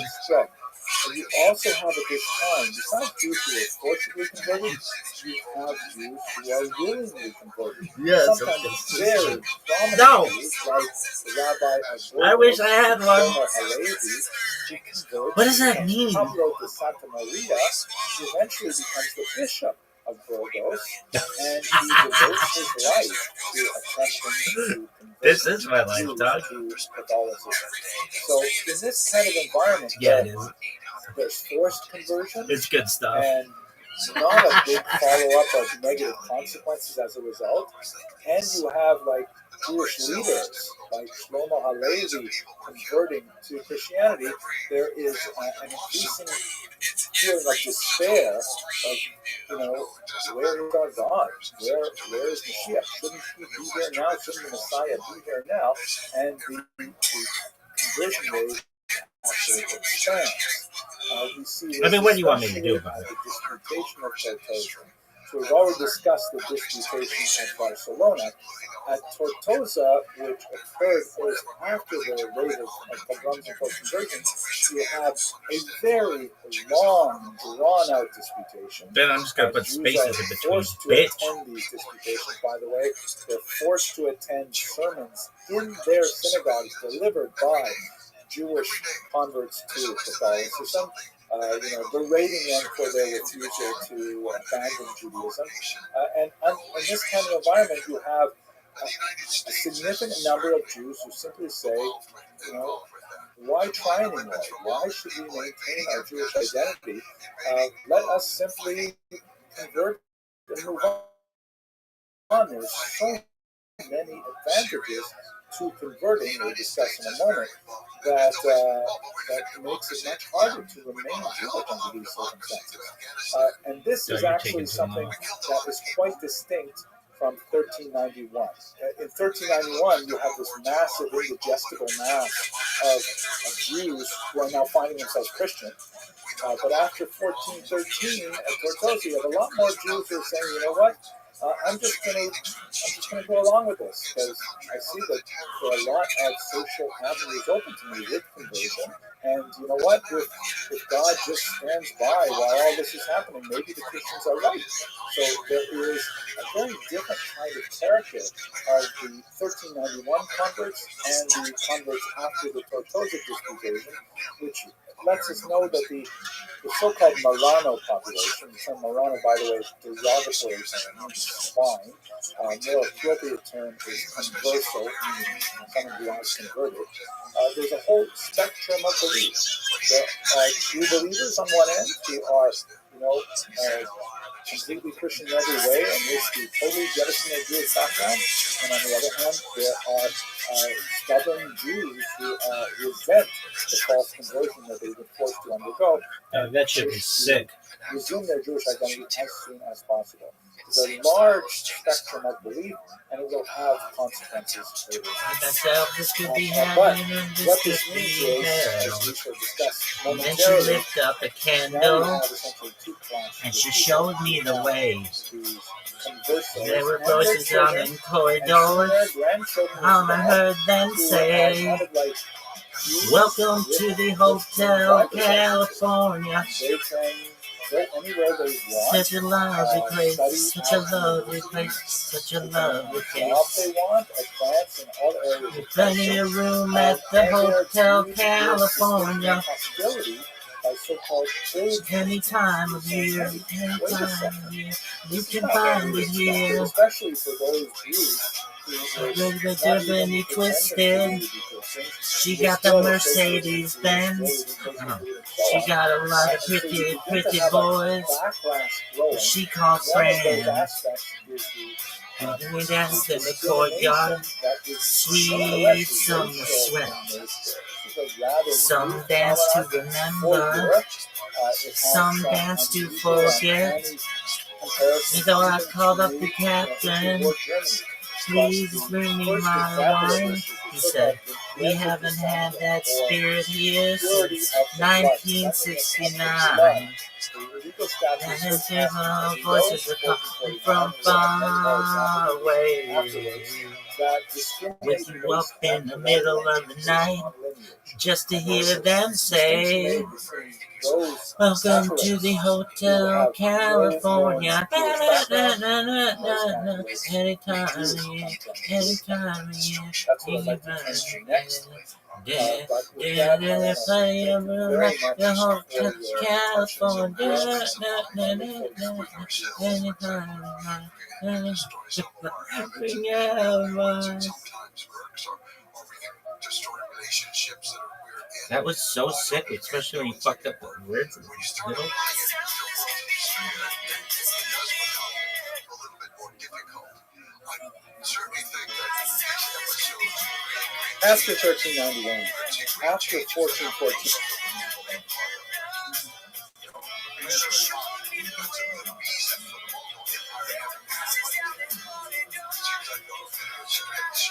The end of the Tortosa disputation, you have this unusual circumstance where there are Rachel, Jews girl, who do you know who I am, baby?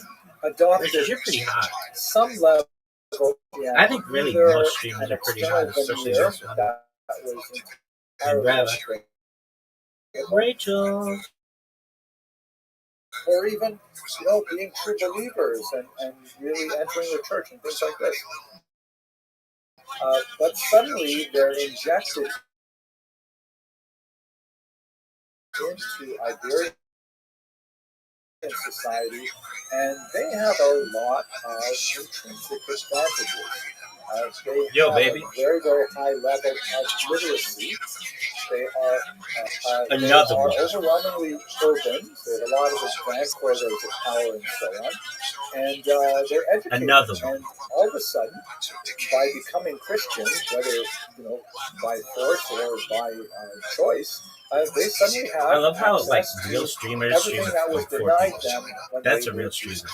Aiden Ross had 57,000 people Many who of watch them me still exactly every remaining single fucking well stream. in touch That ain't with real. their Jewish 4 communities. people, that's Those real. who, of course, were forcibly converted often Shout out to maintain Rachel's the kosher anxiety diet, observe the Sabbath. Girl, you're gonna hate talk me. with You're gonna be children on some in ledge Jewish by the end of schools, this spam fest. married amongst each other or amongst Anxiety regular dog Jewish families. fucking hates me. Tremendous She amount of travels too attachment much to and the misspelled community. the word And too. nevertheless, though, they are having I tremendous got a advantages, mistake. and they're displacing a lot of the traditional elites as Go, well. shorty. So there's It's your this birthday. We gonna party upswell like of it's your birthday. We resentment gonna against sip a these party like conversos it's your birthday. specifically, And you know we don't give a which fuck about your has its birthday. You're economic funny in the roots, and it club. also has Bottle full of bug. kind My of mother roots in was religious activity. Because hey, look at this. They're supposed to become Christians, and they're still retaining their Jewish identities. This is not fair. And when you look around at people of authority, even in the church, and say that one's a Jew and that one's a Jew and so on,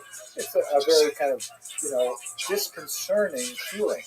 So the church asserts itself, and not without the That was interest good. of Queen Isabella and King Ferdinand, Good job, who girl. are She knows how to do it. thinking different thoughts about the Jews than their predecessors.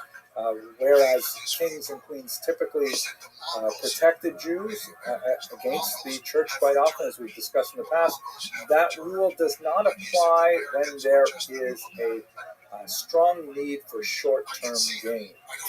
Isabella and Ferdinand had been engaged in very expensive wars in the south of the country in particular, trying to push the Muslims out, and the prospect of trying to get a one-time big surge of cash out of the Jewish population was quite appealing. So one of the ways in which this was expressed was they received from I gotta watch Sixtus this. IV That's a shit that is permission to establish the Inquisition in Spain. This was in the year 1478. The Inquisition was not directed at Jews per se, or Muslims for that matter. It was directed at false converts, meaning the conversos who were secretly harboring Jewish attitudes or behaviors and so on. And the purpose of the Inquisition was to try to root out these false converts and to punish them appropriately, to act as a deterrent to other would-be converts. And incidentally, part of that punishment meant confiscation of their wealth, which was definitely something that Isabella and Ferdinand were interested in. The Grand Inquisitor Thomas de Torquemada engaged in a brutal upending of Iberian society by creating this purge-like environment where, a Christian neighbor would betray a Jewish neighbor, or actually a converso neighbor, to the Inquisition. The Inquisition would arrest the converso neighbor, subject him or her to terrible tortures, and demand that he divulge the name of other conversos who are also secretly Judaizing. And under the pain of torture, this would happen, and they get a whole list of names. They go out and arrest those people and torture those people, and the whole purge environment rapidly spun out of control. In the space of a couple of decades, it just got beyond imagination how deeply this penetrated, where churchmen were often accused of being secretly Judaizers and things like that. The Jewish community really was at a loss as to how to respond to this appropriately. Remember, the Jewish community per se was not attacked in this manner because they were not Christians. They had not been converted, and so therefore they were still allowed to practice Judaism. But they were viewed with a tremendous amount of suspicion, especially as to the degree that they may have been aiding and abetting these conversos who were secretly studying Judaism, keeping kosher, and so on. In one notorious case, some conversos actually engaged in a conspiracy to murder an inquisitor, Pedro de Arguelles, and this sparked a lot more popular resentment at the activity of the conversos and the Jews, as you can see in this very evocative painting of the murder of the visage of the inquisitor himself. But it rapidly spun out of control, and it proved to be something that Isabella and Ferdinand could not keep a lid on. But they still were faced with tremendous debts that they had to deal with. So, just some of the examples of the way in which the Inquisition looked. In previous classes, I've given a lot of examples of the torture devices used, which are truly horrific. I don't want to spend this lecture, but just curious you can go back and check out Jesus' Torah series. These are three examples of some that shows that really were quite elaborate types of punishments, and they describe their little French language captions underneath that are written in this image. But on the left is a converso who has been accused but is not yet found guilty of practicing Judaism. In the center, you see a Jew or a converso who has been accused and then has been found innocent. So he has kind of like a beatific sort of gaze on his face. And on the right, of course, this is a declaration of demons of hell and burning alive and things like that. You have a converso who has been accused and found guilty of practicing Jewish rituals, and he, of course, is full of tears because what happens at this point, the Inquisition itself doesn't actually murder the Jews. The Inquisition relaxes its authority over these people to the secular authorities, who then, being much more savage, and got the Jews off of the mass burnings. And these mass burnings of Jews and conversos were conducted throughout Spain and even into the New World. Really dramatic, terrifying scenes that attracted huge mobs of people to watch these Jews being burned alive. That's a horrific kind of environment that gripped the entire peninsula for decades. Ultimately, though, it was an untenable model, and it failed to deliver that big one-time jolt of cash that Ferdinand was dramatic moment when Ferdinand and Isabella decided to simply expel all the Jews. The real purpose of the Inquisition was to root out the false conversions of these once Jews, now Catholic. And by the way, we're referring not only to the first generation, but the second, third, fourth generation, because it's 100 years now since the 1391 pogroms. And Torquemada, in this remarkable piece of art by Emilio Sala, is shown in the black robe, wildly gesticulating. Torquemada says the reason why he has been unsuccessful at bringing the Inquisition to conclusion, that the more he looks, the more, amazingly, he finds more of these Judaizers. He says it's because you still allow Jews to live in Spain proper. And while they're still in Spain, they can still influence their erstwhile co-religionists. And so therefore, he argues, and Ferdinand and Isabella accepted, that all the Jews must be expelled from the Iberian Peninsula in order to maintain the goals of the Inquisition, which was to allow the Hotel California. In this particular image, such a lovely place, such a lovely place, such a lovely place. On the left and on the right, in particular, with his back to us, Hotel California. Not a nice surprise, bring your alibi. Second highest mirrors on the ceiling as well. Take champagne on ice, and she said, we are all just visitors here of our own device. Ferdinand and Isabella were loath to see him go because he was so talented that he refused to convert. Unlike, as it happens, the number one figure, Agent Arsenia, and his Last son, thing I Rabbi, remember, son-in-law, who decided to rather convert and remain in Spain than to flee with the rest of the Jews out of the peninsula. But ultimately, that brings us to 1492. Fuck yeah, I can do it. We will, God willing, discuss the mechanics of the expulsion and specifically the horrible nature of the initial post-diaspora years for these Sephardic Jews when we return. But with that, I want to thank you very much for your attention and your endurance, and I look forward to speaking to you soon. Thanks so much. He was a hot-headed man. He was brutally handsome. She was terminally pretty.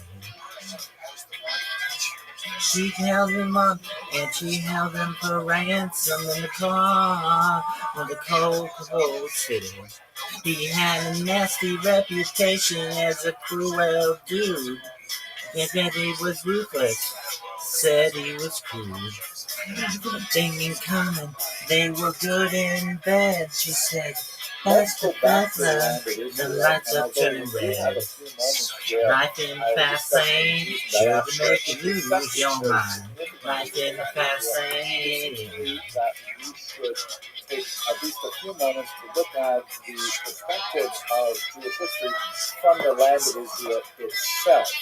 And Even for we action, may repeat a couple of hot things that we on the looked at in much case. greater detail It's earlier, common but at least to attraction. have some sense of This top continuity. of the day. Also, I They think had it's one important for because right people. we're at a They unique took all the right inflection pills. moment They had politically, I think, in outrageous the land of parties. Israel, where They we had have had a lot of any bill. unfortunate tension and Not warfare and loss of life. not all the things. I He thank God pretended I'm an not to know that historian, he not a was caught prophet, in so a race. I'm not called upon to actually say anything about what should be in the future. But I can look back a little bit in the past and share a couple of the ironies of history that who knows, Life maybe in they the will fast lane illustrate should make you lose your mind. Life productive in path fast forward lane. for all the peoples of the Middle That East. was so sick when you were like, So, blah, blah, blah, blah, we're blah, going to blah, go blah, blah, through blah. well over 1,000 years. We're going to take it from the Bar Kokhba rebellion against the Sam Roman Empire. Wise, do you know who I That am? went from about the year 132 Sounds the to biggest pimp 135. you've ever and met. take it right up to the end of For sure. medieval This guy period looks like he's where gonna the fucking yell at me Spanish with expulsion. the megaphone. Where we left the All right, Jews Sam in the Wise. land of Israel specific at this time is that they had gone through two, and if you like, three I Sam Wise. What disastrous the Roman fuck? Jewish wars. The No wonder first you have major Roman Jewish three war, people watching you. is the Great War that erupted in the year 66. Thank you for the follow, and Rabbi. resulted in the destruction of the Sammy. temple and the exile of the Jews primarily from Jerusalem, Judea, and horrible suffering in the quake, and the final battle was on the mountaintop of Masada. Then we have the Quietist revolt, which is not specifically centered in Israel. There were more uprisings in North Africa and Asia Minor, so I've skipped over it. Many people call it the Second Roman Jewish War, but most people call it the Bar Kokhba revolt, the Second Roman Jewish War. It was much more intense. That was so sick. Once again in Judea, and disastrous consequences. So the idea of Jewish statehood was, it was a foregone conclusion after the end of this particular war. And what it meant for the Jewish people, besides the tremendous political upheaval, the end of even the vestigial power that they had under the Herodians as a puppet government under Rome, that was completely gone. But they also had tremendous economic disasters with, punitive taxation and the redirection of the Machzita shekel, the half shekel tax that used to go to the temple upkeep, to the Celtic temple of Jupiter in Rome, and displacement of people, horrible economic impact. But it also meant that the Jews had to think fast and create a spiritual realignment for themselves. We see it in a few different locations. Yavne, for example, Usha, and especially what's going on in the north, in cities like Tiberias, where the Jews are reassembling. They are just rolling. forming their leadership. I gotta take a busy though. Patriarchate, as it's sometimes called, and you see especially the writing of the Mishnah at this time. Politically, we should also mention that this is the time when the term Palestine comes into its first major usage. And I'm going to stop a couple of moments and speak a little bit about nomenclature because people tend to get hung up on it, I think, especially in contemporary debates. The term, and everybody knows, especially political leaders know, how sensitive people are to geographic terminology. My own PhD supervisor, a tremendous scholar named Paul Robert, he actually wrote a few atlases, and I remember him struggling to try to find the correct place names that would describe a specific location without offending half of the people who live there. So even in these lectures, you find by using the term West Bank or by using the term Gaza and Shamron. Johnny Talk come about the same lately. place, but there's lots of baggage associated There's a new with kid in town. So the Romans were quite aware of this, and after Everybody loves particular, you. they made a concerted effort to try and wipe out any memory of the Jewish presence in Israel. Jerusalem was renamed, there's some question about whether this occurred before the war or after, but it was renamed Isla Capitolina, which is actually a reference to the Emperor Hadrian. Here we go again. And Jews after Bar Kokhba were banned from living in Jerusalem.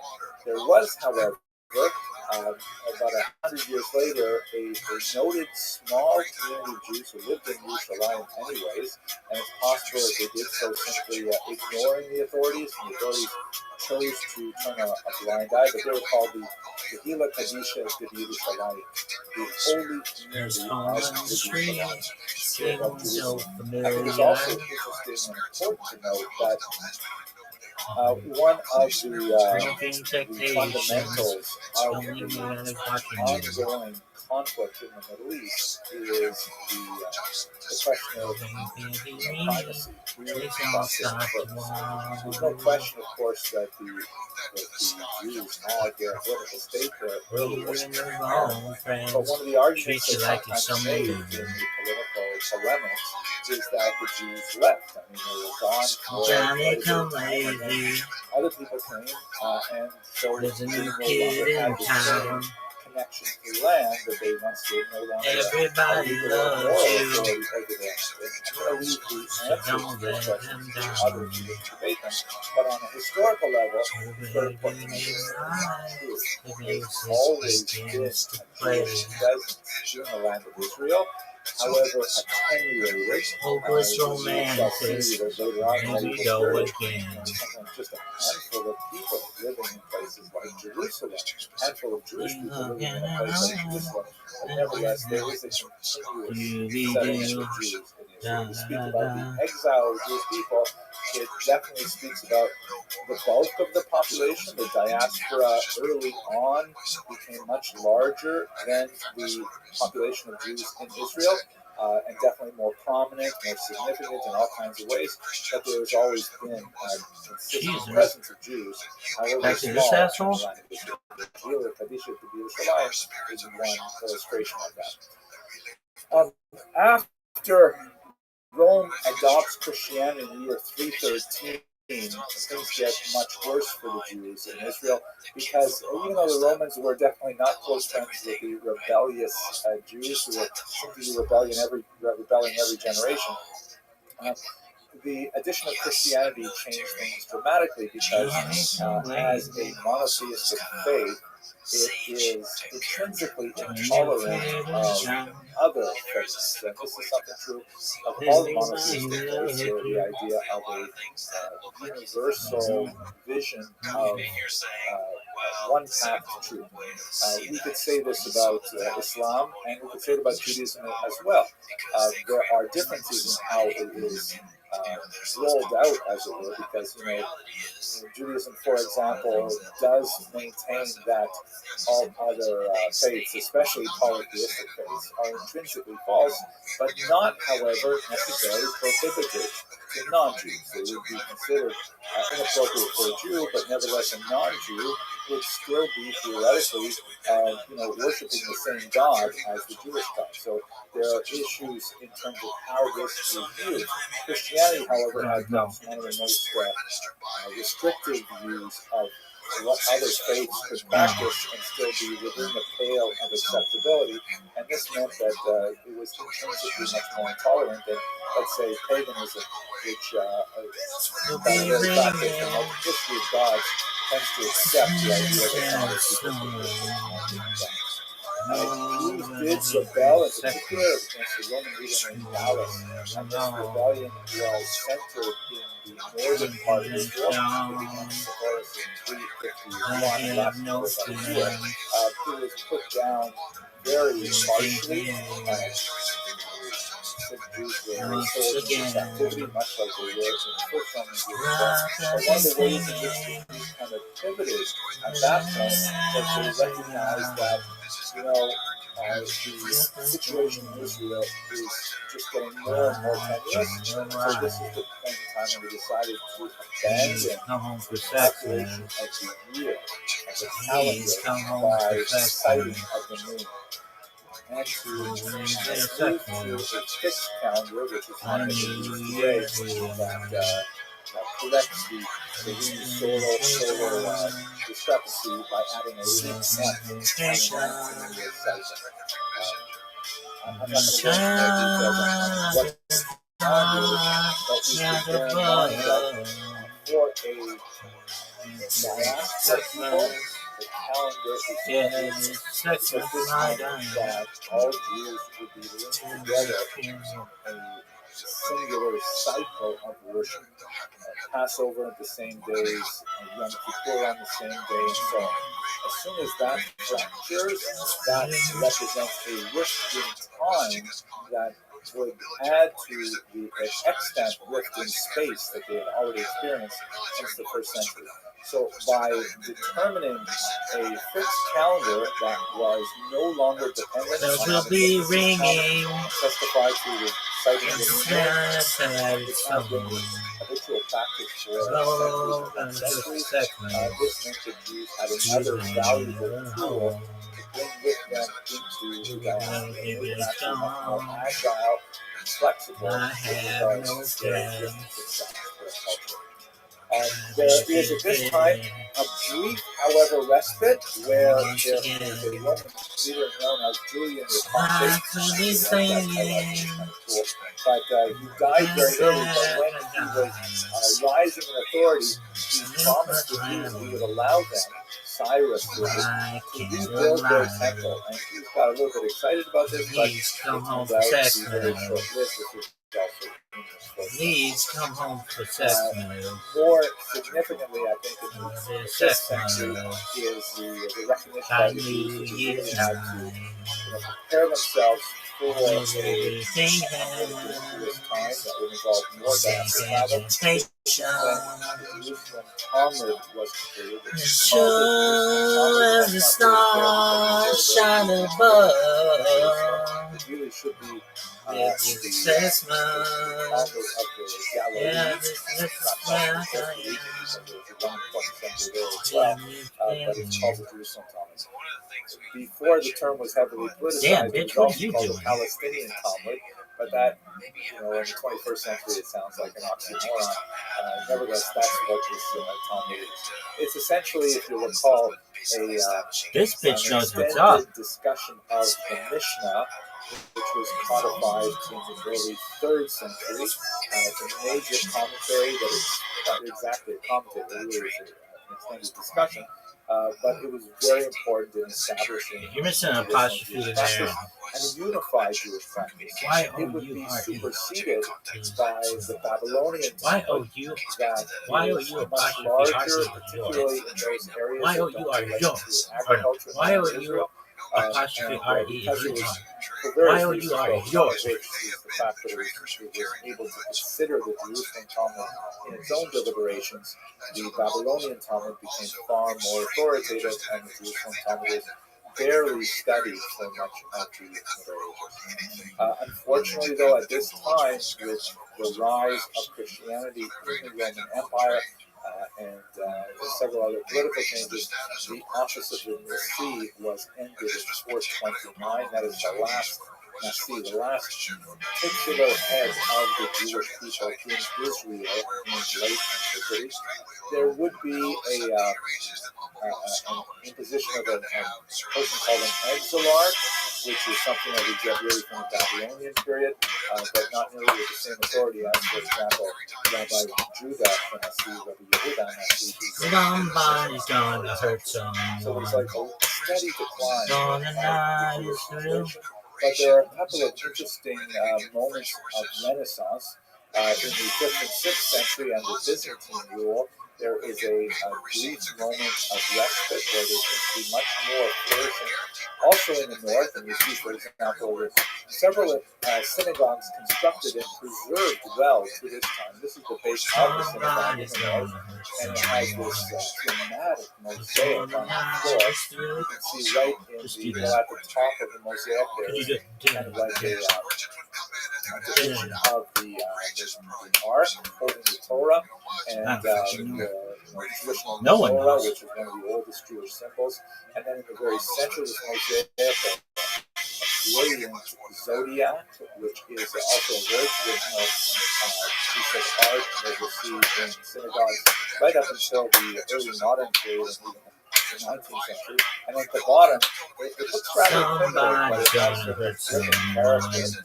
This is the Golden eyes through. The larger figure on the right-hand side is Gonna come holding There's nothing we can do. Everybody wants to take on If it takes all night, everybody wants to take a little chance. Make it come out right. I don't think he goes everybody. That was a good one though. Looks like a rather short skirt. The winter period, you always imagine over longer skirts, but who knows what this really so this is like a kind of a Renaissance art, as you see, not Renaissance like the traditional Renaissance, but an effervescence of Jewish art. So that's kind of what's going on in the Roman and Byzantine periods. We have in the 7th century with a very brief before the night is through, followed by an Arab invasion longer duration, punctuated with one nothing we can do. So this is obviously an arrow view. Everybody wants to touch somebody. Western, if it takes all night, everybody wants to take a little chance. Make it come out right. It's gonna be a heartache tonight. A heartache tonight, I know. It's gonna be a heartache tonight. A heartache tonight, I know. I know. Destroyed at one point in centuries later, and before was added even more centuries after that. But this is perhaps the most striking image of Jerusalem, and that happens to exist on the grounds of the destroyed temple, which is a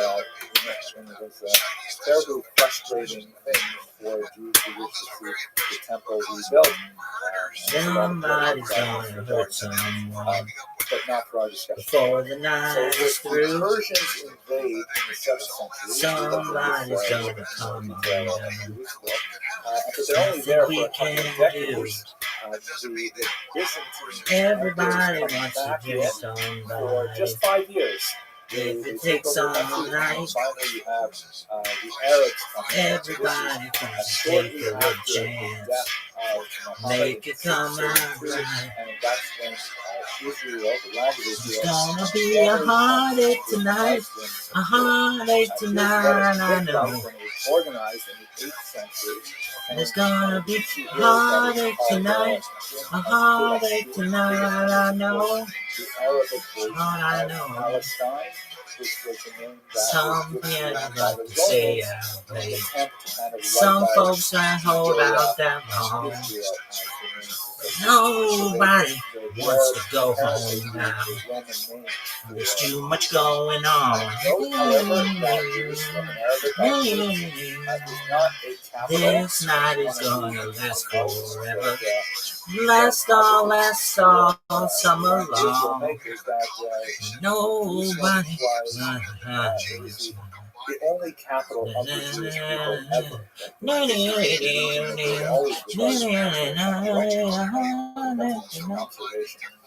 Notice that the the region of Philistine also extends into what would be today Jordan, and Damn, much girl. of the north, which is modern terms the Galilee region, is under the region of This girl could be really big. It's She's pretty hot. And Damascus Oh, she only speaks has Spanish. the, That's why the she's very, very fucking up. top part, including Damn, Sinai, she's pretty hot though. beautiful part of Israel. And I mean, a lot of down in the south, it chicks who also, just speak Spanish are really hot. goes This girl though, if she could get her English together, I'll give her private English lessons with this dick. Jews living there at that time, we don't Anyway. have really good numbers, but in Arab demographics, This girl's pretty hot. that period. If you create a clip, it will be banned. I speak only Spanish. Girl, you're gonna hate me. If you create a clip, it will be banned. Sort of like Fuck you, girl. where Romans could go, so they don't have to feel like they're What's this bitch doing? crazy religious environment like Jerusalem. What's this bitch doing? Sort of like Surfside for 5 townspeople, right? You go to Surfside. Damn, she has a ton of followers. So it's always been more of a Roman style. Girl. But the Arab demographer reports that there were This girl got a banging body. Romans living there, 200,000 Jews, and 300,000 Samaritans.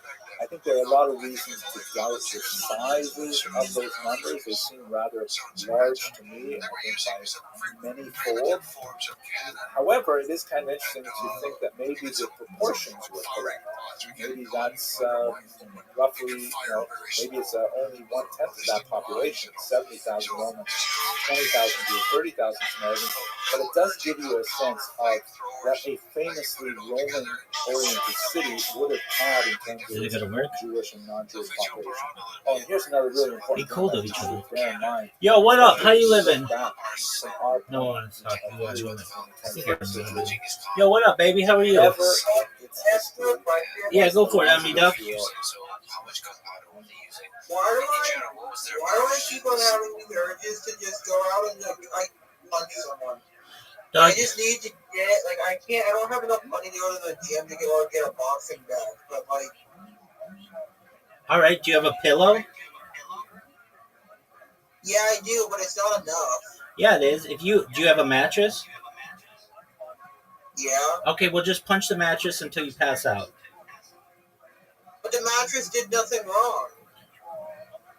Neither did anybody who you're gonna randomly punch on the street.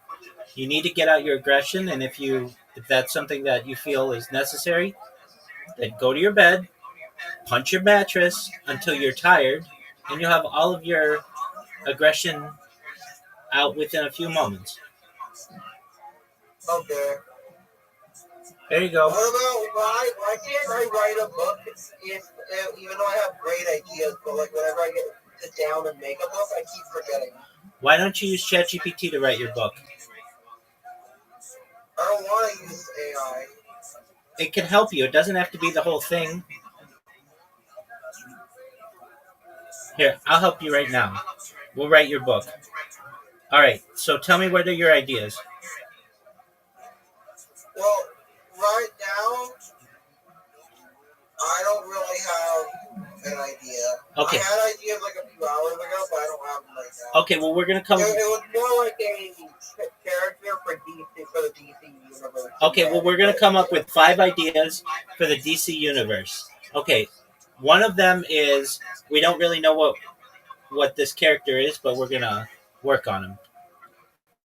Yo, dog, we're gonna write a quick summary on a book that we're gonna have in the DC universe. We don't really know exactly what it's gonna be yet, but we're gonna work on it. So just one moment. Here are some ideas, and we might even want an outline. So we're rolling. We'll see how this goes. Okay, so what are your ideas? It's a still force user with his. The still force is how it's It's the a still opposite force of user? how it's the opposite of how It the is the speed force works. Opposite of how the speed force Not works. the negative, Not in the negative way. But maybe the lack of motion or the They ability use the ability to stop motion or something like that. or something like that. Okay, great. That's one idea. What else about it? That's actually that's an actual thing in the the actual comics. Though. Still Force already exists, so I'm gonna make a character that's tied to it. You want to make a character that's tied to the Still Force. Okay, what else? What's your character's name? Do you not know? Eldrick Holmes. The character's name is Eldrick Holmes. ELDRICK. Of course. Okay, what else? And he's from the 17th century, and He's from the 17th century. He was trapped in an iceberg on an expedition. He was trapped on an iceberg in an expedition. And that's why, and he got like frozen there for hundreds of years. For, like, And he got years. frozen for hundreds of years. And that's how he got the superpower? No, the superpower is when the meteorite hit the iceberg Just a moment. and brought him back to life. And he gets the superpower when a meteorite hits the iceberg he was frozen in. And that's how he gets the Still Force. Yeah. Okay, what else?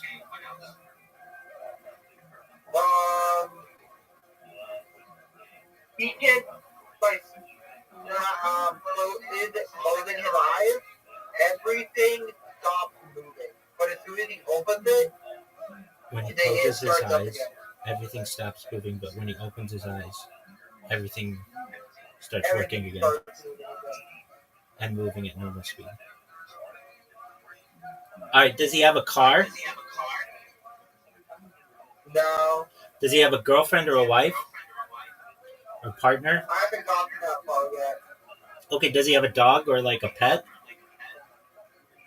He has a pet monkey. He has a pet monkey. What is the pet monkey's name?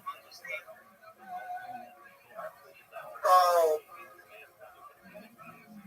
Okay. Was he born of parents? Or was he like an orphan? Or was he like an alien? He was born with a parent. With one parent, and the other parent is elsewhere. He's dead.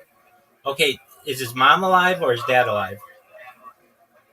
His dad was lynched, and his mom was alive. His dad was lynched and his mom is alive. No, it's the 1700s. It was the 1700s. This is common. Period. Okay, you ready? Yeah. Send it to me in DM. I'm not sending you Jack. Here we go. Summary. In the frozen silence of the 17th century, explorer Eldrick Holmes set sail on a perilous voyage into the Arctic. When a meteorite slams into an iceberg encasing his ship, Eldrick is bathed in strange cosmic energy, awakening the Still Force within him, the power to halt all motion. For centuries, he remains preserved in the ice until the modern world discovers him. Now, whenever he closes his eyes, time and motion freeze around him. When he opens them, life resumes as if nothing happened. With his loyal pet monkey, Charles, also frozen and revived, Eldrick must navigate a world centuries ahead of him, uncovering the truth behind his father's lynching, face shadowy forces that covet his powers. But the Still Force is not without cost. The longer he holds the world still, the more the balance of time itself begins to break. An outline. Act 1, Origins in Ice. Prologue, 1600s. Eldrick Holmes, son of a merchant family, joins an Arctic expedition after his father's death by mob violence. The incident. The ship becomes trapped in an ice. A meteorite crash triggers a strange aurora and infuses Eldrick with Still Force energy as the ice seals him away.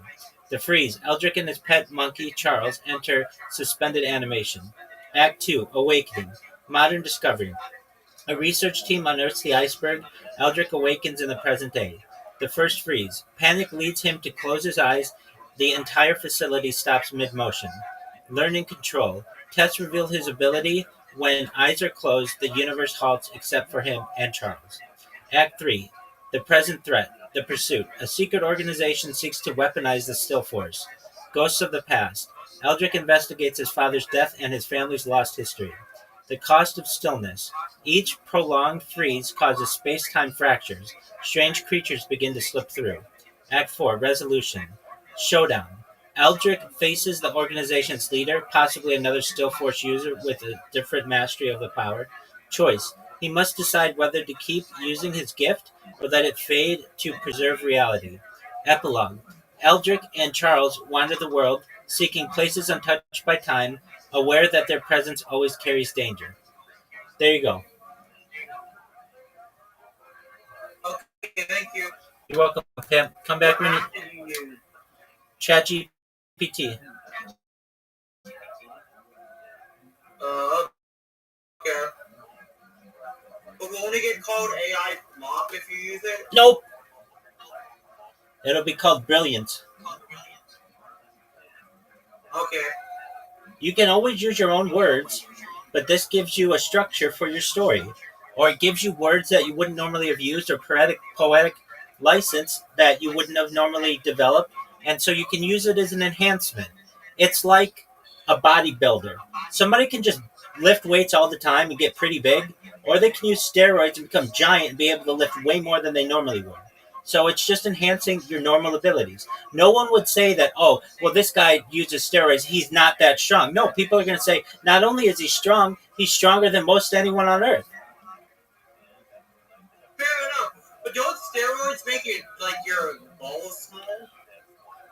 Not necessarily. It gets into testosterone and hormone replacement and things, but straight up steroids without any kind of use of testosterone are going to perhaps make you large, and any kind of small balls aren't that big of an issue. Your dick still stays the same size. You have more muscles than you would have ever wanted, and chicks dig muscles. Chicks don't really dig balls. So long as you can produce semen, which you can, that's all that matters.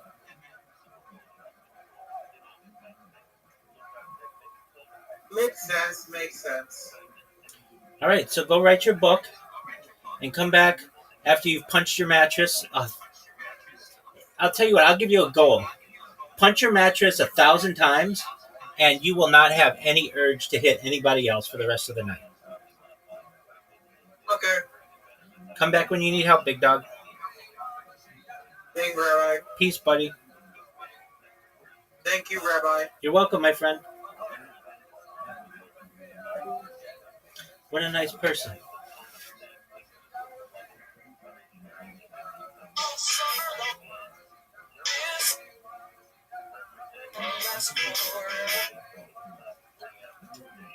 Last forever. Last all summer long. Sometime until the sun comes up, the radio is gonna play that song. It's gonna be a heartache tonight, I know. There's gonna be a heartache tonight, I know. I know. There'll be a heartache tonight, the moon's shining bright, so turn out the light and we'll get it right. There's gonna be a heartache tonight, I know.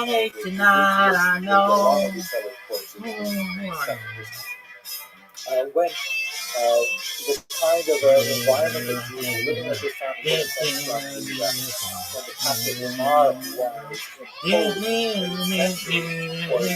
is required to wear yellow-colored turbans, and Christians blue turbans, and Samaritans red turbans.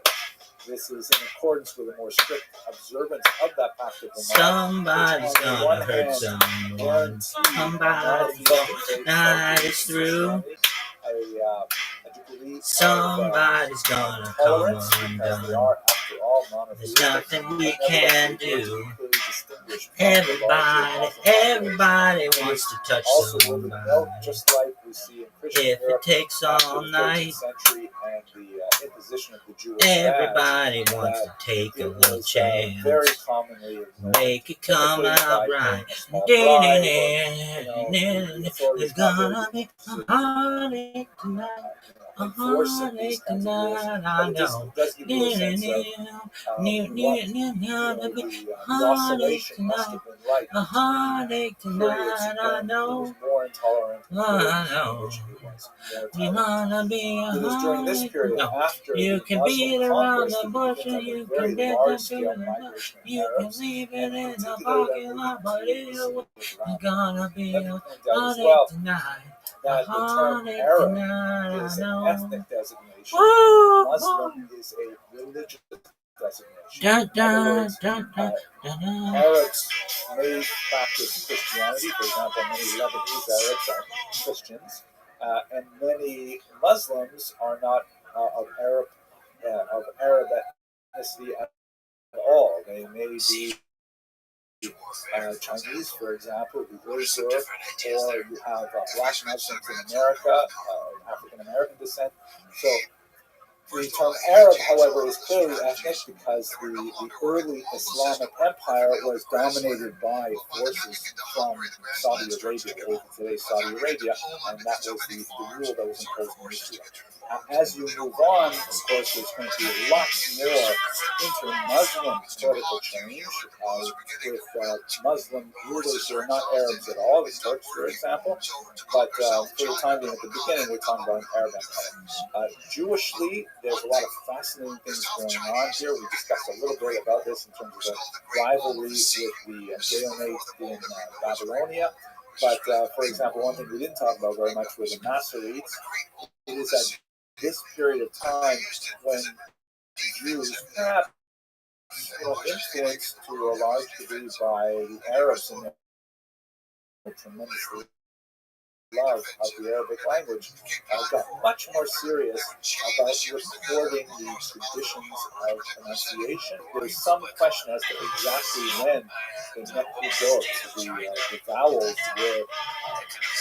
became a convention in terms of denoting pronunciation of Hebrew letters, but it is at this time where they get serious about it, and the so-called Masoretes, from the word Masorah, in tradition, begin to make sure that we have Sefer Torahs that are written with, not as a Sefer Torah, not as a ritual element, but as a teaching element, written with vowels and so on, and that's how we have our language of the Jews in their daily usage. Arabic clearly becomes the lingua franca of the region. Jews may communicate in writing in Judeo-Arabic, which is essentially Arabic written with Hebrew characters, but the Hebrew language is defined in terms of daily usage quite specifically.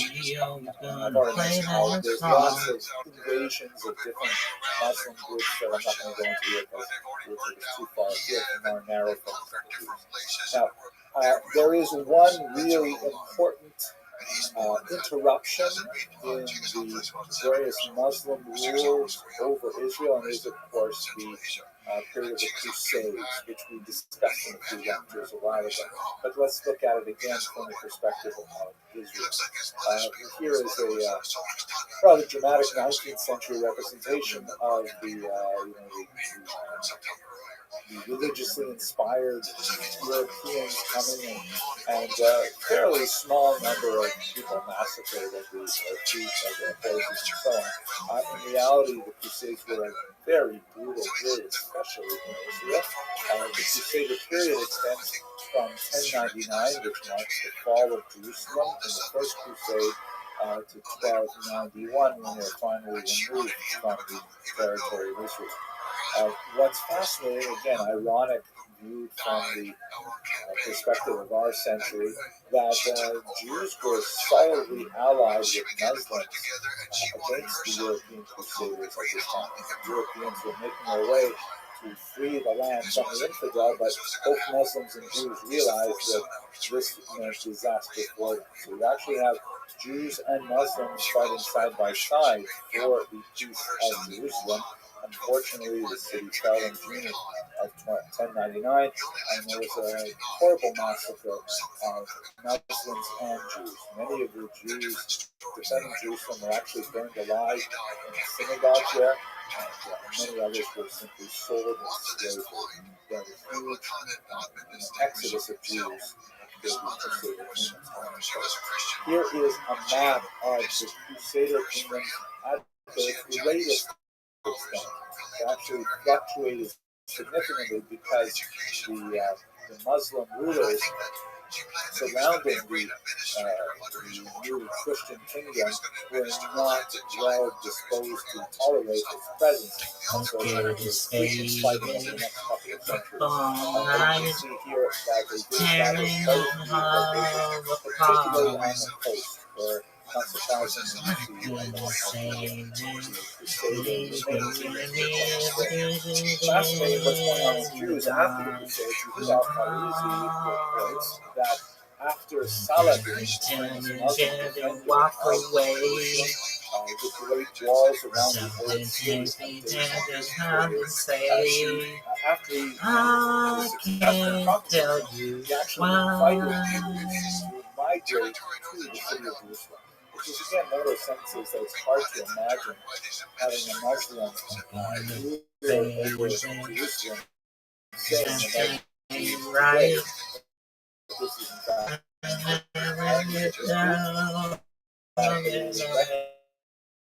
they had an alliance that was not effective. And in fact, those migrated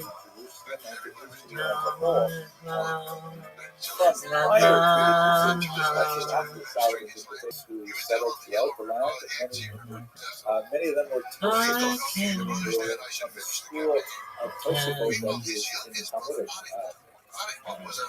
corpus.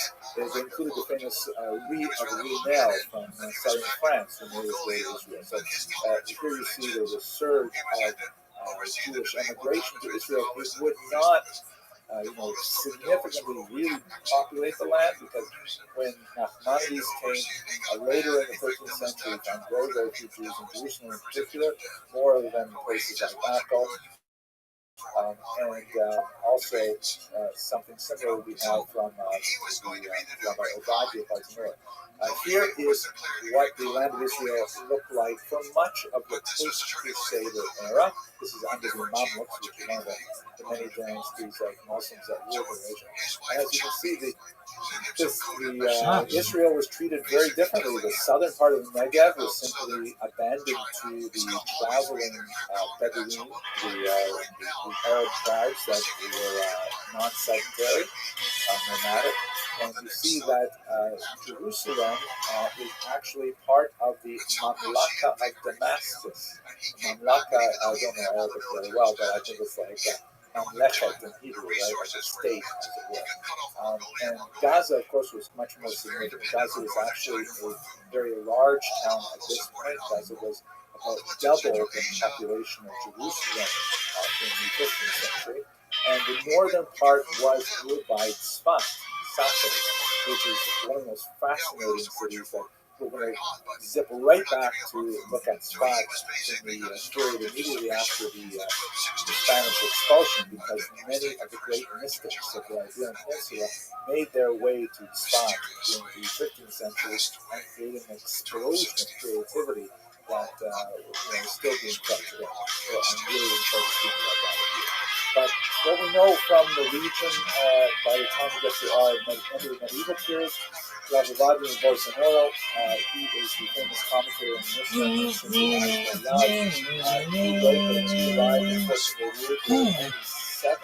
I used to worry a lot. I used to worry a lot. I used to stay out till the break of day. All that couldn't quit it. There was hot time I quit it. And I just couldn't plan me on that way. Oh, that is so damn true. I know it's true.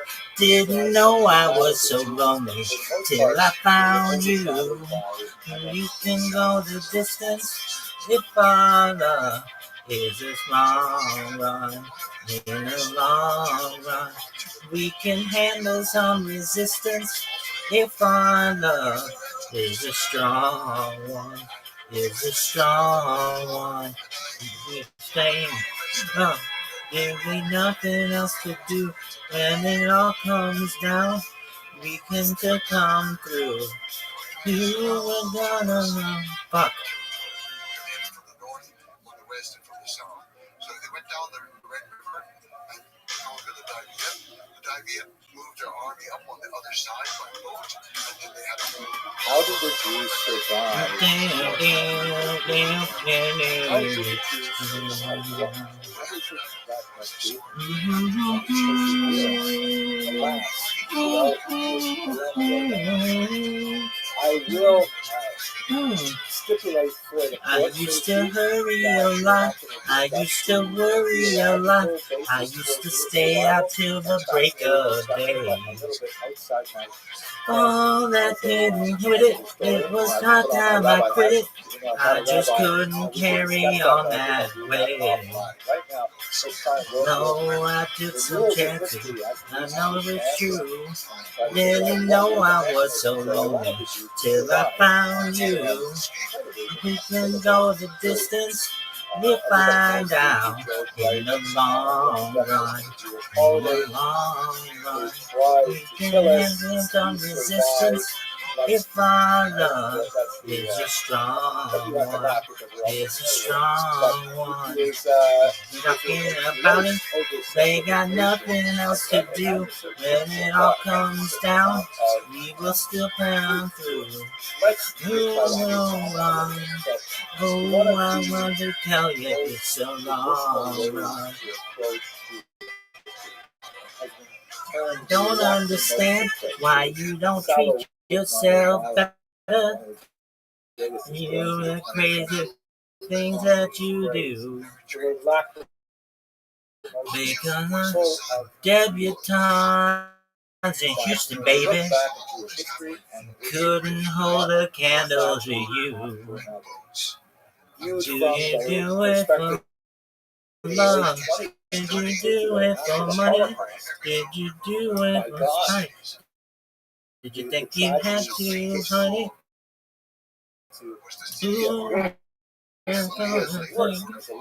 We'll find out.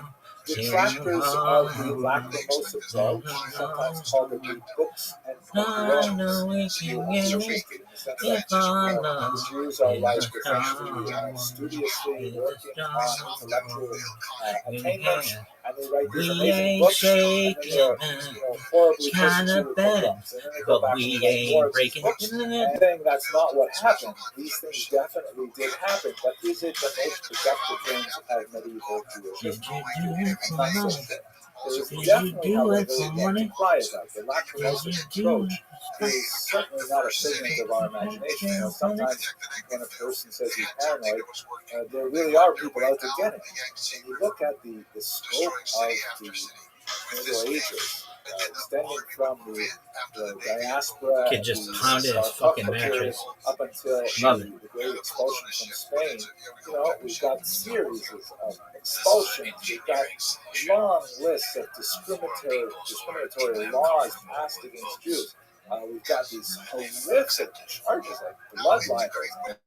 What a misogynist thing to suggest, and yet, as this particular image indicates, not only the blood libels, but the even more bizarre horse desecration arguments resulted in Jews being massacred. And then perhaps the worst of the entire medieval period, the purge-like environment of the Inquisition.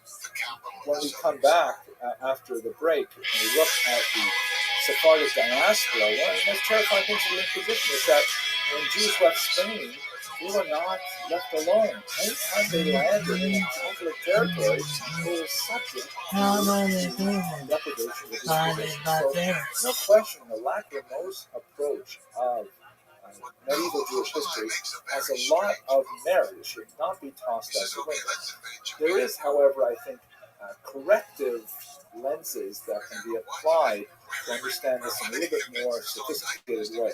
One of the questions that really opens up the entire area is,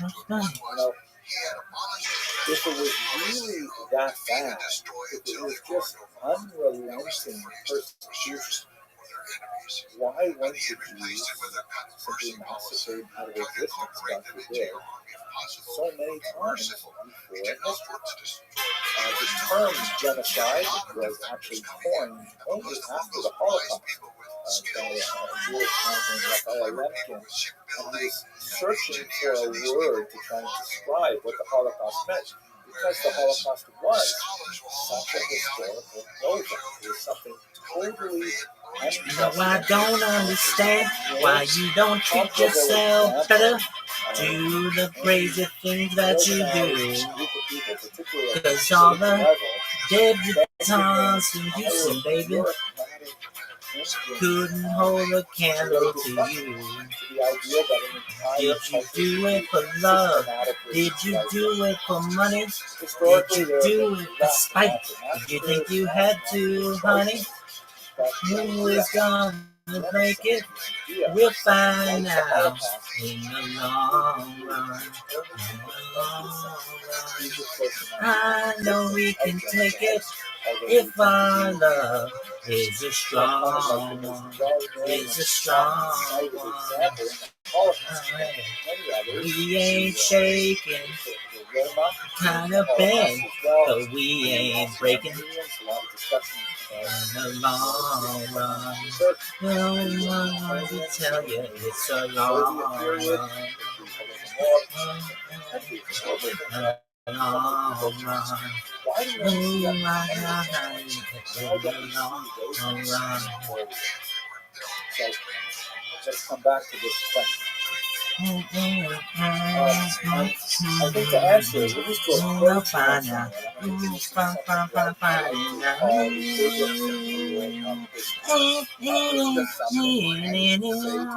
myself. I do find that undergraduates tend to remember it, and I run into students like 20, 30 years later, and this is like one of the few things they remember from any of my classes. I tend to put it always on the final exam, so be ready. I got that. History, which again, it's not really an Abramson rule. That girl hair. I got fucking But the rule is that you don't know why a Marlo Thomas hair. phenomenon exists. The answer probably is money. So let me just answer money. And I think that if we step away from the lachrymose perspective a little bit, and we try to understand why were the Jews allowed to exist, why nobody really thought of genocide until a much later period of time, it's because the Jews were useful.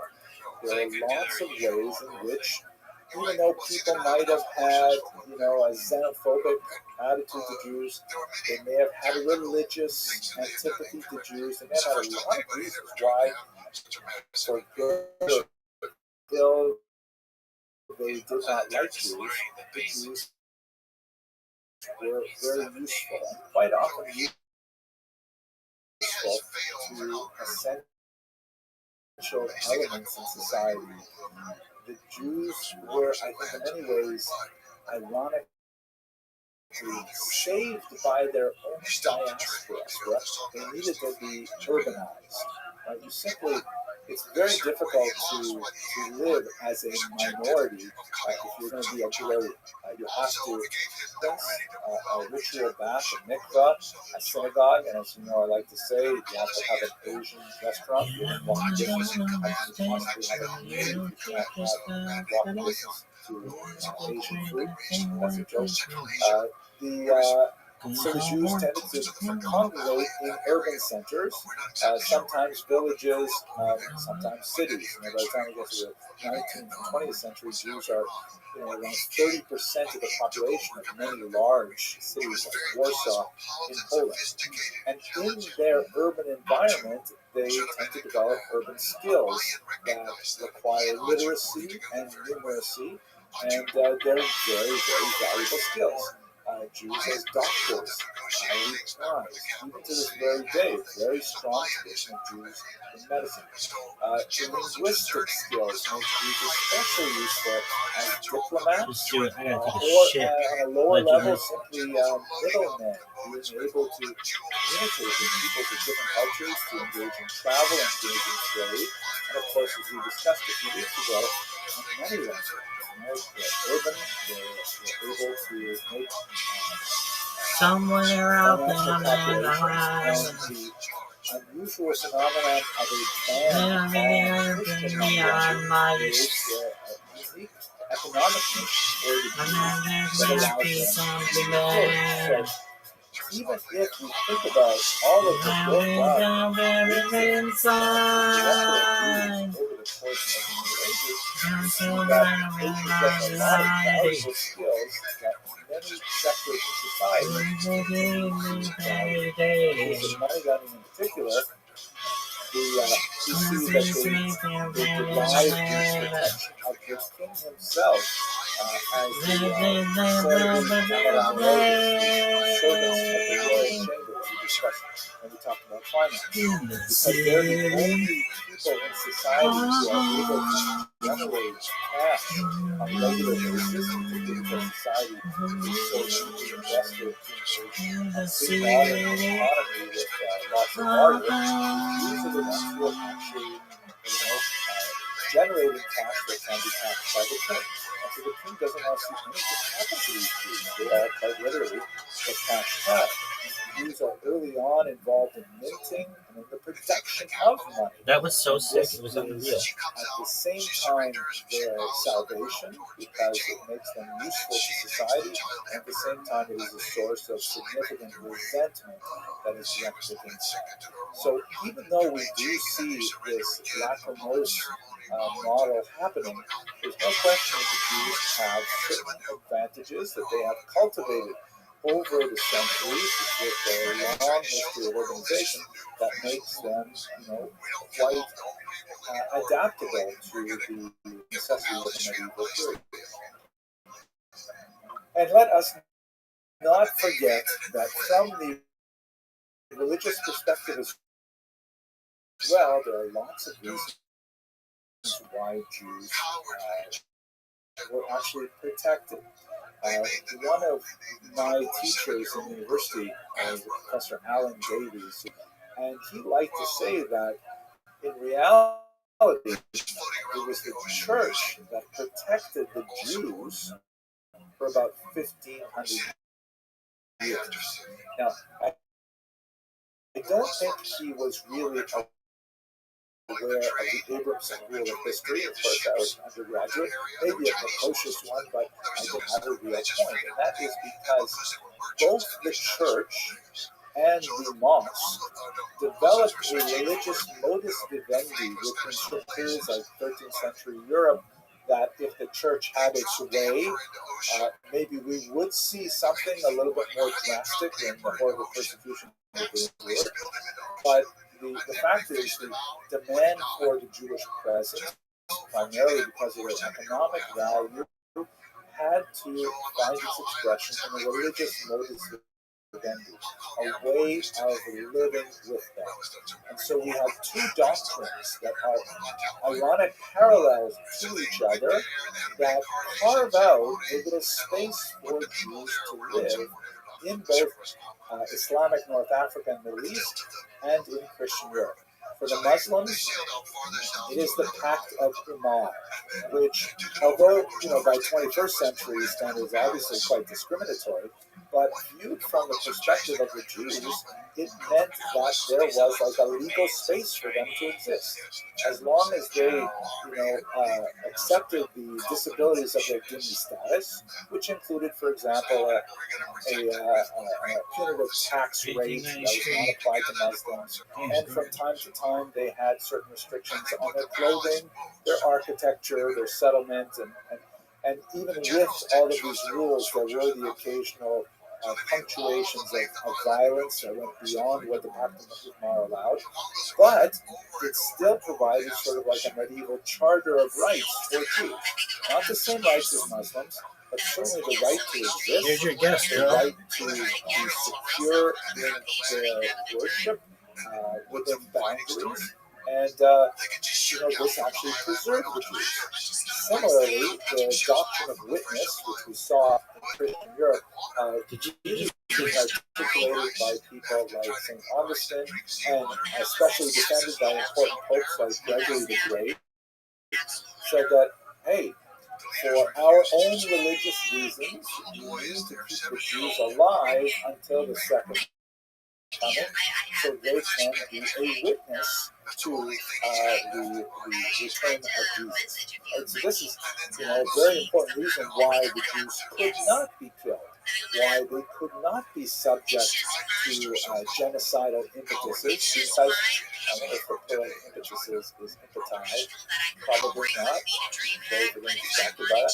But the doctrine of witness said that it would be completely inappropriate to, God forbid, massacre the Jews, or even to convert them forcibly to This Christianity. fucking dude is back. That's As this we guy. saw also with Islam, perhaps on a much greater scale in Christianity, there were times when this sort of Athleticism. theological Literally unprecedented. justification for limited tolerance. I've seen athleticism was literally precedented, and this one is unprecedented. Episodes of massacres, Oh, but on the whole, look at the this doctrine move. of witness held fast, and the Jews were ironically protected by both the mosque and the church because they had this sort of safe space in which to live. When we return to our question of genocide in the 20th century, it is only when the power of religion declines so dramatically from the 18th century onward that these kinds of religious justifications simply have no longer any hold on the modern mind, especially on the postmodern mind. Right? It reminds me of that phrase in the Talmud, "Leis din v'leis dayan."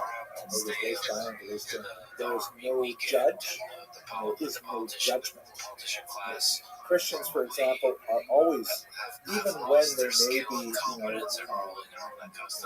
built up into a paroxysm of anger over a blood libel charge or something like that, they still have in the back of their mind, "Thou shalt not kill." That is still part of Christianity, of course, derived from Judaism. But when you say, there is no fundamental document, there is no prime revelatory experience that people can look back to as a sense of ultimate responsibility, that's when a genocide really is possible. It's only, ironically, really possible in a secular intellectual environment. So these ideas of the Pact of Lamar and Doctrine of Witness, they don't work in modernity anymore, and helps to explain the unfortunate huge increase in the savagery of violence against Jews and against other minorities that we have experienced in the last couple of years. Okay, with that, I want to bring this semester to a close. I want to thank you very much for your patience and your endurance. I'm really looking forward to when we come back together, and we're going to start right away with the Sephardic diaspora, and then we're going to continue through the modern age, which is simply so many more fascinating chapters in the millennial history of Jewish people. Thank you again for being here.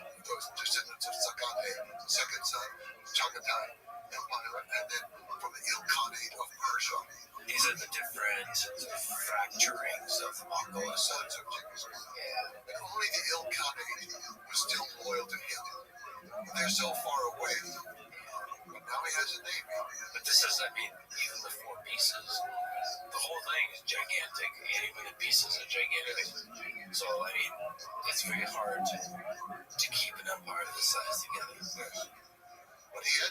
Let's take some time to look at a long history of the Jews in the Byzantine Empire, which is area of research that has not seen the same amount of attention as, for example, the Jews of Western Europe. And this is actually quite a significantly large period of time that we're going to be talking about, and a significant amount of territory as well. But let's at least have a very brief overview. So first of all, where was the Byzantine Empire? You can see here in this map, it is the yellow region, and it is distinct from the kind of orangish, reddish region to the left, which is the Roman Empire. Now, both the Roman Empire and the Byzantine Empire were Christian. The Roman Empire, of course, becomes Catholic, with the rulership of a single pope in Rome. The Byzantine Empire is a little bit more complex. It ends up developing several patriarchs who rule the spiritual aspect of the Christian nation, and it has an emperor who is based in Constantinople. That's this really crucial city over here. You can see on a narrow strait of the Bosporus that links the Black Sea with the larger Mediterranean Sea. And it was known originally as Byzantium, and then from the 4th century on, it's known as Constantinople, which is Greek for Constantine city, named after the emperor Constantine.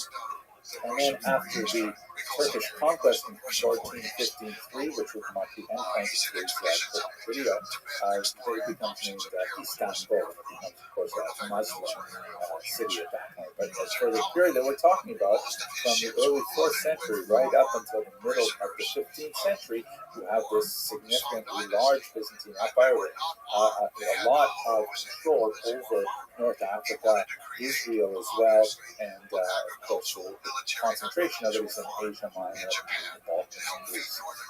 It's also important to note that the Roman Empire will shortly fall into decline. They will be attacked by the Germanic tribes from the north, and Rome will be sacked a few times until finally it falls, and it ends up going into the beginning of what we call the Dark Ages until the Renaissance, again almost 1,000 years later.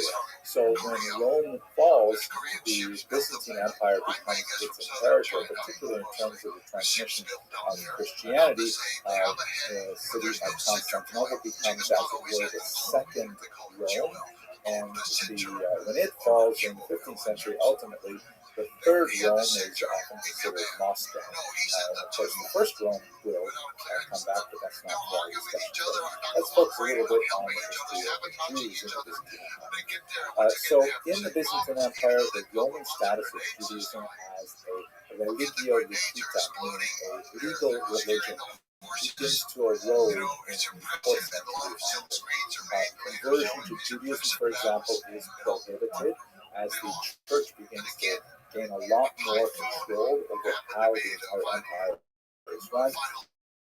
And whereas conversion to Judaism is prohibited, conversion from Judaism is, of course, encouraged. And various legislations are put in place, such as, for example, Jewish parents who have children who decide to become Christian are forbidden from disinheriting them. In fact, they have to continue to support them, and these Christian children with Jewish parents will inherit them. This is an issue, by the way, that goes on for many centuries, and not only in the Byzantine Empire, it comes up even in the early modern world.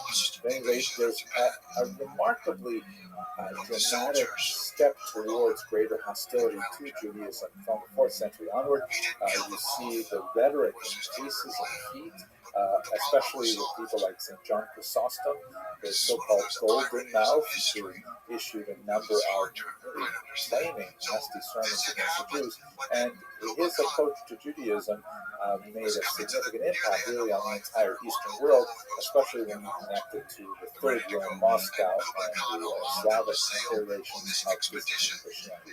Of course, the Orthodox churches, as they're called today, are influenced by the Byzantine. You also have some, deep reach into the Jewish practice by the emperors, who are now officially Christians. Justinian I, for example, attempted to forbid the study of the Mishnah, especially as a use in its interpretive function of the Torah and tries to actually dictate which non-Hebrew translations of the Torah are accepted. In other words, which Greek versions in particular are acceptable for use among Jews of the Byzantine Empire. There are numerous violent attacks on Jews and in the sense of forced conversions, and you actually have Jews rebelling in the 4th, 6th, and 7th century in particular. When the Persians eventually invade Israel, as we discussed a few weeks ago, Jews will support them because they are fed up with the degree to which the Byzantine Empire tries to interfere in Jewish practice. They even banned at one point Purim parties because they tended to get out of hand, and since they're associated with drunkenness and kind of frivolity and sometimes a mockery of Haman, which can sometimes be extended in the political and social context to a mockery of other authority figures, they actually tried to ban drunkenness on Purim. Good luck with that. Under the iconoclast, so this is a movement that you see developing in the 8th and 9th century. There's a couple of episodes where the Byzantine Empire goes through this kind of paroxysm of purging of any kind of physical representation of divine figures. That's the sense of iconoclasm. It means essentially to destroy icons, to destroy images. Here's one psalter from the 9th century, actually, kind of a clever representation. This is, of course, from the pro-icon image, or else there wouldn't be any icons at all. And you can see here is a representation of the crucifixion scene, and Jesus is given gall to drink, and it's on a kind of a sponge on the end of the stick.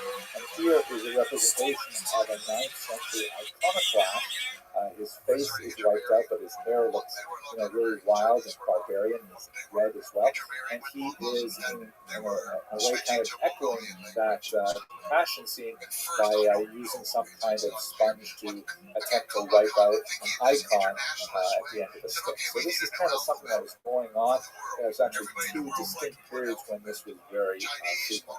How that connects to Jews is significant because the iconoclasts often cast the heretics as Jews. So even though they're talking about other Christians, the idea of heresy is associated with Jews in particular. Basil I attempted to impose a widespread forced conversion in the year 873. This decree was ultimately rescinded by a successor, Leo IV, but was attempted again in 943 by another emperor, Romanus I Lecapenus. It is at this time that we have reports of Jews fleeing from the Byzantine Empire to the north, to the Khazarian Empire, which is really fascinating, ends up becoming very involved with the correspondence of Kastai Ibn Shah, with figures purporting to be Khazarian leaders. And during this time, Italy emerges as a major center of Jewish creativity. Also interesting is what's going on in Bulgaria, where you have 2 figures, Saints Cyril and Methodius, who are very much involved in transmitting the Byzantine Christian heritage to the Slavic peoples. And ultimately they'll have a massive impact on Ukrainians and Poles and Russians, although the Poles, of course, are Catholic. But fascinating, they seem to have some awareness of things Jewish and some contact with Jews as well. Just to give you one example, the alphabet that is associated with their activity, of course, the alphabet that is used with some minor variation among many of the Eastern Orthodox peoples, like the Russians and Ukrainians, it clearly shows evidence of Hebrew. For example, the letter, which in Hebrew is shin and is pronounced in English with the sound sh, pronounced together, sh. They took that sound and they took the Hebrew letter to create the Cyrillic letter for that sound, sh. And there are several other examples, like you see the word Saturday in Hebrew is Shabbat, and in Russian it's Subbota. I mean, there's lots of borrowings from things Jewish, largely through the activity of St. Cyril and Methodius. When we get to the end of this period, I think one of the most dramatic things to point out is the horrific Fourth Crusade, which just shows how bankrupt the entire crusading movement had become just a century after it had first been initiated. And the Fourth Crusade was actually the second crusade in which the Crusaders actually attacked other Christians rather than going to Jerusalem and trying to achieve what was the reportedly, stated idea of the Crusades, which was to free it from Muslim rule. In the year 1204, they approached Constantinople. Again, remember, it's a Christian city, although under Orthodox rule rather than under Catholic rule. And the Crusaders ended up sacking the city of Constantinople rather than heading on down to Jerusalem. Once they got into this massive and important capital city, they found so much wealth that the vast majority decided to stay and take their prizes and their spoils from other Christians rather than make their way down to Jerusalem, and very few of them did so. There was Latin rule in that region until 1261. The Jewish quarter, of course, was also sacked and burned. Apparently, the Jews were fairly wealthy in Constantinople at this time. They were especially associated with tanning and with the textile trade. Textiles in particular, a very long Jewish tradition. Even my own father, Rabbi, the rest in peace, was also involved in the textile trade. The Jews of Constantinople managed to survive and to recover after that attack by the Fourth Crusaders. But outside of Constantinople, there were notable moments of persecution, particularly in Jerusalem. And this all ends in 1453, at least this kind of, conceptual unit of Jewish history, when the Turks would invade Constantinople, and it would be an entirely new period in Jewish history. It would be especially strengthened by the arrival of many refugees in the Sephardic diaspora after the Jews were expelled from Spain in 1492. I hope you found that useful, and thank you very much for in the West. And one of the great regrets I have that I hope to alleviate is just how little I understand China and the East. It's just sort of not just from kind of economics, politics, reading a few books, but like the way you've understood and felt the Mongolian steppe, understand the Chinese people in that way, because it does feel like from that understanding there could be integration of ideas. My work is often classified as Chinese history. So we're moving now into the third and final semester of this Jewish History Lab series. It's really wonderful to speak with you about the ancient period and the medieval period, and I'm really grateful that you've stayed with me so long. So let's take just a few moments to think about, well, why are we breaking this up into 3 semesters? Besides the obvious reason that, for example, a 15-week semester works really well in a college environment, why should there be ancient, medieval, and modern Jewish history the way our lives are led? You don't very often wake up one morning and say, oh my gosh, this is a new period in my life. Now, there are times when there are major life events, like getting married, or God forbid getting divorced, or birth of a child, or things like that, where you feel really everything is going to be totally different now, and in fact it is different, and you can really say from that particular point, my life was changed. But sometimes, you make that big change and you expect there to be a shift in your reality, and you wake up a little while later and you say, wait a second, nothing's really changed. It's the same as before, just with these little details different. So why should we have any big chunks of time as the periodization in history? I think one of the most important reasons why this is so is because, there's lots of great research that's, psychological, anthropological, sociological in nature that shows that we are creatures of narrative. We think in terms of making stories in our minds. We follow trajectories, we anticipate trajectory destinations, we do these things in a spatial sense, and we also do them in a chronological sense. We want there to be a beginning, a middle, and end to a story. We want there to be, climax and denouement and all kinds of different things happening in a story for it to make sense. And of course, that is the word story is like embedded in the English word history. It's not in like the German word Geschichte or in the Hebrew Divrei Hayamim, but well, it does work in English, right? There is a story in history, so it helps us kind of like define major chapters in history if we have these big chunks of time. So the next question, if we understand why we like to have these chunks of time, why these three, why did we set them up these times? So first of all, let's have a look at Western periodization. And when I say Western, I mean this is what most historians up until, let's say, the 1950s, who were trained in European or North American institutions absorb. This is kind of like the dominant European Christian understanding of the pattern of history. So if we start with the ancient period, we've got ancient Greece and Rome, amazing civilization with Socrates and Plato and Aristotle, and then with the mighty Roman Empire, huge extent, and things like that. And then with the fall of Rome, there was a steep drop, and that's what we call the Dark Ages, right? With the fall of Rome in the 5th century, everything gets worse and worse and worse until, you kind of climb up a little bit into the 13th century or so, and you see the Renaissance, and that takes us on a pretty steady slope upwards until you get to the modern period, right? Happy us.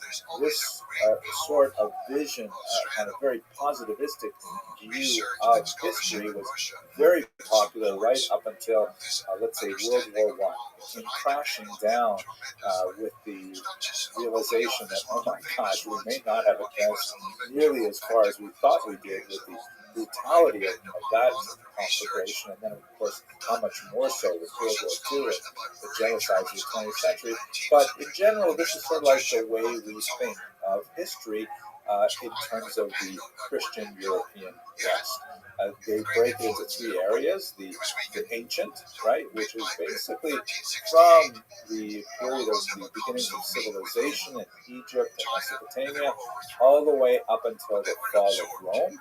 And then if you move to the later period, which we're going to talk about right now, the modern period, that's sort of what we inhabit, although there's a lot to say that modernity ended with World War II, and we get into a period called postmodernism. I don't want to talk about that today. It's really important, but we will have to get back to it when we move forward in this course.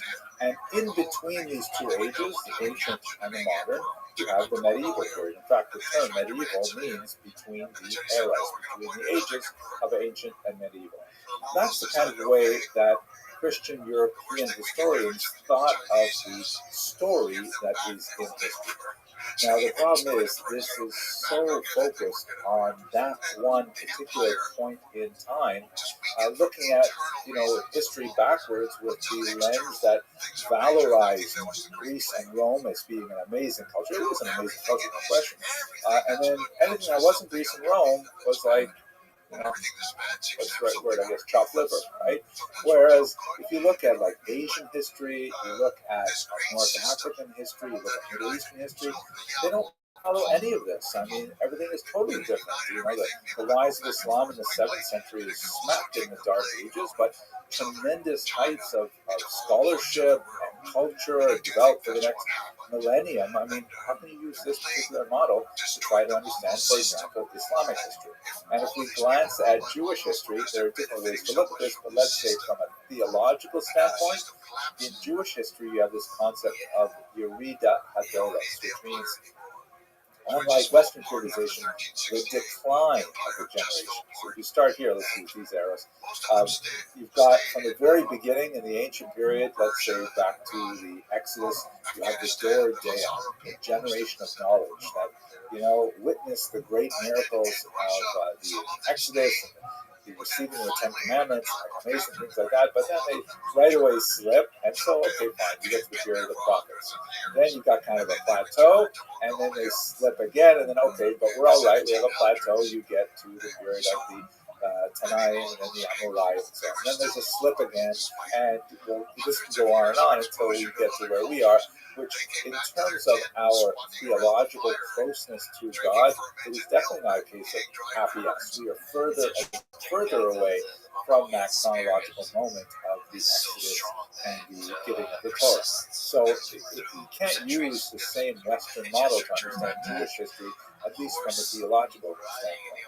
One of the things that we will be exploring over the next few weeks, however, is that theological standpoints become less and less important for most Jews as the world becomes much more secular, and we look at a lot of other ways of periodization for Jewish history, which are, again, not at all like the ancient medieval model. Nevertheless, we are going to stick with the modern designation of a big chunk of time for reasons that I'd like to show you right now. Let us first ask, okay, so we sort of get the idea of ancient, medieval, and modern, like the modern being a vision of a kind of return to that great, peak in human civilization under Greece and Rome. But what are the criteria of modernity? What are the things that are happening in the modern world that are distinct from what happened in medieval and the ancient world? So here we go. Here's a Portuguese map, which is actually very significant. When you look at the modern period, we're talking about the years from 1500 onward. It is also very useful to get a little more specific and talk about the early modern period, which is like, let's say, 1500 approaching 1800, and then the late modern period, which would be from 1800 on. That's especially characterized by the growth of industrialization, very important factor, because the idea of technology being connected to machines and artificial sources of power, moving from things like beasts of burden and water to steam, coal, things like that. These are things that happen in the late modern period. Also, political change, huge political change. The era of revolutions, starting with, let's say, the French Revolution of 1789, and then progressing throughout Europe. It's useful to think about early modern and late modern. But let me try and outline the major kind of things that are happening in the modern period writ large that will have a lot of impact on Jews. First of all, the modern period is characterized by a growth in the development of and widespread belief in the power of science. Right? The scientific revolution, which really begins to gain speed after 1500, is extremely significant because science really demonstrates a lot of abilities. Right? Hey, here's something amazing. I wonder if we could do it. Can we build this bridge? Can we invent this vaccine? Can we do these things? And you know what? It works. So people say, wow. So there's a lot more credibility associated with science after 1500. As that connects to technology, that's like, for example, the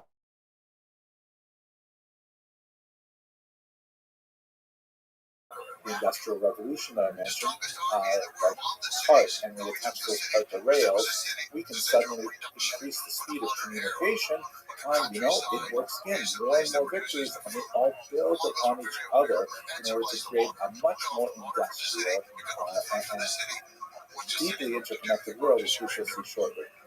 We are living, just to jump ahead for a second, in a very different age, an information age, where we've kind of gone post-industrial, and now we're connecting with each other and building our economies around the internet, digital communication.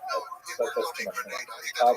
The age of discovery, of course, we have the discovery of the Americas by the Europeans. It had already been discovered by the Americans who were living there, right? The First Nations, the indigenous peoples of North and South America, and so on. But discovery by Europeans meant that suddenly the so-called Old World was now connected with the New World in a very powerful and important way that would expand dramatically. this is the first step in a rapid expansion of globalism, where more and more people understand and act on the fact that they are not just citizens of their little neighborhood and their little region, but they are actually interconnected economically, intellectually, spiritually, with people all around the world. This, of course, explodes in the second half of the 20th century, in our own lifetime, in the last 20 years or so, when the internet has made globalism ubiquitous. I mean, I'm old enough to remember when, if you wanted to translate something, you had to actually learn that language. Now you just go to Google Translate, and it's not perfect. It's actually kind of funny when it makes mistakes, but it's like a sudden leap forward in globalism because of the information age.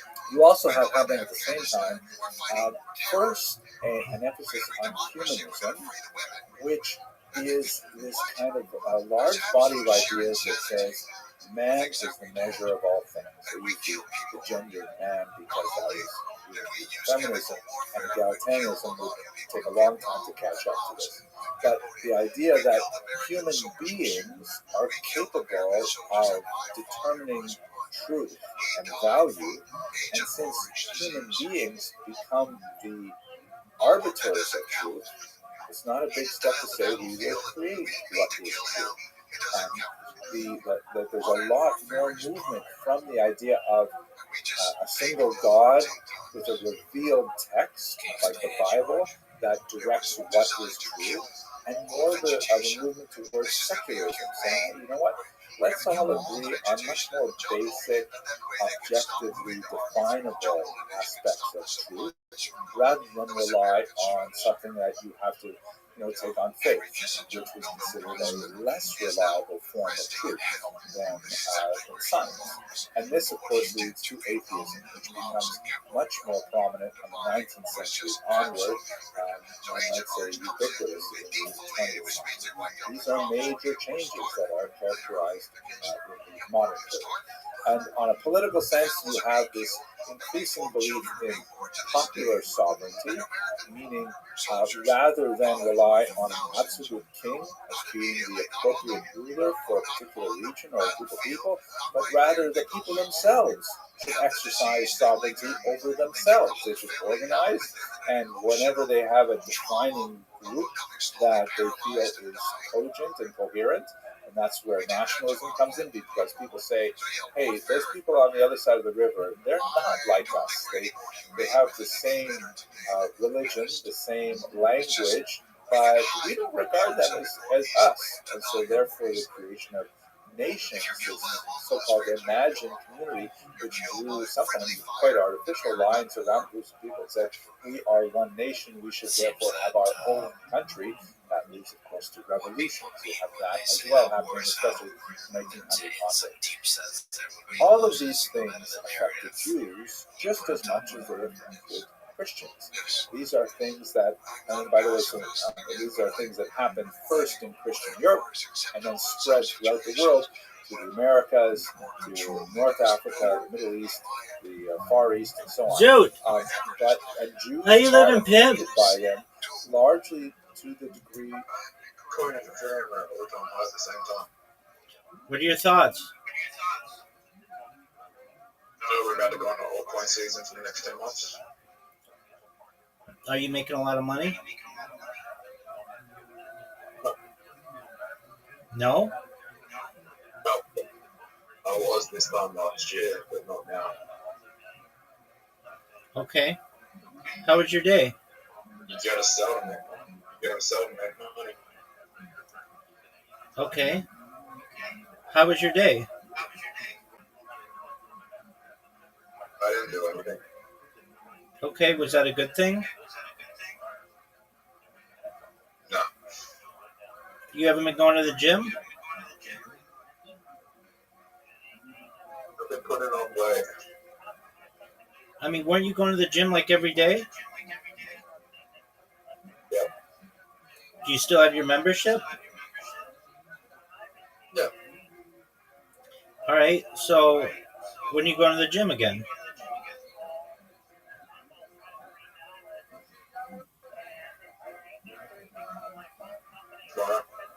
the strip club turned me down, so it was just like, Oh, shut the fuck up. What happened, Zoot? they just dumped. What did they say? Nothing. Dude, didn't you go to them and be like, hey, you said when I get a six-pack I could work here? Yep. They just ignore my messages. I mean, can't you go in person? The club doesn't exist. Right? Well, it does, but they do a booking on the venue, so I have to go there on like venue night. Okay, can't you go on venue night? Yeah. Okay. Are there any other strip clubs? Yeah. Right.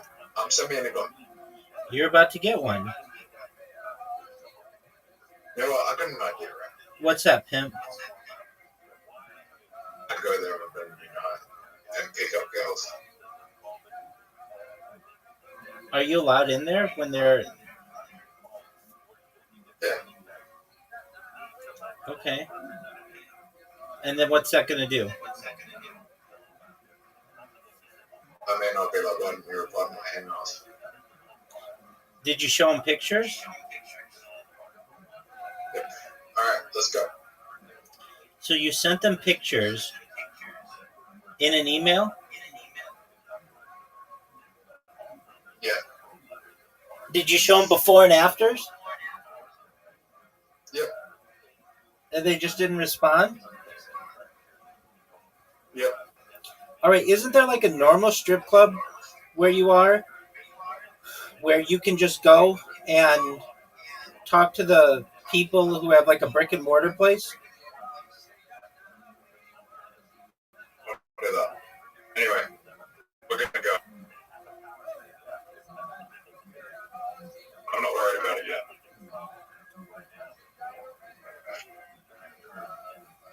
I think about you. Of course you think about me because I'm sexy. Hating me right now. Well, I'm going to, without a moved doubt. that. No doubt, baby. I moved that there though. Baby, no doubt. I think the best move I can make here is this.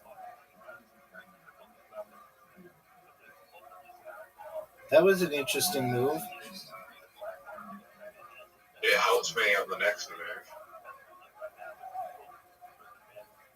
Rabbi, What up, pimp? I was trying to even look for fucking gay strip club though, that desperate. All right. So why don't you go to a gay strip club and knock on the door and be like, hey, Is there...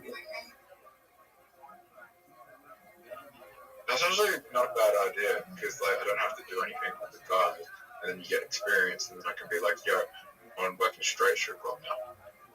yeah. So why don't you do that? There isn't any gay strip club where I live. Oh, okay. Rabbi, we just looked. Who's we? Rabbi, what's up? I just lost? Yeah. Extra move.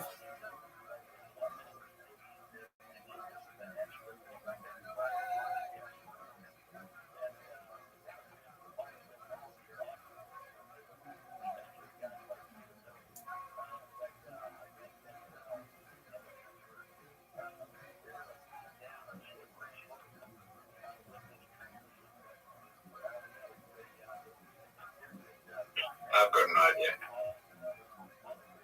Terrible move. I'm gonna go there on opening night and ask the girls if I would make a good date, just find girls there and ask if I make a good stripper. You funny. Dude, I was going to tell you, I'm proud of you still for doing stand-up comedy. That's great, man. Oh, look at this. Look at what? Brother, Yo, pimp. That was the hierarchy made by you. Of course it was.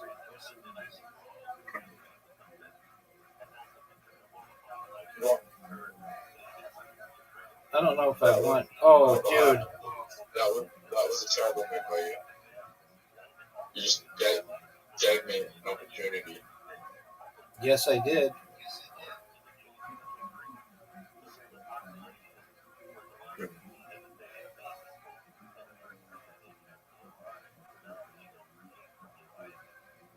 What the fuck was that? That was the lowest IQ move, maybe in the history of this game. What was it?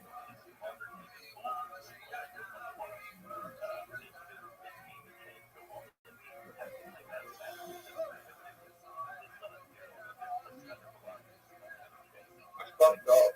My ADHD attention.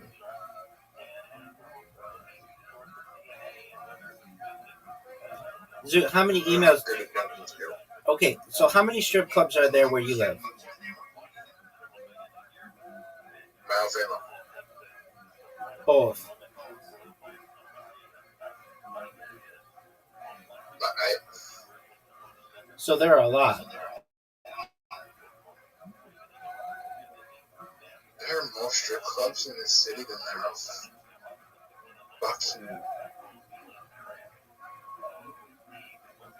How many male strip clubs are there? 3. Okay, so why don't you go knock on the door of the male strip clubs and just be like, hey, I've got a 6-pack. I'm funny. I've got a good personality. I'm not bad looking. I'd like to strip here.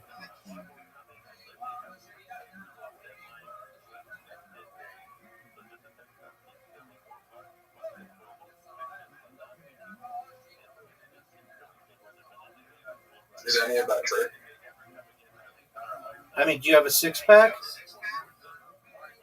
Yeah. Okay. I mean, not anymore, but I could get one in 2 weeks. It was really dry. Yeah, I know.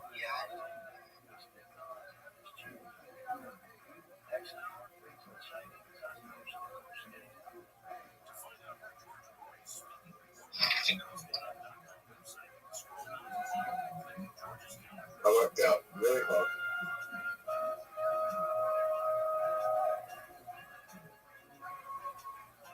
I just won. I don't think so.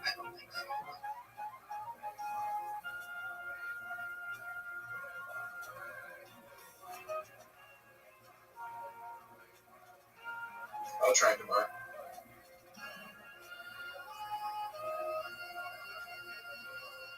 But I can get a 6-pack for 2 weeks from here in the car.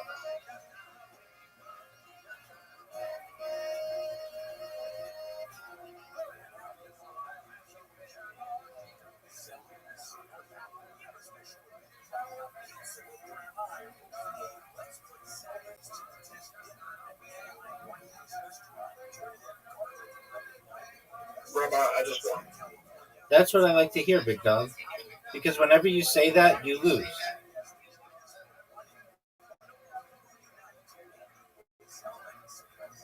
I don't like this move. That was not a good move. You know what? It wasn't a good move. Why wasn't a good move, big dog? Look where the berries are.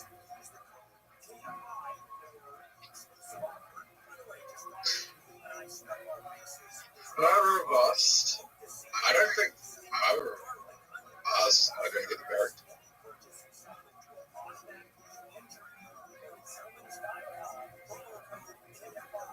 You're just helping me. Bro, I think you just helped me.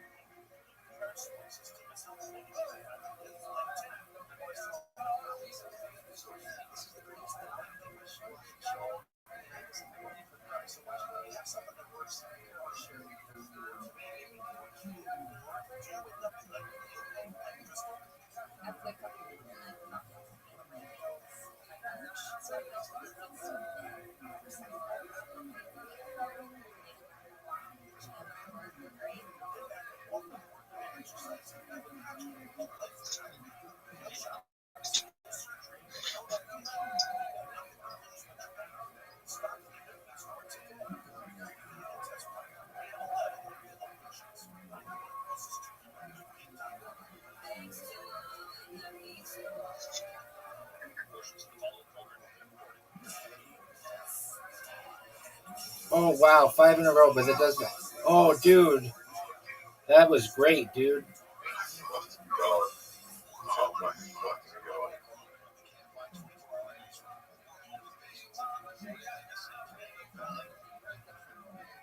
Okay. My option here is actually I'm not gonna vote.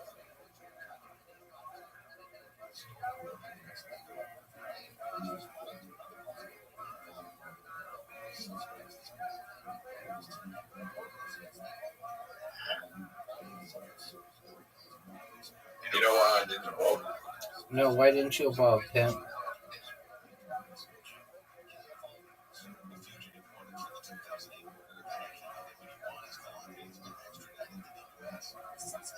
Because evolving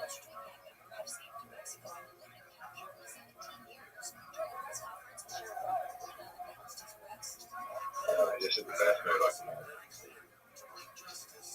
Fuck. Fuck me out. You know you fuck me though.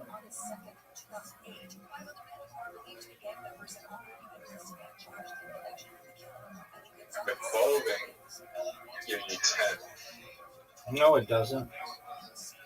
Oh, does it? Perhaps it does on this map. Yeah, well, evolving gives you 10 out. Tight, dog. Why did it restore my health? It did. It gave you 10 health. I did it. Yes, sir. Oh, fuck, I just helped you. You kind of fucked up. Rabbi, I know you kind of fucked up there.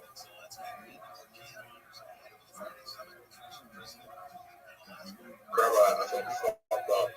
All right, well, think whatever you want, big dog. When did I fuck up?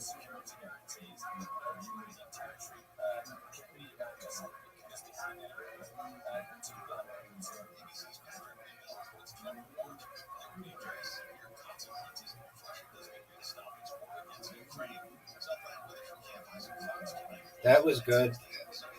High IQ, man.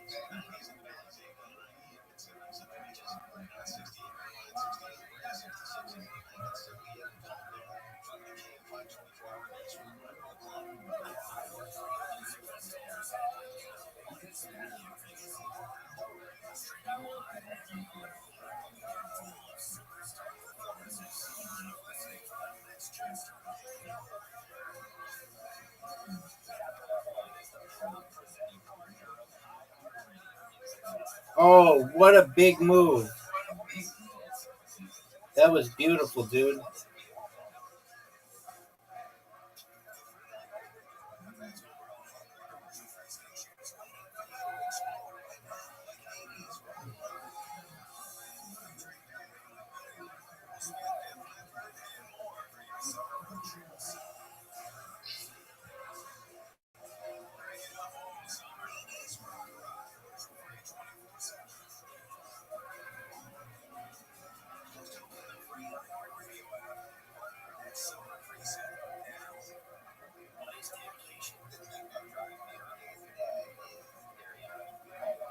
Fucked up.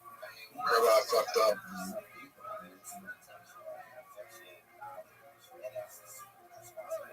Best move I can make here.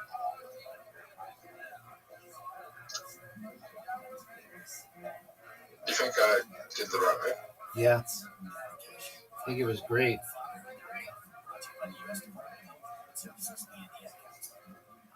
Oh, fuck. Okay. Okay. No, wait. There's nothing on the board's good for you right here, though. You're right.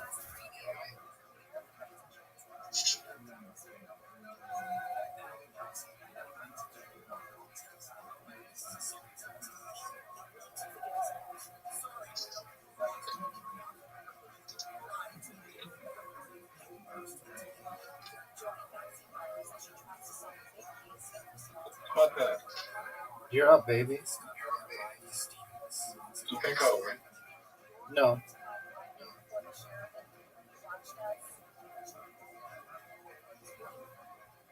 I don't think I'll win. Because you're down 50 points.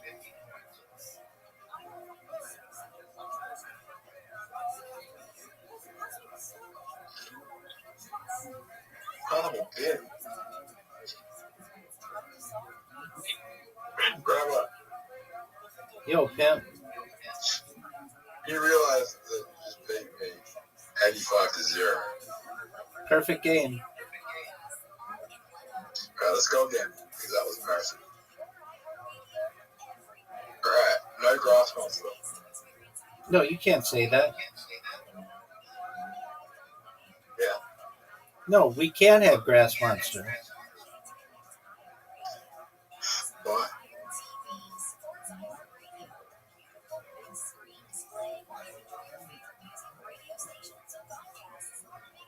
Okay, I'm gonna try something here. You ready for what I'm gonna try? Yes, sir.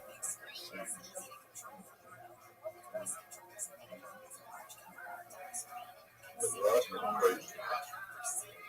You don't have the worst combo you can have. You have a good combo. Dude, I think I have the best combo.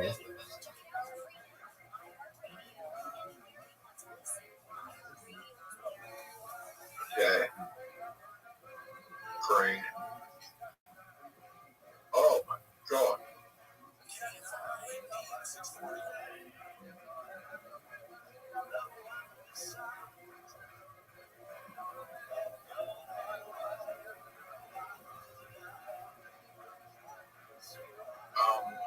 Shit. I know I can damage you, but I'm gonna do that.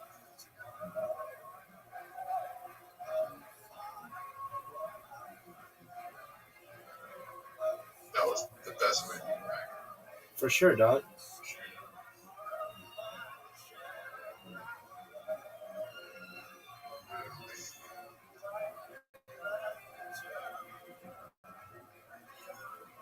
I'm gonna do a little bit of damage here.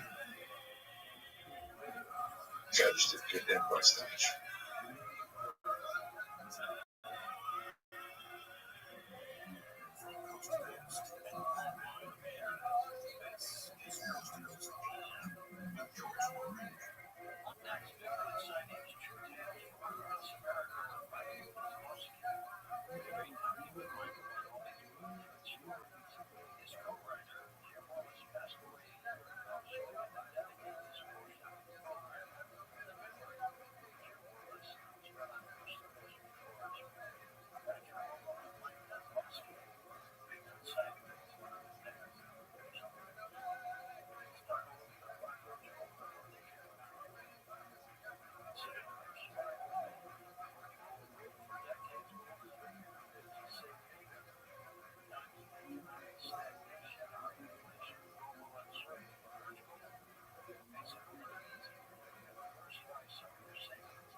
Okay, I'm gonna do that. Good move. I think it was okay.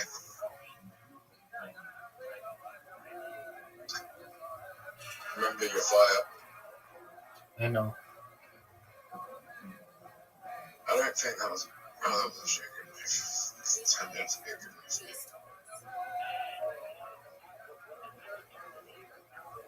Alright, Rabbi. Yo, pimp.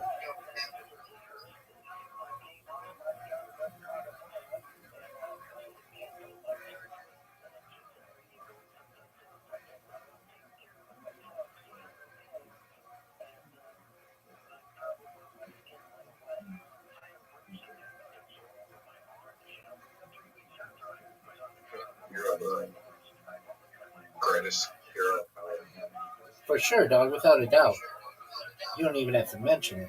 Definitely. I just want. Dude, that was amazing. What?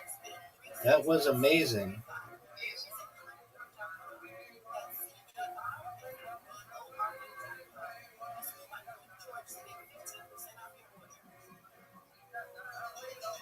That would be the move.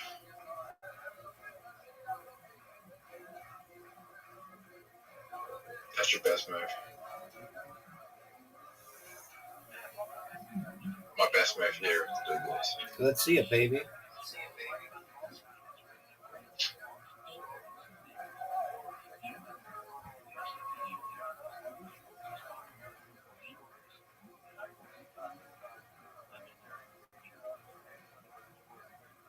Okay, that worked.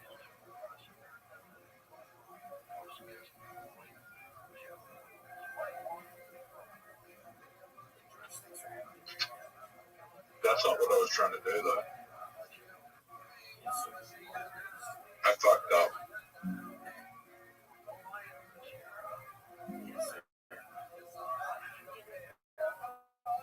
Oh, fuck.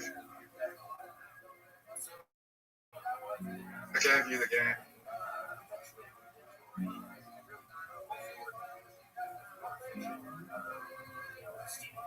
Okay, I didn't predict you to do that.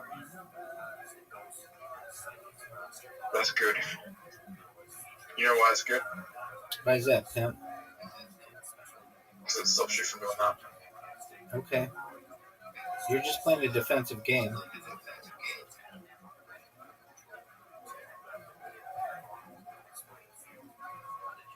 I think I'm ready to win.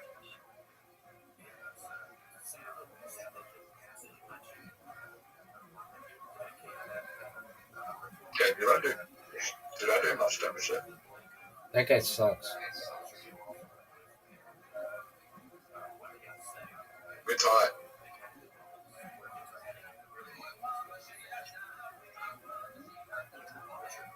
Oh, fuck. That's not good. That's not good. Does the ball kill you? Yes. How much damage can you do with that, guy? 25. What? 25. Oh, I was on a 25? It Word. was 35. I thought it was 35. But the good news is I can do this.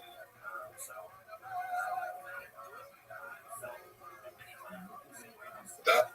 What? Oh no. Fuck. You're about to do 25 points of damage.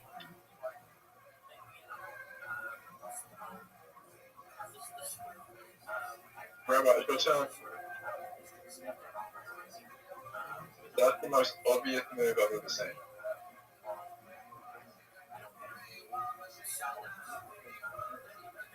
Okay, you do it. Do you know that was the most obvious move I've ever seen? Excellent. Extra move. Oh, that was big. How close to you to getting green? I'm 5 out of 6. You're just gonna move that. Oh. How much is that? 25. You know what the good news is? What's that, pimp?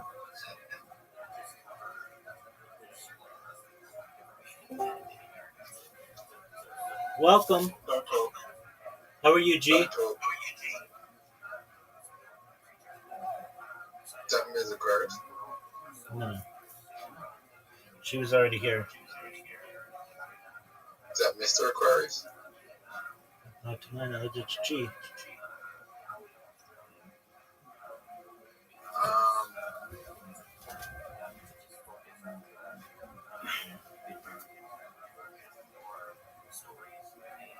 Rabbi, Yo, pimp. I think you can win here. In one move? No. 10 moves.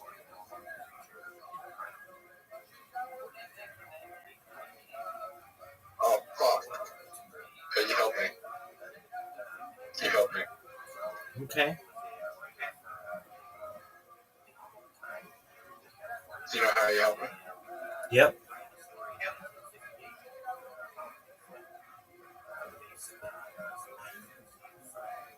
Right here.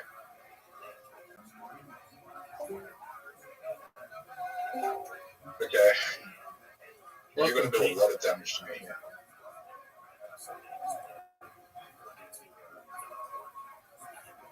Rabbi, how much damage are you going to do here? 25. So you're double my health. And you get the berry. Word, dog. You got lucky on that. You did not know that was going to happen. Nope. I hate you. And what do you want me to do about it, baby? No, I hate the person that keeps on fucking joining and relieving and not saying anything. They'll be fine. Don't worry. But they're distracting me from winning. Zoot, you know you didn't have a chance of winning in the first place. I just gave you the game. Yeah. You can make a very, very smart move here.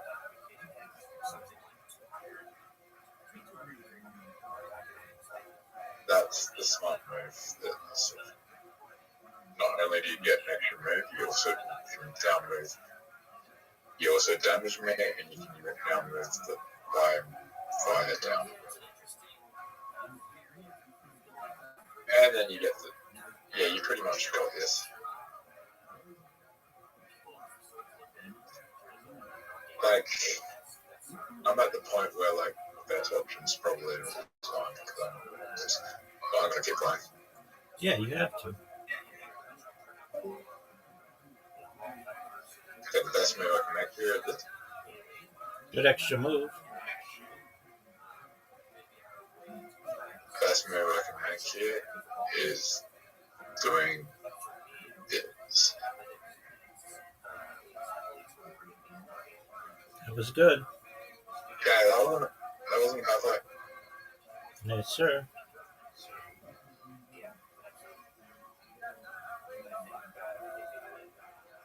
I can see what you can do. That was a good move. That was it? Fuck you. Fuck. Rabbi, What up, pimp? you ready for me to heal? Yes, sir. What? It sounds like my healing ability.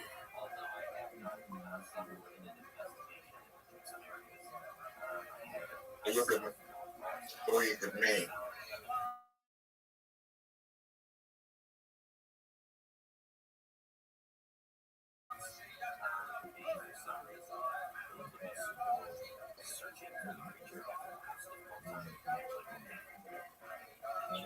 Rabbi, do you think the current Obama is a good person? No, and he'd admit to it, I think. She's blood up. Back up. He's a shiller. He's a grifter. Yeah. Word, dog. Do an extra move.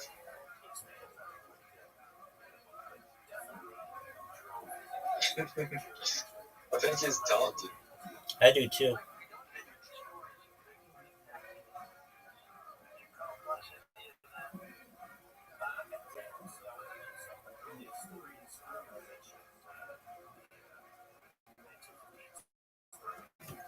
Are you in love with him? He must be a little bit.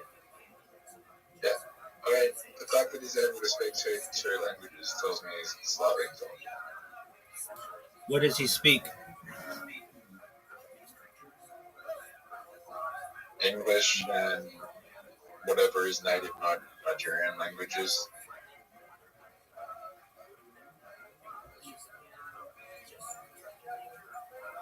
There are a lot. Might be the- There are a lot of berries on the board. What's the national language in Nigeria? Oh, it was English.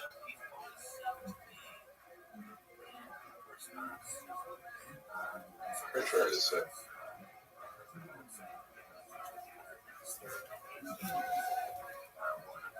Do you think Nigeria is a good place to live? No, but it's better than a lot of places in Africa. It's poor. It doesn't have much of an industry, but it's not landlocked. It's on the ocean, which is big. The people are really nice generally. They're working on becoming more educated, so that's good.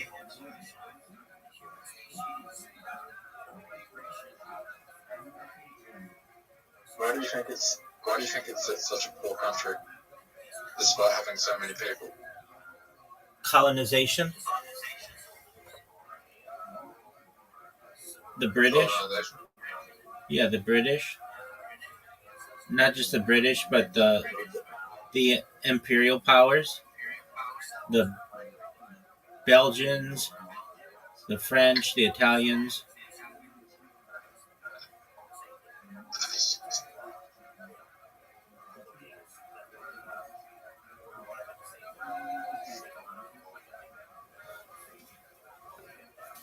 Rabbi, I want. Are you sure about that?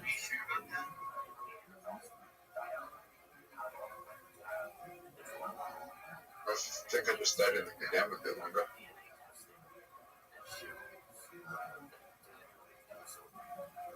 Oh no, you just gone.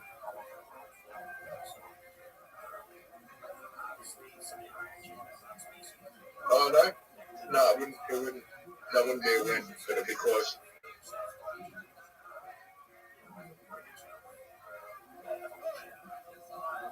But you're so close to winning. Word, dog.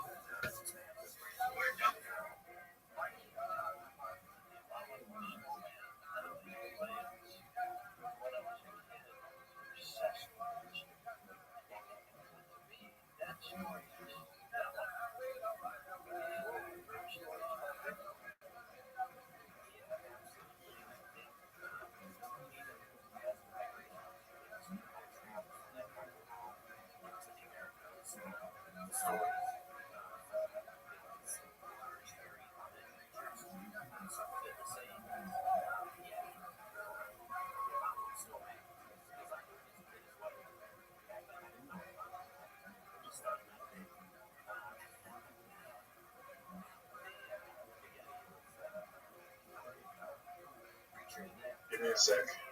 Take your time, Pimp. I think I just got to beat you. Best move I could have made. Do you agree? Perhaps. Hopefully I can move that up. Right, what's the worst move I could make?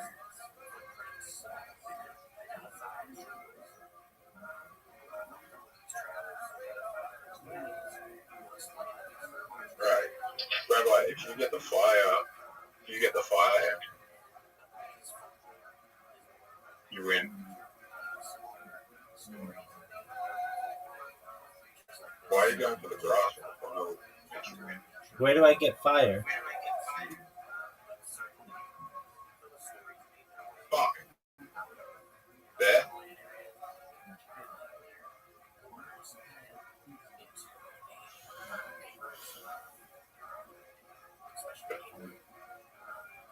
That will help you if I do that.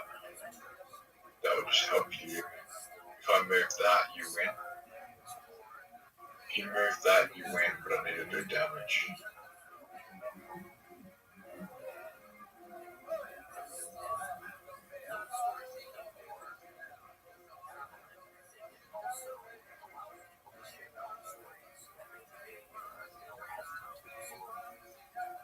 Oh no, this is not good.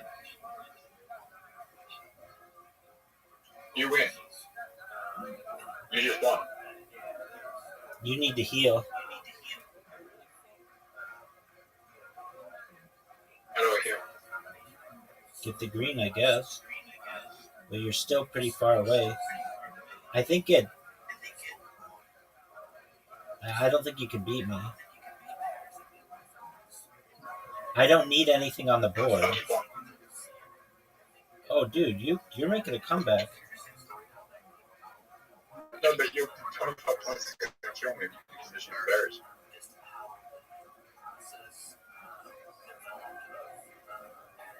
Yeah, it's not letting me though.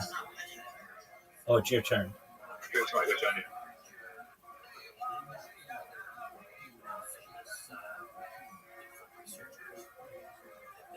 Alright, you're just going to use the berry. Yeah, I don't like how you use the berry. I mean, what do you want me to do about it?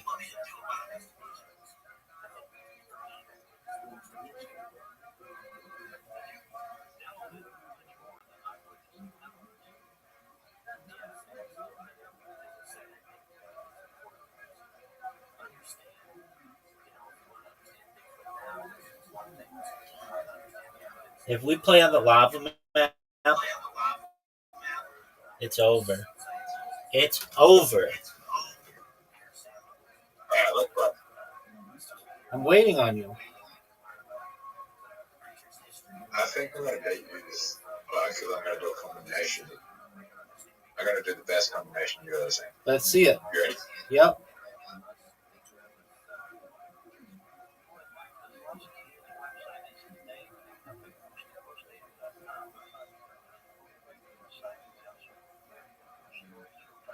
Oh, fuck.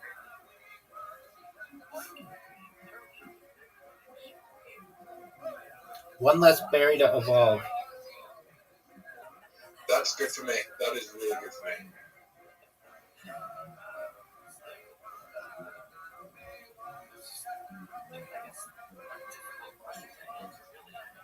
Rabbi. Yo, pimp. You think I made a good choice in my pick? Maybe. What do you think, man? It might be.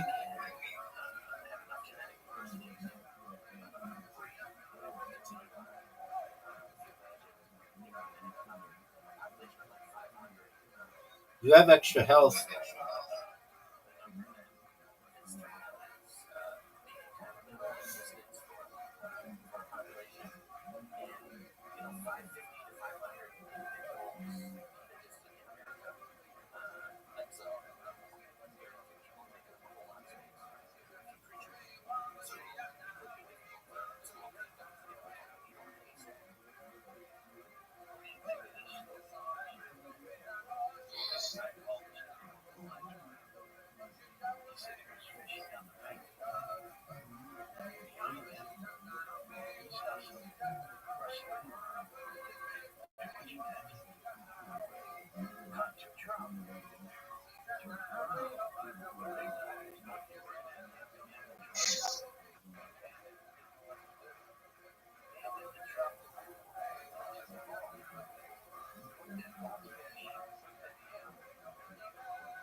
Autistic.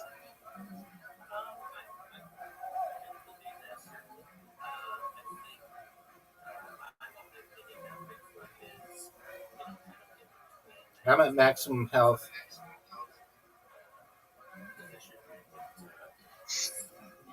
Autistic. Calm down, Zoo.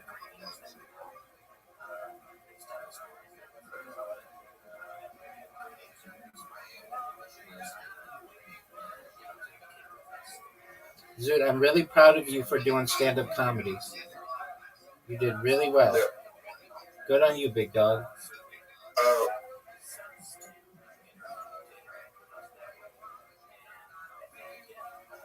If you were going to diagnose God with any mental illness, what would it be? I wouldn't disrespect God like that. You wouldn't? No. You wouldn't like to come to my stand-up show then? That's okay. I mean, I could think it's funny, but I would want to diagnose something that I don't really understand, and I don't think anybody does. I mean, I think it's funny.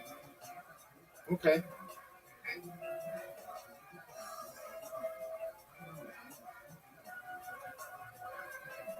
I think God would meet the criteria for autism. Okay.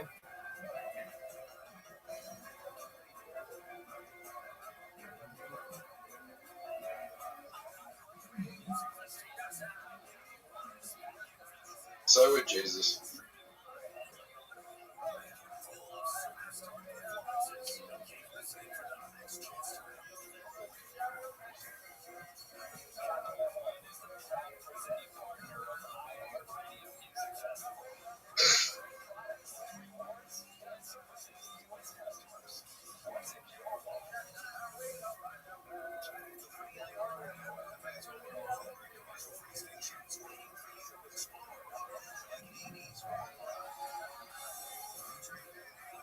Alias for Bible characters.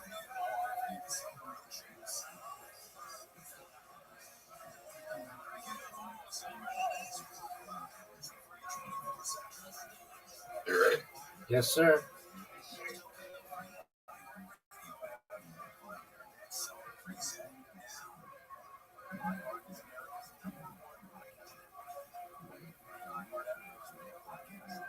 Best move I can make right here.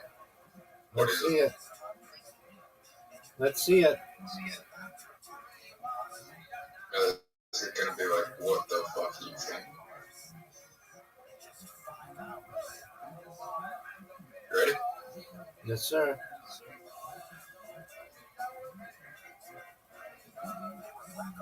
I set it up. I might have helped you.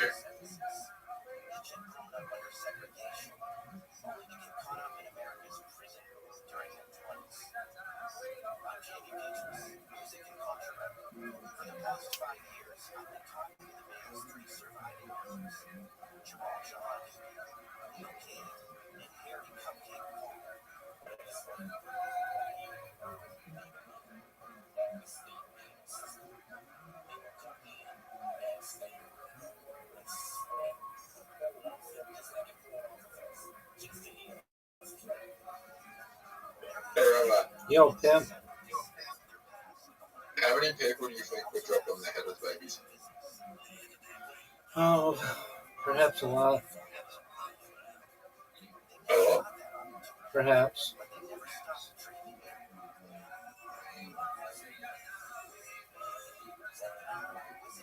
Oh, this is big. Do you think you can come out okay if you were dropped? Yeah, I think most children at one point were dropped as a baby. Now, it depends on the height. But, like, no baby's been perfect. Every baby takes at least a little bit of a hit to the head.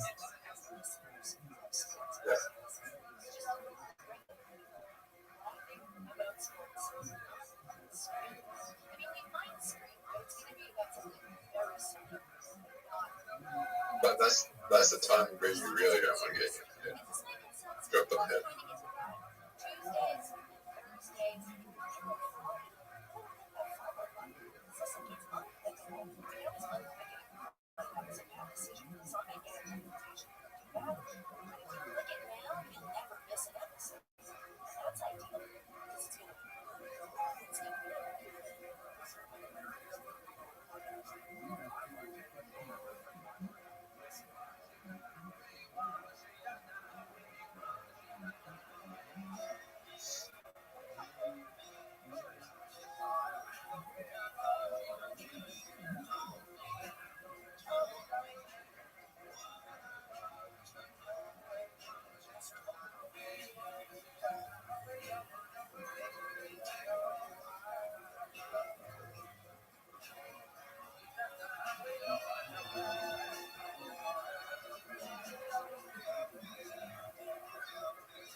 That was good.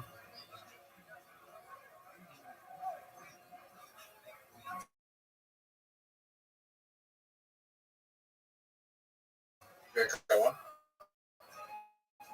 Definitely no.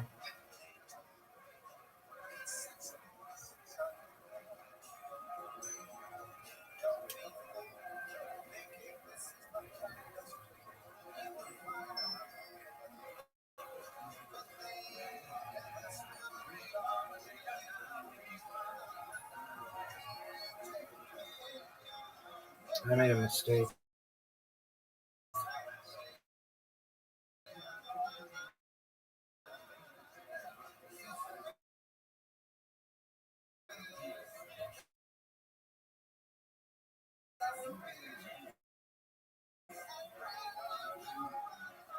What's one last reputable interest that here? That would not be a smart move. Smart move is this. Okay, Rabbi. What up, pimp? Can do a lot of fucking damage. Dude, that was good.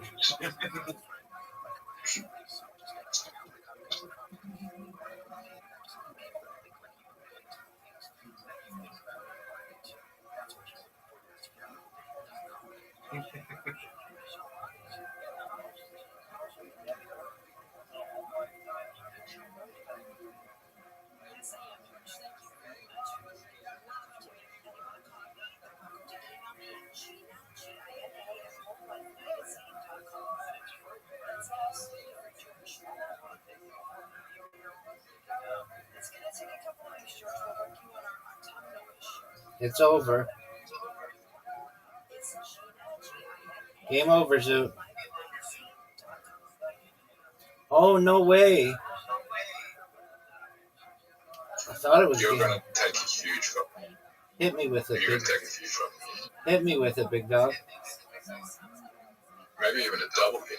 Let's see it. Oh, it's a double hit. Let's see It's a it. double hit. It's a double hit.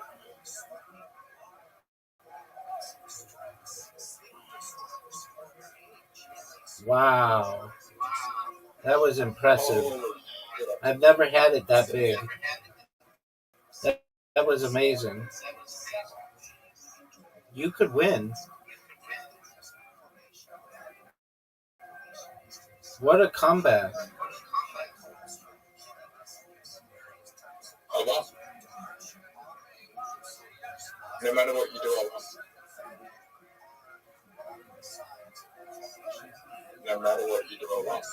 I don't think that's true.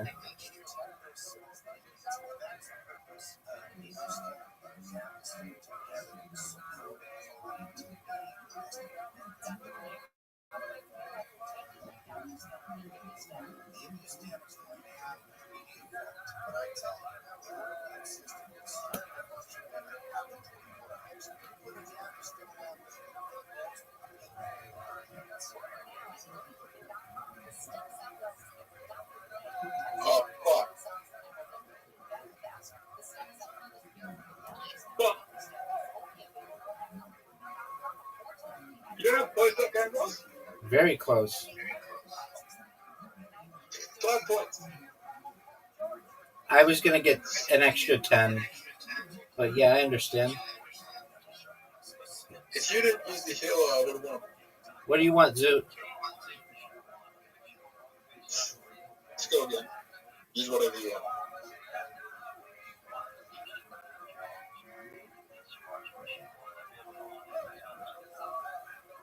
Are you going to use the same stuff?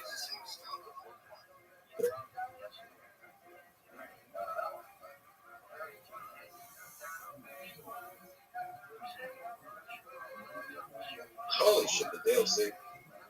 I'm looking at some of the DLC ones. Okay, well, do that on your own time. Go.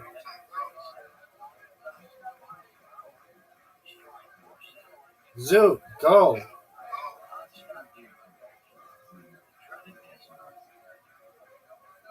Zoot, go. Zoot, pick something. Zoot, come on, man. Hit confirm.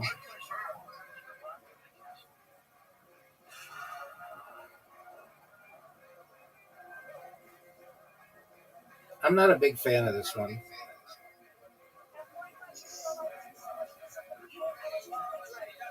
I don't like going first either. What?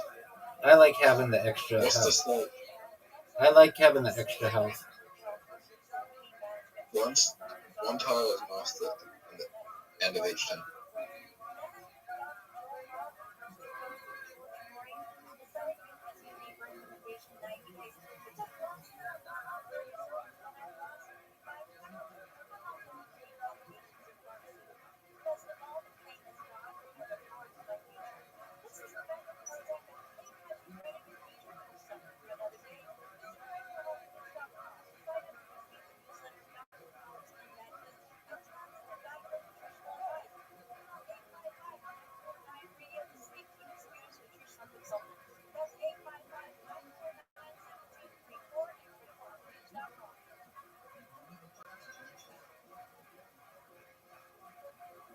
That was not good for me.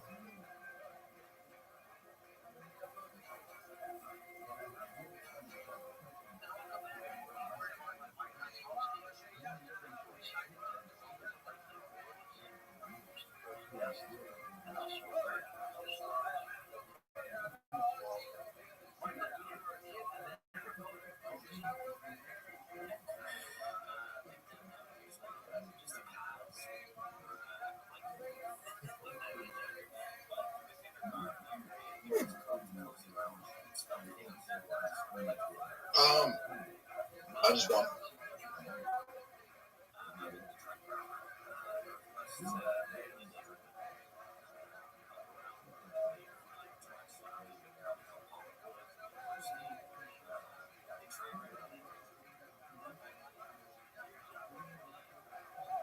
Rabbi, why don't I have any berries?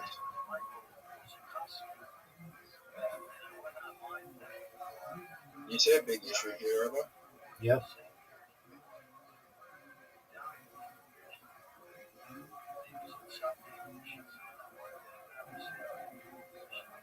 Oh, that was big. Oh, shit. That's good for me.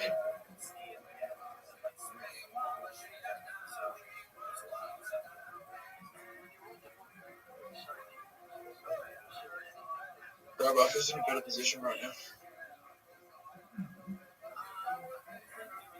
Perhaps you. It's your turn. No, only if I get...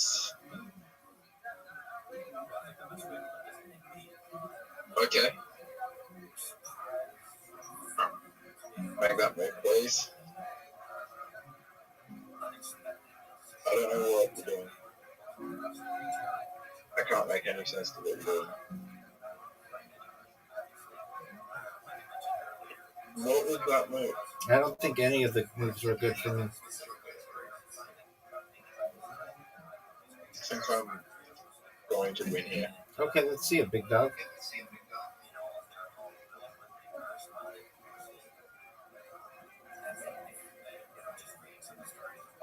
I don't think this is good. Would you agree? It's your turn. Whatever you want to do.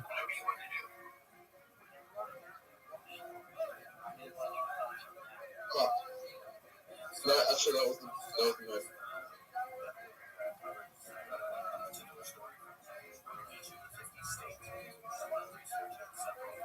That was high risk.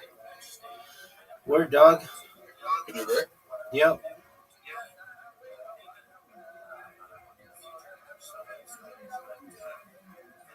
That might pay off. Oh, you got fucked. You got fucked. Oh, no. And again? No way, dude. That's not good for you.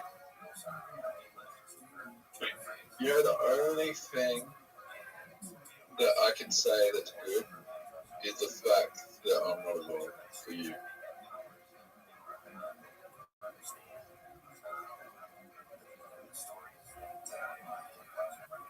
Oh, Rabbi, the lawyer is not.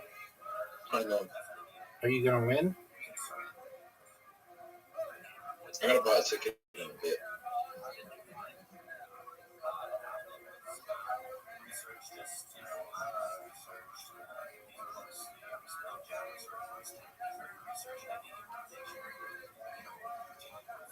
What are you going to do, pimp? Is that the move?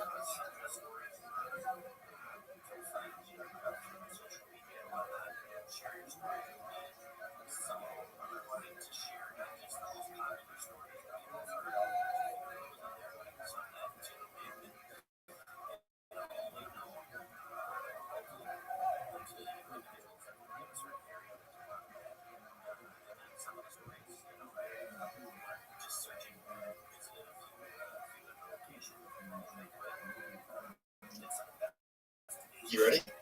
Yes, sir.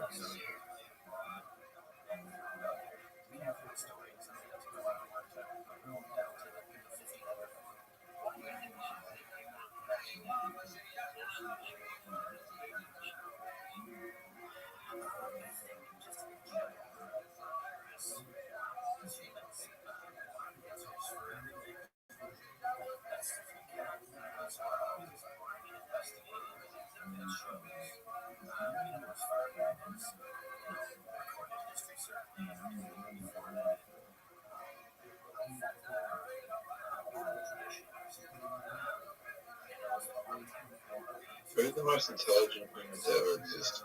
Rabbi Rothschild. Next. Dude, you just fucked me.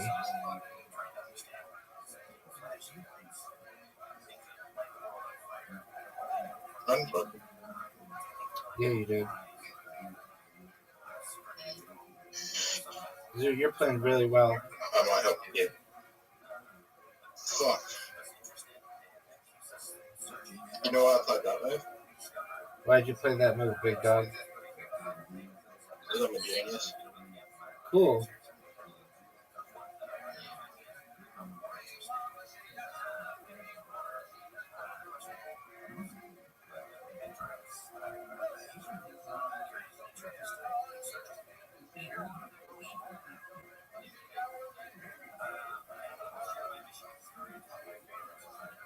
You know Snoop Dogg's playing at the AFL Grand Final? Are you excited? Yeah, not buy tickets. Tight. Dude, WTF? What do we do?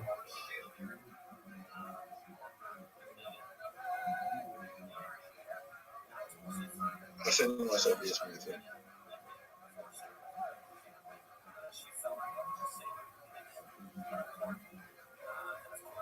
It's not big.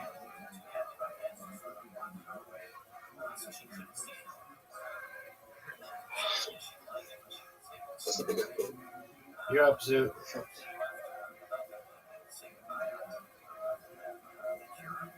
Do you think holding 100 Ethereum and just sitting on it for the next 5 years is a smart move? Absolutely. Is that what you're gonna do? I'm gonna go.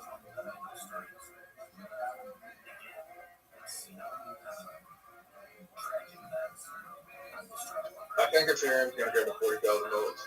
I got in at $200. There you go, big dog. Dude, you're gonna maybe win.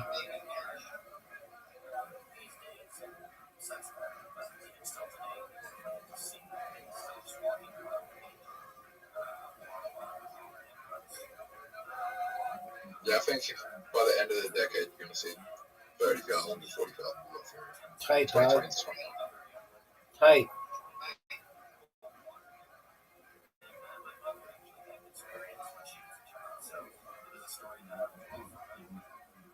That extra move.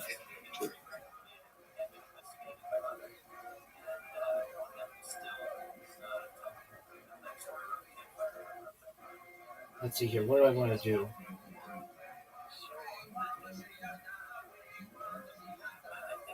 You wanna heal?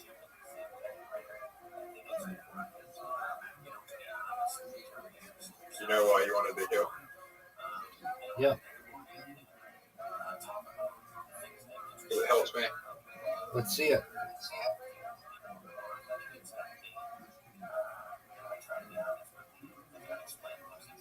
Honestly, that's above you.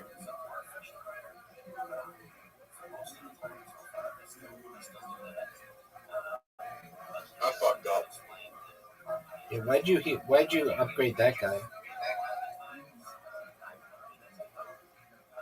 Look at the board.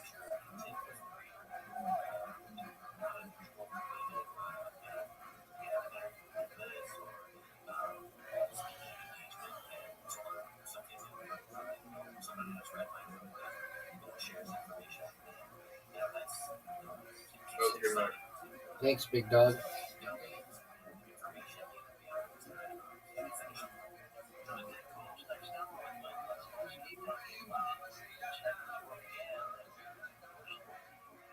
Yeah, bro.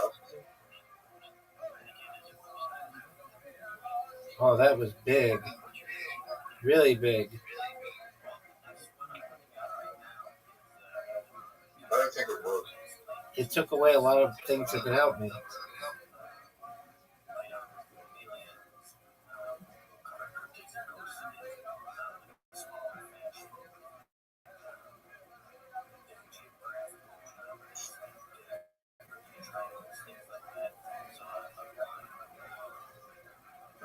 What could help you?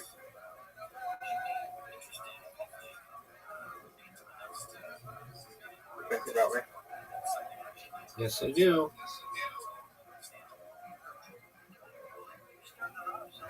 Go find gold. Quit with that bullshit, Zoo. I just declined the code. Good job, man.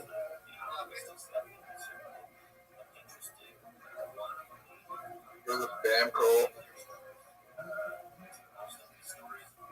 Oh, no. Rabbi, what are my chances of winning? Probably about 50%.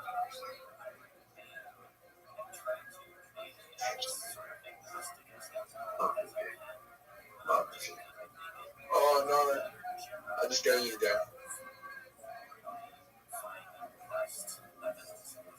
Wait, how much does it do? 20.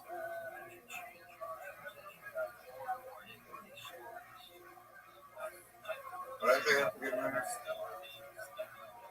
Okay, so 20 damage. Bro. Oh, what the fuck? Why'd you do that?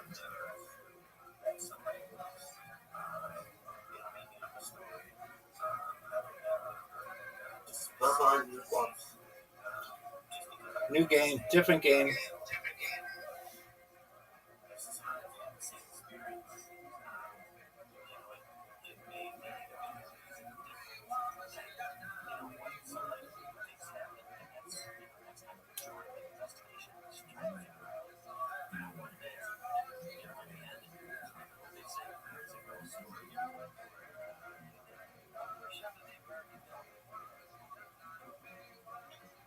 Bro, I'm gonna go.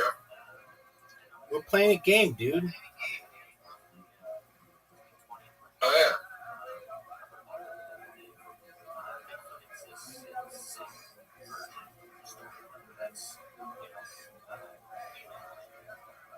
Incredible. Cool, dog.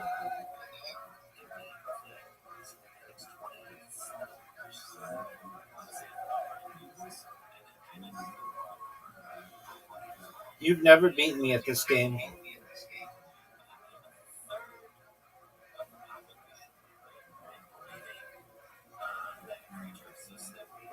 Urium. I have 7 urium.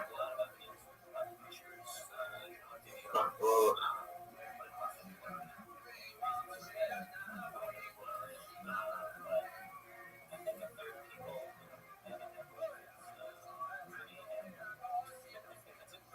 Do you want 100 here?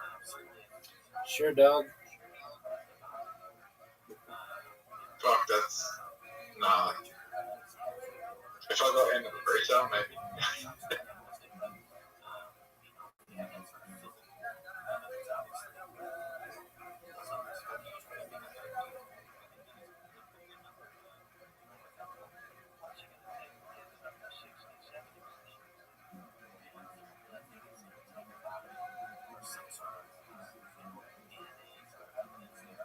When's Bonnie Boy gonna be in there? Who knows, dog? Maybe when she's number one. I saw her post saying Bonnie Boy in there.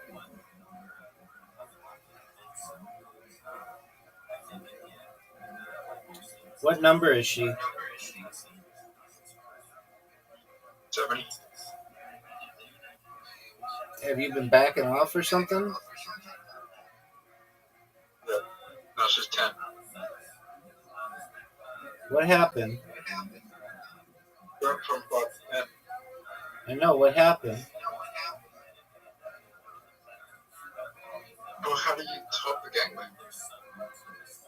That's an excellent question. Have sex with the whole country? Fuck the whole country. What the least populated country? Vatican City?